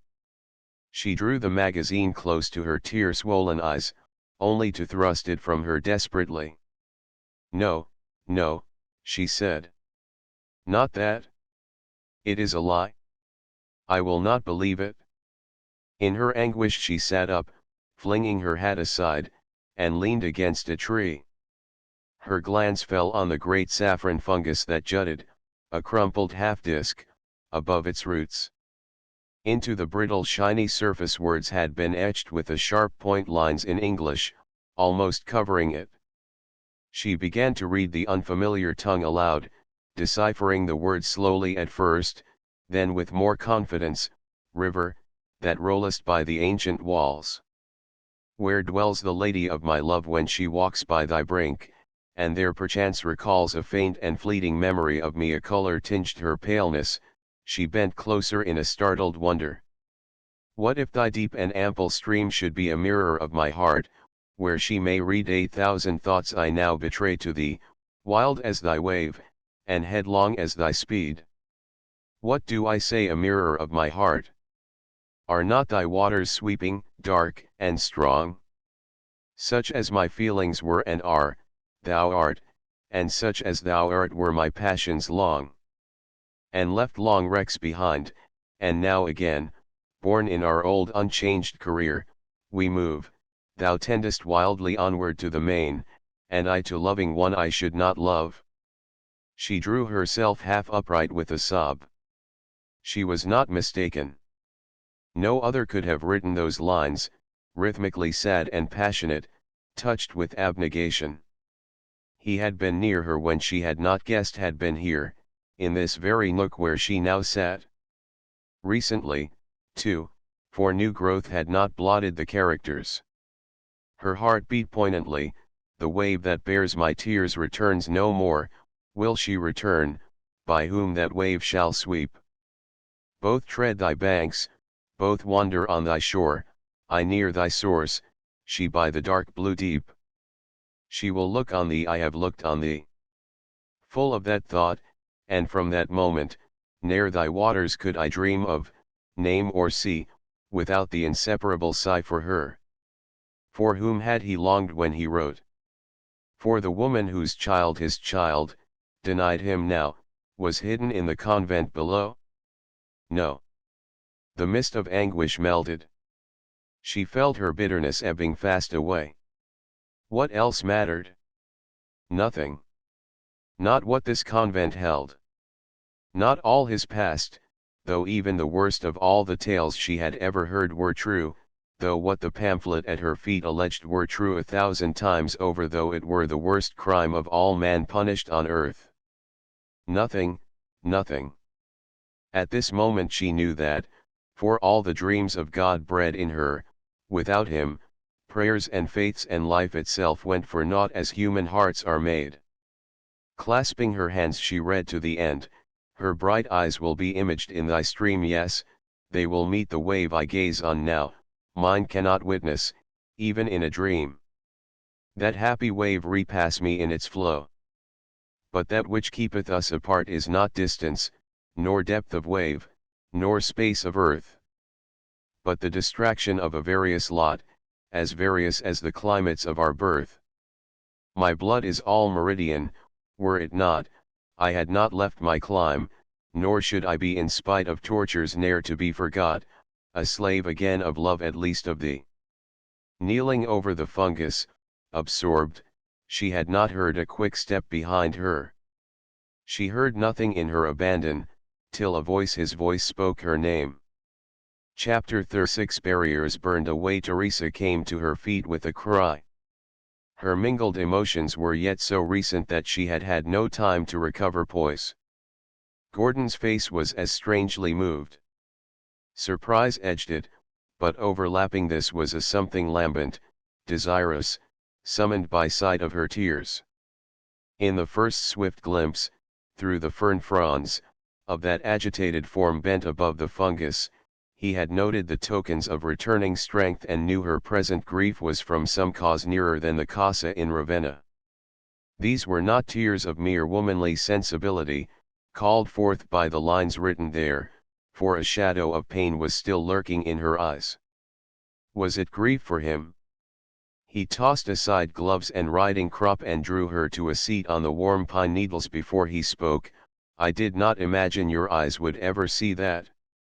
She wiped away the telltale drops hastily, feeling a guilty relief to think he had misread them. This is an old haunt of mine, she said. I loved it when I was a girl only a year ago, how long it seems, in the convent there. He started. The fact explained her presence today. She had known those walls that hid Allegra. It seemed to bring them immeasurably nearer. If he could only tell her. Reckless, uncaring as she knew a part of his past had been, could he bear to show her this concrete evidence of its dishonor? Looking up at the pallid comeliness under its slightly graying hair, Teresa was feeling a swift, clairvoyant sense of the struggle that had kept him from her, without understanding all its significance. I am glad I came in time, she continued. A few days and the words will show no longer. I shall not need them then, she went on, her face tinted. I shall know them by heart. As soon as I read the first lines, I knew they were yours, that you had been here. I am stopping at Bologna, he told her. Ah, Madonna, she said under her breath. And you have been so near Ravenna. Better it were 100 leagues, he exclaimed. And yet distant or near, it is the same. I think of you, Teresa. That is my punishment. Every day, as I have ridden through the pines, every hour as I have sat on this hill, and that has been often, I have thought of you. I knew that she was gazing past him to the river and the far dusky amethyst of the hills when I read what is on the fungus. Thereafter neither spoke for a moment.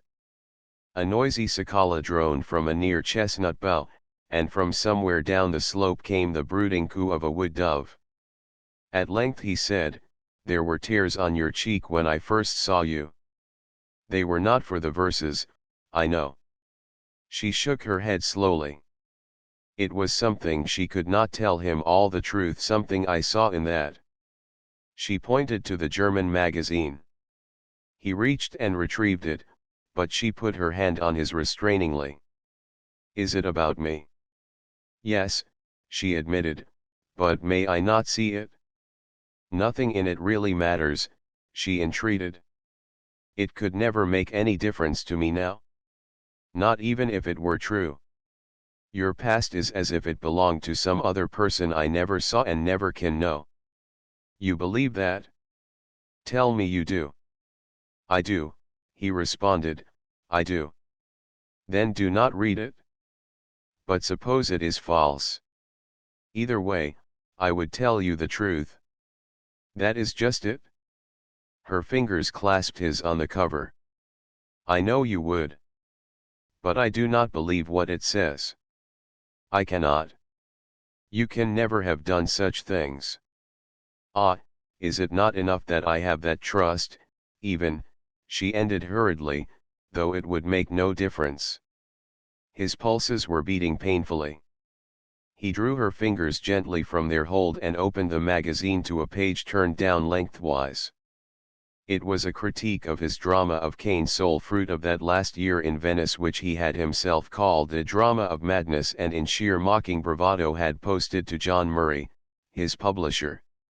He saw at a glance that the article was signed with the name of Germany's greatest mind, the famous Goethe. She was trembling. Remember, she said earnestly, I have not asked you. I should never have asked you. Gordon translated the cramped text with a strange lurid feeling, like coming in touch with an ancient past. The character of the author's life permits with difficulty a just appreciation of his genius. Scarcely anyone compassionates the suffering which cries out laboriously in his poems, since it arises from the phantoms of his own evil acts which trouble him. When a gold and impetuous youth, he stole the affections of a Florentine lady of quality. Her husband discovered the affair and slew his wife. But the murderer on the next night was found stabbed to death on the street, nor was there anyone save the lover on whom it seemed suspicion could attach. The poet removed from Florence, but these unhappy spirits have haunted his whole life since. He raised his eyes from the page. Her face was turned away, her hand pulling up the grass spears in a pathetic apprehension. "Teresa," he said in a smothered voice, "it is not true. I have never been in Florence." I knew," she cried, and all her soul looked into his. She had not really credited. But the tangible allegation, coming at the moment when her heart was wrenched with that convent discovery and warped from its orbit of instinct, had dismayed and disconcerted her. The balm she had longed for was not proof, it was only reassurance. He closed the magazine. The feeling that had choked his utterance was swelling in his throat. For the rest of the world he cared little, but for her. She leaned toward him, her eyes shining. "I know how you have suffered. You have not deserved it. I have learned so much, since I saw you last, of your life in England." His tone shook. "Have you learned all? That my wife left me in the night and robbed me of my child? That society shut its doors upon me? That I was driven from London like a wild beast, a scapegoat at which any man might cast a stone?" "Yes," she breathed, "all that, and more. I have not understood it quite, for our Italy is so different. But you have helped me understand it now. It was like this." She picked up the Bible from where it had fallen and turned the pages quickly. "Listen," she said, and began to read, "And Aaron shall cast lots upon the 2 goats. But the goat on which the lot fell to be the scapegoat, shall be presented alive before the Lord, to make an atonement with him, and to let him go for a scapegoat into the wilderness. And Aaron shall lay both his hands upon the head of the live goat, and confess over him all the iniquities of the children of Israel and all their transgressions in all their sins, putting them upon the head of the goat, and shall send him away by the hand of a fit man into the wilderness. And the goat shall bear upon him all their iniquities unto a land not inhabited, and he shall let go the goat in the wilderness." He had risen and now stood movelessly before her. She looked up as she finished. "So it was with you?" "Yes," he said in a low voice. "And so I have lived ever since, a murderless Cain with a mark on my brow. So shall I live and die, hated and avoided by all men." "No," she contradicted, coming to him. "That will not be. I see further and clearer than that. It is not for such an end that you have lived and written and suffered. But for something nobler, which the world that hates you now will honor. I see it. I know it." "Stop," he exclaimed, "I cannot bear it. I am not a murderer, Teresa, but all of the past you forgive with such divine compassion, you do not know. There is a silence yet to break which I have kept, a chapter unlovely to look upon that you have not seen." "I ask nothing," she interrupted. "I must," he went on with dry lips. "You shall see it all, to the dregs. In that convent, Teresa." She put a hand over his lips. "You need not. For I already know." He looked in dazed wonder. "You know? And you do not condemn? That other woman, do you love her?" "No, Teresa. I have not seen her for 2 years." "Did she ever love you?" "Never in her life," he answered, his face again averted. Her own was glowing with a strange light. "Look at me," she said softly. He turned to her, his eyes golden grey like seaweed glimpsed through deep water cord with a hungry, hopeless fire which seemed to transform her whole frame to thirsty tinder. feeling her form sway toward him with fierce tumultuous gladness. P. 289. Ah, she whispered, do you think it could matter, then? An overmastering emotion, blent of bitterness and longing, surged through him, beating down constraint, blotting out all else, all that thrilled him finding its way into broken speech. In that moment he forgot himself and the past, forgot the present and what the convent held, forgot what bound them both, forgot grief and danger. London and Venice, Annabelle, the master of Casa Guiccioli, drew far off. There was nothing but this fragrant, Italian forest, this whispering glade above the blue rushing of the arrowy river, this sun-drenched afternoon, and Teresa there beside him. With an impulse wholly irresistible he caught her to him, feeling her form sway toward him with fierce tumultuous gladness. Amor mio, she breathed, and their lips clung into a kiss. As she strained back in his embrace, letting the tide of love ripple over her, looking up into his face in desperate joy, something swift and flashing like a silver swallow darted through the air. It sung between them a malacris and struck Gordon above the heart. Chapter XL. The oath on the Christ. Teresa stood chained with horror, the cry frozen on her lips. As the silver flash had flown she had seen a dark, oriental face disappear between the bracken and had recognized it. Gordon had shuddered as the blow struck, then stood perfectly still, his arms about her. In that instant he remembered the scene he had witnessed at the Ravenna Osteria, and his heart said within him, "Hast thou found me, O mine enemy?" Her voice came then in a scream that woke the place and brought Tita rushing up the path.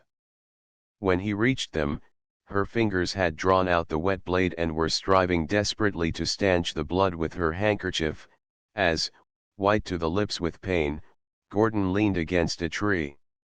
After that first cry, in which her whole being had sounded its terror, she had not spoken. Now she turned to Tita, who stood dumbfounded. "Tita, quickly. You and I must help his lordship to the road. He is wounded." "Teresa," Gordon sought for words through the dizziness that was engulfing him, "leave me. My horse is in the edge of the forest. At Bologna I shall find a surgeon. You cannot ride. It would kill you. My carriage is near the convent gate." He shook his head. "You have risked enough for me." "Tita, he can bring the horse around," she answered. "Come." She drew one of Gordon's arms about her shoulder, feeling him waver. "That is right so." With Tita on the other side, they began the descent. She walked certainly along the difficult path, though every nerve was thrilling with agony, her mind one incessant clamor. At the expense of his own heart he had stayed away. And this was what their chance meeting today had brought him. This. Gordon was breathing hard at the foot of the hill. He had fought desperately to retain consciousness, but a film was clouding his eyes. "It is only a few steps now," she said, "to the carriage." He stopped short. "You must obey me," she insisted wildly, her voice vibrating. "It is the only way. You must go to Ravenna. Tita, bring my horse." It was the last stubborn flash of the will, fainting in physical eclipse. With the words his hand fell heavily from her shoulder and Tita caught him in his arms. At a sign from Teresa, the servant lifted him into the carriage. "Home," she commanded, "and drive swiftly." Through the miles of rapid motion under the ebon shadows deepening to twilight she sat chafing Gordon's hands, her eyes, widened with a great suspense, upon the broadening stain crimsoning his waistcoat. In that interminable ride her soul passed through a furnace of transformation. The touch of his lips upon hers had been the one deathless instant of life's unfolding. In that kiss she had felt poured out all the virginal freshness of a love renaissant and complete, no more to be withheld than a torrent leaping to the sea. But the awful instant that followed, with its first glimpse into the hideous limbo of possibilities, showed her all else that might lie in that love, of the irreparable, the disastrous, the infinitely terrifying. Her marriage had been a baleful bond of ring and book, seasoned with hate, empty of sanctity. His had been sunk somewhere in the black slough of the past, a stark dead thing. That they two should love each other she had imagined no further. She had known her own heart, but that hour on the hill had been the complete surety that Gordon loved her fully in return. Born of his extremity, there swelled in her now the wondrous instinct of the lioness that is a part of every woman's love. It lent her its courage. All fear, save the one surpassing dread that gnawed her heart, slipped from her. Dark fell before they reached the town, and in the quiet street the freight of the carriage was not noted. Before the entrance of Casa Guiccioli stood her father's chaise. Count Gamba met her in the hall, to start at her a strained look and at the pallid face of the man Tita carried a face unknown to him. Paolo was behind him, by this she knew her husband was returned. She scarcely heeded her father's ejaculations. "Bring linen and water quickly to the large chamber in the garden wing," she directed, "and send for Dr. Aglietti." Paolo went stealthily to inform his master. When Count Guiccioli crossed the threshold of the candle-lighted room he came upon a strange scene. Teresa bent over the bed, her face colorless as a mask. Her father, opposite, to whom she had as yet told nothing, was tying a temporary bandage. Between them lay the inert form of the man against whom his own morbid rage had been amassing. His eyes flared. Where had she found him? Had Trevanion bungled or betrayed? Did she guess? And guessing, had she brought him to this house, in satanic irony, to die before his very sight? At the suspicion the fever of his moody eyes flew to his face. His countenance became distorted. He burst upon them with a crackling exclamation, "The Venetian dog! Who has dared fetch him here?" "Zitto," said Count Gamba pettishly. "Don't you see the man is wounded? Wounded or whole, by the body of Bacchus. He shall go back tonight to Bologna." He took a menacing step forward. "How did you know he was lodged there?"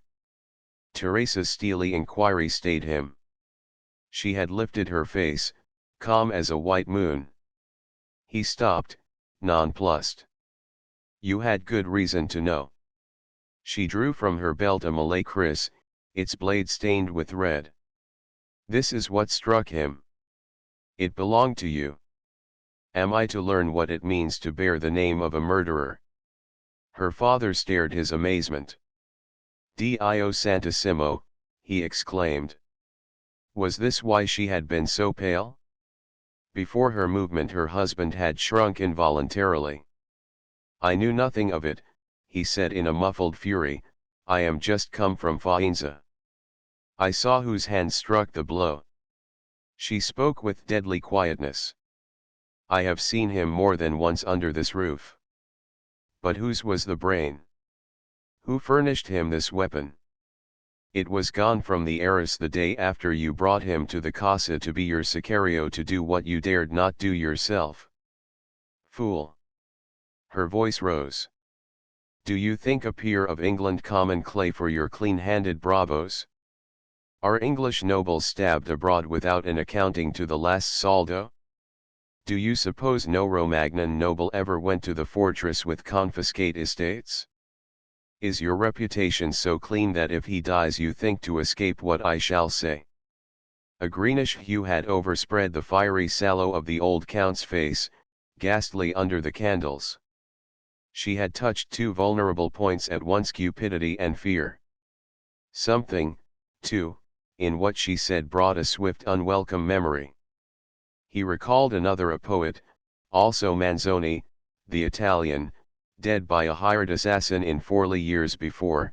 In the night sometimes still that man's accusing look came before him. Beads of sweat started on his forehead. "Cheeks of the Virgin," cried Count Gamba, who had maintained a rigid silence. Have you no word to this? He was her lover. She knew where to find him today. It is not the first time. He was her lover before I married her. The other's hands clenched. Teresa's accusation had astonished and shocked him. But as he saw that cowering look, speaking its own condemnation, he credited for the first time the story of that other slain man. At this affront, his gaunt, feeble form straightened with all the dignity and pride of his race. Teresa's answer rang with a subtle, electric energy. That is false. You never asked, you only accused. Believing all falsehood of me, you have made every day of my life in your house a separate purgatory. I have kept silent thus long, even to my father. Now I speak before him. Father, she said with sudden passion, he has believed this since my wedding day. There is scarcely an hour since then that he has not heaped insult and humiliation upon me. I will bear it no longer. I have already appealed to the Curia. Her eyes transfixed her husband. By the law I may not leave your roof to nurse this man, so I have brought him here. What you have believed of myself and of him is false. But now, if you will hear the truth, I will tell you. I do love him. I love him as I love my life and more, the Blessed Virgin knows, 1,000,000 times more. As she spoke, her passion made her beauty extraordinary. It smote her father with appealing force and with a pang at his own ambitious part in her wedding. He had thought of rank and station, not of her happiness. You shall answer to me, Count, for this, he said sternly. No, father. Count Gamba looked at her questioningly. He faced Count Guiccioli as Teresa went on, this is what I demand. If he lives he shall stay here till he is well. Not as a guest, he would accept no hospitality from this house. He shall hold this wing of the casa under rental. There was a moment's pause. So be it. The assent was grudging and wrathful. One thing more. So long as he is in the casa you will cause him no physical harm, neither you nor your servants. While he hesitated, a sound came from the bed. Gordon's eyes were open, they held faint but conscious knowledge. From the abyss of nothingness those voices had called to him, like conversation in a dream. Sight had opened more fully and he had stared at the gilded rafters, puzzled. This was not the Hotel Pellegrino in Bologna. He stirred and felt a twinge of pain. With the voices grown articulate, it came flashing back that one kiss, the flying dart of agony, the dizzy descent, Tita and Teresa. He suddenly saw a face, the old man at San Lazzaro, Teresa's husband. He shut his eyes to drive away the visions, and her clear tones called them wide again. He heard fully and understandingly then, knew that Trevanion and Count Guiccioli had made common cause, realized the courage with which Teresa had brought him to her husband's casa, all with a bittersweet pain of helplessness and protest against the logic of circumstances that had thrust him into the very position that by all arguments looking to her ultimate happiness he must have avoided. He heard her voice demand that grudging promise of his safety. It was then he had moaned less with physical than mental pain. Teresa leaned to the bed, where Gordon had lifted himself on his elbow. The effort dislodged the bandage and its edges reddened swiftly. He strove to speak, but the effort sickened him and he fell back on the pillows. Teresa turned again upon Count Guiccioli. Swear it, or all I know Ravenna shall know tomorrow. She held the kris toward him, hilt up, like a Calvary, and half involuntarily his bent fingers touched his breast. I swear, he said in a stifled voice. Father, you hear. I am witness, said Count Gamba grimly. Chapter XLI. Ashes of denial. Days went by. Summer was merging into full-bosomed autumn of turquoise heavens, more luscious foliage and ripening olives. Gordon's wound had proven deep, but luckily not too serious, thanks to a rough fragment of stone in his pocket, which the surgeon declared had turned the heavy blade, and which Teresa had covered with secret kisses and put carefully away. But to his weakness from loss of blood, a tertian ague had added its high temperature, and strength had been long in returning. He had hours of delirium when Teresa and Fletcher, whom Tita had brought from Bologna with Gordon's belongings, alternately sat by his bedside. Sometimes, then, he dictated strange yet musical stanzas which she was able to set down. It was a subconscious bubbling up from the silt-choked well of melody within him, a clouded rivulet, finding an unused way along turgid channels of fever. More often Gordon seemed to be living again in his old life with Hobhouse in the Greece that he had loved in London, at White's Club with Beau Brummel, or with Sheridan or Tom Moore at the Cocoa Tree. At such times Teresa seemed to comprehend all his strivings and agonies, and wept tears of pity and yearning. Often, too, he muttered of Annabel and Ada, and then the fierce jealousy that had once before come to her assailed her anew. It was not a jealousy now, however, of any one person, it was a stifling, passionate resentment of that past of his into which she could not enter, lying instinct and alive in some locked chamber of his brain to defy and outwit her. Early in his betterment a subtle inducement not to hasten the going he knew was inevitable ambushed Gordon. He found folded in his writing tablet a 6 months' lease of the apartments he occupied. The signature was his own, added, he readily guessed, during his fever. The stupendous rental with which the old Count had comforted his covetous soul was a whet to the temptation. The thought to which he yielded, however, was the reflection that to depart without showing himself to Ravenna, whose untravelled gossips had made of his illness at the Casa a topic of interest, would neither conceal the real situation nor make easier Teresa's position. He prolonged his stay, therefore, riding with her at the hour of the Corso in the great coach and six, and later appearing at the conversazioni of the vice-legates and at the provincial opera, to hear the Barber of Seville or Alfieri's Filippo. One day a child in Teresa's care rode from the convent of Bagnacavallo to a father whom she had never seen, and thereafter Gordon saw with less kaleidoscopic clearness the walls of the fool's paradise fate was rearing, brick by brick. So the long weeks of convalescence dropped by like falling leaves? In spite of the constrained oath he had heard on a certain night in his chamber, Gordon more than once wondered grimly what hour a stiletto might end it all. That Teresa guarded well, he realized once with a sudden thrill, when he opened the door of his bedroom in the night to find Tita's great form stretched asleep across the threshold. The master of the casa, meanwhile, was seldom to be seen. When he encountered Gordon, it was with snarling, satiric courtesy, a bitter, armed armistice. Teresa did not doubt he had been more than once to Rome, but what effect his visit might have on her petition she could not guess. The Contessa Albrizza was powerful, but he was an influential factor also. If her plea were granted, well and good.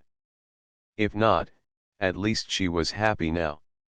And because she was happy now, she thrust away, with a woman's fatuousness, the thought that there must come a time when Gordon would go. Trevanion and Gordon met but once, and then with Paolo at the casa entrance. A single steady look had hung between them. The other's eyes shifted and he passed in. Teresa was with Gordon at the moment and her hand had trembled on his arm. She said nothing, but that night he came upon Tita in his bedroom, oiling his pocket pistols which he did not wear. What he had said once as he fought down the passion of murder in his soul recurred to him as he laid them away. What comes to me thus, I myself have beckoned. The great mechanism shall have its way. If Trevanion then had seemed the nemesis of his past, he seemed doubly so now. The vengeance had fallen just when the cup of joy was at his lips in that one supreme moment, fate's red reminder that the moment was not his, but filched from his own resolve and from Teresa's peace. But though he struck not openly, Gordon was soon to discover that Trevanion's hand was unwearied. Shelley came to him from Pisa, bringing report of fresh fictions afloat in the London press, his pasha-like residence on the island of Mytilene, and his romantic voyages to Sicily and Ithaca. These Gordon heard with a new sting, named as his companion the Contessa Guiccioli, who, it was stated in detail, had been sold to him by her husband. Not that Gordon cared, for himself. Save as they might have power to hurt her, that kiss on the convent hill, when it sweetened the bitterness that had fallen in that hour, had burned away the barb from all such canards. All that signified was Teresa, from whom he must soon part. Parting, that was the sting. Coiled in it was a realization that in every conscious moment since that stabbing thrust in the forest had been rankling with growing pain. It was, that his own weakness had made withdrawal from her life an infinitely crueler thing, had made his elimination at one time less possible and more necessitous. That kiss had changed the universe for them both. For either of them, bound or free, nothing could ever be the same again. Sleepless and battling, the night after Shelley's visit, Gordon asked himself fiercely why, after all, life might not go on for them still the same. Was it his fault? Had he created these conditions that separated them? What did either he or she owe this old man who hated her and had tried to take his life? Hereafter, would not her existence alone with him in the casa be a more intolerable thing than ever? He, Gordon, could rob him of nothing he now possessed or had ever possessed. Besides, in time who could tell how soon, changes must inevitably occur. In the natural course, her husband would die. Then Teresa would, in truth, be free. He paused in his interminable pace and groaned aloud. What then? For himself there could be no retracing of steps. Whatever the issues to him and to her, he could not go back to England, invoke the law and free himself. When he had quitted London, the life of wife and home had seemed ended. He had thought only of Ada, his child, when he had signed that paper which put it forever out of his power alone to break the tie which bound him to Annabel. Between him and Teresa reared the law, a cold brazen wall between two hearts of fire. I cannot, he said. The old tie holds. It is too late. Because one woman's pitiless pureness has ruined me, shall I ruin another woman's pitying purity? So while the dark wore away to dawn, his thought began and ended with the same desolate cry. As the first light came through the windows, he blew out the candles. He must go, though it shut him again from sight of Allegra, though it meant forever. Chapter XLII Gordon tells a story. Gordon threw the window wide. The sun had broken through the mist, the lilies were awake in their beds, and the acacias were shaking the dew from their solemn harmonies of green and olive. How sweet the laurel smelled! A long time he stood there. At length he turned into the room. He collected his smaller belongings for Fletcher to pack, then drew out a portmanteau. It was filled with books and loose manuscript, gathered by the valet when he had removed from Venice. As he reread the pages, Gordon flushed with a sense of shame. Full of beauty as they were, would Shelley have written them? Or would Teresa, who treasured one book of his and had loved those simple lines etched on the fungus, read these with like approval? An aching dissatisfaction, a fiery recrudescent distaste seized him. He rolled the leaves together and descended to the garden. At the base of a stone sundial he set the roll funnel shape and knelt to strike a light. He had not seen Teresa nor heard her approach till she caught his arm. "What is it you burn?" she asked. "The beginning of a poem I wrote a long time ago, named Don Juan." "May I read it first?" He shook his head. "It is not worthy." She looked at him seriously, striving to translate his thought, and with a sudden impulse, stooped and picked up the roll. "Do not destroy it," she said, one day you will finish it more worthily. He hesitated a moment, then thrust the manuscript into his pocket and followed her to the bench where they had sat the night Tita had led him to the columned gate, and how many gilded days since. With what words should he tell her what he must say? He saw that she held in her hand a small rough fragment of stone. What is that? He questioned, trying to speak lightly. A jewel. A change passed over her face and she raised the stone to her lips. Yes, she answered, do you not recognize it? As he looked at it curiously, she added, it was in your pocket that day on the convent hill. You never missed it, did you? The kriss, she shuddered as she spoke, struck it. See, here is the mark. It saved your life. Wondering, he took it from her hand. Strange, he said, as he handed it back. It is a piece of the tomb of Juliet which I got long ago in Verona. Juliet, she repeated, and dropped the stone on the bench between them, coloring. Did you care for her? The feminine touch in tone and gesture brought Gordon at one time a smile and a pang. It had not occurred to him that Shakespeare could be unknown to her. All Englishmen love her, he said gravely, she was one of the great lovers of the world. She died 500 years ago.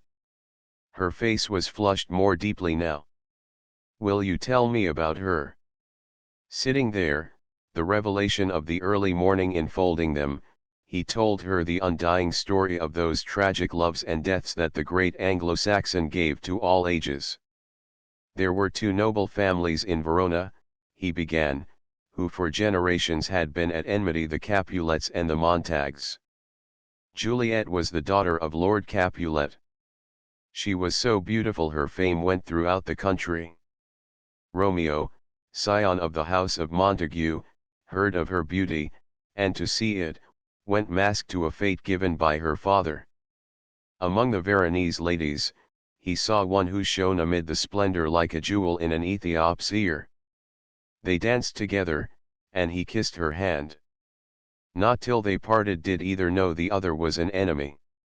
That night, Romeo, unable to stay from the house where he had left his heart, scaled the wall of its garden and they plighted troth upon her balcony.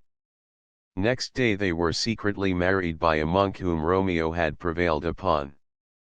There had been one, however, who, beneath his mask, recognized the uninvited guest, a nephew of Lord Capulet himself.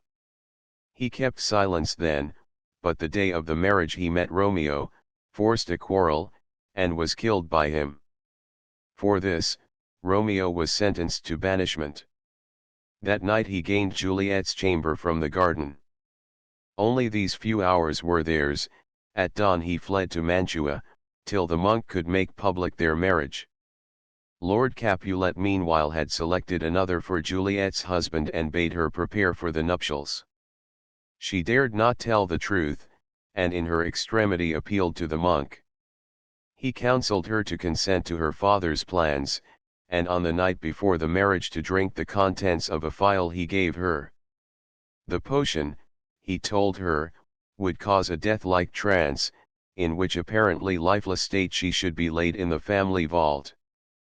Thither he would bring Romeo in the night and she should awaken in his arms. Teresa's eyes had grown brighter. The lovers' meeting among the maskers, the garden trothing and the constrained marriage seemed somehow to fit her own case. She leaned forward as he paused. And she took the potion. Yes. Love and despair gave her courage. It happened partly as the monk had said.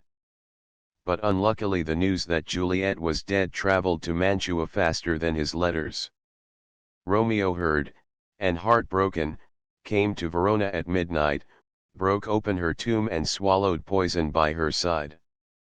A few moments later she awoke, saw the cup in his hand, and, guessing how it had befallen, unsheathed the dagger he wore and died also by her own hand. So the monk found them, and over their bodies the lords of Capulet and Montague healed the feud of their houses. The bruised petals of a rose Teresa had plucked fluttered down. How she loved him, she said softly. He remembered that among the volumes in the portmanteau he had opened had been the Romeo and Juliet, which he had put into his pocket the night he left England. I have the book, he said rising, I will give it to you. He went back under the flowering trees to fetch it. This 1 hour, his heart was repeating, this last hour. Then I will tell her. He was gone but a few moments. When he came down the stair she was in the hall. He paused, for a man who had just dismounted at the casa entrance stood before her. Gordon saw Teresa sink to her knees, saw the other make the sign above her head as he handed her a letter, saw him mount and ride away, saw her read and crush it to her breast. What did it mean? The man had worn the uniform of a nuncio of the Papal See. Had the Contessa Albriza succeeded? Teresa turned from the entrance and saw him. Here is the book, he said. She took it blankly. Suddenly she thrust the letter into his hands. Read it, she whispered. It was the Pope's decree. Teresa was free, if not from the priestly bond, at least so far as actions went. Free to leave Casa Guiccioli and to live under her father's roof, free as the law of church and land could make her. But that was not all. The decree had its conditions, and one of these contained his own name. She was to see him only once each month, between noon and sunset. Such was Count Guiccioli's sop from Rome. As Gordon read, he felt a dull anger at the assumption that had coupled his name with hers in that document. Yet underneath he was conscious of a painful relief, fate had partially solved the problem for them. He raised his eyes as a sob came from Teresa's lips. She had not thought of possible conditions. A month, how swiftly the last had flown, seemed suddenly an infinity. She had longed for that message, prayed for it, now she hated it. Another figure entered at that instant from the street. It was Tita, just from her father's villa. Count Gamba had been less well of late, and now the messenger's face held an anxiety that struck through her own grief. The news was soon told. Her father had had a syncope at daybreak and the doctor was then with him. Tita did not tell her the whole. She did not learn till she reached the villa that Count Gamba, suspected of fomenting the revolution, had received notice from the government to quit Romagna within 10 days. Chapter Slyine, 1 golden hour today. Teresa's heart said. Today he will come. Just a month ago she had left Casa Guiccioli forever, now she sat in the fountained garden of the Gamba villa, a few miles from Ravenna, rose-pale, cypress-slender, her wanness accentuated by the black gown she wore, the habit of mourning. The sentence of exile against Count Gamba had never been carried out, a greater than Austria had intervened. Since that morning when a servant had found him unconscious among the cold retorts of his laboratory, clasping the decree that had broken his heart, he had revived, but only to fail again. The end had come soon. A week ago Teresa had followed him to the narrow home over which no earthly power claimed jurisdiction. As she sat, drenched with the adder of the September afternoon, in her lap the Romeo and Juliet which Gordon had given her on their last meeting, gladness crept goldenly through her grief. The book had lain on the arbor bench during the night, and this morning she had found a letter written on its blank title page. For the 100th time she perused it now. I have found this book in your garden and reread it in the moonlight. You were absent, or I could not have done so. Others would understand these words if I wrote them in Italian, but you will interpret them in English. You will recognize, too, the handwriting of one who loves you and will divine that over any book of yours he can think only of that fact. In that word, beautiful in all languages, but most so in yours, amor mio, is comprised my existence here and hereafter. My destiny has rested with you, and you are a woman, 19 years of age, and but 2 out of a convent. Fate has separated us, but to weigh this is now too late. I love you and cannot cease to love you. Will you think of me if the Alps and the ocean divide us? Ah, but they never can unless you wish it. This letter had been wrung from him by the thought of idle loss and loneliness in which he could not comfort her. Beneath its few words lay the strain and longing of the old struggle. He had told himself at first that her separation could make no difference with his going. But now she was alone, bereft, saddened. If he went, could she love him any the less? So he had wrestled as Jacob wrestled with the angel. As Teresa read, a moving shadow fell on the page. She looked up to see him coming between the clipped yew hedges. In another moment he had caught her hands in his. "How you have suffered," he said, his gaze searching her face, to which a glad flush had leaped.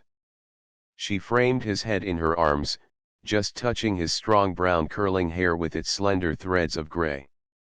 "I knew you cared. I knew you had been near me often. I found the flowers and this note.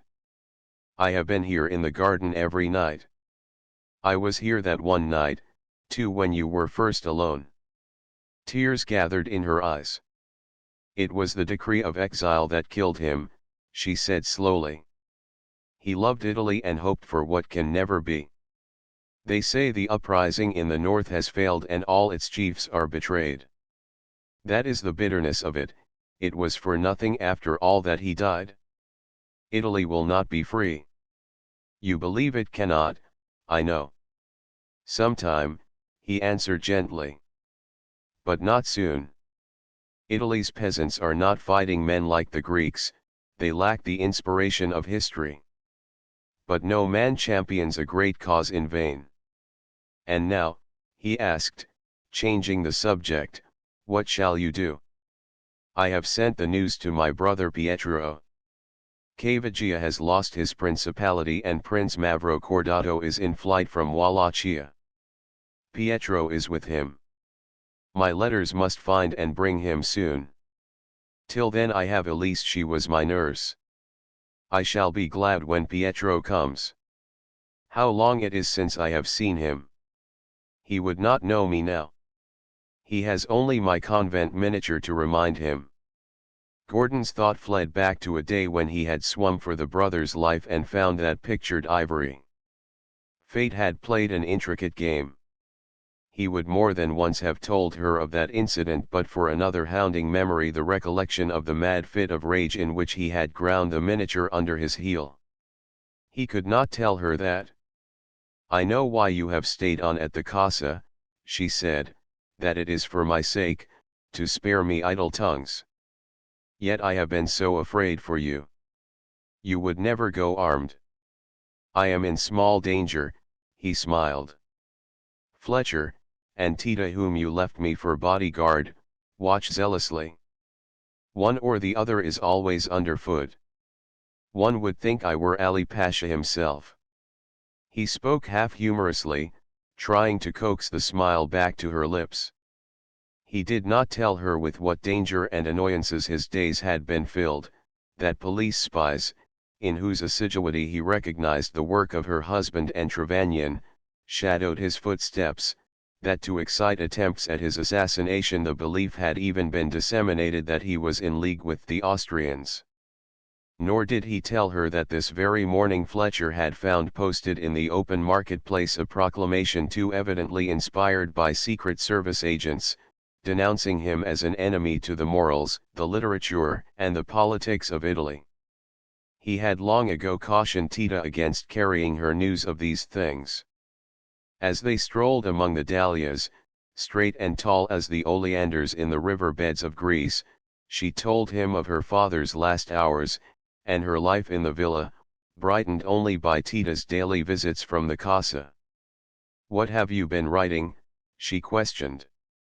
"Has it been Don Juan?" He shook his head. The hope she had expressed that he would someday finish it more worthily had clung to him like ivy. With an instinct having its root deeper than his innate hatred of hypocrisy, he had forwarded the earlier cantos whose burning she had prevented to John Murray in London for publication.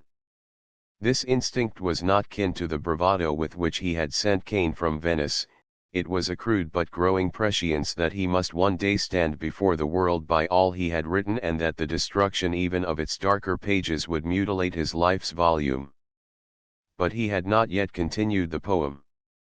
Thinking of this he sighed before he asked her, "Have you read all the books I sent?" "Many of them. But I like this." She touched the Romeo and Juliet most of all. "It is scarce a tale for sad hours," he said, laying his hand over hers on the slim leather. Her fingers crept into his, as she went on earnestly, "The stone you brought from Verona makes it seem so true. Do you suppose it really happened so? What do you think was the potion the monk gave her? A dram of mandragora, perhaps. That is said to produce the cataleptic trance. I wish Juliet's monk mixed his draughts in Ravenna now," he added with a touch of bitterness. "I shall often long for such a nepenthe before the next moon, Teresa." He felt her fingers quiver. The thought of the coming long month shook her heart. "You will go from Ravenna before that," she whispered, "shall you not? From the Casa, perhaps. Not from near you. The day you left Casa Guiccioli I had made up my mind to leave Italy. But now the only thing I see certainly is that I cannot go yet. Not till the skies are brighter for you. Can they ever be brighter if you go? You must not tempt me beyond my strength," he answered, a dumb pain on his lips. "Ah, forgive me. I did not mean tempt you. Have I done that? It is my own heart tempts me, not you. It is that I cannot trust." "I can trust it," she said under her breath. Her eyes were luminous and tender. "It is all I have to trust now." His strength was melting. He would have taken her into his arms, but the neigh of his tethered horse and a familiar answering whinny came across the yews. "It is Fletcher," he said in surprise. He crossed the garden to meet him. "What is it, Fletcher?" he demanded.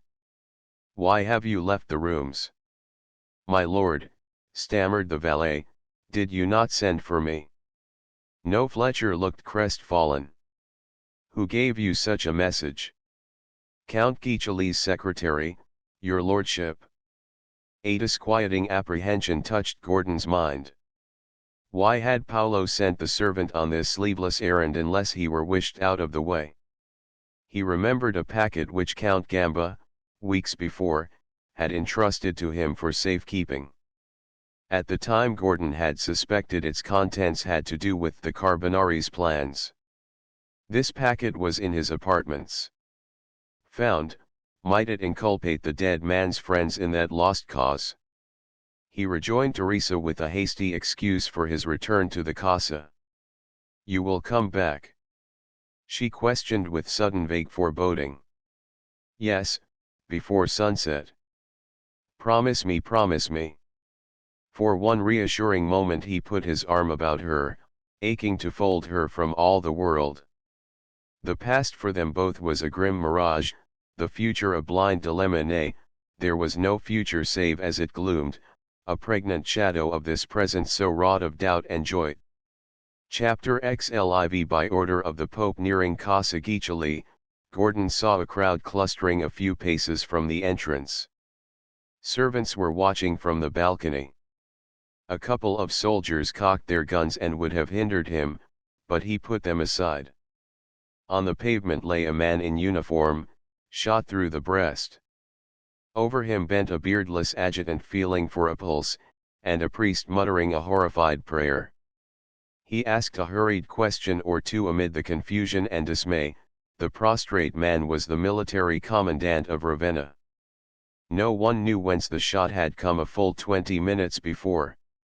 Now his guard stood, with characteristic Italian helplessness, doing nothing, waiting orders from they knew not whom or where.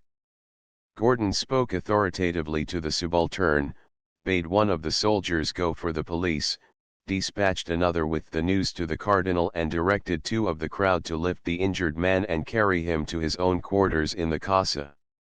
This done, he sent Fletcher for the surgeon who had attended his own wound in that same chamber, and stationed the remaining soldiers at the lower doors. When the room was cleared, he gave his attention to the unconscious commandant. He stood a moment looking fixedly at the bed. It was this man's spies who had dogged him during the past month, persecuted his servants and attempted to raise the Ravenessa against his very presence in the city.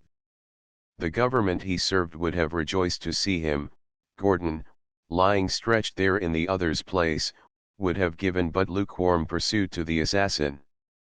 Yet the man before him lay helpless enough now.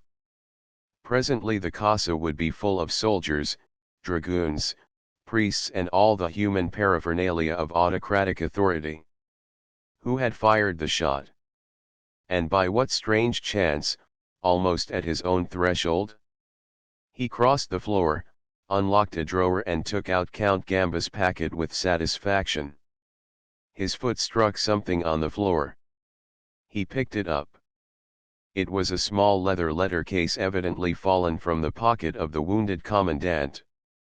He took a step toward the bed, intending to replace it, and saw Tita at the door. The latter wore no coat. He was sweaty and covered with dust. He beckoned Gordon into the next room. "Excellence," he asked huskily, "will you not open that portfolio?" "Why?" "Perhaps to know what he knew." "Why should I wish to know?" "Because he was on his way here to this casa, Excellence." Gordon saw that he was trembling, it seemed with both fatigue and repressed excitement. "Tell me what you know," he said. Tita spoke rapidly, his words tumbling one against another. "I heard Paolo send your valet after you today, Excellence, when no one had come from the villa. It did not seem right. I watched from the garden. I could see someone in this room. It was locked when you went. I climbed a tree. The master and one other Travagnan. I could not tell. They were carrying in boxes. When they left the casa, I got through the window and broke them open. They held bullets and cans of powder." Gordon swept a swift glance around the room. He was beginning to understand. Ammunition, presumably for the use of the insurrectionists, here in his rooms, evidence of complicity with the Carbonari.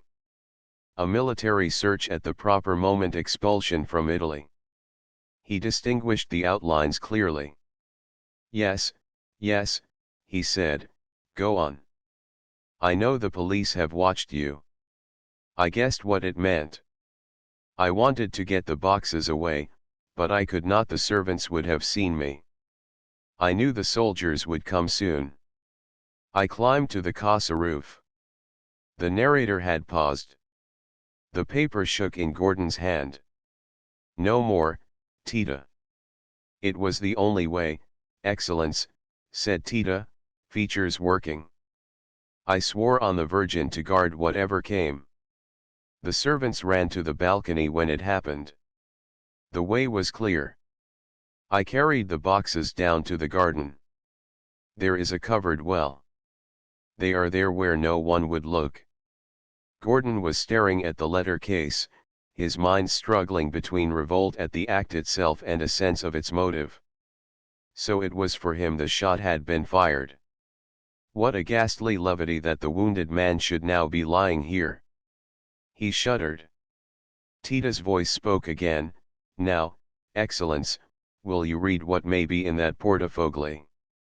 Gordon strode to the window and opened the case. It contained a single official letter. He unfolded and scanned it swiftly. "Rome, Direction General of Police. Most private. Your Excellency, the Governor of Rome, in his capacity of Director General, forwards the following, with the approval of Count Guiccioli, her husband, from whom by papal decree she has been separated.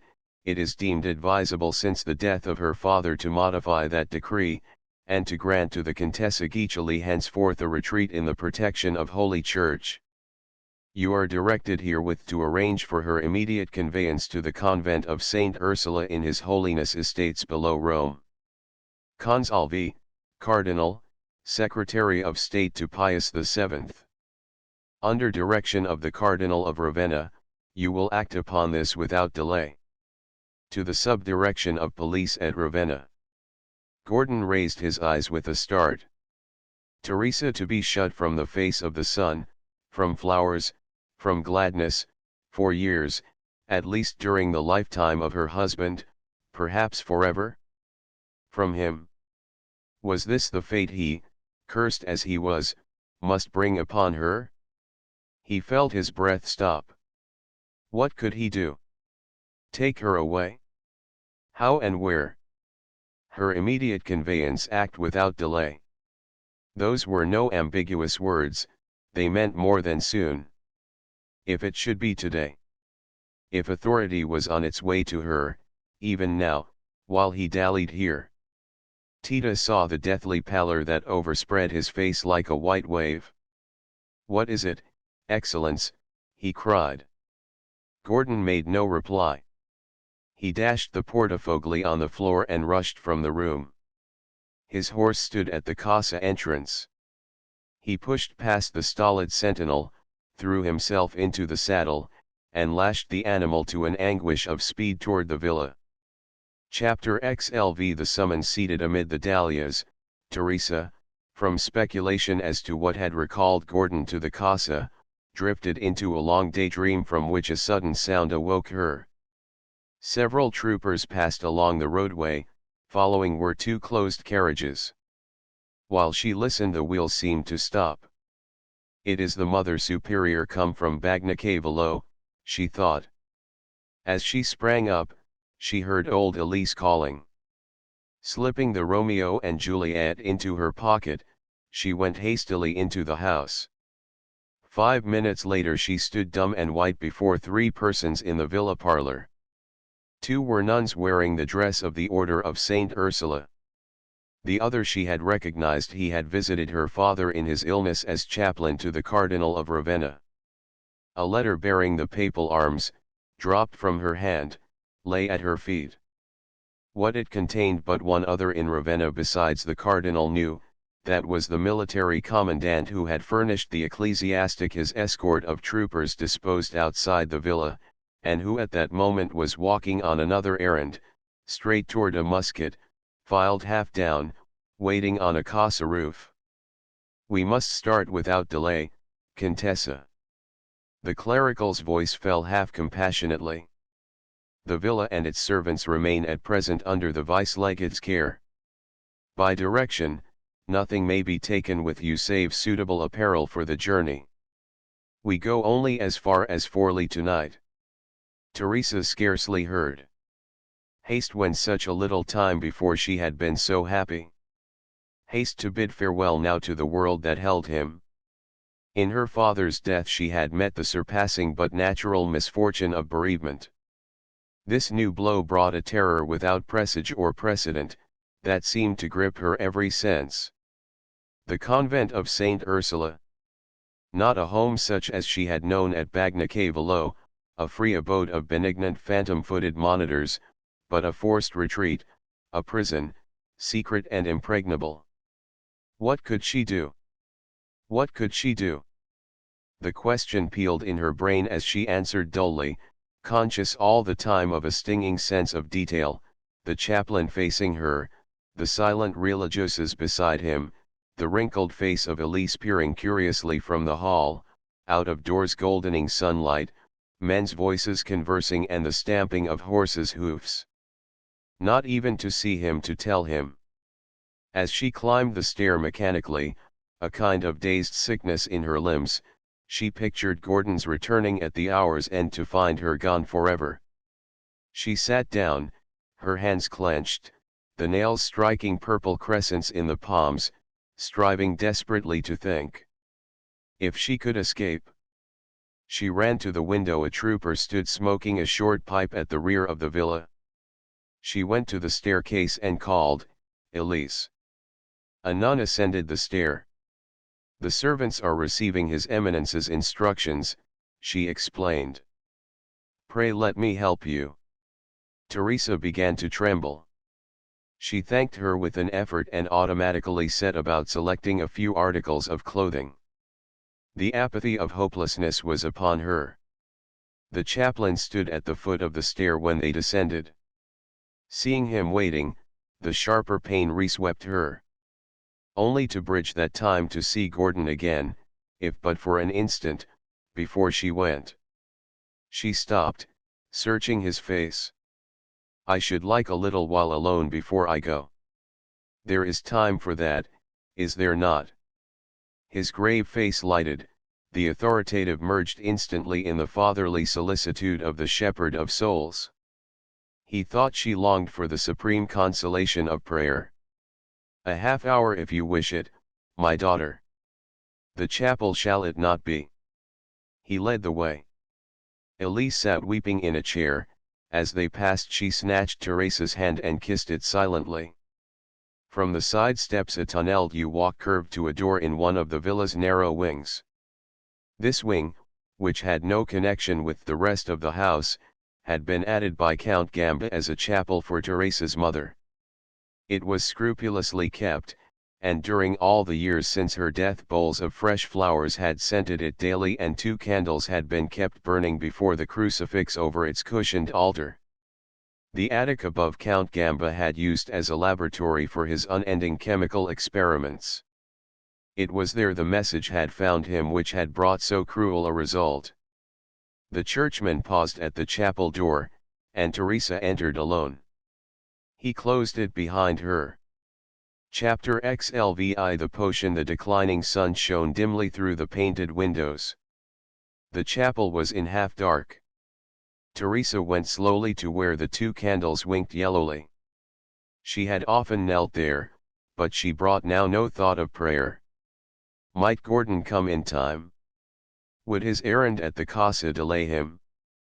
Could fate will that she should miss him by such a narrow margin? She crouched suddenly down on the altar cushions, dry, tearless sobs tearing at her throat.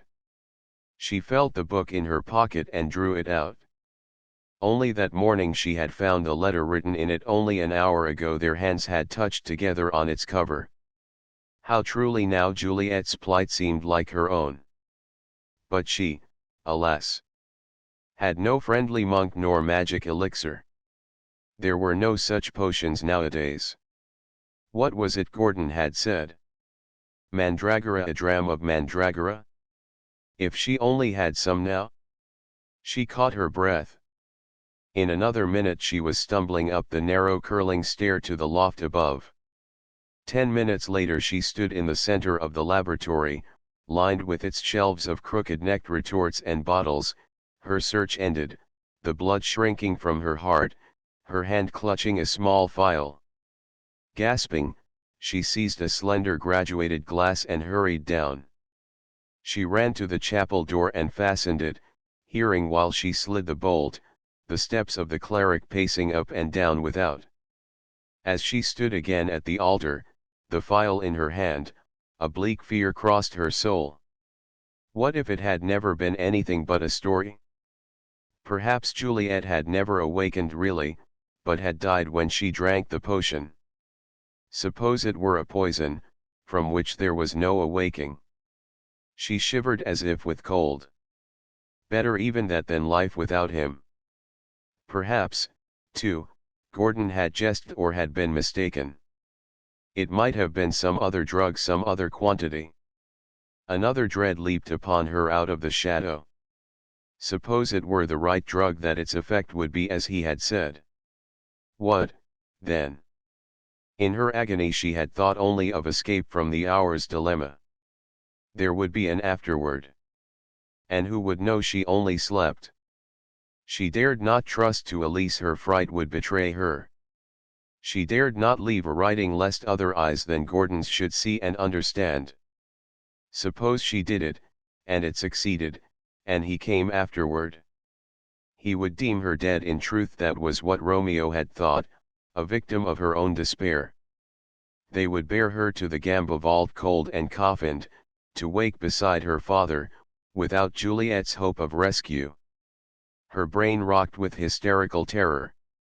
If Gordon only knew, she would dare that worst. But how could she let him know? Even if he were here now, she would have neither time nor opportunity. Her half-hour of grace was almost up. Yet if he saw her lying there, apparently lifeless, and beside her that book and file, would he remember what he had said? Would he guess? Oh God, would he? A warning knock sounded at the chapel door. "Blessed Virgin, help me," whispered Teresa, poured the dram and drank it.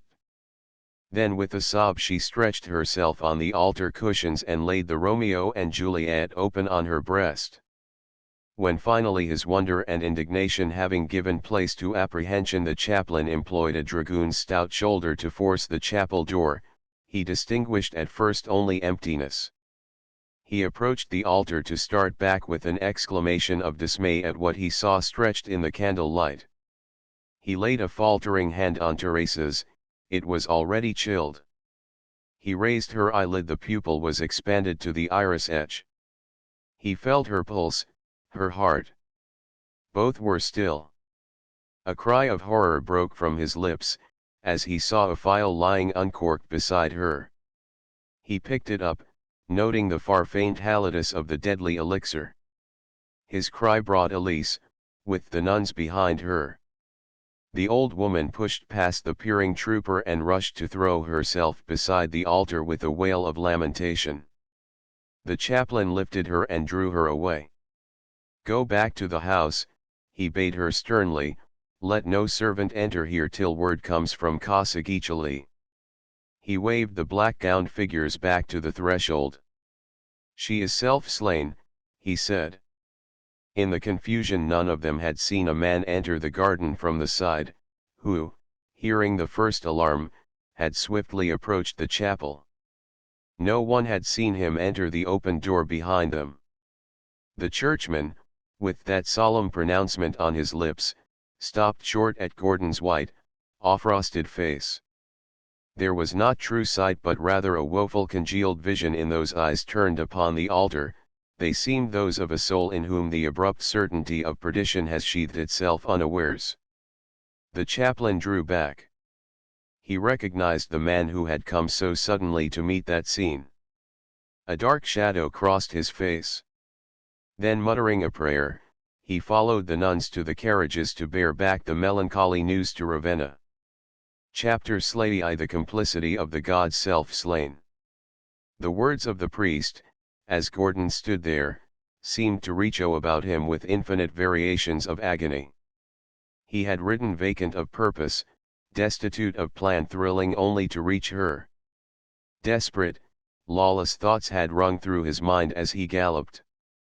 Entering the garden, he had seen the carriages and heard the chaplain's cry at the same moment. Then, with the awful instantaneousness of an electric bolt, the blow had fallen. It was the last finality, the closure of the ultimate gateway of hope, the utter assurance of the unscapable doom in which all ends save the worm that dies not and the fire that is not quenched.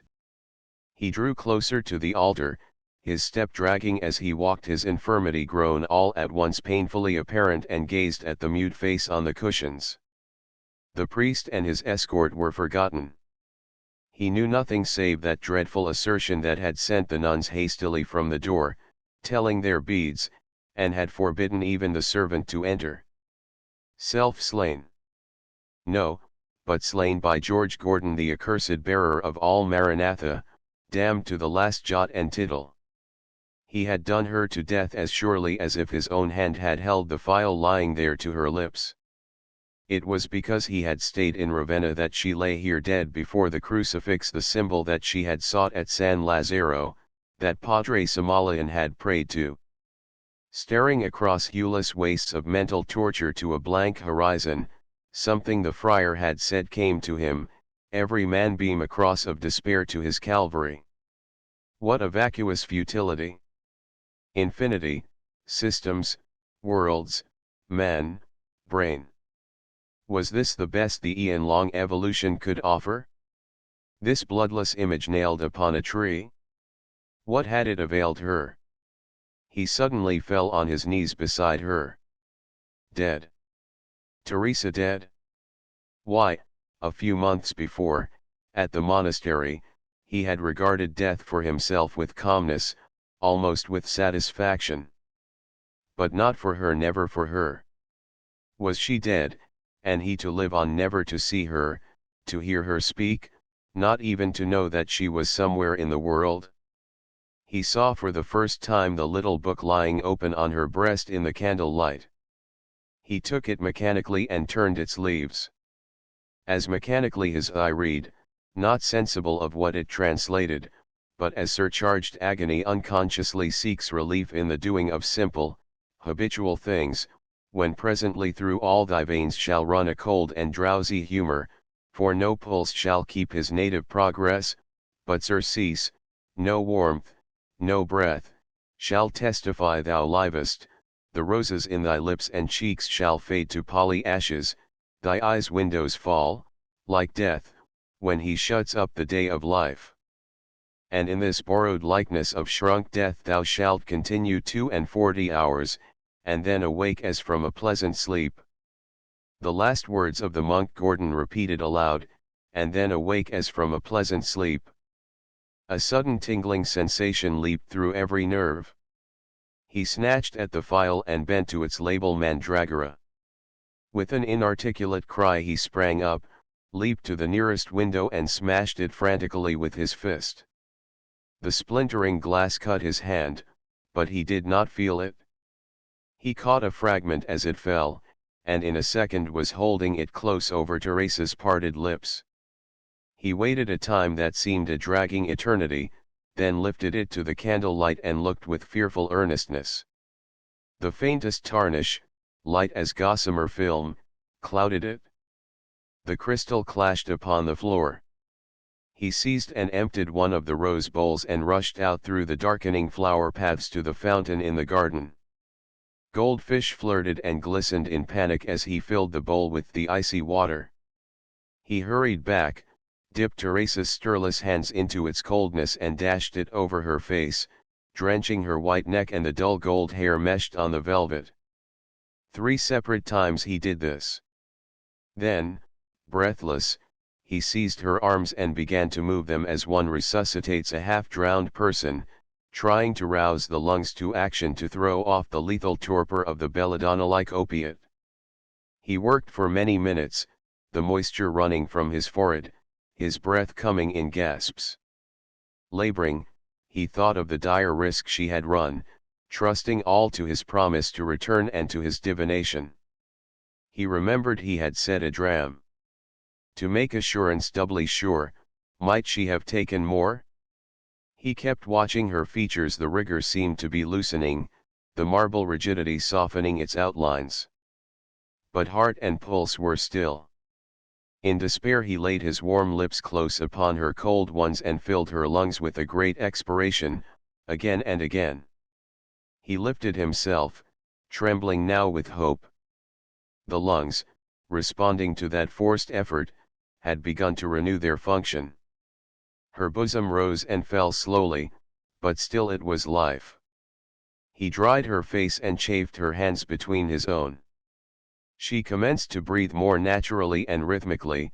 At length she sighed and stirred on the cushions. A rush of tears blinded Gordon's eyes, the first he had shed since the night in London when he had bent above the little empty snow-silent bed that had held Ada.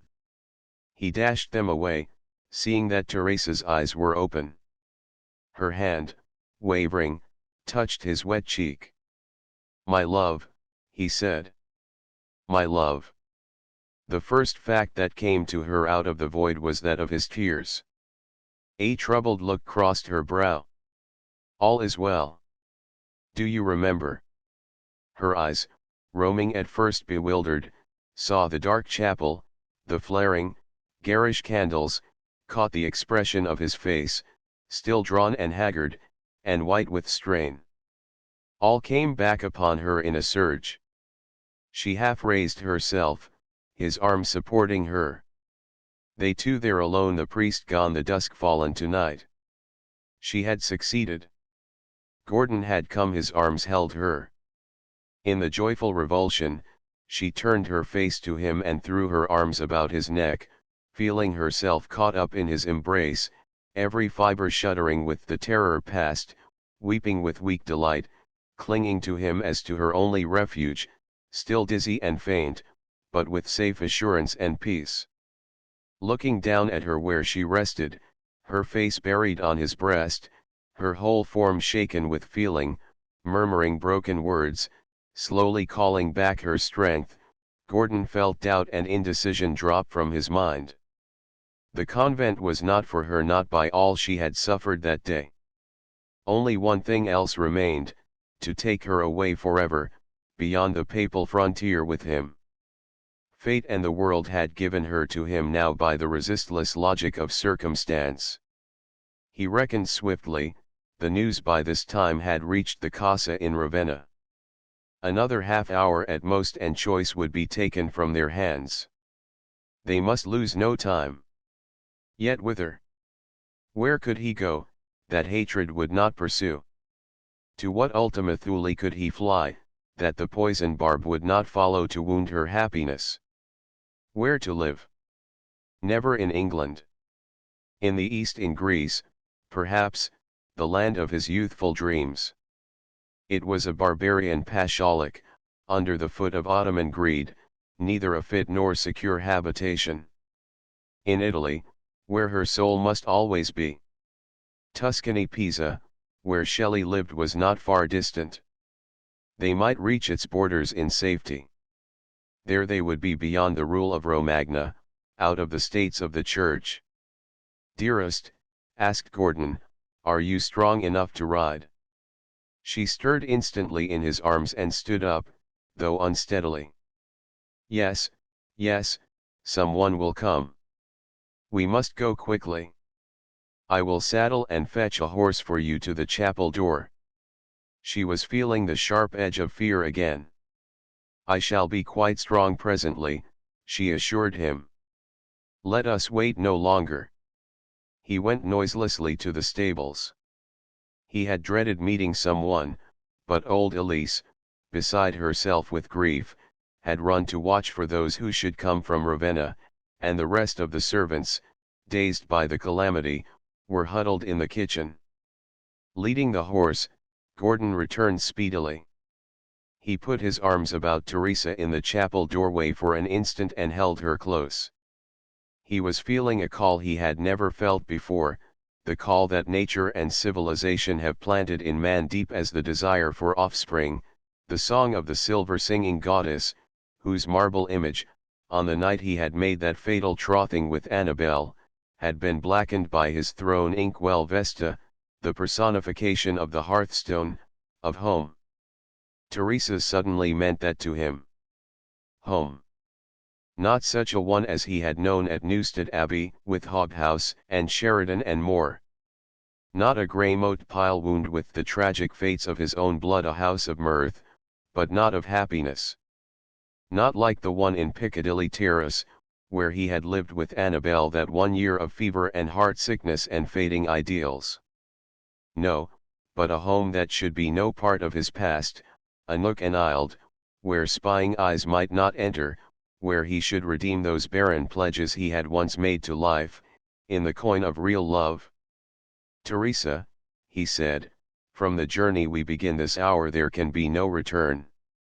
It is out of the world you have lived in and known. If there were any other way for you save that one, my life," she whispered. The soft-voiced passion of her tenderness thrilled him. "You go to exile," he went on, "to an alien place. There is no exile, except from you, nor alien place where you are. The world that disowns you may cast me out. Ah, I shall be glad." He laughed a low laugh of utter content. Lightly as if she had been a child, he lifted her into the saddle. Supporting her at first, he led the horse over the turf and into the driveway where his own waited. Then mounting, his hand holding her bridle, they rode into the velvety dark. Old Elise, tearfully watching the Ravenna road, heard horses coming from the villa grounds. From the selvage of the hedge, she saw the faces of Teresa and Gordon, pallid in the starlight. The old woman's breath failed her. All the servants' tales of the Englishman, whom she had seen at the casa, recurred to her superstitious imagination. He was a fiend, carrying off the dead body of her mistress. She crouched against the ground, palsied with fright, till the muffled hoofbeats died away. Then she rose and ran, stumbling with fear, to the house. As Gordon and Teresa rode through the azure gloom of the Italian night, a girlish moon was tilting over the distant purple of the mountains, beyond whose many folded fastnesses lay Tuscany and Pisa. Her weakness had passed and she kept her saddle more certainly. The darkness was friendly, before the sun rose they would be beyond pursuit. As the villa slipped behind them and the odorous forest shut them round, Gordon rode closer and clasped her in his arms with a rush of joy, straining her tight to him, feeling the fervid beating of her heart, his own exulting with the fierce, primordial flame of possession. "Mine," he cried. "My very own at last now and always." Chapter 8. The all of love spring, the flush wooer, was come again. The Prince of Gentian showed where his blue-sandaled feet had trod, and the wild plum and cherry blooms announced the earth his bride.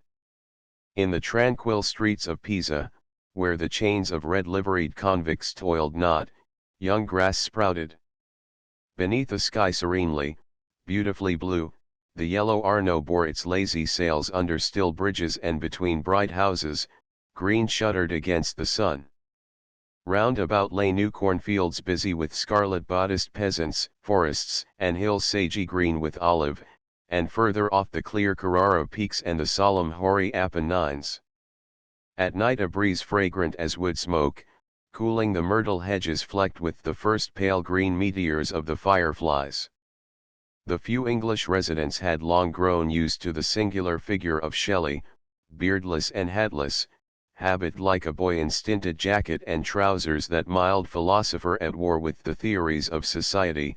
A fresher divertisement had stirred them when the old Lanfranchi Palace, built by Michelangelo, on the Lung Arno, was thrown open in the autumn for a new occupant, a man whose striking face and halting step made him marked.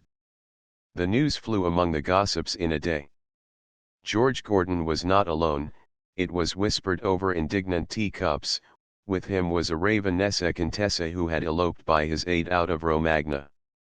Report averred that he had duelled with her husband, and after spiriting her beyond the frontier, had returned to Ravenna to shoot down a military commandant who had attempted to interfere. Luckily for him, the story ran, the official had recovered, and the police, relieved to be quit of him, had allowed the execrated peer to depart unmolested with his chattels. For a time the Lanfranchi neighborhood was avoided, but at length, curiosity overcame rigid decorum, femininity forgot its prudence and watched with open eagerness. Its reward, however, was meager.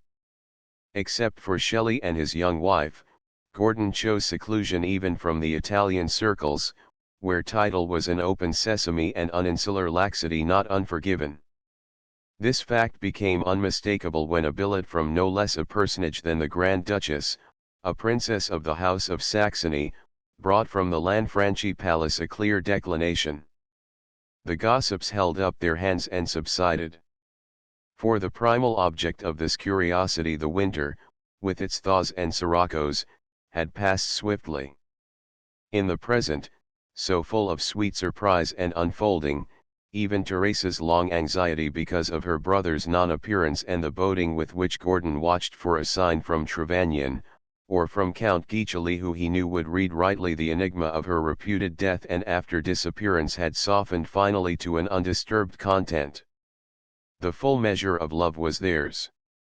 The outer world, with its myriad intonations, had dulled away, and Pisa and the old Lanfranchi pile constituted an inner roseate haven belonging wholly and only to themselves. A cloistered city, its old grandeur departed and seemingly but half inhabited, the river drifting by, the house of the Shelleys on the opposite bank, boats and horses, a garden sweet with orange trees and gushes of violets along shady walks, a few servants marshalled by Fletcher and Tita, a study and books and Teresa. It was the home Gordon had dreamed of when his arms were around her at the villa chapel, but more satisfying, more complete. Sometimes, in this Elysian life of theirs, as he felt her head against his knee while he read her new verses of his, for now he knew oftener the old melodic pen mood that at Venice had seemed vanished forever and that had first returned in the hour he had etched those lines on the fungus, he was conscious of a sudden tightening of the heart. Could it last? The poison of his fame had gone deep. He lived at peace only by sufferance of military authority, now busy avenging its late alarm by the black sentence and proscription. At any moment it might recommence in Tuscany the persecution with which the police of Romagna had visited him, the yelping terriers of the continental press, a upas growth of procès-verbal, recrimination, hateful surveillance. Entering his restful study one day from a gallop with Shelley, Gordon wondered whether this retreat, whether each retreat he might find would in the end be denied him and he condemned, a modern son of Shem, to pitch his tent in the wilderness. For himself it did not matter, but for her? She was happy now only with him, even if beyond the pale. But could she always remain so? Drop by drop, as erosion wears the quartz, would not the trickling venom waste her soul? Were the specters of that further past when his life had run, like a burning train, through wanderings, adventure, and passion, the ghosts of his own weaknesses and wilful tempers not laid? Could they stalk into this halcyon present to pluck them asunder? The ghosts of his own weaknesses. Clarity of vision had come to Gordon in these months. He had grown to see his old acts, not gaunt and perverse, projections of insistent caprice, but luminous with new self-solution. He had learned himself, what he had never known, either in his London life of success and failure, or in its ignoble Venetian aftermath.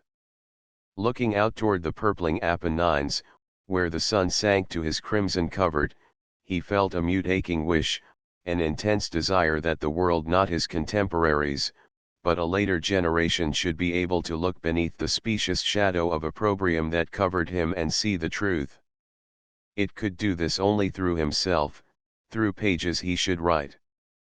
The journals he had kept in London, when he had lived centered in a tremulous web of sensitiveness and wayward idiosyncrasy, had recorded his many-sided, prismatic personality only in fragments, torn, jagged morsels of his brain. In these memoirs he should strive to paint justly the old situations for which he had been judged. And these pages would persist, a cloud of witnesses, when he was beyond earthly summons and verdict. When Teresa entered the room in a mist-white gown, his face was bent close to the paper, the candles yet unlighted. Coming close to him, she seated herself at his feet. He bent and kissed her in silence. The trooping visions the writing had recalled made his kiss lingeringly tender. She pointed out of the window, through the million-tinted twilight. "Do you remember, dear," she asked, her voice thrilling him strangely, "when we rode to those mountains, you and I, from Ravenna?" "Yes," he replied, smiling. She had turned toward him, kneeling, her hands caressing his clustering brown-gray curls. "You have never regretted that ride?" "Regretted it? Ah, Teresa."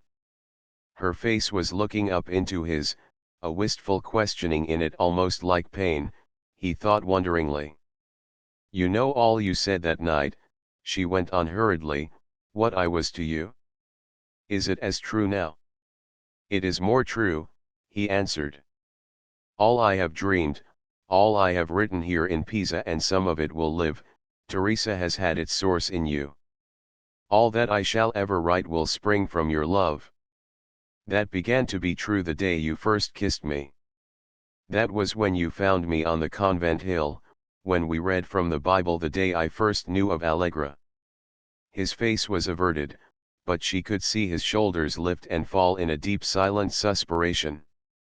Your forgiveness then was divine, he said. Not such had been the forgiveness of the world. He clasped her in his arms. You are all things to me. Oh, she cried with a broken breath, can I be all to you? Wife and home and happiness all. And child. She was sobbing now. He started, feeling her arms straining him, seeing her blinded with tears. There suddenly seemed a woeful significance in what she had said in her question. He felt the surging of some unexpected wave of dread which broke over his heart and washed it up in his throat. Dearest. 2 days ago I heard there was fever in the Bagnacavallo Valley. I sent a courier at once. He has just returned. Gordon, how can I tell you? For an instant she was frightened at his stony stillness. In the dusk a mortal grayness spread itself over his features. He pushed back his chair as if to rise, but could not for her arms. It was not Allegra's illness, it was more, it was the worst. His arms dropped to his sides. A shudder ran through him. I understand, he said at length. I understand. Say no more. In the words was not now the arrogant and passionate hostility of the old George Gordon. There was the deadly quietness of grief, but also something more. In that moment of numbing intelligence it was borne in upon him with searing force, that death, perhaps, had acted not unkindly, that it had chosen well. What perils might that young life have held, springing from those lawless elements compounded in her nature, recklessness, audacity, the roving berserker foot, contempt for the world's opinion, demoniac passions of hatred and reprisal. The subtle, unerring divination of death had taken her in youthfulness, a heaven soul, from the precincts of that past of his to which nothing pure should have a mortal claim. So he thought, as feeling Teresa's arms about him, his lips repeated more slowly and with a touch of painful resignation the first he had felt in all his life, I understand. That was all. He was looking out across the mistily moving Arno, silent, his hand on her bowed head. She lifted it after a time, feeling the silence acutely. Her eyes, swimming with changeless love and pitying tenderness, called his own. At the wordless appeal, a swift rush of unshed tears burned his eyelids. Death has done his work, he said in a low voice. Time, perhaps, may do his. Let us mention her no more. Just then both heard a noise on the stairway, the choked voice of Fletcher and a vengeful oath. Teresa sprang to her feet with a sharp exclamation. Gordon rose and threw open the door. Chapter XLIX. You are aiming at my heart.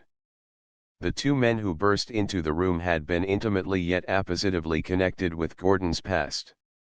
One had tried to take his life with a Malay Chris, the life of the other Gordon had once saved.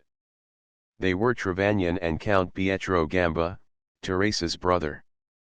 The former had come many times stealthily to Pisa, for the master of Casa Guiccioli, cheated of his dearest plan, had had recourse to the umbrage of Tuscan officialism. On this day, as it happened, Trevanion had been closeted with the police commandant when that official had been called upon to vice the passports of two strangers, Prince Mavro Cordato, a tall commanding Greek, and a slighter, blonde-bearded Italian, at whose name the listener had started with the leap of a plan to his brain. Trevanion had followed the young Count Gamba to his hotel, picked acquaintance and, pretending ignorance of the other's relationship, had soon told him sufficient for his purpose, that the young and lovely Contessa Guiccioli, lured from Ravenna and her husband, was living at that moment in Pisa, the light of love of an English noble whose excesses in Venice had given him the appellation of the Milord Maligno. The story had turned the brothers' blood to fire. All he demanded was to be shown the man. Trevanion led him to the palace, where only Fletcher had met their entry, and now the opening of a door had brought this winged vengeance and its object face to face. The sight of her long-absent brother Trevanion behind him, the pistol the former held levelled at Gordon's breast, froze Teresa with sudden comprehension. She stood stock still, unable to utter a word. Trevanion sprang forward, his finger pointing. "There he is," he spat savagely. "There's your Englishman." Gordon had made no move. Unarmed, resistance would have been futile in presence of the poised weapon. So this was the way that lurking nemesis of his past was to return to him. He was looking, not at Trevanion, but at his companion, fixedly, recalling, with an odd sensation of the unreal, a windy lake with that face settling helplessly in the ripples as he swam toward it, the water roaring in his ears. The outre thought flashed across him how sane and just the homey lists of England would call it that he should meet his end in such inglorious fashion at the hands of this particular man. "You white-livered fool," scoffed Trevanion. "Why don't you shoot?" His companion had paused, eyeing Gordon in astounded inquiry. His outstretched arm wavered. The paralysis of Teresa's fear broke at the instant. She ran to him, throwing her arms around him, snatching at the hand that held the pistol. "Pietro! Pietro!" she screamed. "Ah, God of love! Hear me, first! Hear me!" He thrust her to her knees, and again, as Trevanion sneered, his arm stiffened. But the negative of that Genevan picture was before his eyes, to its tones reversed. He saw himself rising from the beach clasping the hand of his rescuer, heard his own voice say, "You have given me my life, I shall never forget it." His arm fell. "Signore," said Gordon steadily, "I long ago released you from any fancied obligation." "Pietro." Teresa's voice was choked with agony. "It is not him alone you would kill. You are aiming at my heart, too." "Pietro." Amazedly, as she staggered to her feet, she saw her brother hurl the pistol through the open window and cover his face with his hands. Trevanion stared, almost believing Gordon an adept in some superhuman diablerie, by which in the moment of revenge he had robbed this catspaw of courage.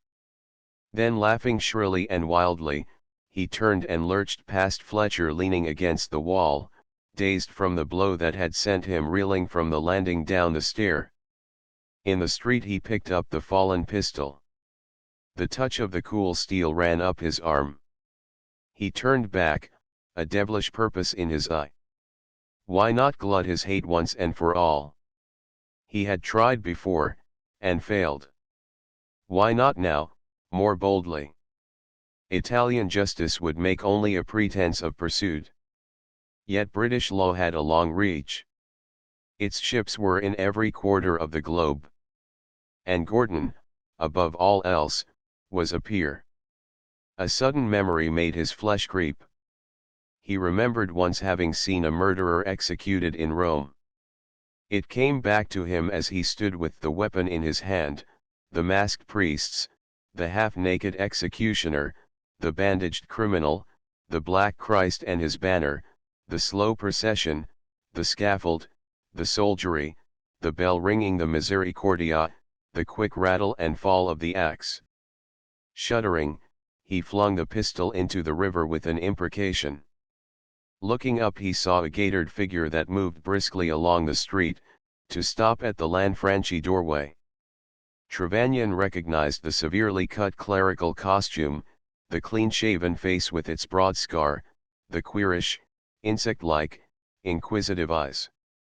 He glanced down the river with absurd apprehension, half expecting to see His Majesty's ship Pilots anchored in its muddy shallows, the ship from which he had deserted at Bombay once upon a time, at the cost of that livid scar on Dr. Cassidy's cheek. He had shrunk from Cassidy's observation in the lights of a London street, but in Italy he had no fear. He looked the naval surgeon boldly in the face, as he passed on to the police barracks. In the room from which Trevanion had rushed, Teresa put her hand on her brother's arm. Back of Gordon's only words and his own involuntary and unexpected action, she had divined some joyful circumstance of which she was ignorant. What it was she was too relieved to care. "Come," she said gently, "we have much to say to each other." She sent one swift glance at Gordon, then the door closed between them. Chapter L. Cassidy finds a lost scent on Gordon.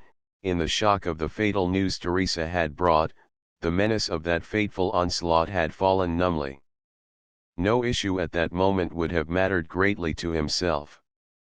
But in her piteous cry, "You are aiming at my heart," he had awakened. That parting glance, shining with fluctuant love, relief, and assurance, told him what that tragedy might have meant to her. Absorbed in his grief he had scarcely cared, had scarcely reckoned, of her. As he stood alone the thought stung him like a sword.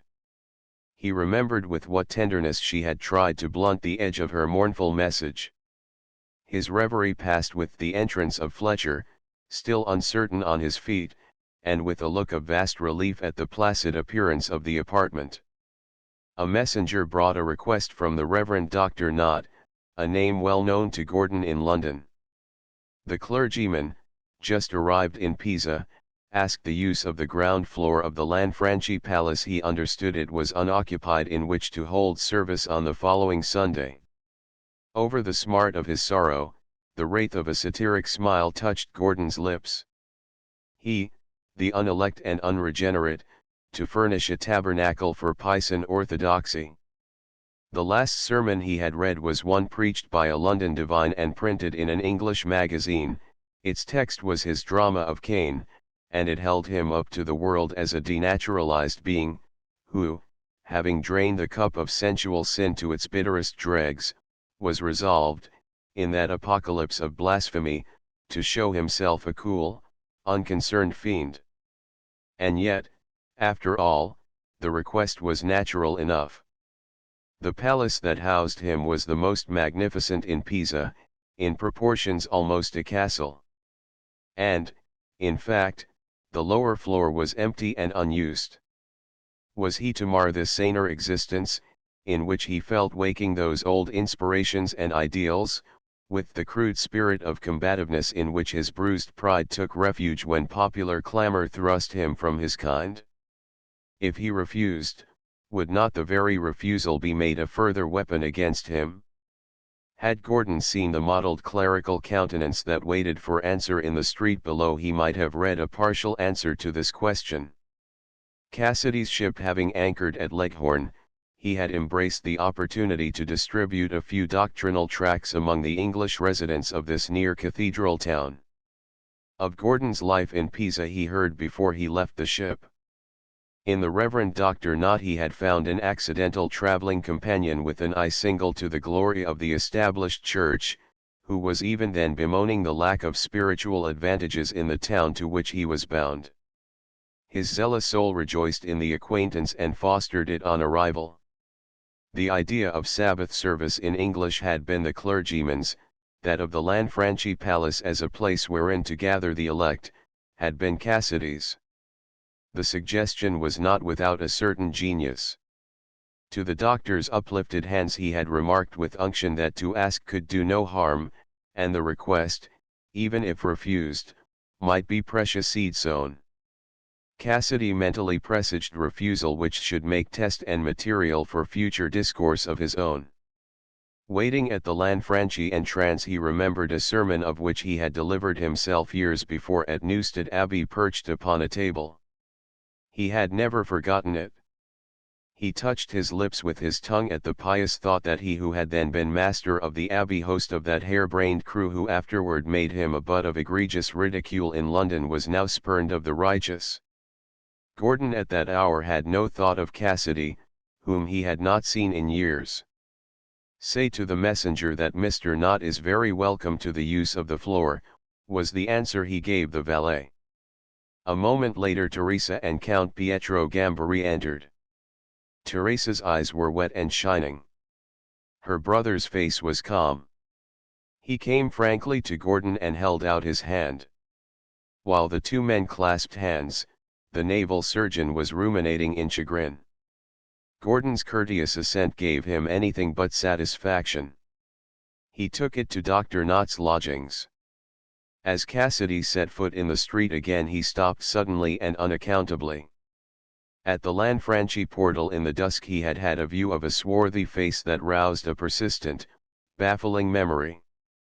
The unanticipated reply to the message he had carried had jarred the puzzle from his mind. It recurred again now, and with a sudden stab of recollection. His teeth shut together with a snap. He lay awake half that night. At sunup he was on his way back to Leghorn, with a piece of news for the commander of the Pilots. Chapter Lee Dr. Knott's sermon. It was a thirsty afternoon. Teresa and Mary Shelley, the latter, bonnet and gloved, sat at an upper window of the palace, watching through the Venetian blinds the English residents of Pisa approaching by twos and threes the entrance below them. Dr. Knott's service had been well advertised, and a pardonable curiosity to gain a view, however limited, of the palace's interior, swelled the numbers. Besides this, one of the Lanfranchi servants had had an unlucky fracas with a police sergeant which, within a few hours of its occurrence, rumor had swollen to a formidable and bloody affray. Gordon had mortally wounded 2 police dragoons and taken refuge in his house, guarded by bulldogs. He had been captured after a desperate resistance. 40 brace of pistols had been found in the palace. These tales had been soon exploded, but the affair nevertheless possessed an interest on this Sunday afternoon. The pair at the window conversed on various topics: Pietro, the new member of the household, and his rescue in Lake Geneva, of which Mary had told Teresa; Prince Mavrocordato, his patron, exiled from Wallachia, and watching eagerly the plans of the primates, now shaping to revolution, in Greece, his native country.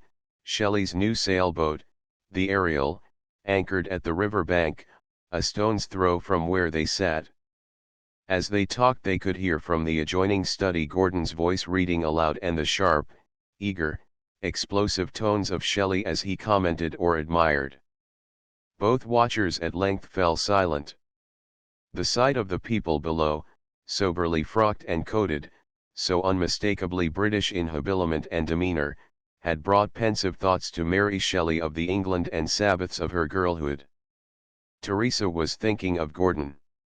Since the hour he had learned that melancholy news from Bagnacae below he had not spoken of Allegra, but there had been a look in his face that told how sharply the blow had pierced. If there had been a lurking jealousy of his past in which she had no part, it had vanished forever when he had said, with that patient pathos that wrung her heart, "I understand."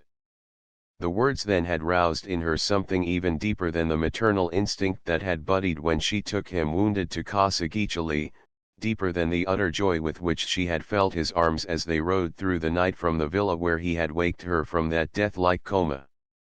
It was a sense of more intimate comprehension to which her whole being had vibrated ever since.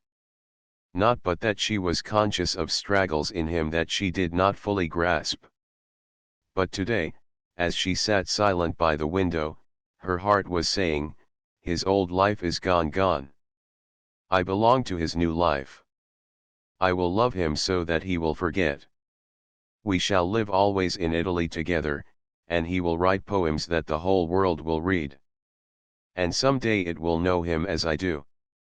The sound of a slow hymn rose from the floor below, and Teresa's companion stole to the hall where the words came clearly up the marble staircase: "O Spirit of the living God, in all thy plenitude of grace, where'er the foot of man hath trod, descend on our apostate race." As Mary listened, Teresa came and stood beside her. Convent bred, religion to her had meant churchings, candled processionals and adorations before the crucifix which hung always above her bed.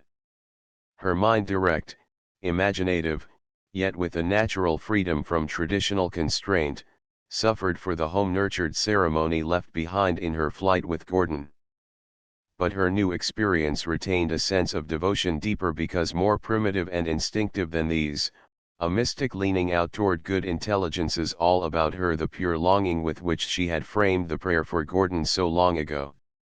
She listened eagerly now, not only because of the priestly suggestion in the sound, but also from a thought that the ceremony below had been a part of his England. This was in her mind as a weighty voice intoned the opening sentences, to drop presently to the recitation of the collect for the day. While thus absorbed, Gordon and Shelley came and leaned with them at the top of the stair. The congregation was responding now to the litany, from all blindness of heart, from pride, vainglory, and hypocrisy, from envy, hatred, and malice, and all uncharitableness, good Lord, deliver us. It was not alone Mary Shelley to whom memories were hastening.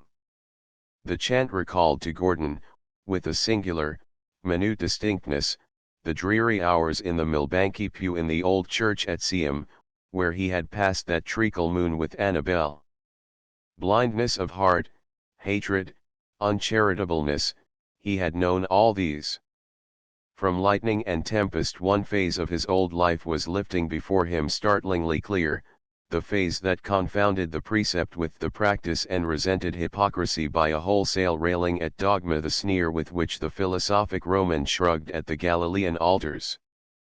The ancient speculation had fallen in the wreck at Venice to rise again one sodden dawn in the La Mira forest. The discarded images had rearisen then, but with new outlines. They still framed skepticism, but it was desponding, not scoffing a hopelessness whose climax was reached in his soul's bitter cry to Padre Samalayan at San Lazzaro, if it were only true.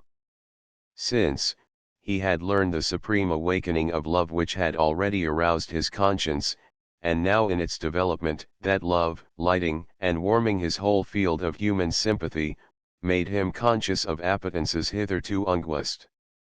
That it may please thee to forgive our enemies, persecutors, and slanderers, and turn their hearts, we beseech thee to hear us, good Lord. Gordon neither smiled now nor frowned. The chant died while the visitors said their adieus. The feeling of estrangement had been deepening in Shelley's fair-haired wife. For a moment she had been back in old St. Giles in the Fields, whither she had gone so often of a Sunday from William Godwin's musty bookshop. She put her hand on Shelley's arm. "Bish," she whispered, "let us stop a while as we go down. It seems so like old times. We can slip in at the back and leave before the rest. Will you?" Shelley looked ruefully at his loose nankeen trousers, his jacket sleeves worn from handling the tiller, and shook his tangled hair, but seeing her wistful expression, acquiesced. "Very well, Mary," he said, "come along." He followed her, shrugging his shoulders. At the entrance of the impromptu audience room, Mary drew back uncertainly. The benches had been so disposed that the latecomers found themselves fronting the side of the audience and the center of curious eyes. Shelley colored at the scrutiny, but it was too late to retire, and they seated themselves in the rear. At the moment of their entry the Reverend Dr. Knott, in cassock and surplice, having laid off the priest, he was an exact high churchman, was kissing the center of the preacher's stole. He settled the garment on his shoulders with satisfaction. He had been annoyed at the disappearance of Cassidy, on whose aid he had counted for many preliminary details, but the presence of the author of Queen Mab more than compensated. This would indeed be good seed sown. He proceeded with zeal to the text of his sermon, "Ye are of your father the devil, and the lusts of your father ye will do." A flutter winged among the benches and the blood flew to Mary's cheek as he doled the words a second time. With his stay in the town, the clergyman's concern had grown at the toleration with which it regarded the presence of this reprobated apostle of hellish unbelief. The thought had been strong in his mind as he wrote his sermon. This was an opportunity to sound the alarum of faith. His face shone with ardor. The doctor possessed a vocabulary. His voice was sonorous, his vestments above reproach. He was under the very roof of Astaroth, with the visible presence of Antichrist before his eyes. The situation was inspiratory. From a brief judicial arraignment of skepticism, he launched into allusions unmistakably personal, beneath which Mary Shelley sat quivering with resentment, her softer sentiment of lang syne turned to bitter regret. Furtive glances were upon the pair. Pisa, the English part of it, was enjoying a new sensation. A pained, flushing wonder was in Shelley's diffident, bright eyes as the clergyman, with outstretched arm, thundered toward them the warning of Paul, "Beware lest any man spoil you through philosophy and vain deceit, after the tradition of men, after the rudiments of the world. Their throat is an open sepulchre, the poison of asps is under their lips." Mary's hand had found her husband's. "Let us go," he said in an undertone, and drew her to her feet.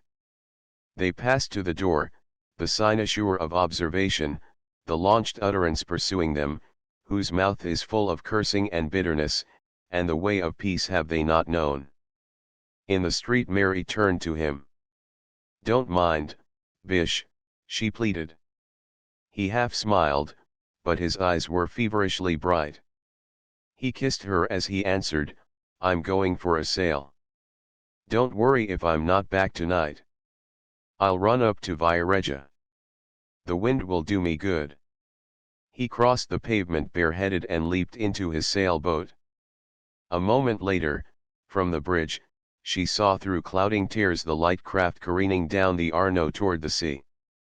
The agitated ripple of the audience that followed their exit was not yet stilled when the discourse was strangely interrupted.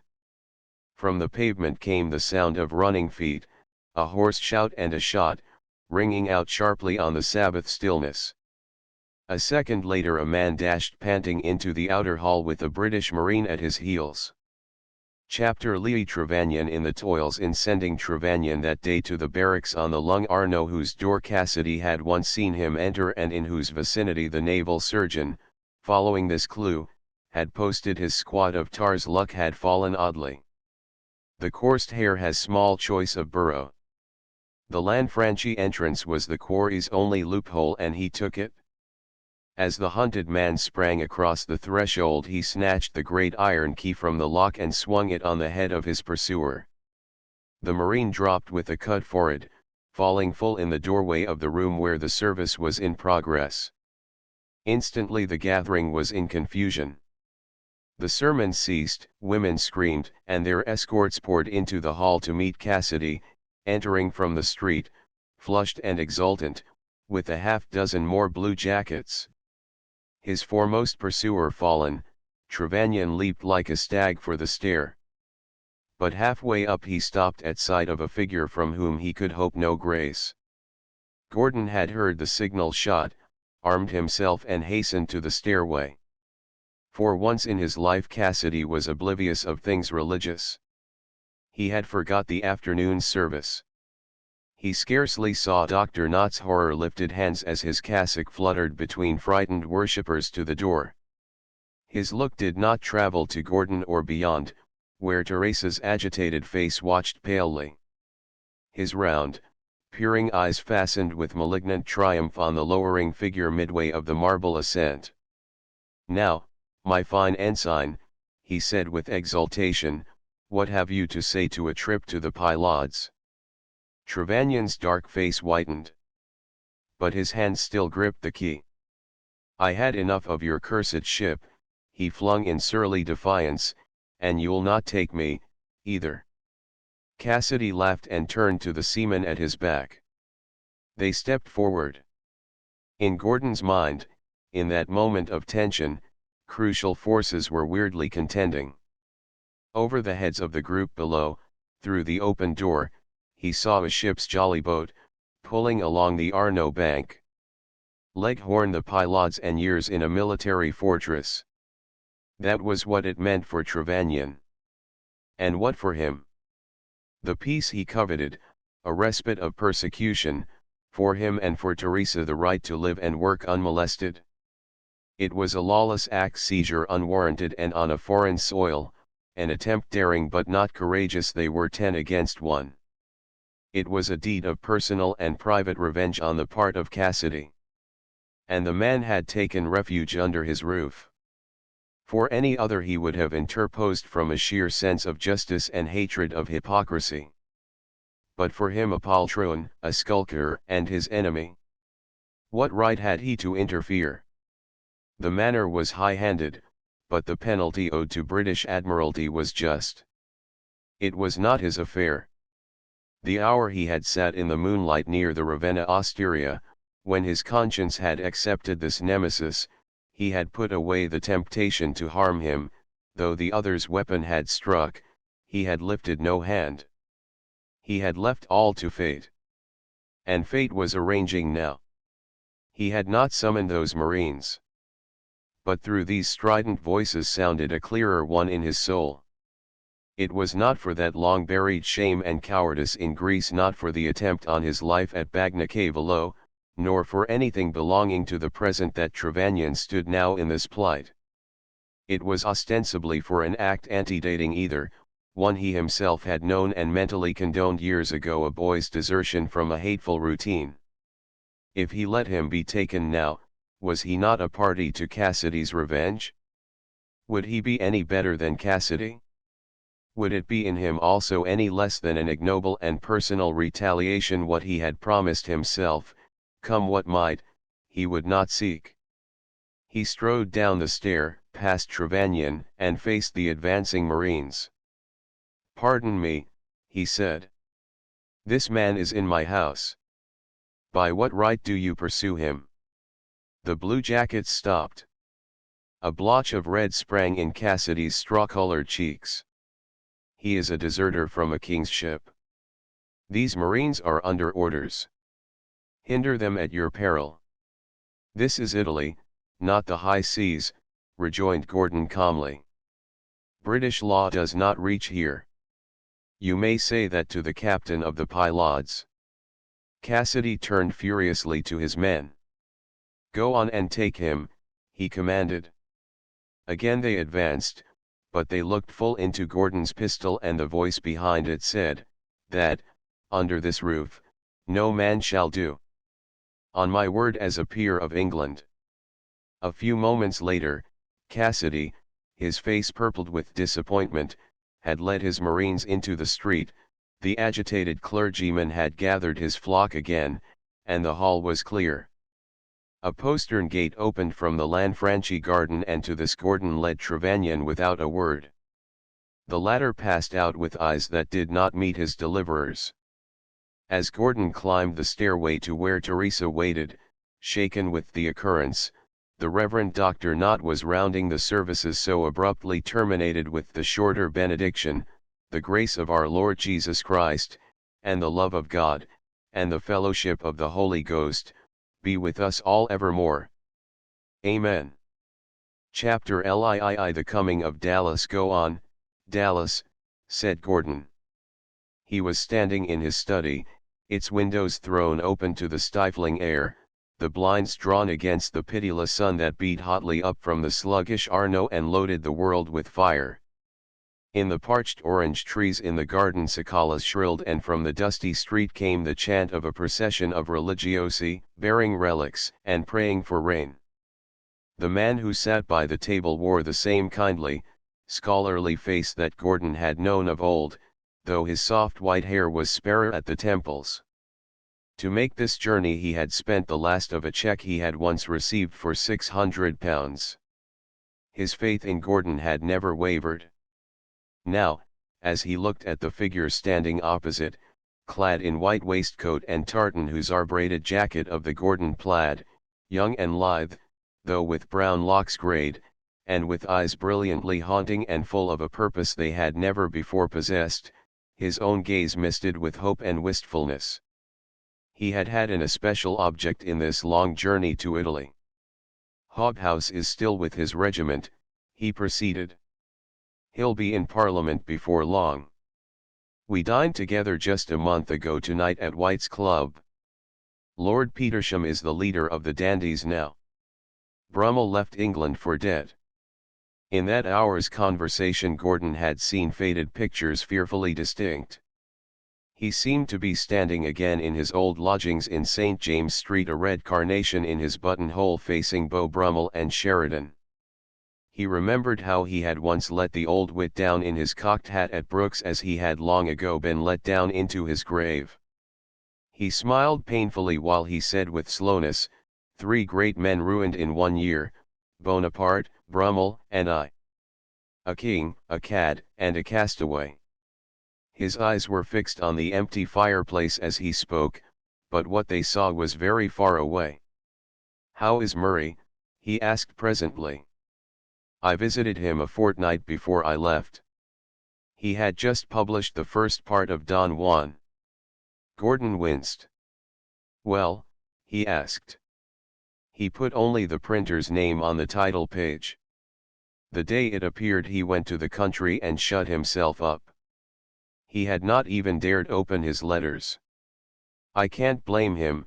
Gordon's voice was metallic. "Moore wrote me the Attorney General would probably suppress it. I carried him the reviews," continued Dallas. "I can guess their verdict." The other shook his head with an eager smile that brightened his whole countenance. "A few condemned, of course. Many hedged. But the Edinburgh Review, Geoffrey. What did he say?" The answer came with a vibrant emphasis, that every word was touched with immortality. Gordon turned, surprised into wonder. His ancient detractor, whose early blow had struck from the flint in his soul that youthful flash, his dynamic satire. The literary Nero whose nod had killed Keats.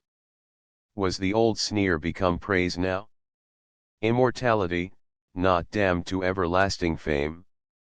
A glow of color came to his face.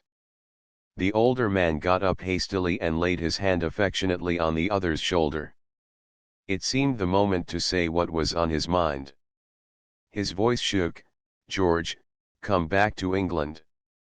Do not exile yourself longer. It is ready to forget its madness and to regret.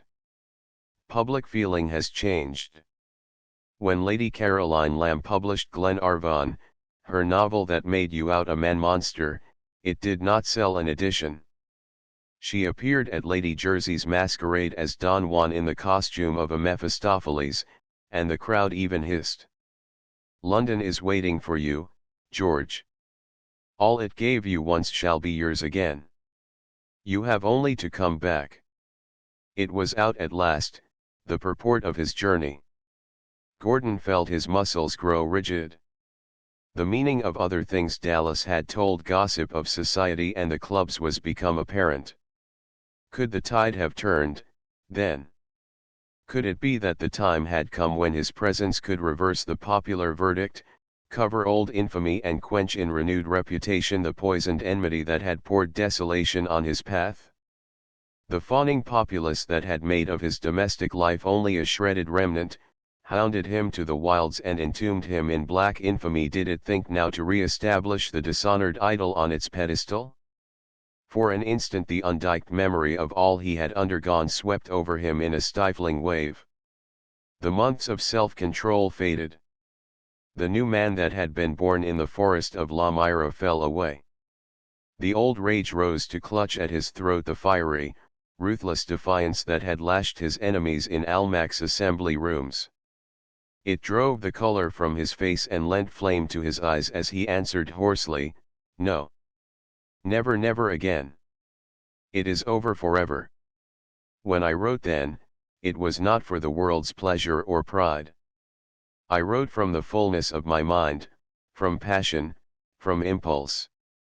And since I would not flatter their opinions, they drove me out, the shilling scribblers and scoundrels of priests, who do more harm than all the infidels who ever forgot their catechisms, and who, if the Christ they profess to worship reappeared, would again crucify him. Since then I have fed the lamp burning in my brain with tears from my eyes and with blood from my heart. It shall burn on without them to the end." His old tutor's hand had dropped from his shoulder. Dallas was crestfallen and disconcerted. He turned away to the window and looked out sadly over the Arno, where a ship's launch floated by with band instruments playing. For Gordon the rage passed as quickly as it had come. The stubborn demon that had gnashed at its fetters fell back. A feeling of shame suddenly possessed him. Scoundrels of priests! He thought of Padre Somalian with a swift sense of contrition that his most reckless phraseology had never roused in the old days. Standing there, regaining his temperate control, a sound familiar, yet long unheard, floated in from out of doors. It was a strain belonging to the past that had come so sharply home to him, the sound of the music on the launch in the river playing God Save the King. It fell on Gordon's ear with a strange thrill.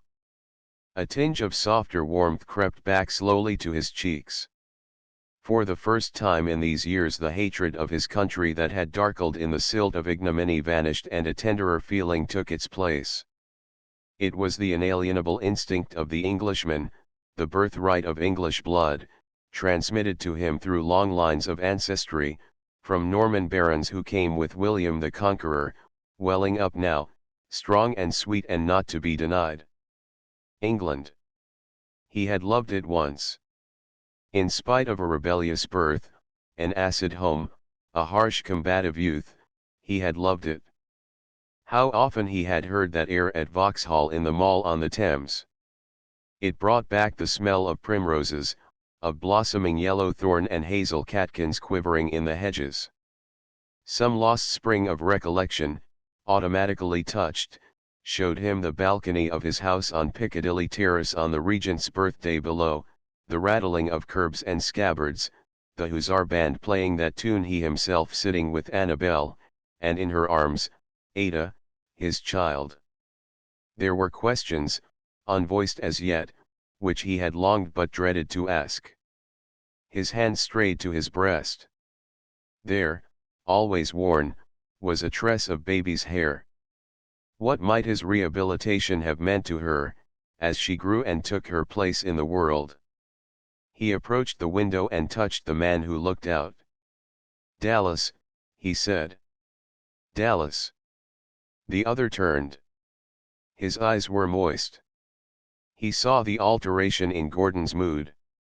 "George," he urged huskily, "do you not owe it to someone else?" There was someone else, not the one Dallas meant, someone he had not seen. Gordon's gaze turned, too, to the river, flowing now like liquid lead with an oily scum under a smoky char that, while they talked, had been swiftly rising to paint out the quivering track of the sun. The launch was speeding for the opposite landing, the musicians covering their instruments. Even if all Dallas said were true. Go back and leave Teresa? For Ada's sake, who would live to bear his name, to return to an empty reinstatement, and stifle with the pulpy ashes of dead fires this love that warmed his new life. For Ada's sake go back, and leave Teresa? The visitor spoke again. When he had asked that question, a child not a woman had been in his thought. He had not told all he had come to say. "I have been to see him, George, I went to Lady Noel's funeral." His hearer started. "You saw Ada?" he asked, his features whitening. "You saw her?" He clutched Dallas' wrist. "She is 6 years old." "Did she speak my name, Dallas?" "What do they teach her of me?" The other's tone was almost as strained, the story he had to tell was a hard one. "Your portrait, the large one painted the year you were married, hung above the mantelpiece. It was covered with a heavy curtain. Lady Noel's will forbade that the child should see it before her 20th year. Laddie, Ada has never heard your name." Dallas stopped abruptly at the look on Gordon's face. No anger showed there, only the dull grey of mortal hurt. A curious moaning sound had arisen, forerunner of the sultry tempest that had been gathering, rapid as anger. The cicalas had ceased shrilling from the garden. A peculiar warm dampness was in the air and a drop of rain splashed on the marble sill.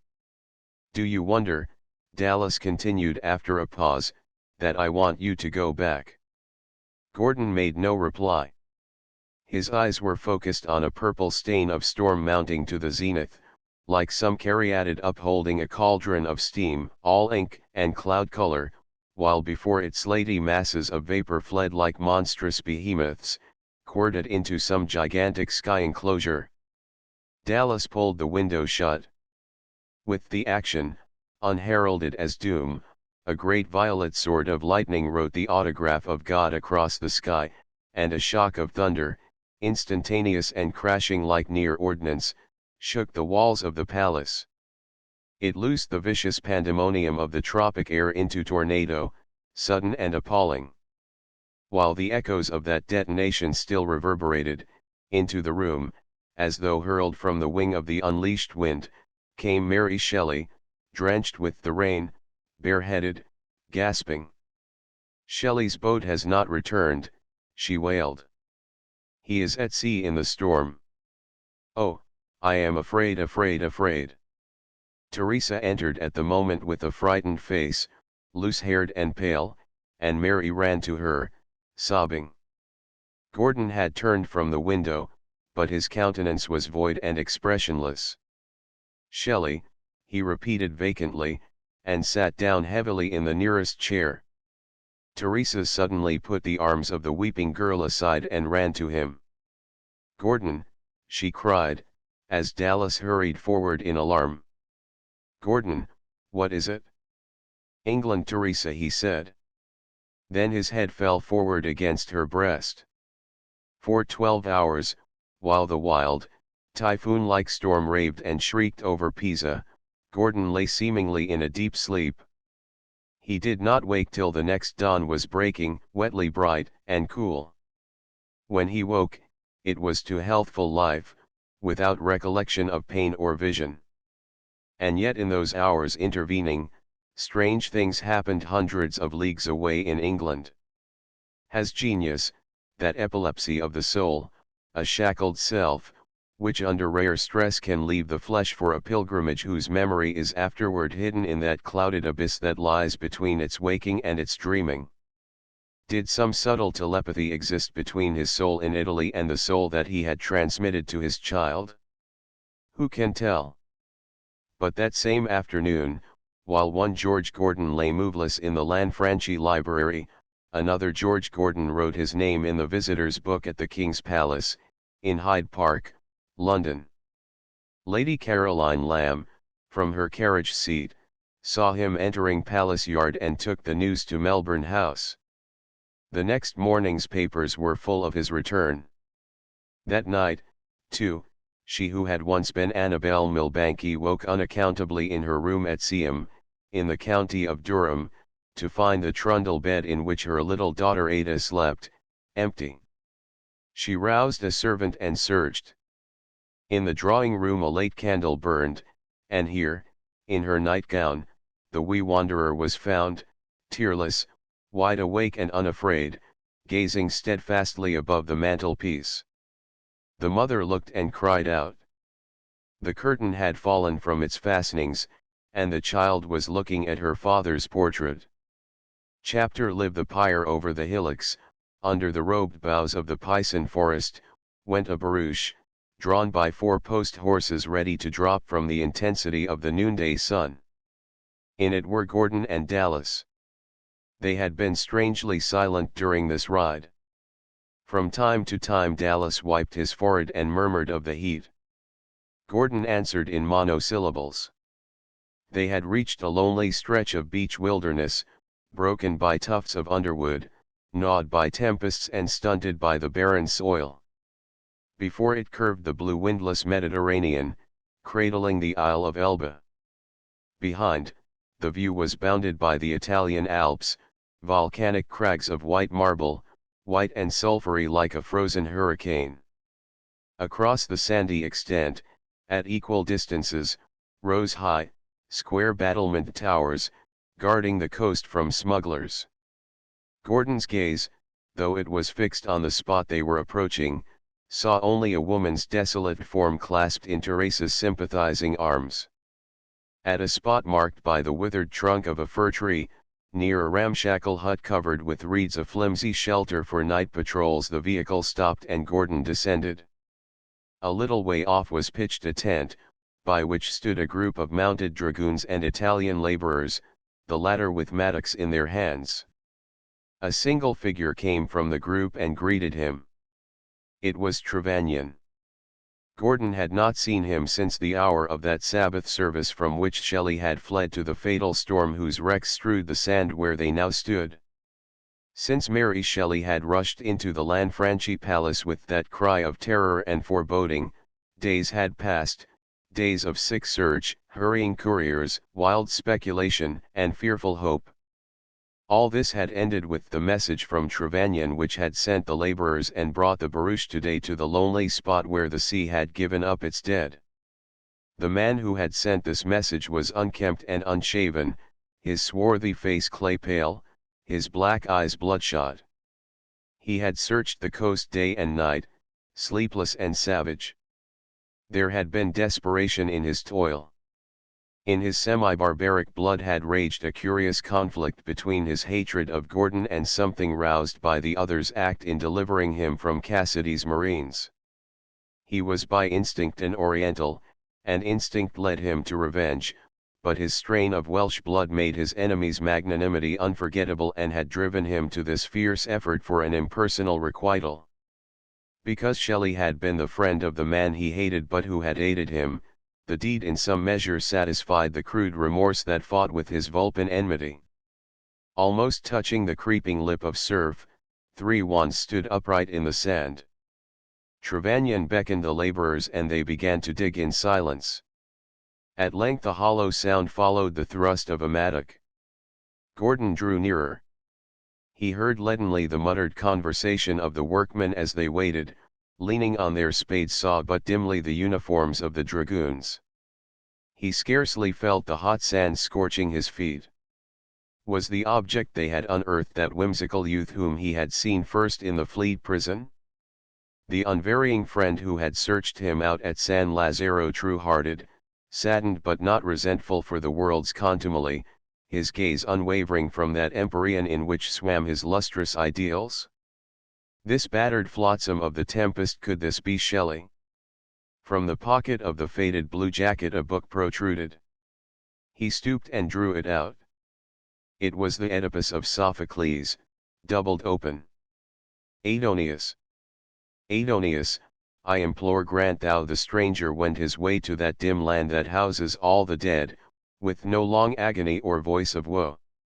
For so, though many evils undeserved upon his life have fallen, God, the all-just, shall raise him up again.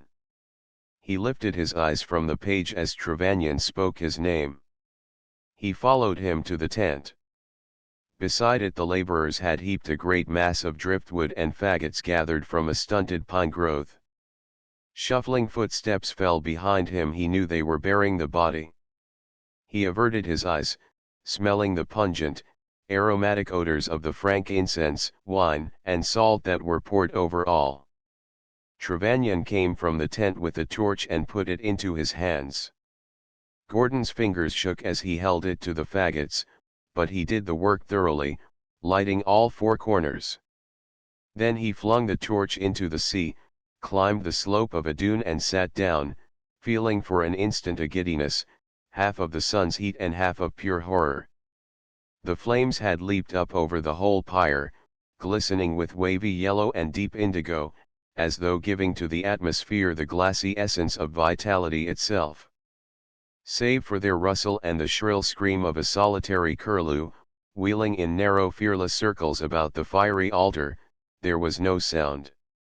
Sitting apart on the yellow sand, his eyes on the flame quivering upward like an offering of orisons and aspirations, tremulous and radiant, the refrain of Ariel came to Gordon, of his bones are coral made, those are pearls, that were his eyes, nothing of him that doth fade, but doth suffer a sea change into something rich and strange. Had Shelley been right? Was death, for Christian or pagan, only a part of the inwoven design, glad or sad, on that veil which hides from us some high reality? Was Padre Somalian nearer right than his own questioning that had ended in negation? Had Sheridan found the girl wife he longed for beyond the questioning and the stars? And was that serene soul, whose body now sifted to its primal elements, walking free somewhere in a universe of loving intelligence which to him, George Gordon, had been at most only the great mechanism? At length he rose. The group in the lee of the tent had approached the pyre. He heard wondering exclamations. Going nearer, he saw that of Shelley's body there remained only a heap of white ashes and the heart. This the flames had refused to touch. He felt a strange sensation dart through every nerve. Trevanion thrust in his hand and took it from the embers. Gordon turned to the barouche, where Dallas leaned back watching, pale and grave. He had brought an oaken box from Pisa, and returning with this to the beach, he gathered in it the wine-soaked ashes and laid the heart upon them. His pulses were thrilling and leaping to a wild man hysteria. As he replaced the coffer in the carriage he saw Trevanion wading knee-deep in the cool surf. He settled the box between his knees and the horses toiled laboriously toward the homeward road. A sound presently rose behind them. It was Trevanion, shouting at the curlew circling above his head, a wild, savage scream of laughter. Gordon clenched his hands on the edge of the seat and a great tearless sob broke from his breast. It was the release of the tense bowstring, the scattering of all the bottled grief and horror that possessed him. He became aware after a time that Dallas was reading aloud. The latter had picked up the blistered copy of the Oedipus and was translating. As he listened to the flowing lines, a mystical change was wrought in George Gordon. With a singular accuracy of estimation, his mind set the restless cravings of his own past over against Shelley's placid temperament, his long battle beside the other's acquiescence. He had been the simoon, Shelley the trade wind. He had raised, Shelley had reconstructed. His own doubts had pointed him where? Shelley had been meditating on immortality when he met the end. The end? Or was it only the beginning? God, the all-just, shall raise him up again. The phrase was running in his mind as they re-entered the palace that afternoon. Fletcher handed him a card in the library. The gentleman came with Prince Mavrocordato, he said. They wished me to say to your lordship they would return this evening. The card read, Lieutenant Edward Blakewyre, the Greek Revolutionary Committee, London. Chapter LV. The call in the Lanfranchi Library with Gordon. 4 men were seated in attitudes of interest and attention. Dallas' chair was pushed far back in the shadow and his hand shaded his eyes from the early candles. Opposite was Count Pietro Gamba, his alert profile and blonde beard looking younger than ever beside the darker Asiatic comeliness of Mavrocordato. At the table, a map spread before him, his clean-cut, wiry features full in the light, sat the stranger who had left the card, Lieutenant Blakewyre, of London, spokesman of the Greek Revolutionary Committee. The latter went on now, with a certain constrained eagerness, his hand thrown out across the mahogany. The standard was raised when Hypsilience invaded Wallachia and declared Greece free. The defeat of his 10,000 means little. The spirit of the nation is what counts, and that, my lord, through all the years of Turkish dominion, has never died. For an hour the visitor had talked, sketching graphically and succinctly the plans and hopes of the revolutionists in Greece, the temporary organization effected, the other juntas forming, under the English Committee's leadership, in Germany and Switzerland. He was deliberate and impressive. Pietro, enthusiastic for the cause of his patron, Mavrocordato, had been voluble with questions. Even Dallas had asked not a few. Gordon, the host, had been of them all most silent. He had felt an old vision of his youth grow instinct again. Blakewire's words seemed now not to be spoken within four walls, but to ring out of the distance of an uncouth shore, with strange stern mountains rising near, a kettle simmering on a fire of sticks, and calm stars looking down on a minaret town. The mountains look on Marathon and Marathon looks on the sea, and musing there an hour alone, I dreamed that Greece might still be free. The verse hummed in his mind. Was it years ago he had written that? Or only yesterday? A dream that had been all. It had faded with his other visions, one day when he had waked to fame, when he had bartered them for the bubble of celebrity, the flitter gold of admiration. In those old days, he thought with bitterness, he would have been an eager spirit in the English movement. Then he had sat in Parliament, now he was an expatriate adventurer, a disqualified attaché of the kingless court of letters. One thing he still could do. Revolution needed munitions, parks of artillery, hospital stores. Money could furnish these. It was the sinews of war. If such were the object of Blakewire's visit, he should not be disappointed.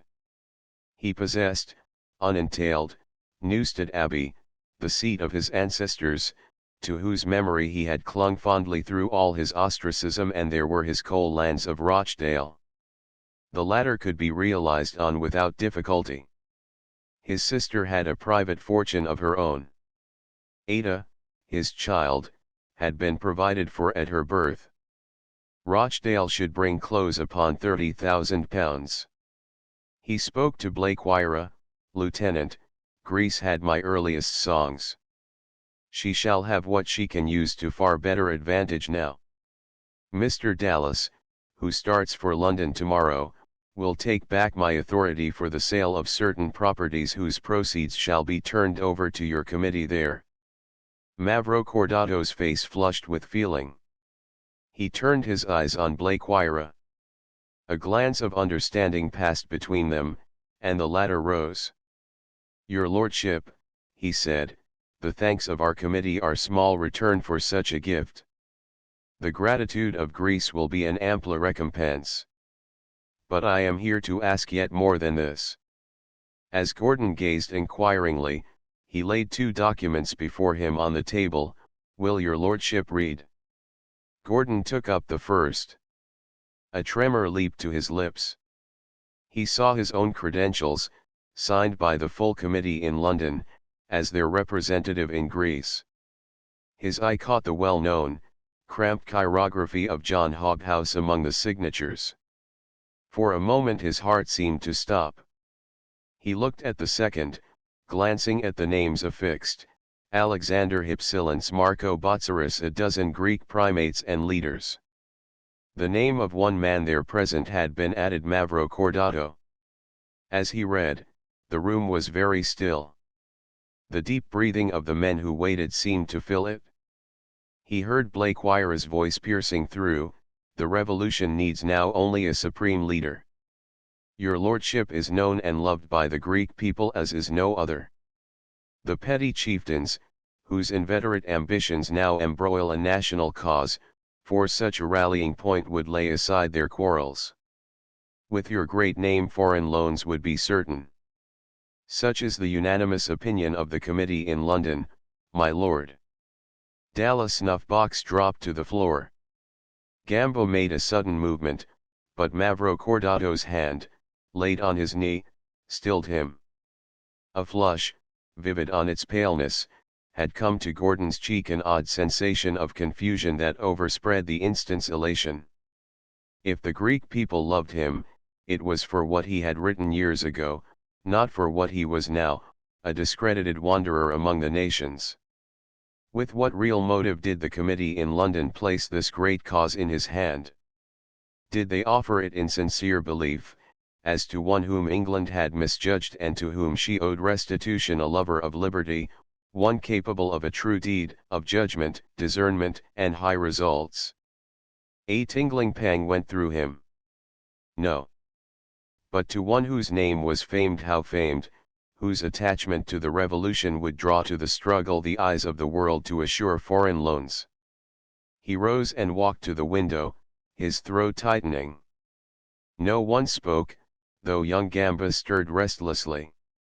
Dallas was peering into his recovered snuff box, and Blakewirer sat movelessly watching. As Gordon looked out into the dimming dusk and the sky's blue garden blossoming with pale stars, the new self that had been developing in conscience gained its ascendancy. What should it matter to him, why or how the opportunity came?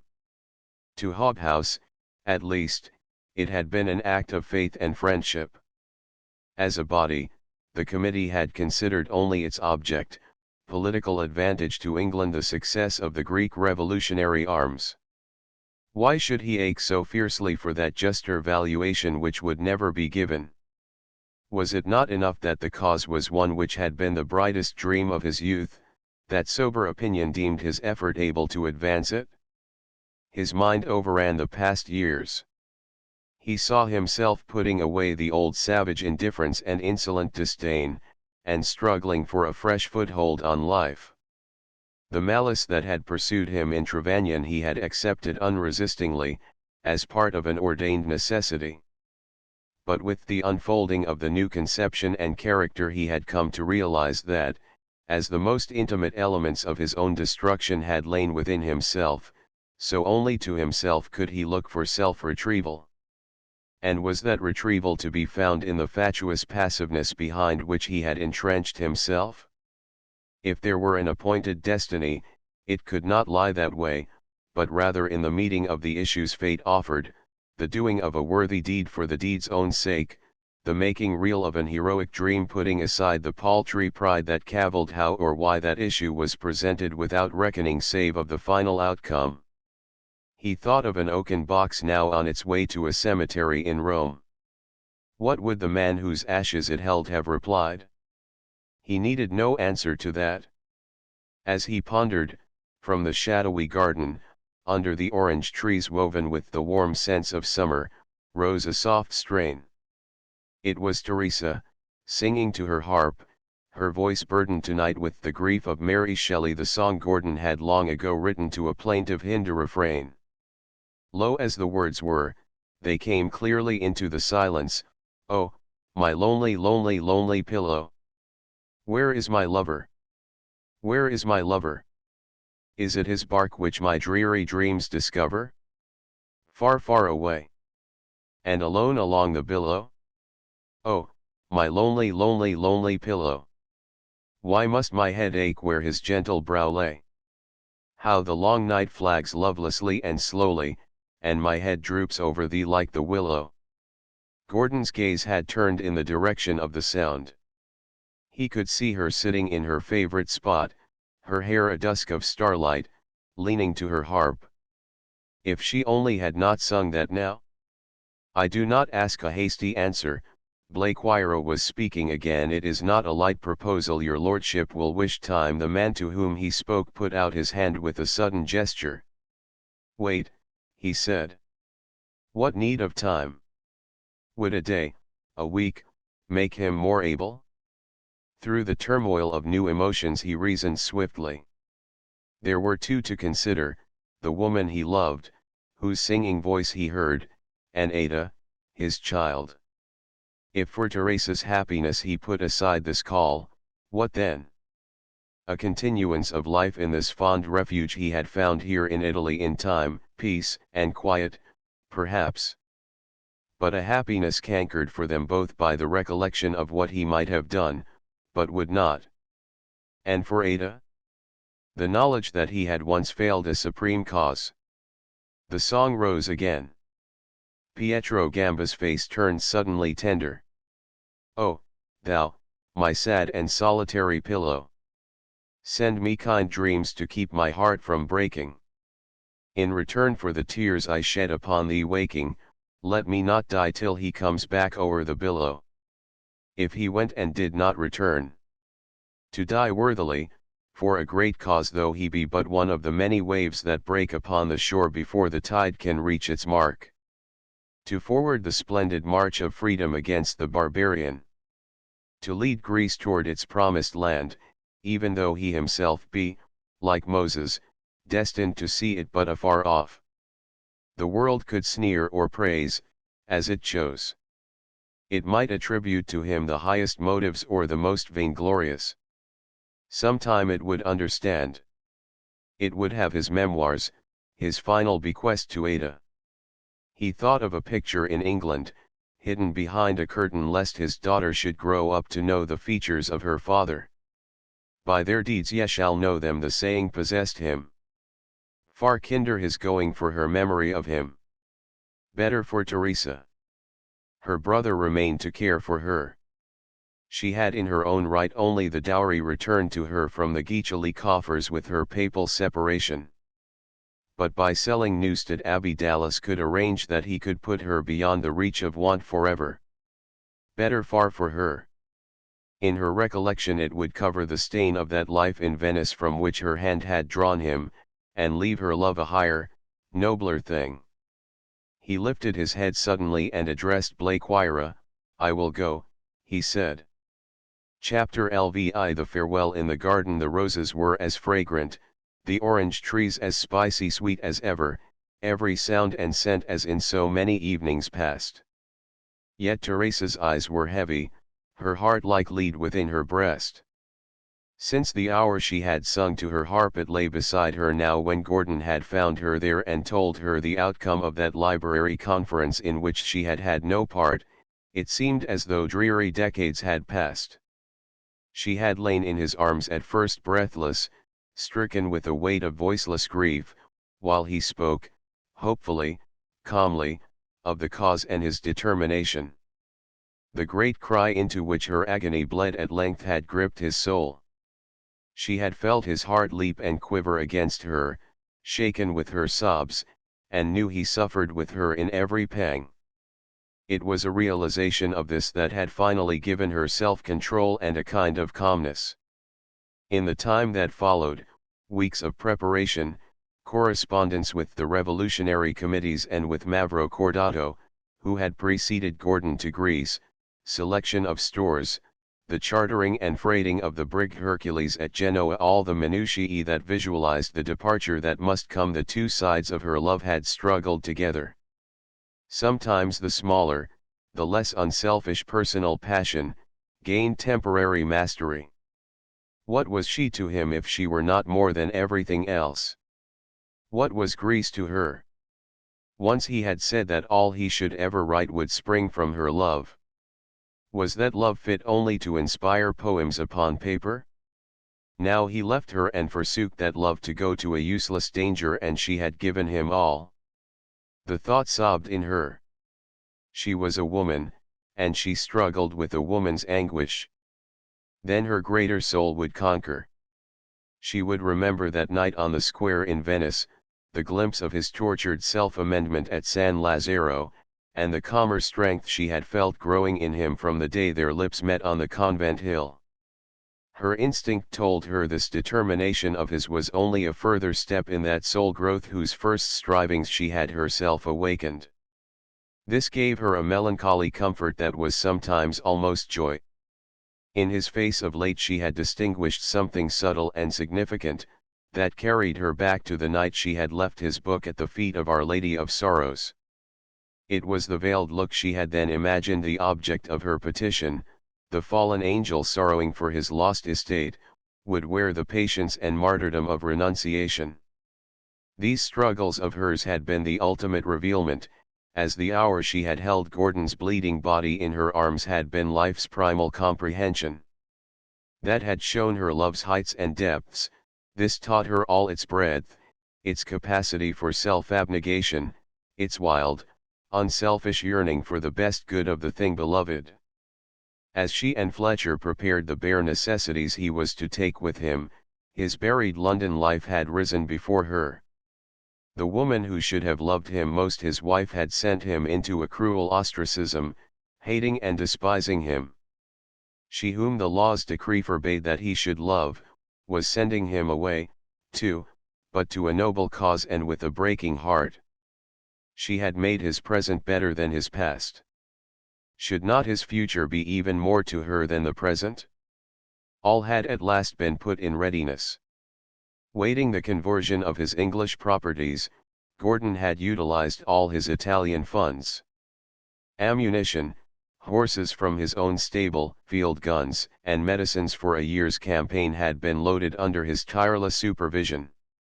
Lastly, he had taken aboard with his own hands 10,000 crowns in specie and 40,000 in bills of exchange. 4 days before, with himself and Fletcher aboard, the brig had sailed from Genoa, whence swift couriers had daily brought Teresa news, for he had small time for pen work.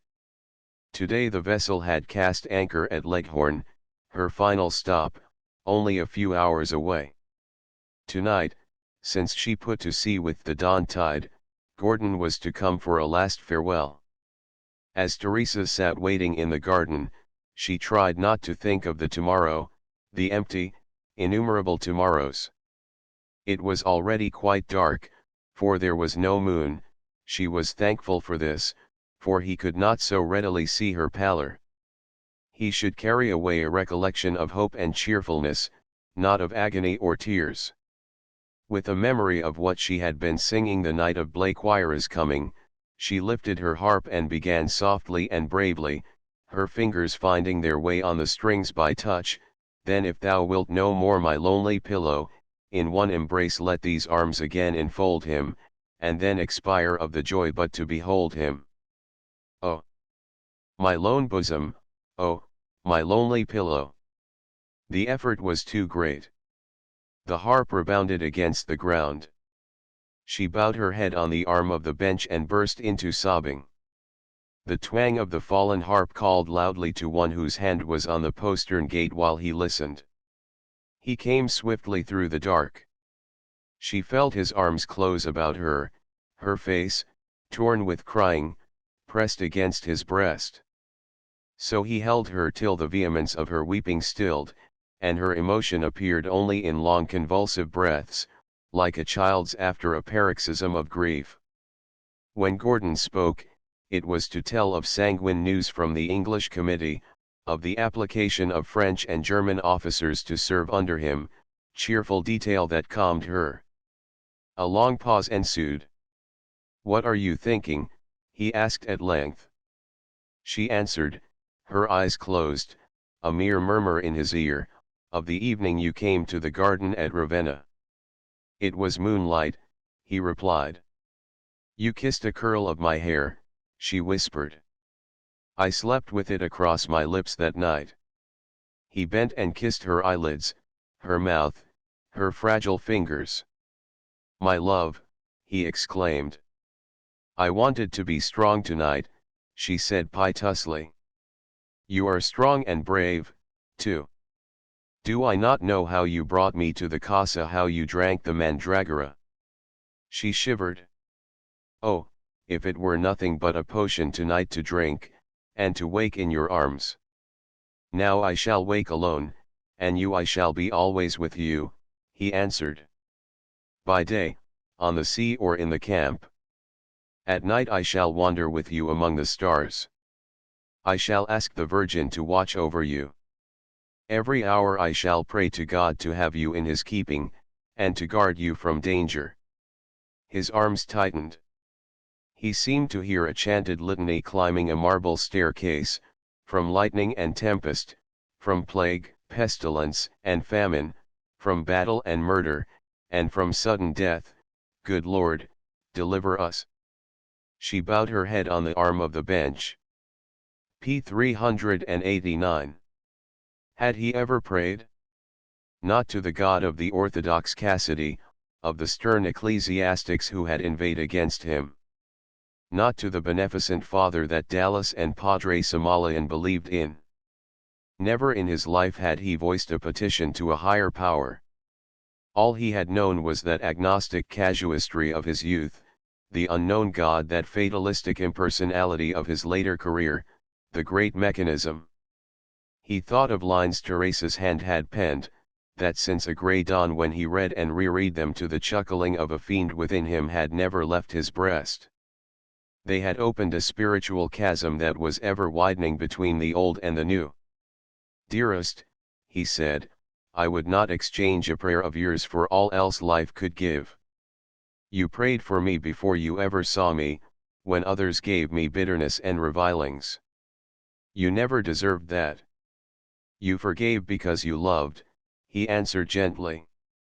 Your love has been around me ever since. I was unworthy of it then, I am unworthy now. England never knew you, she protested, as I know you. Your soul is good. Whatever your acts, I know it has always been so. He sighed. My soul was full of glorious dreams, once this dream of Greece's freedom was its dearest. But they were tainted with regnant passion and foolish pride and ingrained recklessness. When the world flattered me, I threw away all that could have helped me rise. I sold my birthright for its mess of pottage. When it turned, I scoffed and hated it and plunged further away from all that was worthy. Men do more harm to themselves than ever the devil could do them.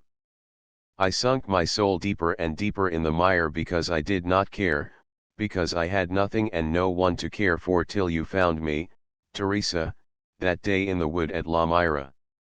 You pointed me to myself, to all I might and should have been.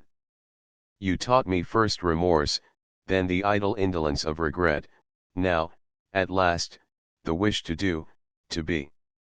Neither success nor failure, praise nor scorn, could do this.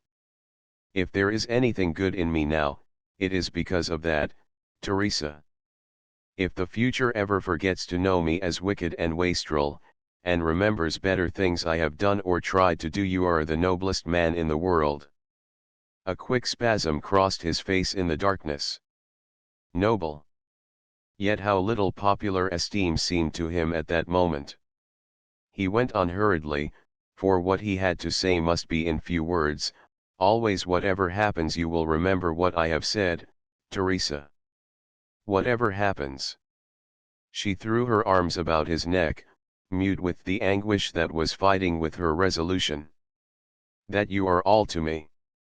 That I love you, you only, that I shall love you to the end. If I forgot that, I could not live, she said chokingly. The great clock struck ponderously from the palace hall, a clamorous reminder that he must hasten, for the night was almost without a star, and a wreathing nebulous mist forbade rapid riding. Through all his preparations this hour had reared as the last harbor light of home. It had come and gone like a breath on glass. In the still night the chime sounded like a far-speared bell. Some banal freak of memory brought to Gordon's mind the old church dial jutting over Fleet Street in London, and the wooden wild men which had struck the hour with their clubs as he issued from John Murray's shop the night of his maiden speech in Parliament. The strokes counted 12 midnight. She shuddered as he rose to his feet. "My love, my life," he said, and clasped her close. "God keep you," she breathed. He left her and went a few steps into the darkness. She thought him gone. But he came back swiftly, his hands groping. He heard a shuddering sob tear its way from her heart, but she stood motionless in his arms, her cheek grown suddenly cold against his own. In that moment a strange feeling had come to her that they clasped each other now for the last time. It was as though an icy hand were pressed upon her heart, stilling its pulsations. She felt his arms again release her and knew she was alone. It lacked an hour of day when Gordon rode into Leghorn, and the first streak of dawn strove vainly to shred the curdled mist as he stepped from a lighter aboard the Hercules. The tide was at full and a rising breeze flapped the canvas. Standing apart on her deck, his mind abstracted, though his ears were humming with the profane noises of creaking cordage, windlass, and capstan, he felt as if the fall of the headsman's axe had divided his soul in two. He saw his past rolled up like a useless palimpsest in the giant hand of destiny, his future an unvexed scroll laid waiting for mystic characters yet unformed and unimagined. Beneath the bitterness of parting, befelt, strangely enough, a kind of peace wider than he had ever known. The hatred that tracked, the nemesis that had harassed, he left behind him. Absorbed in his reflections, he did not hear the bald orders of the ship's mate, nor the spitting crackle of musketry from some ship's hulk nearby in the foggy smother. The brig was lifting and pushing as she gained headway. The captain spoke at his elbow. "Begging your lordship's pardon, a man has just come aboard by the ship's bow chains. He had a tough swim for it and a bullet through the forearm. Says he was shanghaied by the pilots. If we put about, we'll lose the tide. What are your lordship's orders? Is he Italian?" "No, sir. He says he's an Englishman, but he looks Lascar." "His name?" The demand fell sharply. "Trevanion, your lordship." As Gordon stood there, breathing deeply, Teresa, at home in her room, stretched at the foot of the crucifix, was crying in a voice of anguish, that icy hand still pressed upon her heart, "O God, help me to remember that it is for Greece, and for himself most of all. Help me not to forget, not to forget." For only an instant Gordon hesitated. "Let him stay," he said then to the captain, and turned away to his cabin. Chapter LVII. The man in the red uniform from a vessel lying beyond the shallows that stretched 3 miles from the Greek shore, a puff of smoke broke balloon-like, to be followed, a moment after, by a muffled report. The crowds of people clustered along the town's front cheered wildly. Every day for weeks they had been watching, blue-eyed, dusky Albanians, with horsehair capotes and pistoled girdles, supple lighter complex Ionid Greeks in the national kirtle, Suliotes, whose mountain wildnesses were reflected in their dress, and a miscellaneous mixture of citizens of every rank and age. For this vessel bore the coming savior of the Grecian nation, the great English peer whose songs for years had been sung in their own Romaic tongue, whose coming had been prated of so long by their primates, he who should make them victorious against the Turk. Was it not he who, in Cephalonia, on his way hither, had fed from his own purse the flying refugees from Scio and Patras, and sent them back with arms in their hands? Was he not the friend of their own Prince Mavrocordato, who in this same stronghold of Missolonghi had fought off Omer Pasha with his 20,000 troops, and now controlled the provisional government of western Greece?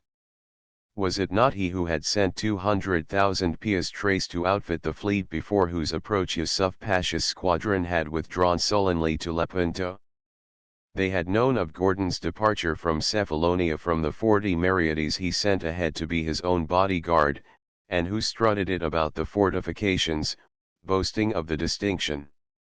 His consort vessel had arrived, after narrowly escaping capture.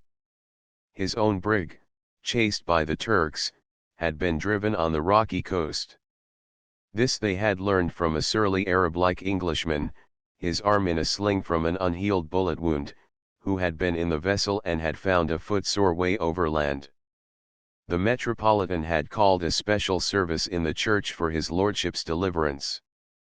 Now his ship, escaping rocks and the enemy, had anchored safely in the night, and the roar of salutes from the Spsiad brigs of war that lay in the harbor had waked the sleeping port. Since daylight the shore had been a moving mass, sprinkled with brilliant figures, soldiery of fortune, wearing the uniform of well-nigh every European nation. There was one who watched that pushing, staring multitude who did not rejoice. As he listened to the tumult of gladness, Trevanion's heart was a fiery furnace. His hatred, fostered so long, was the be-all and end-all of his moody existence, and the benefit Gordon had conferred when he delivered him from Cassidy's marines, had become at length insupportable. With a perversion of reasoning characteristically Asiatic, he had chosen to wipe it from the slate and make the favor naught. He went to Leghorn and to the amaze of Cassidy, surrendered himself to the pilots. This voluntary act, perhaps, made vigilance lighter. He watched his chance, leaped overboard in the foggy morning, and would have got safe to shore but for one well-aimed musket. Chance put the departing brig in his way. He had been delirious in the forecastle for days from his wound, and knowledge of Gordon's presence and mission had not come to him till the Grecian shore was in sight. In his durance on the pilots his hair and beard had grown, he fancied himself unrecognized. Hour by hour, watching Gordon covertly, seeing him living and sleeping on deck in all weathers, eating the coarse fare and enduring every privation of his sailors, Trevanion's blood inflamed itself still more. He owed the other nothing now. He raged within himself at the celebrity the expedition and its leader acquired at Cephalonia. In the pursuit of Gordon's vessel by the Turks he had hoped for its capture. When she ran upon the rocks he deemed this certain, and forsook her jubilantly. He had no fear of making his way afoot to Missolonghi. Strangely enough, years before, during the feast of Ramazan, he had fled over this same path to escape a Mohammedan vengeance, and pursued by the memory of a Greek girl abandoned to the last dreadful penalty because of him, a memory that haunted him still. Today, as Trevanion saw the vessel that held his enemy, his eyes gleamed with a sinister regard. "Bah!"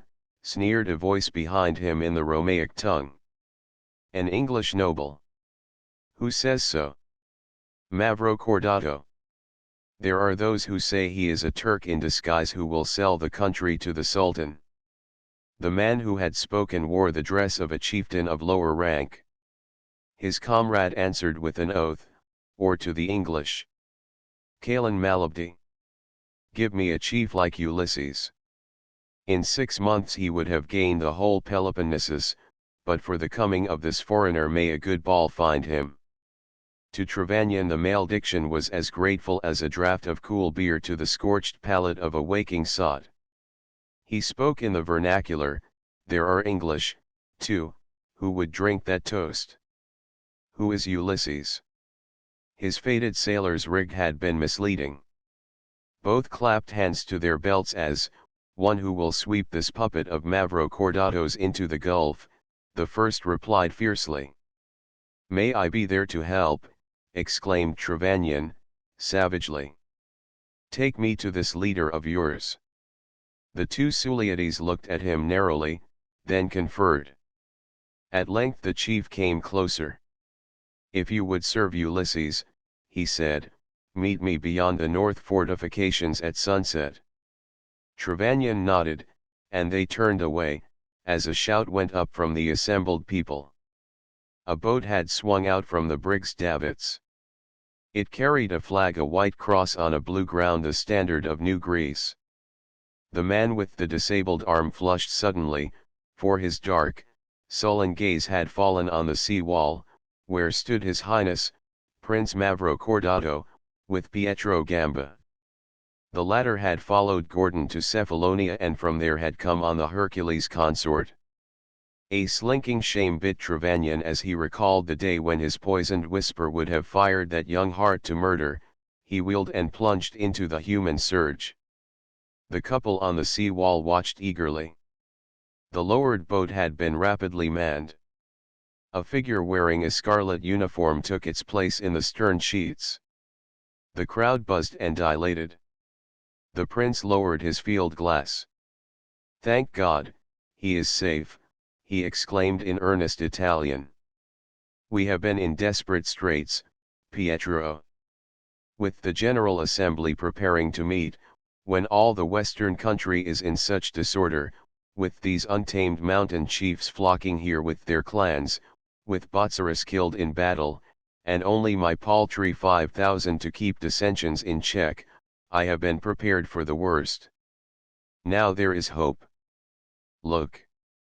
He stretched his hand toward the teeming quay. "They have waited for him as for the Messiah. All the chiefs, except Ulysses, who has always plotted for control, and his spies are in the town at this moment, will defer to him. With a united front, what could Greece not do?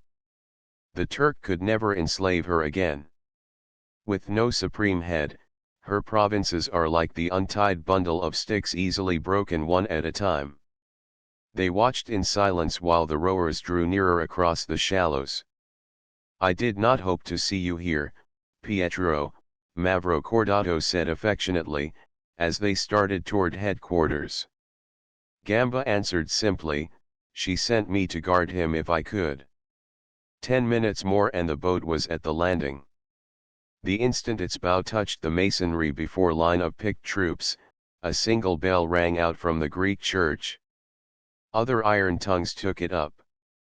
The walls shook with rolling salvos of artillery, the firing of muskets and wild music, as the man in the scarlet uniform, colorless and strangely composed amid the tossing agitation, stepped on shore to grasp the hand of Prince Mavrocordato, standing with a long suite of European and Greek officers.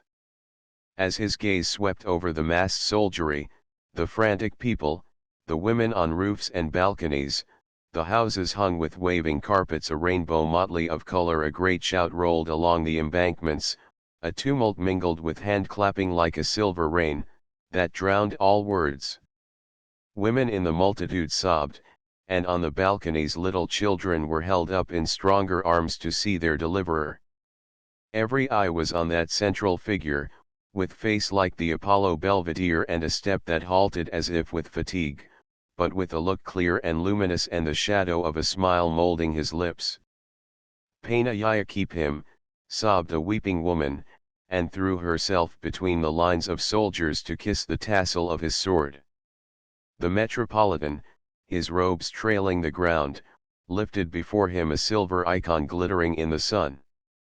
The soldiers presented arms. The bells broke forth again, and amid their jubilant ringing the wearer of the red uniform passed slowly, with Prince Mavrocordato by his side, into the stone building which rose above the quay, the military headquarters of the revolutionary forces of western Greece. Chapter Laine, the Archistrategos Missolonghi had become the center of European attention. The announcement of the English committee which followed Blakewire's return to England was on every tongue. The Courier had printed a single sneering paragraph in which had been compressed the rancor of William Godwin, the bookseller. This stated that George Gordon was not even in Greece, that he was in reality living in a sumptuous villa on one of the Ionian Islands, with the Contessa Guiccioli, writing a companion poem to Don Juan. But before the stringent disapproval with which this bald fabrication was received, the Courier slunk to shamefaced silence. Thereafter, in the columns of newspaper, pamphlet, and magazine, there was to be distinguished a curious tension of reserve. It was the journalistic obeisance to a growing subterranean yet potent revulsion of feeling. Dallas had soon found himself the recipient of invitations from influential hosts desirous to hear of his visit to Italy. In the clubs the committee's bulletins were eagerly discussed. The loan it solicited found subscriptions, and the struggle of the cross with the crescent, the cause whose beating heart was now Missolonghi, began to draw the eyes not of London but of England, not of England but of Europe, not of Europe but of the world. To the company gathered in the citadel of this little marshy port on the Greek sea shallows, where freedom stirred in the womb of war, outer comment came only after multiplied reverberations. They toiled ceaselessly, a nucleus of hard-working general officers culled from everywhere, planning, drilling, gathering stores, preparing for the inevitable attack of the Turkish armies massing at Lepanto, trying to knit into organization the tawdry elements of brigandage to which centuries of Turkish subjection had reduced a great nation. They labored under a single far-sighted leadership, that of the Archistrategos of the Greek forces, whose eye seemed sleepless and his brain indefatigable. Gordon foresaw that Greece's greatest enemy was not the Turks, but her own dissensions. Unification of spirit and authority was necessary before all. When Ulysses, the recalcitrant, sent him an obsequious embassy, it bore back a terse answer: "I come to aid a nation, not a faction." Ulysses cursed in his beard and sent Travanian, for whom he had found more than one cunning use, to seduce the Suliot forces camped within the insurgent lines. Meanwhile, the money Gordon had brought melted rapidly. He had contributed £400 a week for rations alone, besides supporting batteries, laboratories, and an entire brigade, settling arrears and paying for fortification. However large his private resources, they must soon be exhausted. Could the English loan fail? And if not, would it come in time? If it was too long delayed, disaster must follow. Discipline would lapse. The diverse elements on the point of coalescing, would fly asunder. The issue would be lost. This thought was a live coal to him night and day. The rainy season set in with all its rigors. Missolonghi became a pestilential mud basket beside which the dikes of Holland were a desert of Arabia for dryness. An unknown plague fastened on the bazaar and terrified the townspeople. But in all conditions, Gordon seemed inspirited with a calm cheerfulness. He thought of Teresa continually. Oddly enough, she stood before him always as he had once seen her on a square in Venice, with moonlight tangling an aureole in her gold hair, her face now not frozen with mute horror that picture had vanished forever, but serene with love and abnegation. This face lighted the page as he labored with his correspondence. It went with him on the drenching beach when he directed the landing of cannon sent by the German committee more dimly seen this day, for a peculiar dizziness and lethargy which he had battled for a fortnight, was upon him. As he rode back through the rain and the bottomless quagmire, Prince Mavrocordato and Pietro Gamba sat waiting in his room at headquarters. They had been talking earnestly. The outlook was leaden. There had been as yet no news of the expected loan. The lustful eyes of foreign ministers were watching. Ulysses had seized the Acropolis of Athens, and his agents were everywhere, seeking to undermine the provisional government. The Suliotes, whose chiefs swarmed in Missolonghi, had begun to demand money and preferment.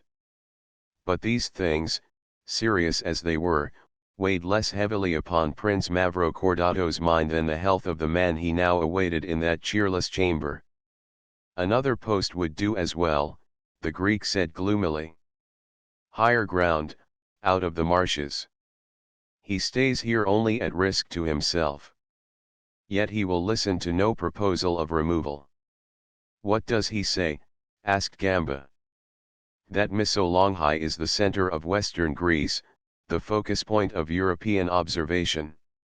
And he ends all discussion by the question, if I abandon this castle to the Turks, what would the partisans of Ulysses say? Gamba was silent.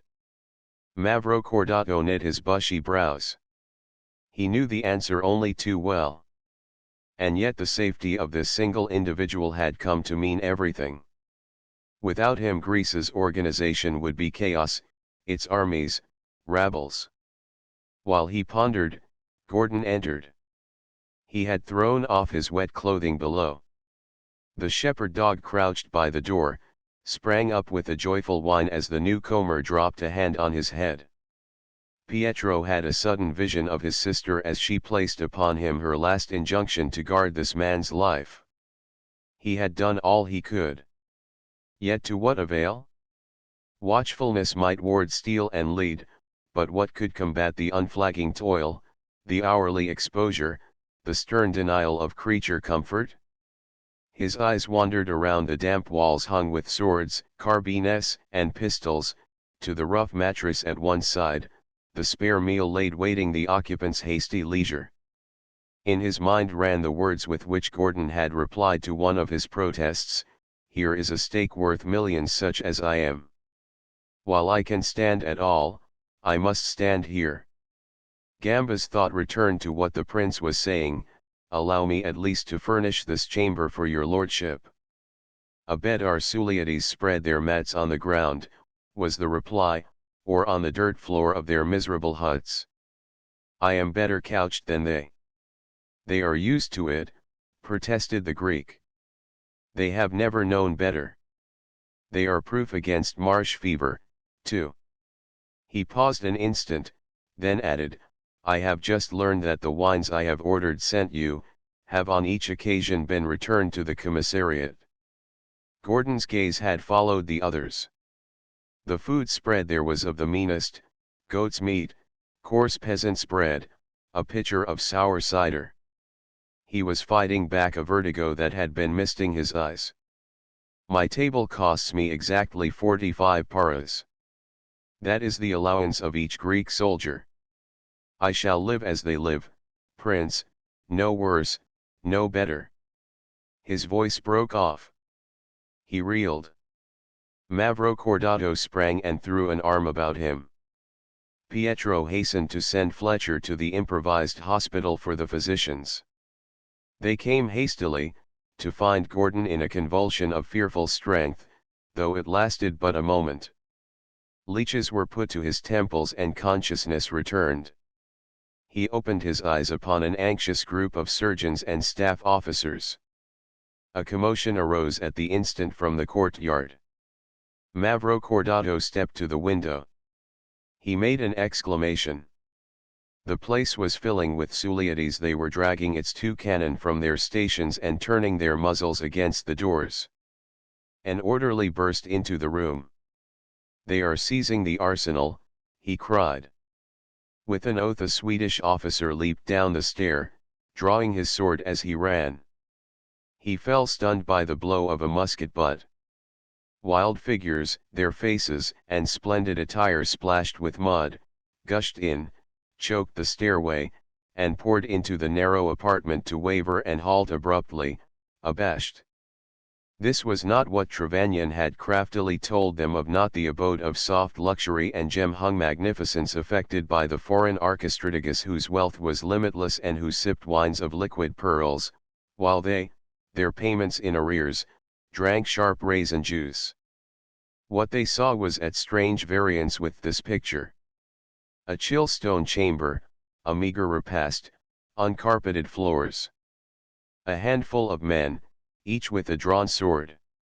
These and a form stretched on a rough mattress, an ensanguined bandage about his forehead, a single grey-haired servant kneeling by his side. The man on the couch rose totteringly, his hand on his servant's shoulder. He was ghastly white, but his eye flashed and burned as it turned on those semi-barbaric invaders. Gordon began to speak not in the broader Romaic, but in their own mountain patois, a tongue he had not recalled since long years. The uncouth vocabulary, learned in his youthful adventurous journey for very lack of mental pabulum, had lain in some brain corner to spring up now with the spontaneity of inspiration. At the first words they started, looked from one to another, their hands dropped from their weapons. His voice proceeded, gathering steel, holding them like bayonets. "Am I then to abandon your land to its enemies, because of you, heads of clans, warriors born with arms in your hands, because you yourselves bring all effort to naught? For what do you look? Is it gold? The money I brought has purchased cannon and ammunition. It has furnished a fleet. It has cared for your sick and set rations before your men. Do you demand preferment? You are already chiefs, by birth, and by election. Have I taken that away? Rank shall be yours, but do you hope to earn it idly in camp, or fighting as your fathers fought, like your own Botzaris, who fell for his country? Is it for yourselves you ask these things now, or is it for Greece?" Of the staff officers there gathered none knew the tongue in which he spoke. But they could guess what he was saying. They saw the rude chieftains cower before his challenge. Then, as he went on, under that magnetic gaze they saw the savage brows lighten, the fierce eyes soften and fall. Gordon's tone had lost its lash. His words dropped gently. He was speaking of those old days when he had slept beneath a Suliot tent and written songs of the freedom for which they now strove. The handful beside him had put up their swords. For a moment not only individual lives, but the fate of Greece itself had hung in the balance. They watched with curious intentness. As the speaker paused, a burly chieftain, built like a tower, thrust up his hand and turned to the rest, speaking rapidly and with many gesticulations. He pointed to the rough couch, to the coarse fare on the table. The others answered with guttural ejaculations. All at once he bared his breast, slashed it with his dagger, and touched knee to ground before Gordon's feet. The rest followed his example. Each as he rose, saluted, and passed out. Before a dozen had knelt, the rumble of wheels in the courtyard announced that the cannon were being dragged back to their places. The last Suliat chief retired and Gordon's hand fell from Fletcher's shoulder. The headquarters surgeon broke the tension. His lordship must have quiet, he warned. The whiteness had been growing upon Gordon's face. As the officers retired, he sank back upon the couch. Mavrocordato held brandy to his lips, but he shook his head. He lay very still for a while, his eyes closed, hearing the murmuring voices of the prince and Gamba as they stood with the physicians, feeling on the mattress a shaking hand that he knew was Fletcher's. A harrowing fear was upon him.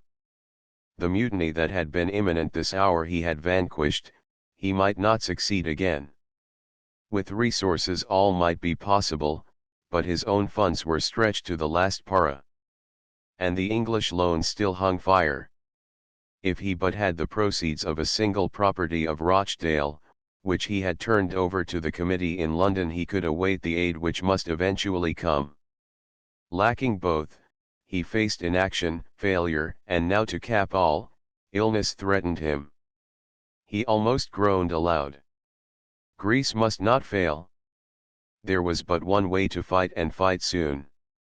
Instead of waiting till famine made ally with the enemy, to attack first.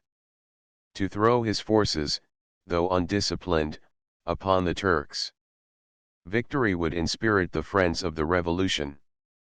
It would knit closer every segment. It would hasten the loan in England. Might the assault be repelled? No worse, even so, than a defeat without a blow, the shame of a cowardly disintegration. Prince Gordon summoned all his strength and sat up.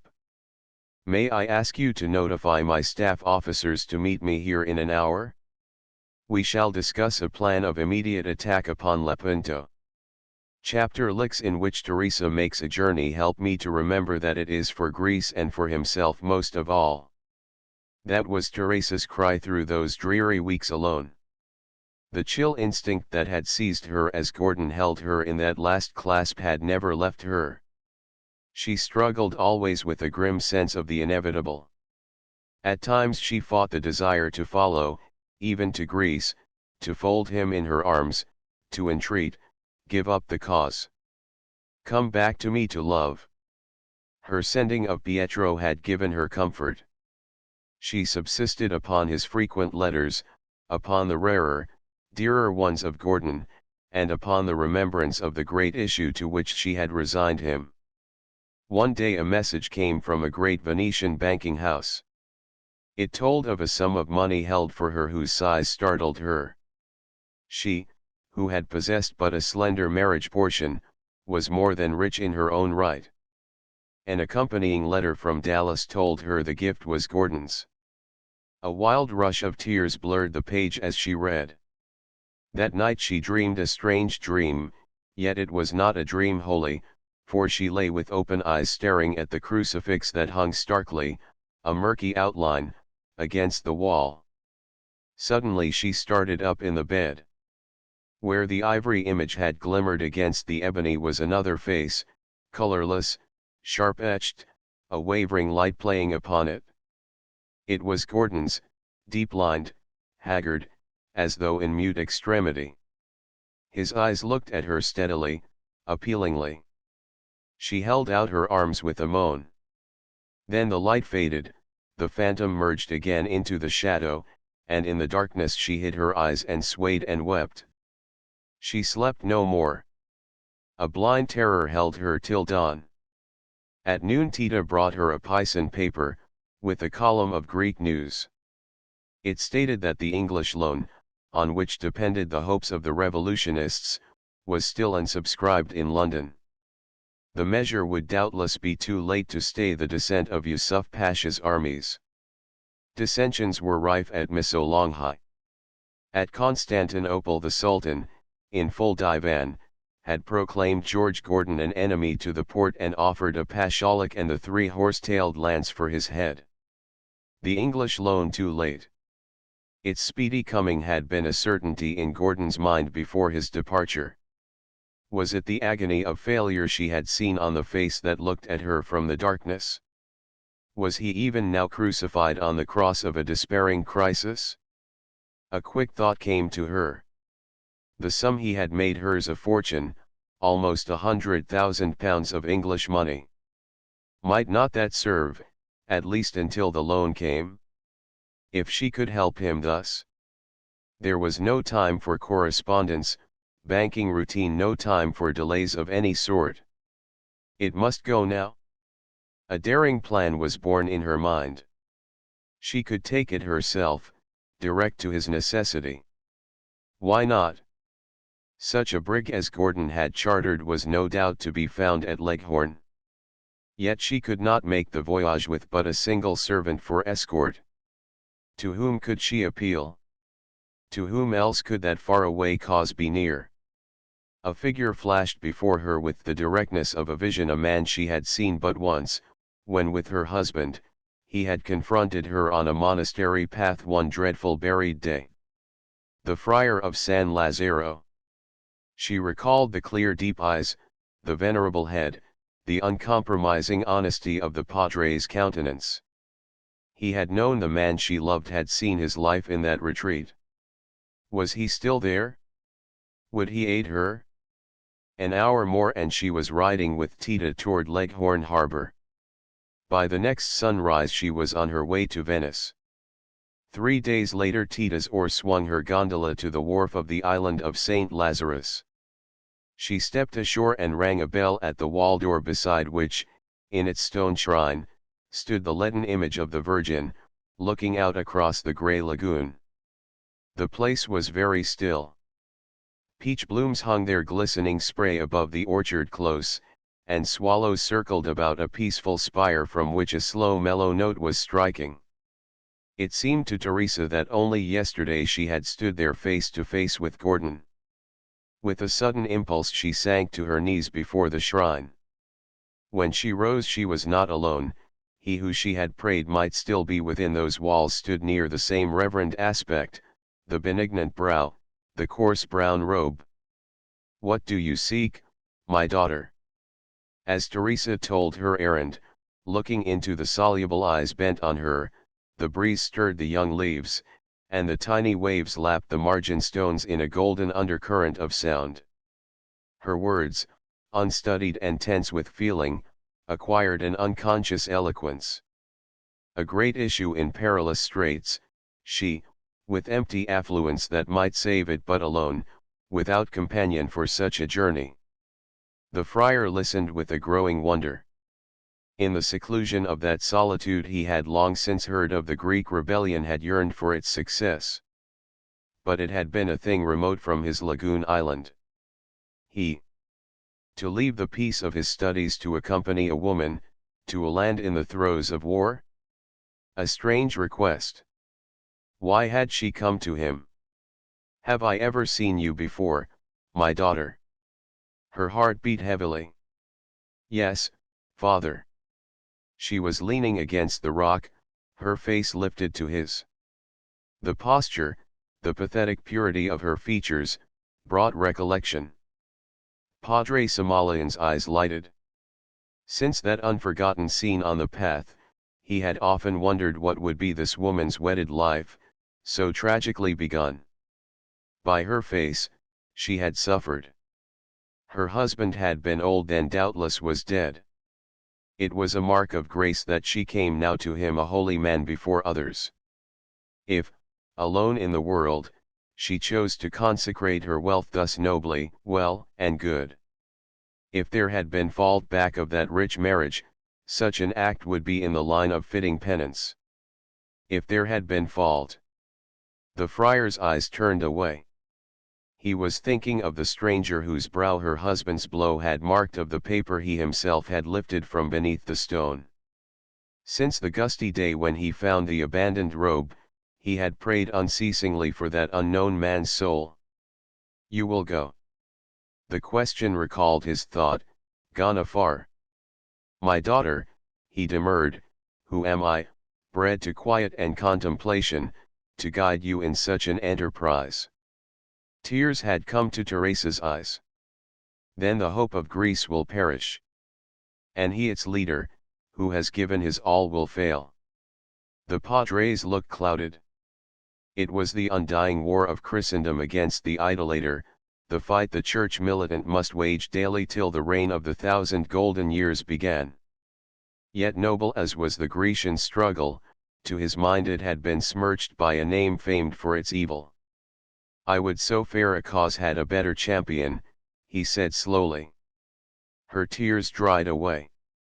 And you say that, she cried, her tone vibrating. You who saw him, and with whom he lived here, you. He thought her distirate. He here? What do you mean? Do you not know? Father, he who leads the Greeks is the man with whom I stood that day beside the shrine. The friar started. Rapid emotions crossed his face. For many a month the sore question had turned itself over and over in his mind. Had he stumbled in his duty to that man who had come in hopelessness and departed with despair unlightened? Day after day he had seen the misery reflected in the countenance. He knew now that he had been witnessing the efforts of a fallen soul to regain its lost estate, a soul that was now fighting in the ranks of the cross. In his own self-reproach he had prayed that it might be given him again to hold before his eyes the symbol of the eternal suffering. Was this not the answer to that prayer? His eyes suffused. Wait for me here, my daughter, he said. I shall not be long. We go together. Who knows if the summons you bring be not the voice of God? Chapter LX. Tried as by fire the night was still, the air sopped with recent rain, the sky piled with sluggish cloud strata through whose rifts the half-moon glimpsed obliquely, making the sea beach that curved above Missolonghi an eerie chequer of shine and shade. Between hill and shore a lean path, from whose edges the cochineal cactus swung its quivers of prickly arrows, shambled across a great flat ledge that jutted from the hill's heel to break abruptly above a deep pool gouged by hungry tempests. On the reed-clustered sand beyond the rock shelf were disposed a body of men splendidly uniformed, in kirtle and capote, standing by their hobbled horses. On the rocky ledge, in the flickering light of a torch thrust into a cleft, were seated their two leaders conversing. They had ridden far. The object of their coming was the safe delivery of a letter to the one man to whom all Greece looked now. The message was momentous and secret, the errand swift and silent. In Missolonghi, whose lights glowed a mile away, clanging night and day with hurried preparation, none knew of the presence of that company on the deserted shore, save one of its own number who had ridden, under cover of the dark, into the town's defenses. This is a journey that pleases me well, Lambro, averred one of the primates on the rock. I wish we were well on our way back to the Congress at Salona, and the English lordos leading us. What an entry that will be! But what if he doubts your messenger suspects some trickery of Ulysses? Suppose he will not come out to us? Then the letter must go to him in Missolonghi, said the other, Mavro Cordato or no Mavro Cordato. He will come properly guarded, he added, but he will come. Why are you so certain? Because the man I sent to him an hour since is one he must trust. It was his sister the Excellency saved in his youth from the sack. Their father was then a merchant of the bazaar in this same town. Do you not know the tale? And thereupon he recited the story as he had heard it years before, little dreaming they sat upon the very spot where, on that long ago dawn, the Turkish wands had halted that grim procession. I would the brother, he closed, might sometime find the cowardly dog who abandoned her. They rose to their feet, for dim forms were coming along the path from the town, a single horseman and a bodyguard afoot. It is the Archistrategus, both exclaimed. The younger hastily withdrew, the other advanced a step to meet the man who dismounted and came forward. Gordon's face in the torchlight was worn and haggard, for the inward fever had never left him since that fierce convulsion nature's protest against unbearable conditions.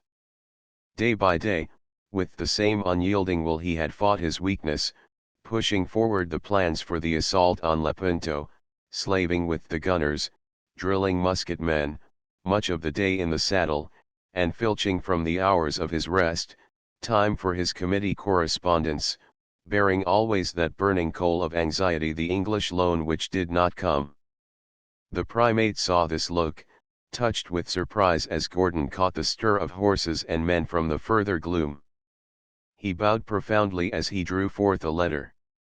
"I regret to have brought your illustrious excellency from your quarters," he said in Romaic, "but my orders were specific." Gordon stepped close to the torch and opened the letter.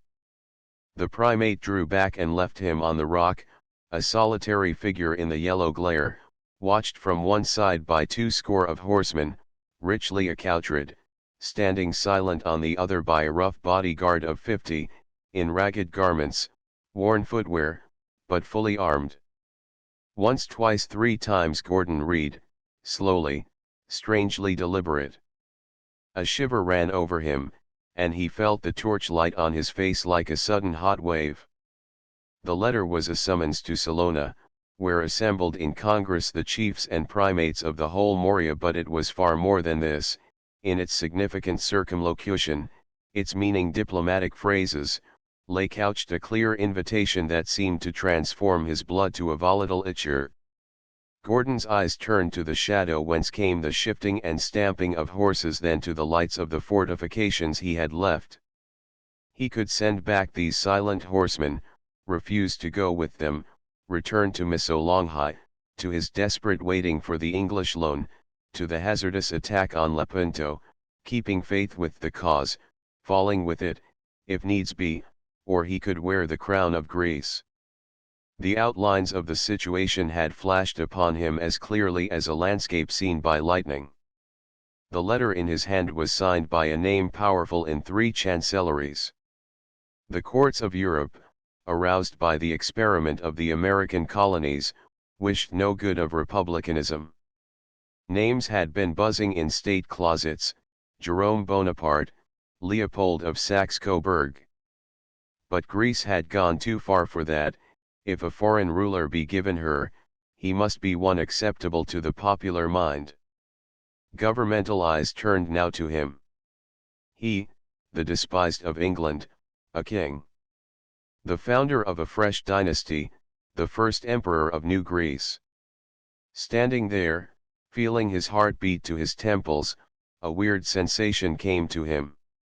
There had been a time in his youth when he had camped upon that shore, when on that very rock he had struck an individual blow against Turkish barbarity. Now the hum of the voices beyond turned into a wild Suliot stave roared about a fire, and he felt again the same chill, prescient instinct that had possessed him when he said, "It is as though this spot, that town yonder, were tangled in my destiny." Was this not the fulfillment, that on the spot where he had penned his first immortal lines for Greece, should be offered him her throne? A mental barb stung him. It was for Greek freedom he had sung then, the ancient freedom tyranny had defiled. And would this mean true liberty? The Moslem would be cast out, but for what? A coup d'état? A military dictatorship, bolstered by suzerain arms. The legislative government, with the hopes of Mavrocordato, of all the western country, fallen into the dust. Greece a puppet kingdom, paying compensation in self-respect to self-aggrandizing cabinets. But a Greece with himself upon the throne. Far-off siren voices seemed to call to him from the darkness. What would be his world fame? Not the bays he despised, but the laurel. A seat above even social convention, unprecedented, secure.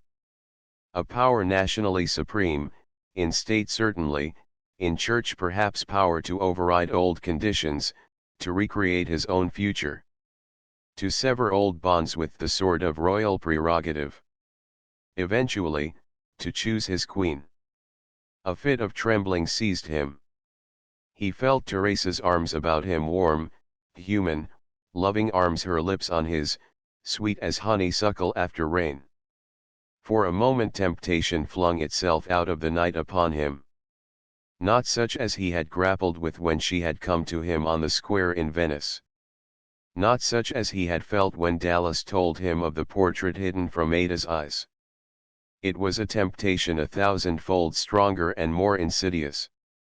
It shook to its depths the mystic peace that had come to him on the deck of the Hercules after that last parting. It was as though all the old craving, the bitterness, the cruciate longing of his love rose at once to a combat under which the whole mind of the man bent and writhed in anguish.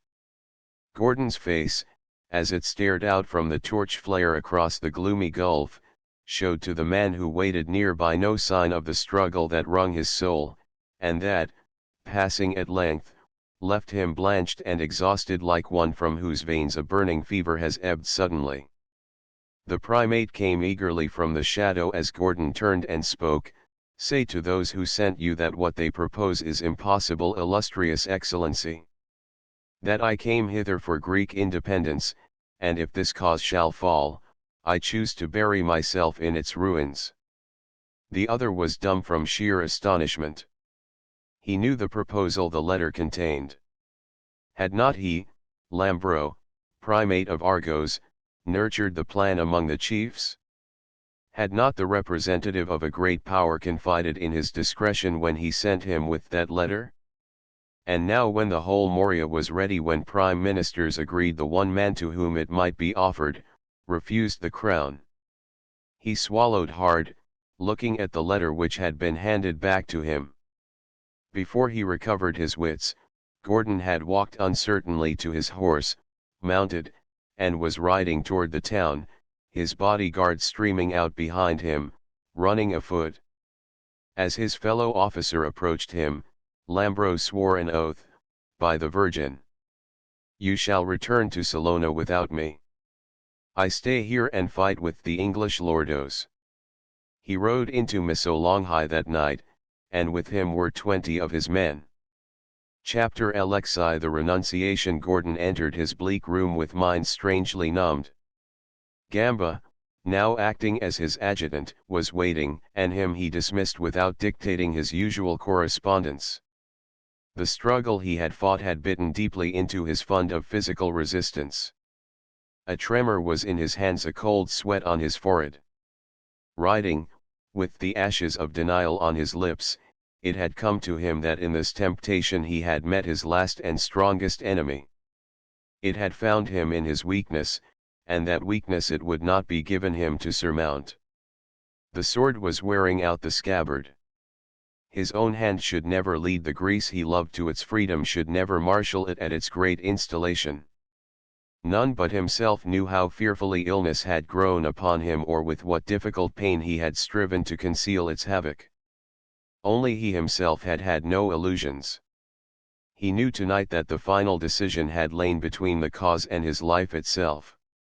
The one thing which might have knit up his raveled health, the abandonment of this miasma-breeding town for the wholesome unvitiated hill air of Salona, of the active campaign for passive trust to foreign dictation, he had thrust from him.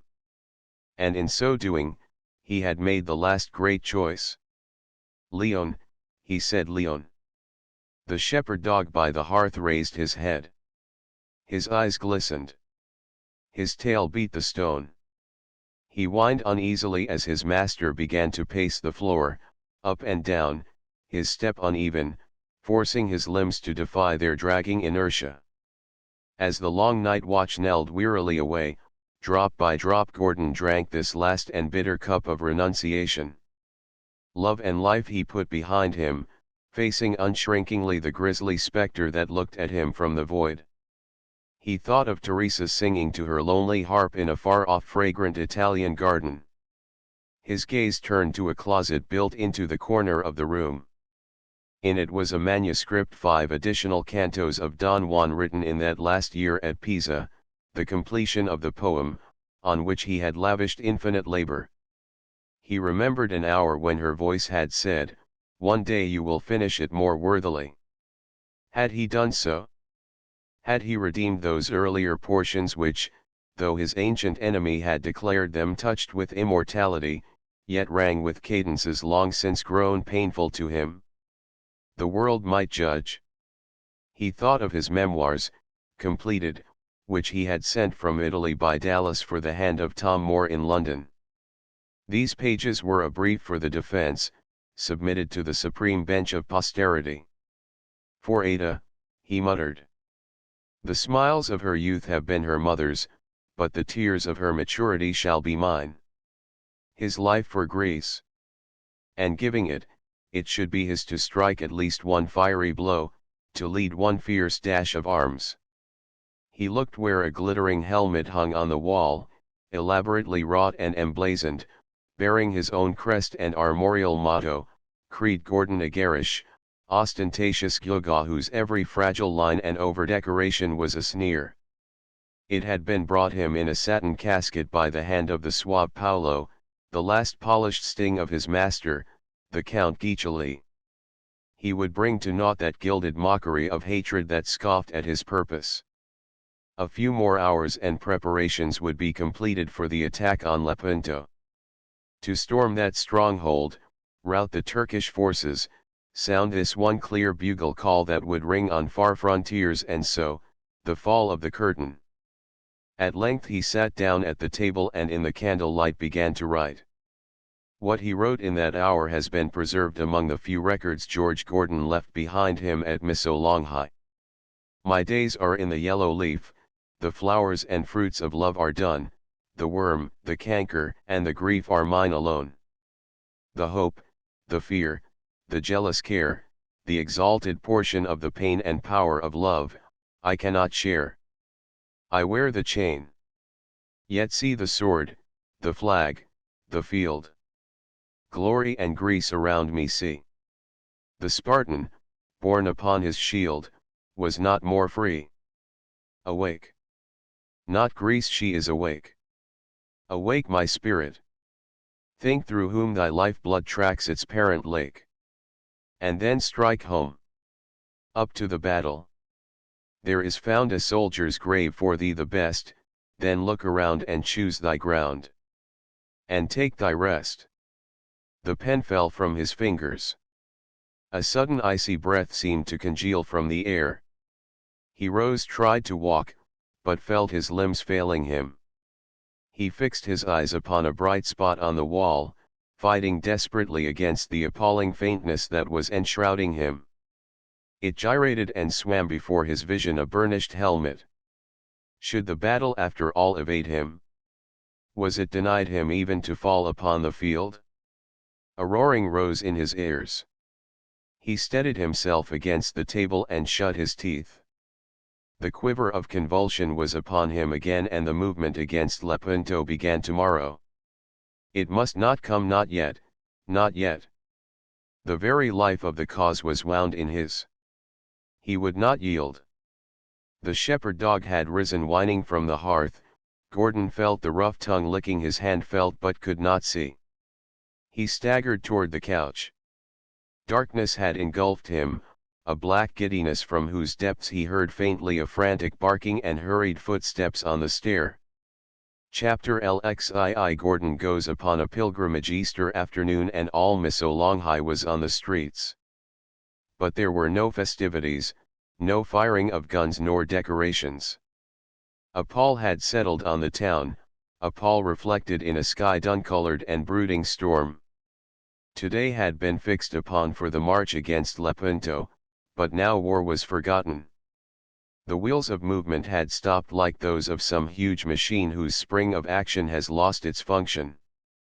Silent soldiers patrolled the empty bazaar and the deserted docks.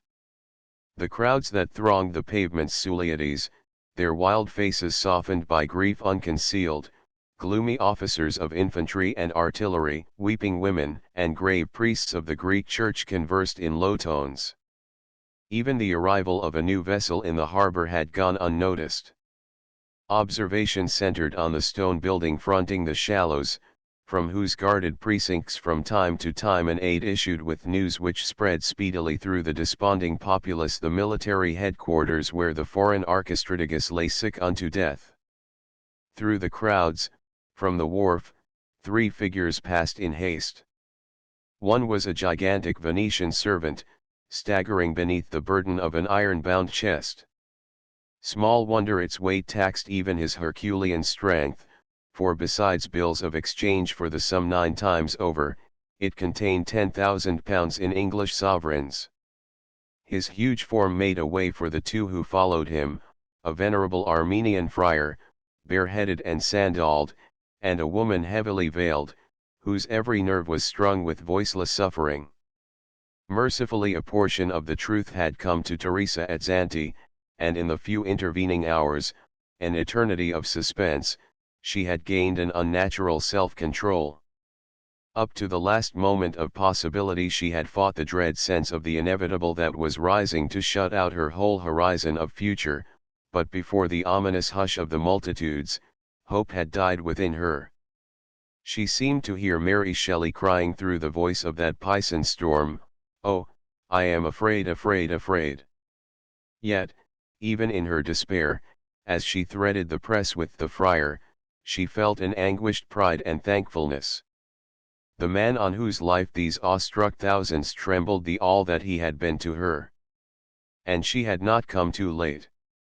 In the cheerless stone room, Mavro Cordato, Pietro Gamba, and the men of medicine watched beside the conch on which Gordon lay. After a long period of unconsciousness he had opened his eyes.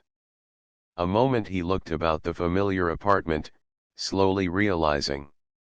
He saw the tears on Gamba's cheeks, the grave sorrow that molded the prince's face. In that moment he did not deceive himself. His look drew Mavro Cordato a look in which was a question, but no fear. The other bent over him. "An hour, they think," he said gently. Gordon closed his eyes. Such a narrow span between this life and the unbridged gulf, between the old questioning and the great solution. An hour, and he should test the worth of Dallas Creed, should know if the friar of San Lazaro had been right. An hour, and life would be behind him, with its errors ended, its longings quenched. Its largest endeavor had been defeated, that was the closest sting. In his weakness all else sank away beside the thought that he had tried and failed. Even the one blow he might not strike. The nation was in straits, the loan delayed, the campaign unopened. He caught the murmurs of the crowds in the courtyard. His lips framed words, "My poor Greece. Who shall lead you now?" Yet he had done his best, given his all, even his love. She, Teresa, would know and hold his effort dear because she loved him. But there was another woman in England who had hated and despised him. He had piled upon her the mountain of his curse, and that curse had been forgiveness. Must her memory of him be always bitterness? In the fraying fringe of life past resentments were worn pitifully small. Should he go without one tenderer word to Annabel? He tried to lift himself. "Fletcher," he said aloud. The old valet, shaken with emotion, came forward as the others turned away. "Listen, Fletcher. You will go back to England. Go to my wife, you will see Ada tell my sister." Say his voice had become indistinct and the phrases ran together. Only fragmentary words could be distinguished, "Ada my child, my sister Hobhouse." His speech flashed into coherence at last as he ended, "Now I have told you all." "My dear lord," sobbed the valet, "I have not understood a word." Pitiful distress overspread Gordon's features. "Not understood," he said with an effort. "Then it is too late." He sank back. Fletcher, blind with grief, left the room. A subdued commotion rose unwontedly beneath the windows. Mavro Cordato spoke hurriedly to an orderly who had just come to the door. "Have they not been told?" he whispered. "What is the matter?" Through the closing darkness, Gordon's ear caught a part of the low reply. "What did he say?" he asked. Mavrocordato approached the couch. "Someone has come in a vessel bringing a vast fortune for Greece." The dimming eyes flared up with joyful exultation. The cause was not lost then. The armament could go on, the fleet be strengthened, the forces held together, till the loan came, till another might take his place. A sound of footsteps fell on the stair. There was a soft knock. The orderly's voice demanded the password. If there was reply, none of the watchers heard it. Gordon had lifted himself on his elbow, his head turned with a sudden, strange expectancy. "The password," he said distinctly, "it is here." He laid his hand upon his heart. A sobbing cry answered, and a woman crossed swiftly to the couch and knelt beside it. A great light came to Gordon's countenance. "Teresa," he gasped. "Teresa, my love." The effort had brought exhaustion. He sank back, feeling his head pillowed upon her breast. He smiled and closed his eyes. A friar had followed her into the room. Mavrocordato beckoned the wondering surgeons to the door. They passed out, and young Gamba, after one glance at his sister, followed. The friar drew near the couch, crucifix in hand, his lips moving silently. The door closed. After the one cry which had voiced that beloved name, Teresa had made no sound. She cradled Gordon's head in her arms, watching his face with a fearful tenderness. From the court came the hushed hum of many people, from the stair low murmur of voices. Behind her she heard Padre Somalian's breathed prayer. Her heart was bleeding with a bitter pain. Now and again she touched the damp brow,